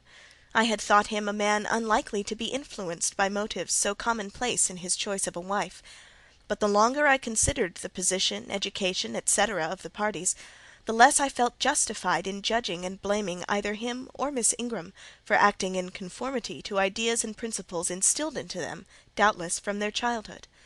All their class held these principles. I supposed, then, that they had reasons for holding them, such as I could not fathom. It seemed to me that, were I a gentleman like him, I would take to my bosom only such a wife as I could love. But the very obviousness of the advantages to the husband's own happiness offered by this plan convinced me that there must be arguments against its general adoption of which I was quite ignorant; otherwise I felt sure all the world would act as I wished to act. But in other points, as well as this, I was growing very lenient to my master. I was forgetting all his faults, for which I had once kept a sharp look-out. It had formerly been my endeavour to study all sides of his character, to take the bad with the good, and from the just weighing of both, to form an equitable judgment. Now I saw no bad. The sarcasm that had repelled, the harshness that had startled me once, were only like keen condiments in a choice dish. Their presence was pungent, but their absence would be felt as comparatively insipid. And as for the vague something, was it a sinister or a sorrowful, a designing or a desponding expression, that opened upon a careful observer now and then in his eye, and closed again before one could fathom the strange depth partially disclosed, that something which used to make me fear and shrink, as if I had been wandering amongst volcanic-looking hills, and had suddenly felt the ground quiver and seen it gape, that something I, at intervals, beheld still, and with throbbing heart, but not with palsied nerves. Instead of wishing to shun, I longed only to dare, to divine it, and I thought Miss Ingram happy, because one day she might look into the abyss at her leisure, explore its secrets, and analyse their nature. Meantime, while I thought only of my master and his future bride, saw only them, heard only their discourse, and considered only their movements of importance, the rest of the party were occupied with their own separate interests and pleasures. The ladies Lynn and Ingram continued to consort in solemn conferences, when they nodded their two turbans at each other, and held up their four hands in confronting gestures of surprise, or mystery, or horror, according to the theme on which their gossip ran, like a pair of magnified puppets. Mild Mrs. Dent talked with good-natured Mrs. Eshton, and the two sometimes bestowed a courteous word or smile on me. Sir George Lynn, Colonel Dent, and Mr. Eshton discussed politics, or county affairs, or justice business. Lord Ingram flirted with Amy Eshton, Louisa played and sang to and with one of the Messrs. Lynn, and Mary Ingram listened languidly to the gallant speeches of the other. Sometimes all, as with one consent, suspended their by-play to observe and listen to the principal actors; for, after all, Mr. Rochester and, because closely connected with him, Miss Ingram, were the life and soul of the party. If he was absent from the room an hour, a perceptible dullness seemed to steal over the spirits of his guests, and his re-entrance was sure to give a fresh impulse to the vivacity of conversation. The want of his animating influence appeared to be peculiarly felt on one day that he had been summoned to Millcote on business, and was not likely to return until late. The afternoon was wet; a walk the party had proposed to take to see a gipsy camp, lately pitched on a common beyond Hay, was consequently deferred. Some of the gentlemen were gone to the stables; the younger ones, together with the younger ladies, were playing billiards in the billiard-room. The dowagers Ingram and Lynn sought solace in a quiet game at cards. Blanche Ingram, after having repelled by supercilious taciturnity some efforts of Mrs. Dent and Mrs. Eshton to draw her into conversation, had first murmured over some sentimental tunes and airs on the piano, and then, having fetched a novel from the library, had flung herself in haughty listlessness on a sofa, and prepared to beguile, by the spell of fiction, the tedious hours of absence. The room and house were silent; only now and then the merriment of the billiard-players was heard from above. It was verging on dusk, and the clock had already given warning of the hour to dress for dinner, when little Adèle, who knelt by me in the drawing-room window-seat, suddenly exclaimed, "Voilà, Monsieur Rochester, qui revient!" I turned, and Miss Ingram darted forward from her sofa; the others too looked up from their several occupations, for at the same time a crunching of wheels and a splashing tramp of horse-hoofs became audible on the wet gravel. A post-chaise was approaching. "What can possess him to come home in that style?" said Miss Ingram. "He rode Monsieur the black horse, did he not, when he went out, and Pilot was with him? What has he done with the animals?" As she said this, she approached her tall person and ample garments so near the window, that I was obliged to bend back almost to the breaking of my spine. In her eagerness she did not observe me at first, but when she did, she curled her lip and moved to another casement. The post-chaise stopped; the driver rang the door-bell, and a gentleman alighted in travelling garb. But it was not Mr. Rochester. It was a tall, fashionable-looking man, a stranger. "How provoking!" exclaimed Miss Ingram. "You tiresome monkey!" apostrophising Adèle. "Who perched you up in the window to give false intelligence?" And she cast on me an angry glance, as if I were in fault. Some parleying was audible in the hall, and soon the new-comer entered. He bowed to Lady Ingram, as deeming her the eldest lady present. "It appears I come at an inopportune time, madam," said he, "when my friend Mr. Rochester is from home; but I arrive from a very long journey, and I think I may presume so far on old and intimate acquaintance as to install myself here till he returns." His manner was polite; his accent, in speaking, struck me as being somewhat unusual; not precisely foreign, but still not altogether English. His age might be about Mr. Rochester's, between 30 and 40. His complexion was singularly sallow; otherwise he was a fine-looking man, at first sight especially. On closer examination you detected something in his face that displeased, or rather that failed to please. His features were regular, but too relaxed; his eye was large and well cut, but the life looking out of it was a tame, vacant life; at least so I thought. The sound of the dressing-bell dispersed the party. It was not quite till after dinner that I saw him again; he seemed quite at his ease, but I liked his physiognomy even less than before; it struck me as being at the same time unsettled and inanimate. His eye wandered, and had no meaning in its wandering. This gave him an odd look, such as I never remembered to have seen. For a handsome and not an unamiable-looking man, he repelled me exceedingly. There was no power in that smooth-skinned face of a full oval shape, no firmness in that aquiline nose and small cherry mouth; there was no thought on the low even forehead, no command in the blank brown eye. As I sat in my usual nook, and looked at him with the light of the girandoles on the mantelpiece beaming full over him, for he occupied an arm-chair drawn close to the fire, and kept shrinking still nearer as if he were cold, I compared him with Mr. Rochester, I think With deference be it spoken, the contrast could not be much greater between a sleek gander and a fierce falcon, between a meek sheep and the rough-coated keen-eyed dog, its guardian. He had spoken of Mr. Rochester as an old friend. A curious friendship theirs must have been, a pointed illustration indeed of the old adage that extremes meet. 2 or 3 of the gentlemen sat near him, and I caught at times scraps of their conversation across the room. At first I could not make much sense of what I had heard, for the discourse of Louisa Eshton and Mary Ingram, who sat nearer to me, confused the fragmentary sentences that reached me at intervals. These last were discussing the stranger. They both called him a beautiful man. Louisa said he was a love of a creature, and she adored him, and Mary instanced his pretty little mouth and nice nose as her ideal of the charming. "And what a sweet-tempered forehead he has!" cried Louisa. "So smooth, none of those frowning irregularities I dislike so much, and such a placid eye and smile."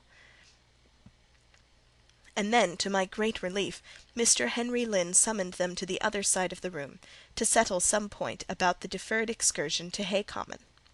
I was now able to concentrate my attention on the group by the fire, and I presently gathered that the newcomer was called Mr. Mason. Then I learned that he was but just arrived in England, and that he came from some hot country, which was the reason doubtless his face was so sallow, and he sat so near the hearth, and wore a surtout in the house. Presently the words Jamaica, Kingston, Spanish Town, indicated the West Indies as his residence, and it was with no little surprise that I gathered ere long that he had first seen and become acquainted with Mr. Rochester. He spoke of his friend's dislike of the burning heats, the hurricanes, and the rainy seasons of that region. I knew Mr. Rochester had been a traveller. Mrs. Fairfax had said so, but I thought the continent of Europe had bounded his wanderings. Till now I had never heard a hint given of visits to more distant shores. I was pondering these things, when an incident, and a somewhat unexpected one, broke the thread of my musings. Mr. Mason, shivering as some one chanced to open the door, asked for more coal to be put on the fire, which had burnt out its flame, though its mass of cinders still shone hot and red. The footman who had brought the coal in going out stopped near Mr. Eshton's chair, and said something to him in a low voice, of which I heard only the words, "Old woman, quite troublesome." "Tell her she shall be put in the stocks if she does not take herself off," replied the magistrate. "No, stop," interrupted Colonel Dent. "Don't send her away, Eshton. We might turn the thing to account. Better consult the ladies." And speaking aloud, he continued, "Ladies, you talked of going to Hay Common to visit the gipsy camp. Sam here says that one of the old Mother Bunches is in the servants' hall at this moment, and insists upon being brought in before the quality to tell them their fortunes. Would you like to see her?" "Surely, Colonel," cried Lady Ingram, "you would not encourage such a low impostor. Dismiss her, by all means, at once." "I cannot persuade her to go away, my lady," said the footman, "nor can any of the servants. Mrs. Fairfax is with her just now, entreating her to be gone, but she has taken a chair in the chimney-corner, and says nothing shall stir her from it till she gets leave to come in here." "What does she want?" asked Mrs. Eshton. "To tell the gentry their fortunes, she says, ma'am. She swears she must and will do it." "What is she like?" inquired the Misses Eshton, in a breath. "A shockingly ugly old creature, miss, almost as black as a crock." "Why, she's a real sorceress!" cried Frederick Lynn. "Let us have her in, of course." "To be sure," rejoined his brother, "it would be 1,000 pities to throw away such a chance of fun." "My dear boys, what are you thinking about?" exclaimed Mrs. Lynn. "I cannot possibly countenance any such inconsistent proceeding," chimed in the Dowager Ingram. "Indeed, mamma, but you can, and will," pronounced the haughty voice of Blanche, as she turned round on the piano-stool, where till now she had sat silent, apparently examining sundry sheets of music. "I have a curiosity to hear my fortune told. Therefore, Sam, order the beldame forward." "My darling Blanche! Recollect—" "I do. I recollect all you can suggest, and I must have my will. Quick, Sam!" "Yes, yes, yes!" cried all the juveniles, both ladies and gentlemen. "Let her come. It will be excellent sport." The footman still lingered. "She looks such a rough one," said he. "Go!" ejaculated Miss Ingram, and the man went. Excitement instantly seized the whole party. A running fire of raillery and jests was proceeding when Sam returned. "She won't come now," said he. "She says it's not her mission to appear before the vulgar herd.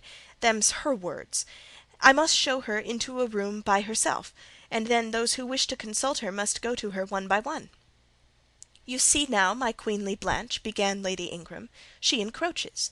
Be advised, my angel girl, and—" "Show her into the library, of course," cut in the angel girl. "It is not my mission to listen to her before the vulgar herd either. I mean to have her all to myself. Is there a fire in the library?" "Yes, ma'am, but she looks such a tinkler." "Cease that chatter, blockhead, and do my bidding."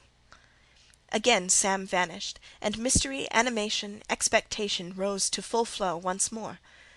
"She's ready now," said the footman, as he reappeared. "She wishes to know who will be her first visitor." "I think I had better just look in upon her before any of the ladies go," said Colonel Dent. "Tell her, Sam, a gentleman is coming." Sam went, and returned. "She says, sir, that she'll have no gentlemen. They need not trouble themselves to come near her. Nor," he added with difficulty, suppressing a titter, "any ladies either, except the young and the single." "By Jove, she has taste!" exclaimed Henry Lynn. Miss Ingram rose solemnly. "I go first," she said, in a tone which might have befitted the leader of a forlorn hope mounting a breach in the van of his men. "Oh, my best! Oh, my dearest! Pause! Reflect!" was her mamma's cry, but she swept past her in stately silence, passed through the door which Colonel Dent held open, and we heard her enter the library. A comparative silence ensued. Lady Ingram thought it le cas to wring her hands, which she did accordingly. Miss Mary declared she felt, for her part, she never dared venture. Amy and Louisa Eshton tittered under their breath, and looked a little frightened. The minutes passed very slowly. 15 were counted before the library door again opened. Miss Ingram returned to us through the arch. Would she laugh? Would she take it as a joke? All eyes met her with a glance of eager curiosity, and she met all eyes with one of rebuff and coldness. She looked neither flurried nor merry.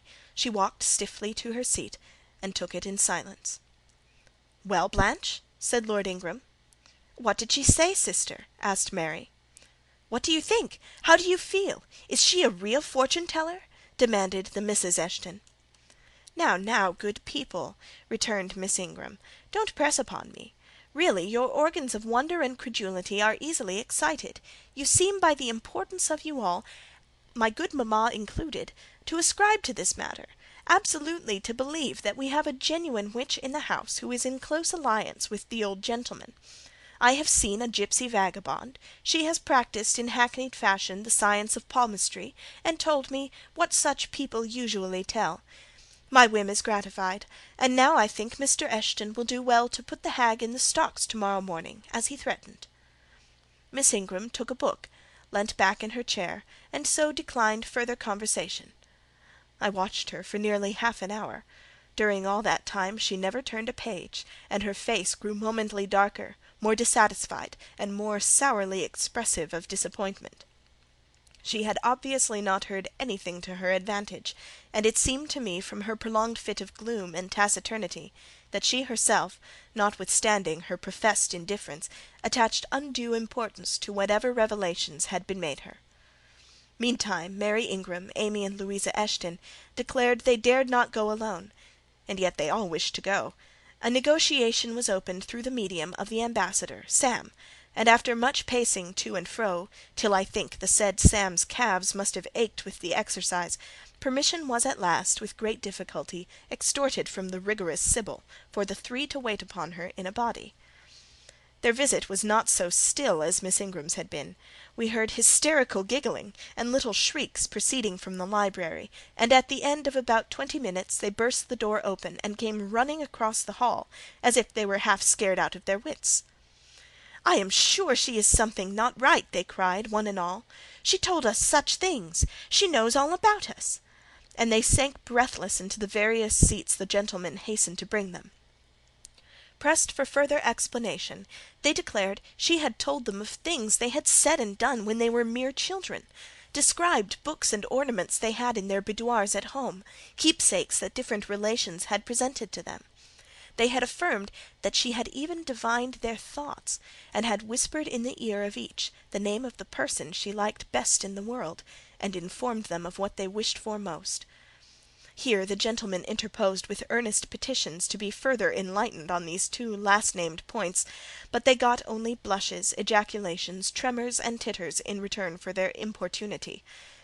The matrons, meantime, offered vinaigrettes and wielded fans, and again reiterated the expression of their concern that their warning had not been taken in time, and the elder gentlemen laughed, and the younger urged their services on the agitated fair ones. In the midst of the tumult, and while my eyes and ears were fully engaged in the scene before me, I heard a hem close at my elbow. I turned, and saw Sam. "If you please, miss, the gipsy declares that there is another young single lady in the room who has not been to her yet, and she swears she will not go till she has seen all. I thought it must be you. There's no one else for it. What shall I tell her?" "Oh, I will go by all means," I answered, and I was glad of the unexpected opportunity to gratify my much excited curiosity. I slipped out of the room, unobserved by any eye, for the company were gathered in one mass about the trembling trio just returned, and I closed the door quietly behind me. "If you like, miss," said Sam, "I'll wait in the hall for you, and if she frightens you, just call and I'll come in." "No, Sam, return to the kitchen. I am not in the least afraid." Nor was I, but I was a good deal interested and excited. End of chapter 18.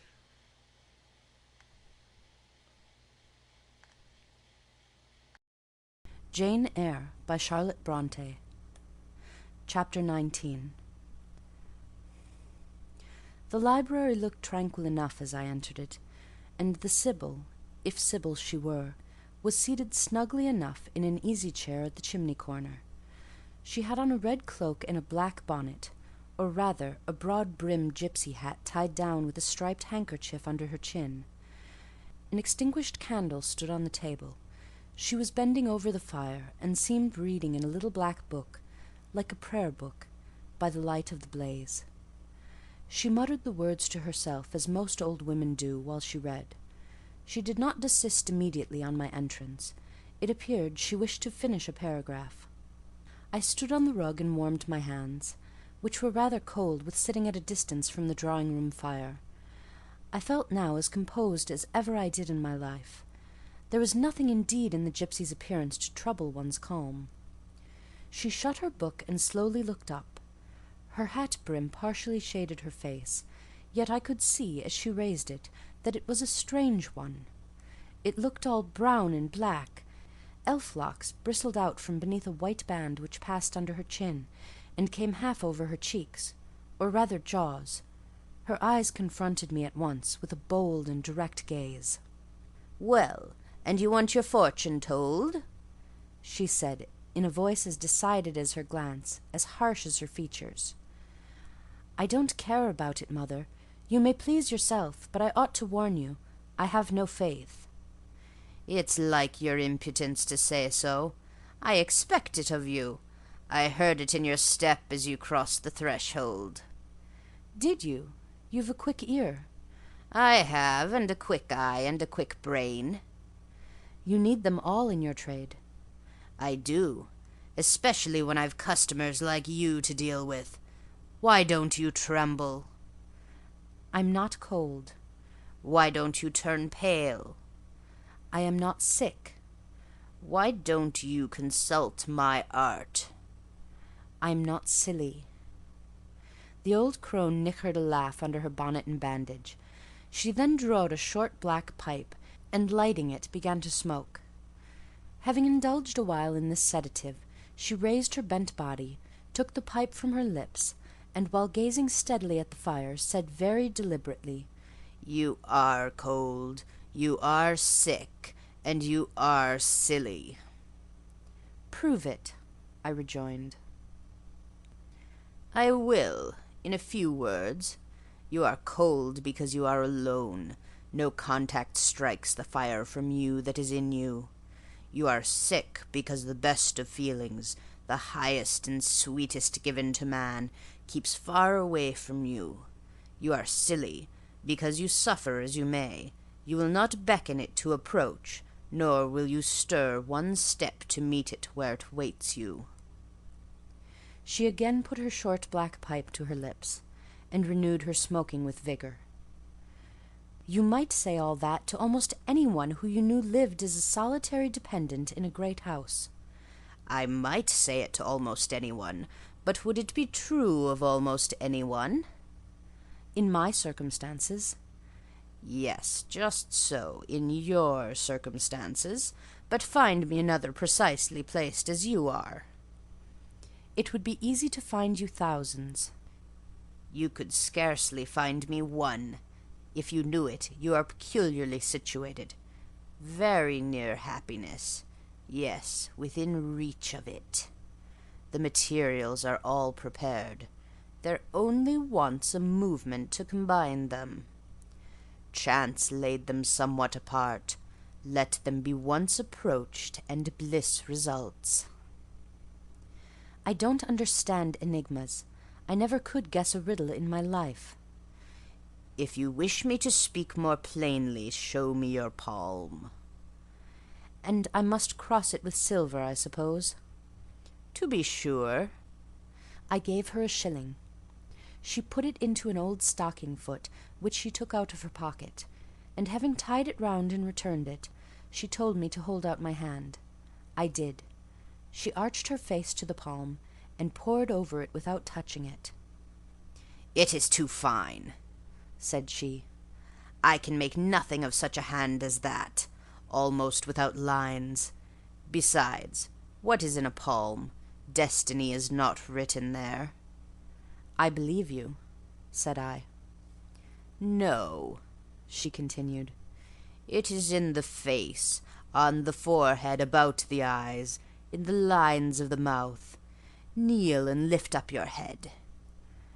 "Ah, now you are coming to reality," I said as I obeyed her. "I shall begin to put some faith in you presently."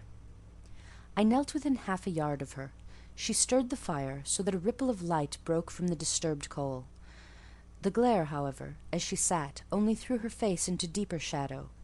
Mine it illumined. "I wonder with what feelings you came to me tonight," she said when she had examined me a while. "I wonder what thoughts are busy in your heart during all the hours you sit in yonder room with the fine people flitting before you like shapes in a magic lantern. Just as little sympathetic communion passing between you and them as if they were really mere shadows of human forms, and not the actual substance." "I feel tired often, sleepy sometimes, but seldom sad."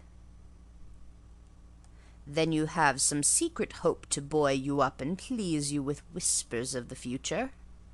"Not I. The utmost I hope is to save enough money out of my earnings to set up a school some day in a little house rented by myself." "A mean nutriment for the spirit to exist on, and sitting in that window-seat. You see, I know your habits." "You have learned them from the servants." "Ah, you think yourself sharp. Well, perhaps I have. To speak truth, I have an acquaintance with one of them, Mrs. Poole." I started to my feet when I heard the name. "You have you?" thought I. "There is diablerie in the business after all, then." "Don't be alarmed," continued the strange being. "She is a safe hand, is Mrs. Poole, close and quiet. Anyone may repose confidence in her. But as I was saying, sitting in that window-seat, do you think of nothing but your future school? Have you no present interest in any of the company who occupy the sofas and chairs before you? Is there not one face you study, one figure whose movements you follow with at least curiosity?" "I like to observe all the faces and all the figures." "But you never single one from the rest? Or it may be two?" "I do frequently, when the gestures or looks of a pair seem telling a tale. It amuses me to watch them." "What tale do you like best to hear?" "Oh, I have not much choice." They generally run on the same theme, courtship, and promise to end in the same catastrophe, marriage. "And do you like that monotonous theme?" "Positively I don't care about it. It is nothing to me." "Nothing to you? When a lady, young and full of life and health, charming with beauty and endowed with the gifts of rank and fortune, sits and smiles in the eyes of a gentleman you—" "I what?" "You know, and perhaps think well of." "I don't know the gentlemen here. I have scarcely interchanged a syllable with one of them, and as to thinking well of them, I consider some respectable and stately and middle-aged, and others young, dashing, handsome, and lively; but certainly they are all at liberty to be the recipients of whose smiles they please, without my feeling disposed to consider the transaction of any moment to me." "You don't know the gentlemen here? You have not exchanged a syllable with one of them? Will you say that of the master of the house?" "He is not at home." "A profound remark, a most ingenious quibble.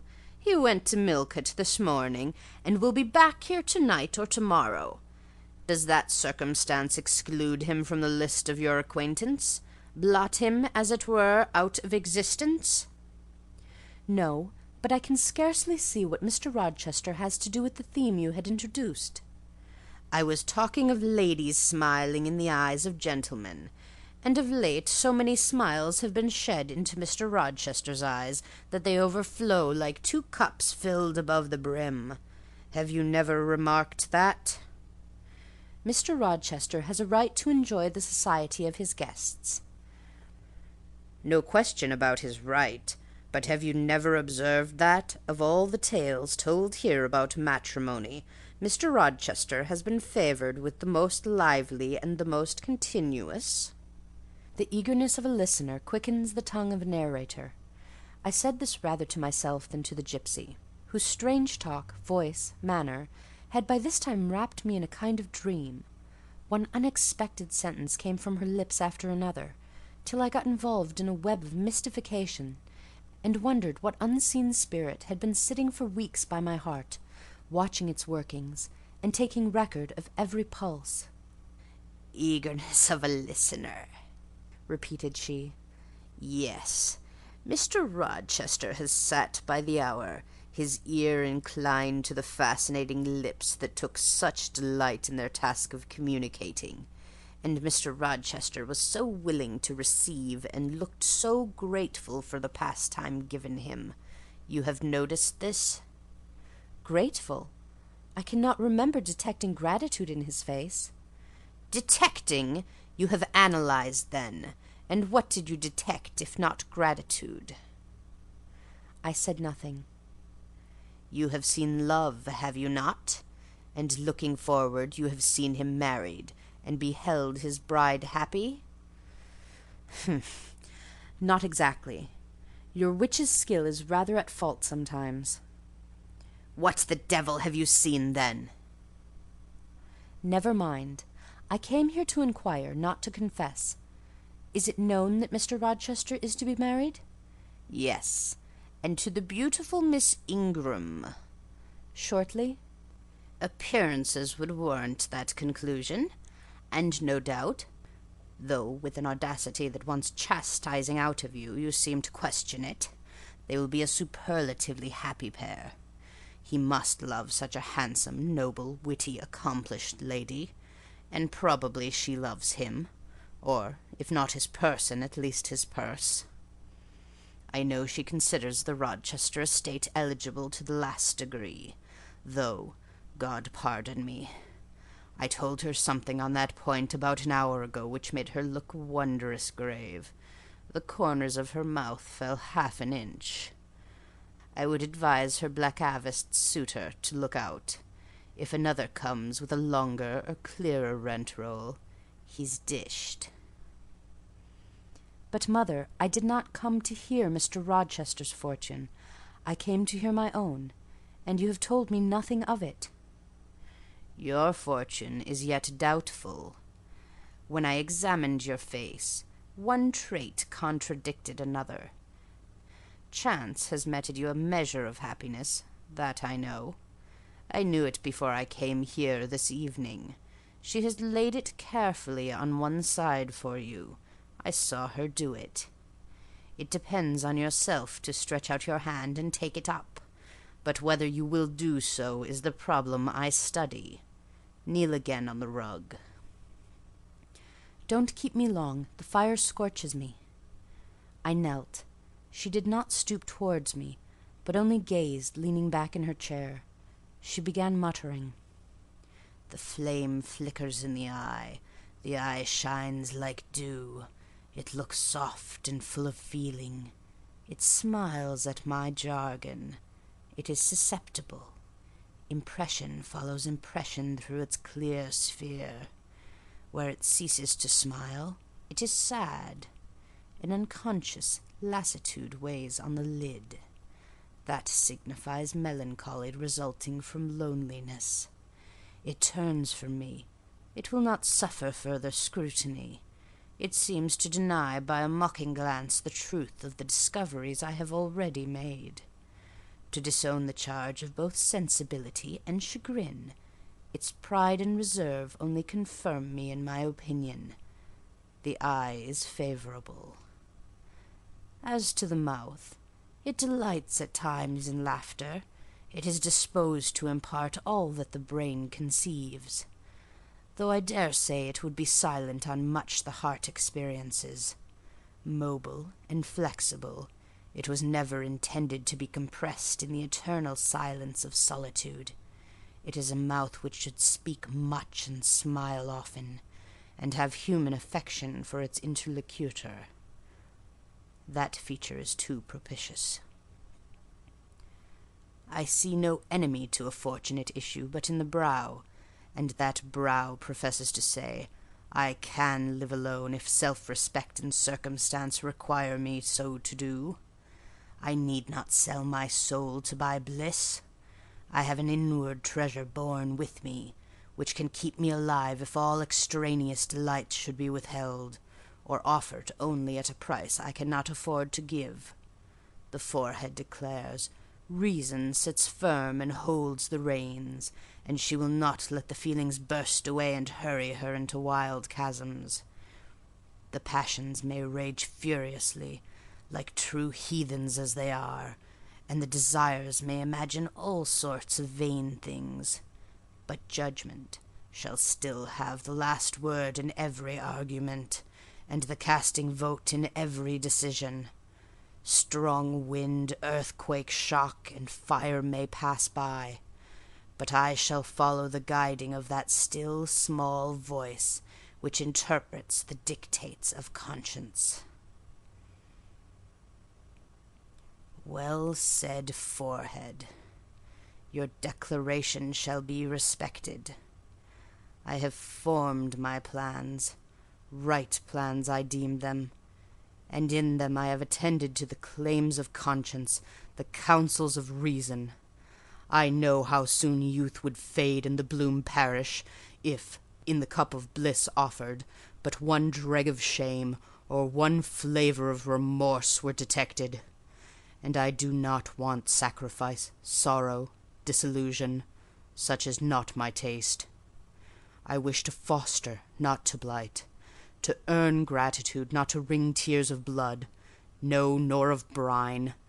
My harvest must be in smiles, in endearments, in sweet. That will do. I think I rave in a kind of exquisite delirium. I should wish now to protract this moment ad infinitum, but I dare not. So far I have governed myself thoroughly. I have acted as I inwardly swore I would act, but further might try me beyond my strength. Rise, Miss Eyre, leave me, the play is played out. Where was I? Did I wake or sleep? Had I been dreaming? Did I dream still? The old woman's voice had changed, her accent, her gesture, and all were familiar to me as my own face in a glass, as the speech of my own tongue. I got up, but did not go. I looked. I stirred the fire, and I looked again. But she drew her bonnet and her bandage closer about her face, and again beckoned me to depart. The flame illuminated her hand stretched out. Roused now, and on the alert for discoveries, I at once noticed that hand. It was no more the withered limb of an eld than my own. It was a rounded, supple member, with smooth fingers symmetrically turned. A broad ring flashed on the little finger, and stooping forward, I looked at it, and saw a gem I had seen 100 times before. Again I looked at the face, which was no longer turned from me. On the contrary, the bonnet was doffed, the bandage displaced, the head advanced. "Well, Jane, do you know me?" asked the familiar voice. "Only take off the red cloak, sir, and then—" "But the string is in a knot. Help me." "Break it, sir." "There, then, off, ye lendings!" And Mr. Rochester stepped out of his disguise. "Now, sir, what a strange idea!" "But well carried out, eh? Don't you think so?" "With the ladies you must have managed well." "But not with you?" "You did not act the character of a gipsy with me." "What character did I act? My own?" "No, some unaccountable one. In short, I believe you have been trying to draw me out. Or in. You have been talking nonsense to make me talk nonsense. It is scarcely fair, sir." "Do you forgive me, Jane?" "I cannot tell till I have thought it all over. If, on reflection, I find I have fallen into no great absurdity, I shall try to forgive you. But it was not right." "Oh, you have been very correct, very careful, very sensible." I reflected, and thought on the whole I had. It was a comfort, but indeed I had been on my guard almost from the beginning of the interview. Something of masquerade I suspected. I knew gipsies and fortune-tellers did not express themselves as this seeming old woman had expressed herself. Besides, I had noted her feigned voice, her anxiety to conceal her features. But my mind had been running on Grace Poole, that living enigma, that mystery of mysteries, as I considered her. I had never thought of Mr. Rochester. "Well," he said, "what are you musing about? What does that grave smile signify?" "Wonder and self-congratulation, sir. I have your permission to retire now, I suppose?" "No, stay a moment, and tell me what the people in the drawing-room yonder are doing." "Discussing the gipsy, I dare say." "Sit down. Let me hear what they said about me." "I had better not stay long, sir. It must be near 11 o'clock. Oh, are you aware, Mr. Rochester, that a stranger has arrived here since you left this morning?" "A stranger? No. Who can it be? I expected no one. Is he gone?" "No. He said he had known you long, and that he could take the liberty of installing himself here till you returned." "The devil he did! Did he give his name?" "His name is Mason, sir, and he comes from the West Indies. From Spanish Town in Jamaica, I think." Mr. Rochester was standing near me. He had taken my hand, as if to lead me to a chair. As I spoke, he gave my wrist a convulsive grip. The smile on his lips froze. Apparently a spasm caught his breath. "Mason, the West Indies," he said, in the tone one might fancy a speaking automaton to announce its single words. "Mason, the West Indies," he reiterated, and he went over the syllables 3 times, growing, in the interval of speaking, whiter than ashes. He hardly seemed to know what he was doing. "Do you feel ill, sir?" I inquired. "Jane, I've got a blow. I've got a blow, Jane," he staggered. "Oh, lean on me, sir." "Jane, you offered me your shoulder once before. Let me have it now." "Yes, sir, yes, and my arm." He sat down and made me sit beside him. Holding my hand in both his own, he chafed it, gazing on me at the same time with the most troubled and dreary look. "My little friend," said he, "I wish I were in a quiet island with only you, and trouble and danger and hideous recollections removed from me. Can I help you, sir? I'd give my life to serve you. Jane, if aid is wanted, I'll seek it at your hands. I promise you that. Thank you, sir. Tell me what to do. I'll try at least to do it. Fetch me now, Jane, a glass of wine from the dining-room. They will be at supper there, and tell me if Mason is with them, and what he is doing. I went. I found all the party in the dining-room at supper, as Mr. Rochester had said. They were not seated at table. The supper was arranged on the sideboard. Each had taken what he chose, and then stood about here and there in groups, their plates and glasses in their hands. Everyone seemed in high glee. Laughter and conversation were general and animated. Mr. Mason stood near the fire, talking to Colonel and Mrs. Dent, and appeared as merry as any of them. I filled a wine-glass. I saw Miss Ingram watch me frowningly as I did so.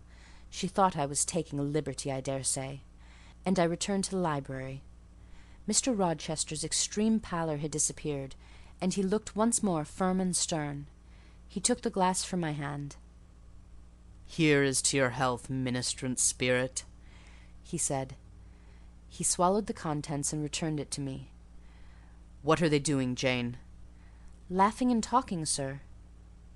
"They don't look grave and mysterious, as if they had heard something strange?" "Not at all.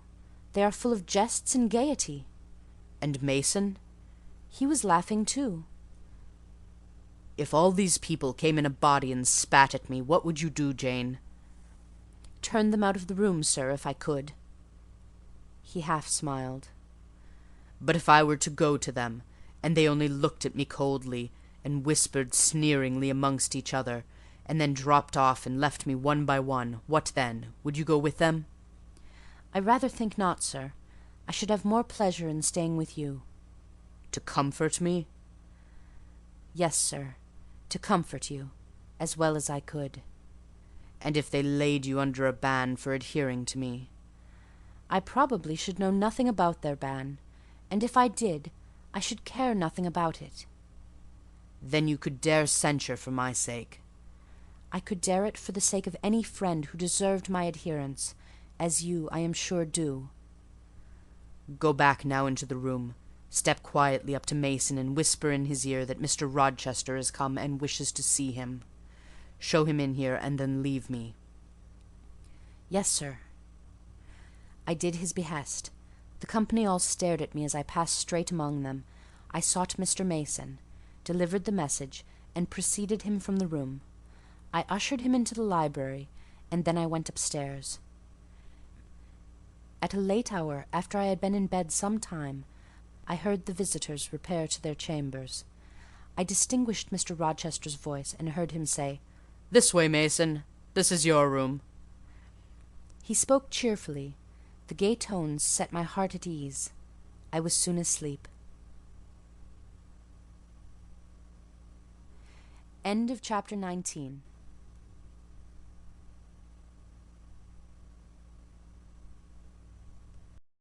Jane Eyre by Charlotte Bronte. Chapter 20. I had forgotten to draw my curtain, which I usually did, and also to let down my window blind. The consequence was that when the moon, which was full and bright, for the night was fine, came in her course to that space in the sky opposite my casement, and looked in at me through the unveiled panes, her glorious gaze roused me. Awakening in the dead of night, I opened my eyes on her disk, silver white and crystal clear. It was beautiful, but too solemn. I half rose and stretched my arm to draw the curtain. Good God, what a cry! The night, its silence, its rest, was rent in twain by a savage, a sharp, a shrilly sound that ran from end to end of Thornfield Hall. My pulse stopped, my heart stood still, my stretched arm was paralysed. The cry died and was not renewed. Indeed, whatever being uttered that fearful shriek could not soon repeat it. Not the widest-winged condor on the Andes could, twice in succession, send out such a yell from the cloud shrouding his eyrie. The thing delivering such utterance must rest ere it could repeat the effort. It came out of the third story, for it passed overhead. And overhead, yes, in the room just above my chamber ceiling, I now heard a struggle, a deadly one it seemed from the noise, and a half-smothered voice shouted, "Help! Help! Help!" 3 times rapidly. "Will no one come?" it cried, and then, while the staggering and stamping went on wildly, I distinguished through plank and plaster, "Rochester! Rochester, for God's sake, come!" A chamber door opened. Someone ran or rushed along the gallery. Another step stamped on the flooring above, and something fell, and there was silence. I had put on some clothes, though horror shook all my limbs. I issued from my apartment. The sleepers were all aroused. Ejaculations, terrified murmurs sounded in every room. Door after door unclosed. One looked out and another looked out.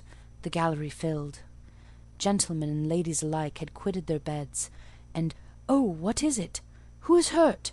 What has happened? Fetch a light. Is it fire? Are there robbers? Where shall we run?" was demanded confusedly on all hands. But for the moonlight they would have been in complete darkness.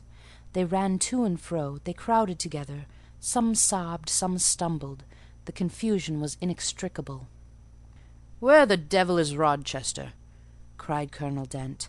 "I cannot find him in his bed." "Here, here!" was shouted in return. "Be composed, all of you. I'm coming." And the door at the end of the gallery opened, and Mr. Rochester advanced with a candle. He had just descended from the upper story. One of the ladies ran to him directly. She seized his arm. It was Miss Ingram. "What awful event has taken place?" said she. "Speak! Let us know the worst at once." "Don't pull me down or strangle me," he replied, for the Misses Eshton were clinging about him now, and the 2 dowagers, in vast white wrappers, were bearing down on him like ships in full sail. All's right, he cried. "It's a mere rehearsal of Much Ado About Nothing. Ladies, keep off, or I shall wax dangerous." And dangerous he looked. His black eyes darted sparks. Calming himself by an effort, he added, "A servant has had the nightmare, that is all.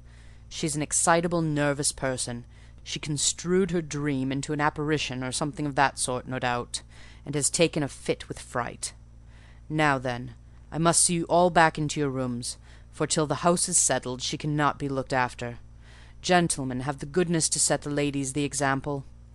Miss Ingram, I am sure you will not fail in evincing superiority to idle terrors.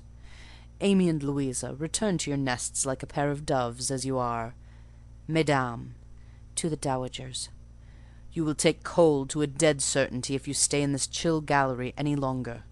And so, by dint of alternate coaxing and commanding, he contrived to get them all once more enclosed in their separate dormitories. I did not wait to be ordered back to mine, but retreated unnoticed, as unnoticed I had left it. Not, however, to go to bed. On the contrary, I began and dressed myself carefully. The sounds I had heard after the scream, and the words that had been uttered, had probably been heard only by me, for they had proceeded from the room above mine. But they assured me that it was not a servant's dream which had thus struck horror through the house, and that the explanation Mr. Rochester had given was merely an invention framed to pacify his guests. I dressed, then, to be ready for emergencies. When dressed, I sat a long time by the window looking out over the silent grounds and silvered fields, and waiting for I knew not what. It seemed to me that some event must follow the strange cry, struggle, and call. No. Stillness returned. Each murmur and movement ceased gradually, and in about an hour Thornfield Hall was again as hushed as a desert. It seemed that sleep and night had resumed their empire. Meantime the moon declined. She was about to set. Not liking to sit in the cold and darkness, I thought I would lie down on my bed, dressed as I was. I left the window and moved with little noise across the carpet. As I stooped to take off my shoes, a cautious hand tapped low at the door. "Am I wanted?" I asked. "Are you up?" asked the voice I expected to hear. namely, my master's. "Yes, sir." "And dressed?" "Yes." "Come out, then, quietly." I obeyed. Mr. Rochester stood in the gallery holding a light. "I want you," he said. "Come this way, take your time, and make no noise." My slippers were thin. I could walk the matted floor as softly as a cat. He glided up the gallery and up the stairs, and stopped in the dark, low corridor of the fateful third story. I had followed and stood at his side. "Have you a sponge in your room?" he asked in a whisper. "Yes, sir." "And have you any salts, volatile salts?" "Yes." "Go back and fetch both." I returned, sought the sponge on the washstand, the salts in my drawer, and once more retraced my steps. He still waited. He held a key in his hand. Approaching one of the small black doors, he put it in the lock. He paused and addressed me again. "You don't turn sick at the sight of blood?" "I think I shall not. I have never been tried yet." I felt a thrill while I answered him, but no coldness and no faintness. "Just give me your hand," he said. "It will not do to risk a fainting fit." I put my fingers into his. "Warm and steady," was his remark. He turned the key and opened the door. I saw a room I remembered to have seen before, the day Mrs. Fairfax showed me over the house. It was hung with tapestry, but the tapestry was now looped up in one part, and there was a door apparent, which had then been concealed. This door was open, a light shone out of the room within. I heard thence a snarling, snatching sound, almost like a dog quarrelling. Mr. Rochester, putting down his candle, said to me, "Wait a minute," and he went forward to the inner apartment. A shout of laughter greeted his entrance, noisy at first, and terminating in Grace Poole's own goblin ha-ha. She, then, was there. He made some sort of arrangement without speaking, though I heard a low voice address him. He came out and closed the door behind him. "Here, Jane," he said, and I walked around to the other side of a large bed, which with its drawn curtains concealed a considerable portion of the chamber. An easy-chair was near the bed-head. A man sat in it, dressed with the exception of his coat. He was still. His head leant back, his eyes were closed. Mr. Rochester held a candle over him. I recognized in his pale and seemingly lifeless face the stranger, Mason. I saw, too, that his linen on one side and one arm was almost soaked in blood. "Hold the candle," said Mr. Rochester, and I took it. He fetched a basin of water from the washstand. "Hold that," said he. I obeyed. He took the sponge, dipped it in, and moistened the corpse-like face. He asked for my smelling bottle, and applied it to the nostrils. Mr. Mason shortly unclosed his eyes. He groaned.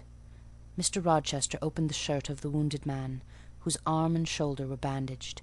He sponged away blood, trickling fast down. "Is there immediate danger?" murmured Mr. Mason. "Pooh, no, a mere scratch. Don't be so overcome, man. Bear up. I'll fetch a surgeon for you now myself.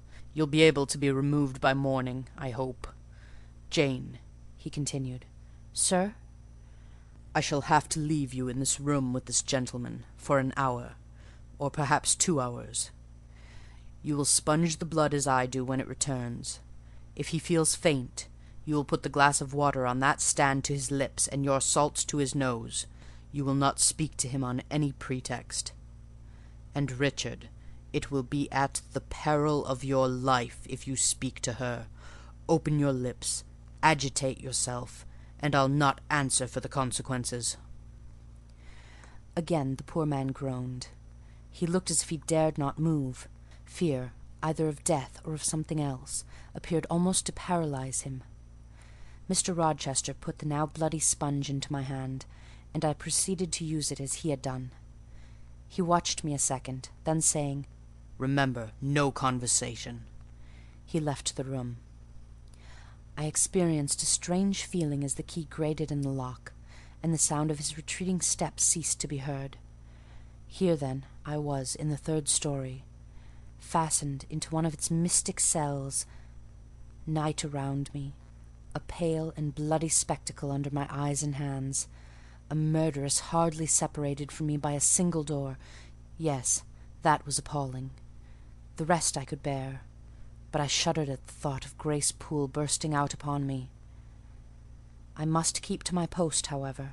I must watch this ghastly countenance, these blue, still lips forbidden to unclose, these eyes now shut, now opening, now wandering through the room, now fixing on me, and ever glazed with the dullness of horror.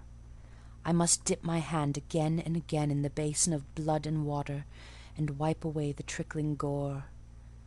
I must see the light of the unsnuffed candle wane on my employment, the shadows darken on the wrought antique tapestry round me, and grow black under the hangings of the vast old bed, and quiver strangely over the door of a great cabinet opposite, whose front, divided into 12 panels, bore in grim design the heads of the 12 apostles, each enclosed in its separate panel, as in a frame, while above them at the top rose an ebon crucifix and a dying Christ. According as the shifting obscurity and flickering gleam hovered here or glanced there, it was now the bearded physician Luke that bent over his brow, now St. John's long hair that waved, and anon the devilish face of Judas that grew out of the pane, and seemed gathering life and threatening a revelation of the arch-traitor, of Satan himself, in his subordinate's form. Amidst all this I had to listen as well as watch, to listen for the movements of the wild beast or the fiend in yonder side den. But since Mr. Rochester's visit it seemed spellbound. All the night I heard but 3 sounds at 3 long intervals: a step creak, a momentary renewal of the snarling, canine voice, and a deep human groan. Then my own thoughts worried me. What crime was this that lived incarnate in this sequestered mansion, and could neither be expelled nor subdued by the owner? What mystery that broke out now in fire and now in blood at the deadliest hour of the night? What creature was it that, masked in an ordinary woman's face and shape, uttered the voice, now of a mocking demon, and anon of a carrion-seeking bird of prey? And this man I bent over, this commonplace, quiet stranger, how had he become involved in the web of horror, and why had the fury flown at him? What made him seek this quarter of the house at an untimely season, when he should have been asleep in bed? I had heard Mr. Rochester assign him an apartment below. What brought him here? And why, now, was he so tame under the violence or treachery done him? Why did he so quietly submit to the concealment Mr. Rochester enforced? Why did Mr. Rochester enforce this concealment? His guest had been outraged. His own life on a former occasion had been hideously plotted against, and both attempts he smothered in secrecy and sank in oblivion. Lastly, I saw Mr. Mason was submissive to Mr. Rochester, and that the impetuous will of the latter held complete sway over the inertness of the former. The few words which had passed between them assured me of this. It was evident that in their former intercourse the passive disposition of the one had been habitually influenced by the active energy of the other. Whence then had arisen Mr. Rochester's dismay when he heard of Mr. Mason's arrival? Why had the mere name of this unresisting individual, whom his word now sufficed to control like a child, fallen on him a few hours since as a thunderbolt might fall on an oak? Oh, I could not forget his look and his paleness when he whispered, "Jane, I have got a blow. I have got a blow, Jane." I could not forget how the arm had trembled which he rested on my shoulder, and it was no light matter which could thus bow the resolute spirit and thrill the vigorous frame of Fairfax Rochester. "When will he come? When will he come?" I cried inwardly as the night lingered and lingered, as my bleeding patient drooped, moaned, sickened, and neither day nor aid arrived. I had again and again held the water to Mason's white lips, again and again offered him the stimulating salts. My efforts seemed ineffectual. Either bodily or mental suffering, or loss of blood, or all three combined, were fast prostrating his strength. He moaned so, and looked so weak, wild, and lost, I feared he was dying, and I might not even speak to him. The candle, wasted at last, went out. As it expired, I perceived streaks of grey light edging the window curtains. Dawn was then approaching. Presently I heard Pilot bark far below, out of his distant kennel in the courtyard. Hope revived, nor was it unwarranted. In 5 minutes more the grating key, the yielding lock, warned me my watch was relieved. It could not have lasted more than 2 hours. Many a week has seemed shorter. Mr. Rochester entered, and with him the surgeon he had been to fetch. "Now, Carter, be on the alert," he said to this last. "I give you but half an hour for dressing the wound, fastening the bandages, getting the patient downstairs and all." "But is he fit to move, sir?" "No doubt of it. It is nothing serious. He is nervous. His spirits must be kept up. Come, set to work." Mr. Rochester drew back the thick curtain, drew up the Holland blind, let in all the daylight he could, and I was surprised and cheered to see how far dawn was advanced, what rosy streaks were beginning to brighten the east. Then he approached Mason, whom the surgeon was already handling. "Now, my good fellow, how are you?" he asked. "She's done for me, I fear," was the faint reply. "Not a whit. Courage. This day fortnight you'll hardly be a pin the worse of it. You've lost a little blood, that's all. Carter, assure him there's no danger." "I can do that conscientiously," said Carter, who had now undone the bandages. "Only I wish I could have got here sooner. He would not have bled so much. But how is this? The flesh on the shoulder is torn as well as cut. This wound was not done with a knife. There have been teeth here." "She bit me," he murmured. "She worried me like a tigress when Rochester got the knife from her." "You should not have yielded. You should have grappled with her at once," said Mr. Rochester. "But under such circumstances, what could one do?" returned Mason. "Oh, it was frightful," he added, shuddering. "And I did not expect it. She looked so quiet at first." "I warned you," was his friend's answer. "I said, be on your guard when you go near her. Besides, you might have waited till tomorrow, and had me with you. It was mere folly to attempt the interview tonight and alone." "I thought I could have done some good." You thought. Yes, it makes me impatient to hear you. But, however, you have suffered, and are likely to suffer enough for not taking my advice, so I'll say no more. Carter, hurry, the sun will soon rise, and I must have him off." "Directly, sir. The shoulder is just bandaged. I must look to this other wound in the arm. She has had her teeth here, too, I think." "She sucked the blood. She said she'd drain my heart," said Mason. I saw Mr. Rochester shudder. A singularly marked expression of disgust, horror, hatred warped his countenance almost to distortion, but he only said, "Come, be silent, Richard, and never mind her gibberish. Don't repeat it." "I wish I could forget it," was the answer. "You will when you are out of the country, when you get back to Spanish Town. You may think of her as dead and buried, or rather, you need not think of her at all." "Impossible to forget this night." "It is not impossible. Have some energy, man. You thought you were as dead as a herring 2 hours since, and you are all alive and talking now. There. Carter has done with you, or nearly so. I'll make you decent in a trice. Jane." He turned to me for the first time since his re-entrance. "Take this key.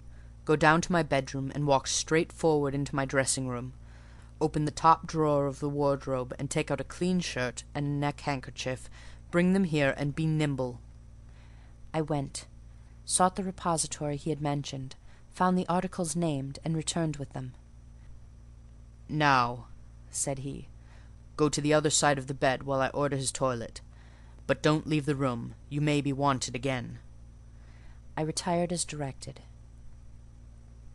"Was anybody below stirring when you went down, Jane?"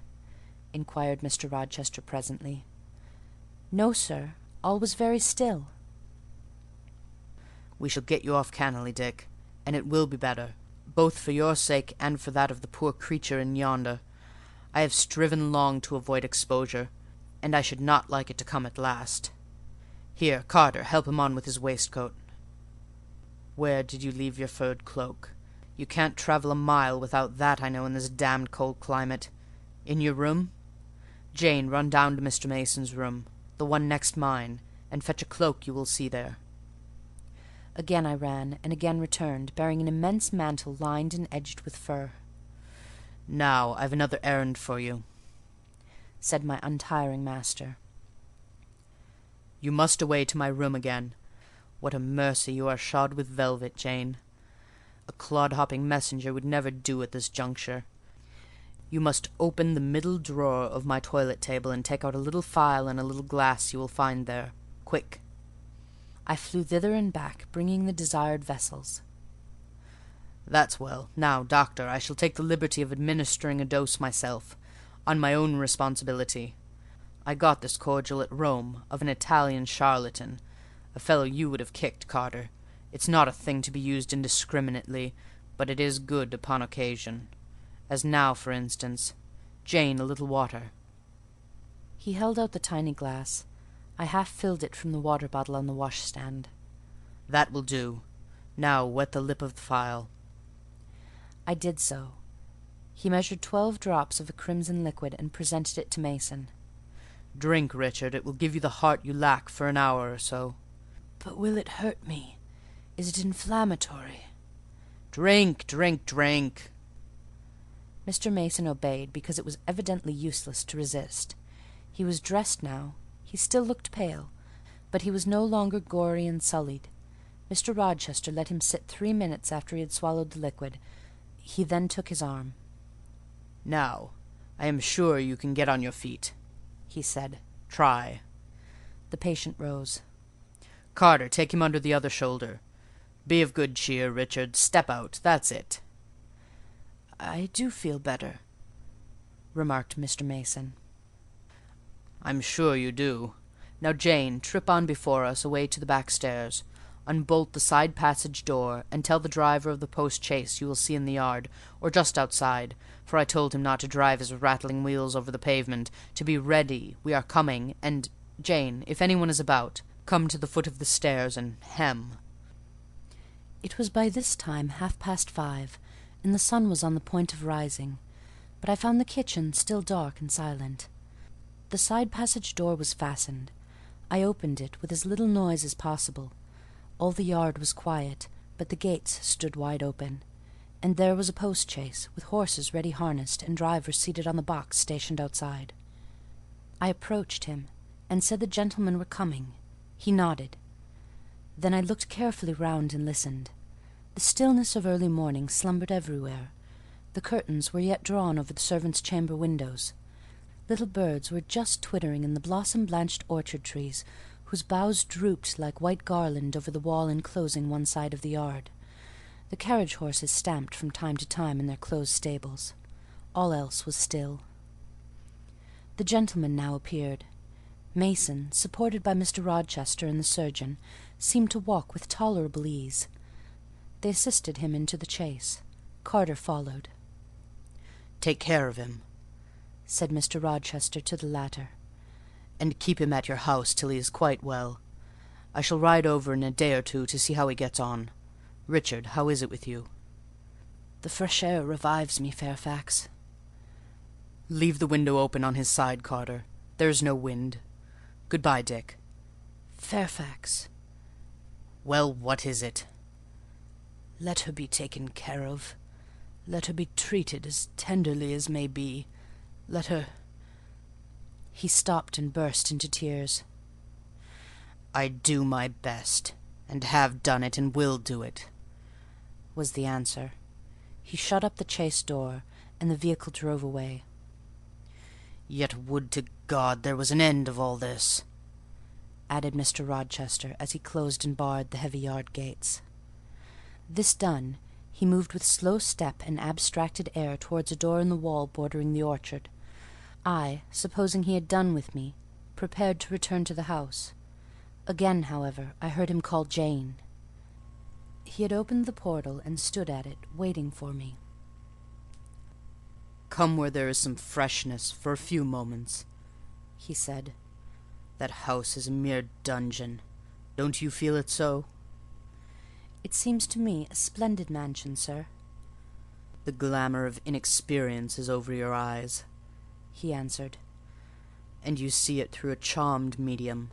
You cannot discern that the gilding is slime and the silk draperies cobwebs, that the marble is sordid slate and the polished wood merely refuse chips and scaly bark.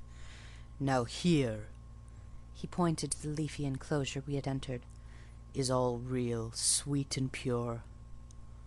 He strayed down a walk edged with box, with apple trees, pear trees, and cherry trees on one side, and a border on the other full of all sorts of old-fashioned flowers, stocks, sweet williams, primroses, pansies, mingled with southernwood, sweetbriar, and fragrant herbs.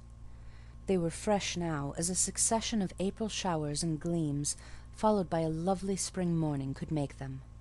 The sun was just entering the dappled east, and his light illumined the wreathed and dewy orchard trees that shone down the quiet walks under them. "Jane, will you have a flower?" He gathered a half-blown rose, the first on the bush, and offered it to me. "Thank you, sir." "And do you like this sunrise, Jane? That sky with its high and light clouds which are sure to melt away as the day waxes warm, this placid and balmy atmosphere?" "I do very much." "You have passed a strange night, Jane." "Yes, sir." "And it has made you look pale. Were you afraid when I left you alone with Mason?" "I was afraid of someone coming out of the inner room." "But I had fastened the door. I had the key in my pocket. I should have been a careless shepherd if I had left a lamb, my pet lamb, so near a wolf's den, unguarded. You were safe." "Will Grace Poole live here still, sir?" "Oh, yes, don't trouble your head about her. Put the thing out of your thoughts." "Yet it seems to me your life is hardly secure while she stays." "Never fear. I will take care of myself." "Is the danger you apprehended last night gone by now, sir?" "I cannot vouch for that till Mason is out of England, nor even then. To live, for me, Jane, is to stand on a crater crust which may crack and spew fire any day."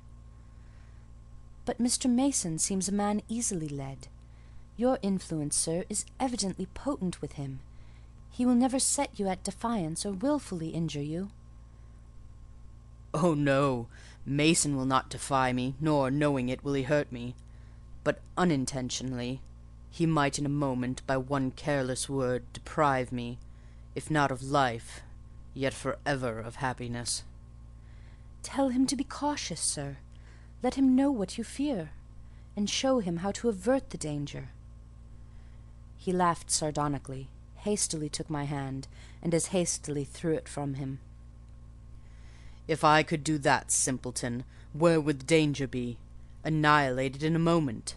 Ever since I have known Mason, I have only to say to him, 'Do that,' and the thing has been done. But I cannot give him orders in this case. I cannot say, 'Beware of harming me, Richard,' for it is imperative that I should keep him ignorant that harm to me is possible. Now you look puzzled, and I will puzzle you further. You are my little friend, are you not?" "I like to serve you, sir, and to obey you in all that is right." "Precisely. I see you do. I see genuine contentment in your gait and mien, your eye and face, when you are helping me and pleasing me, working for me, and with me, in, as you characteristically say, all that is right. For if I bid you do what you thought wrong, there would be no light-footed running, no neat-handed alacrity, no lively glance and animated complexion. My friend would then turn to me, quiet and pale, and would say, "No, sir, that is impossible. I cannot do it, because it is wrong," and would become immutable as a fixed star. Well, you too have power over me, and may injure me. Yet I dare not show you where I am vulnerable, lest faithful and friendly as you are, you should transfix me at once. If you have no more to fear from Mr. Mason than you have from me, sir, you are very safe. God grant it may be so. Here, Jane, is an arbour. Sit down. The arbour was an arch in the wall, lined with ivy. It contained a rustic seat. Mr. Rochester took it, leaving room, however, for me, but I stood before him. "Sit," he said. "The bench is long enough for two. You don't hesitate to take a place at my side, do you? Is that wrong, Jane?" I answered him by assuming it. To refuse would, I felt, have been unwise. "Now, my little friend, while the sun drinks the dew, while all the flowers in this old garden awake and expand, and the birds fetch their young ones' breakfast out of the thornfield, and the early bees do their first spell of work, I'll put a case to you, which you must endeavour to suppose your own. But first, look at me, and tell me, are you at ease, and not fearing that I err in detaining you, or that you err in staying?" "No, sir, I am content." "Well then, Jane, call to aid your fancy. Suppose you were no longer a girl well reared and disciplined, but a wild boy indulged from childhood upwards. Imagine yourself in a remote foreign land. Conceive that you there committed a capital error, no matter of what nature or from what motives, but one whose consequences must follow you through life and taint all your existence. Mind, I don't say a crime. I am not speaking of shedding of blood or any other guilty act which might make the perpetrator amenable to the law. My word is error. The results of what you have done become in time to you utterly insupportable. You take measures to obtain relief, unusual measures, but neither unlawful nor culpable. Still you are miserable, for hope has quitted you on the very confines of life. Your sun at noon darkens in an eclipse, which you feel will not leave it till the time of setting. Bitter and base associations have become the sole food of your memory. You wander here and there, seeking rest in exile, happiness in pleasure. I mean in heartless, sensual pleasure, such as dulls intellect and blights feeling. Heart-weary and soul-withered, you come home after years of voluntary banishment. You make a new acquaintance, how or where no matter.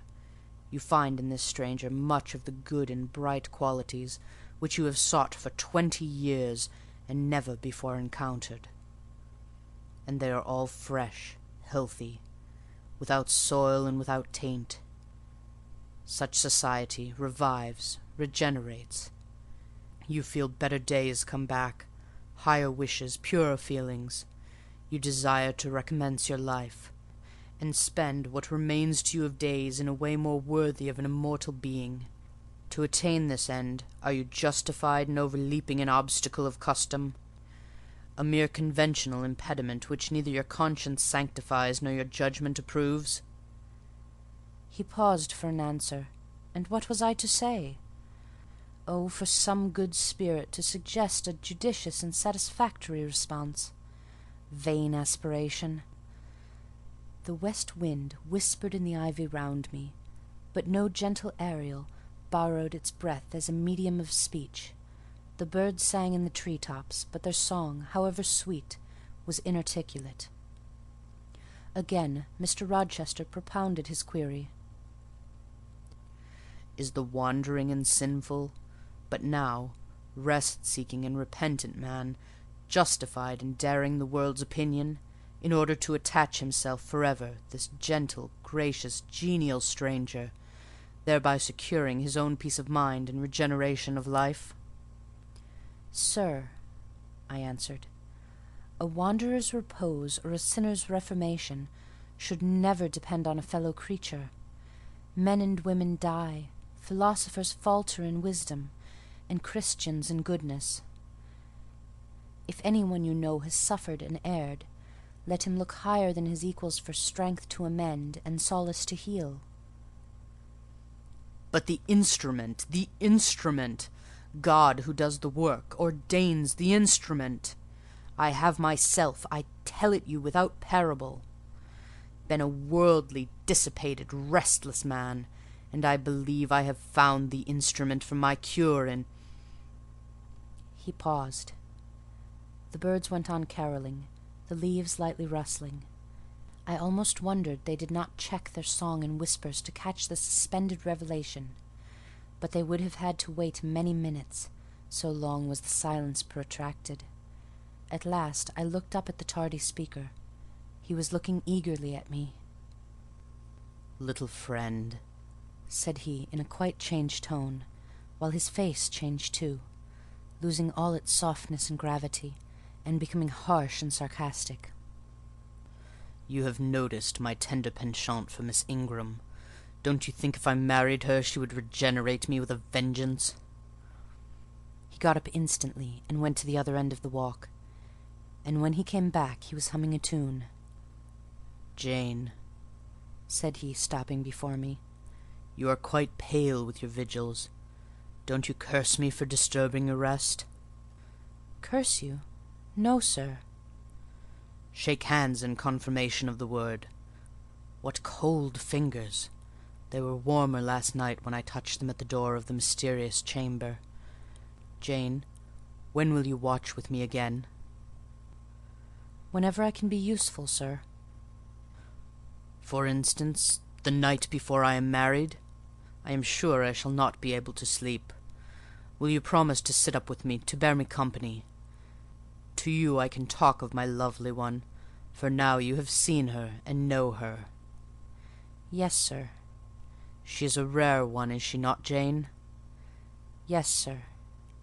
"A strapper, a real strapper, Jane. Big, brown, and buxom, with hair just as the ladies of Carthage must have had. Bless me, there's Dent and Lynn in the stables. Go in by the shrubbery, through that wicket." As I went one way, he went another, and I heard him in the yard, saying cheerfully, "Mason got the start of you all this morning. He was gone before sunrise. I rose at 4 to see him off." End of chapter 20.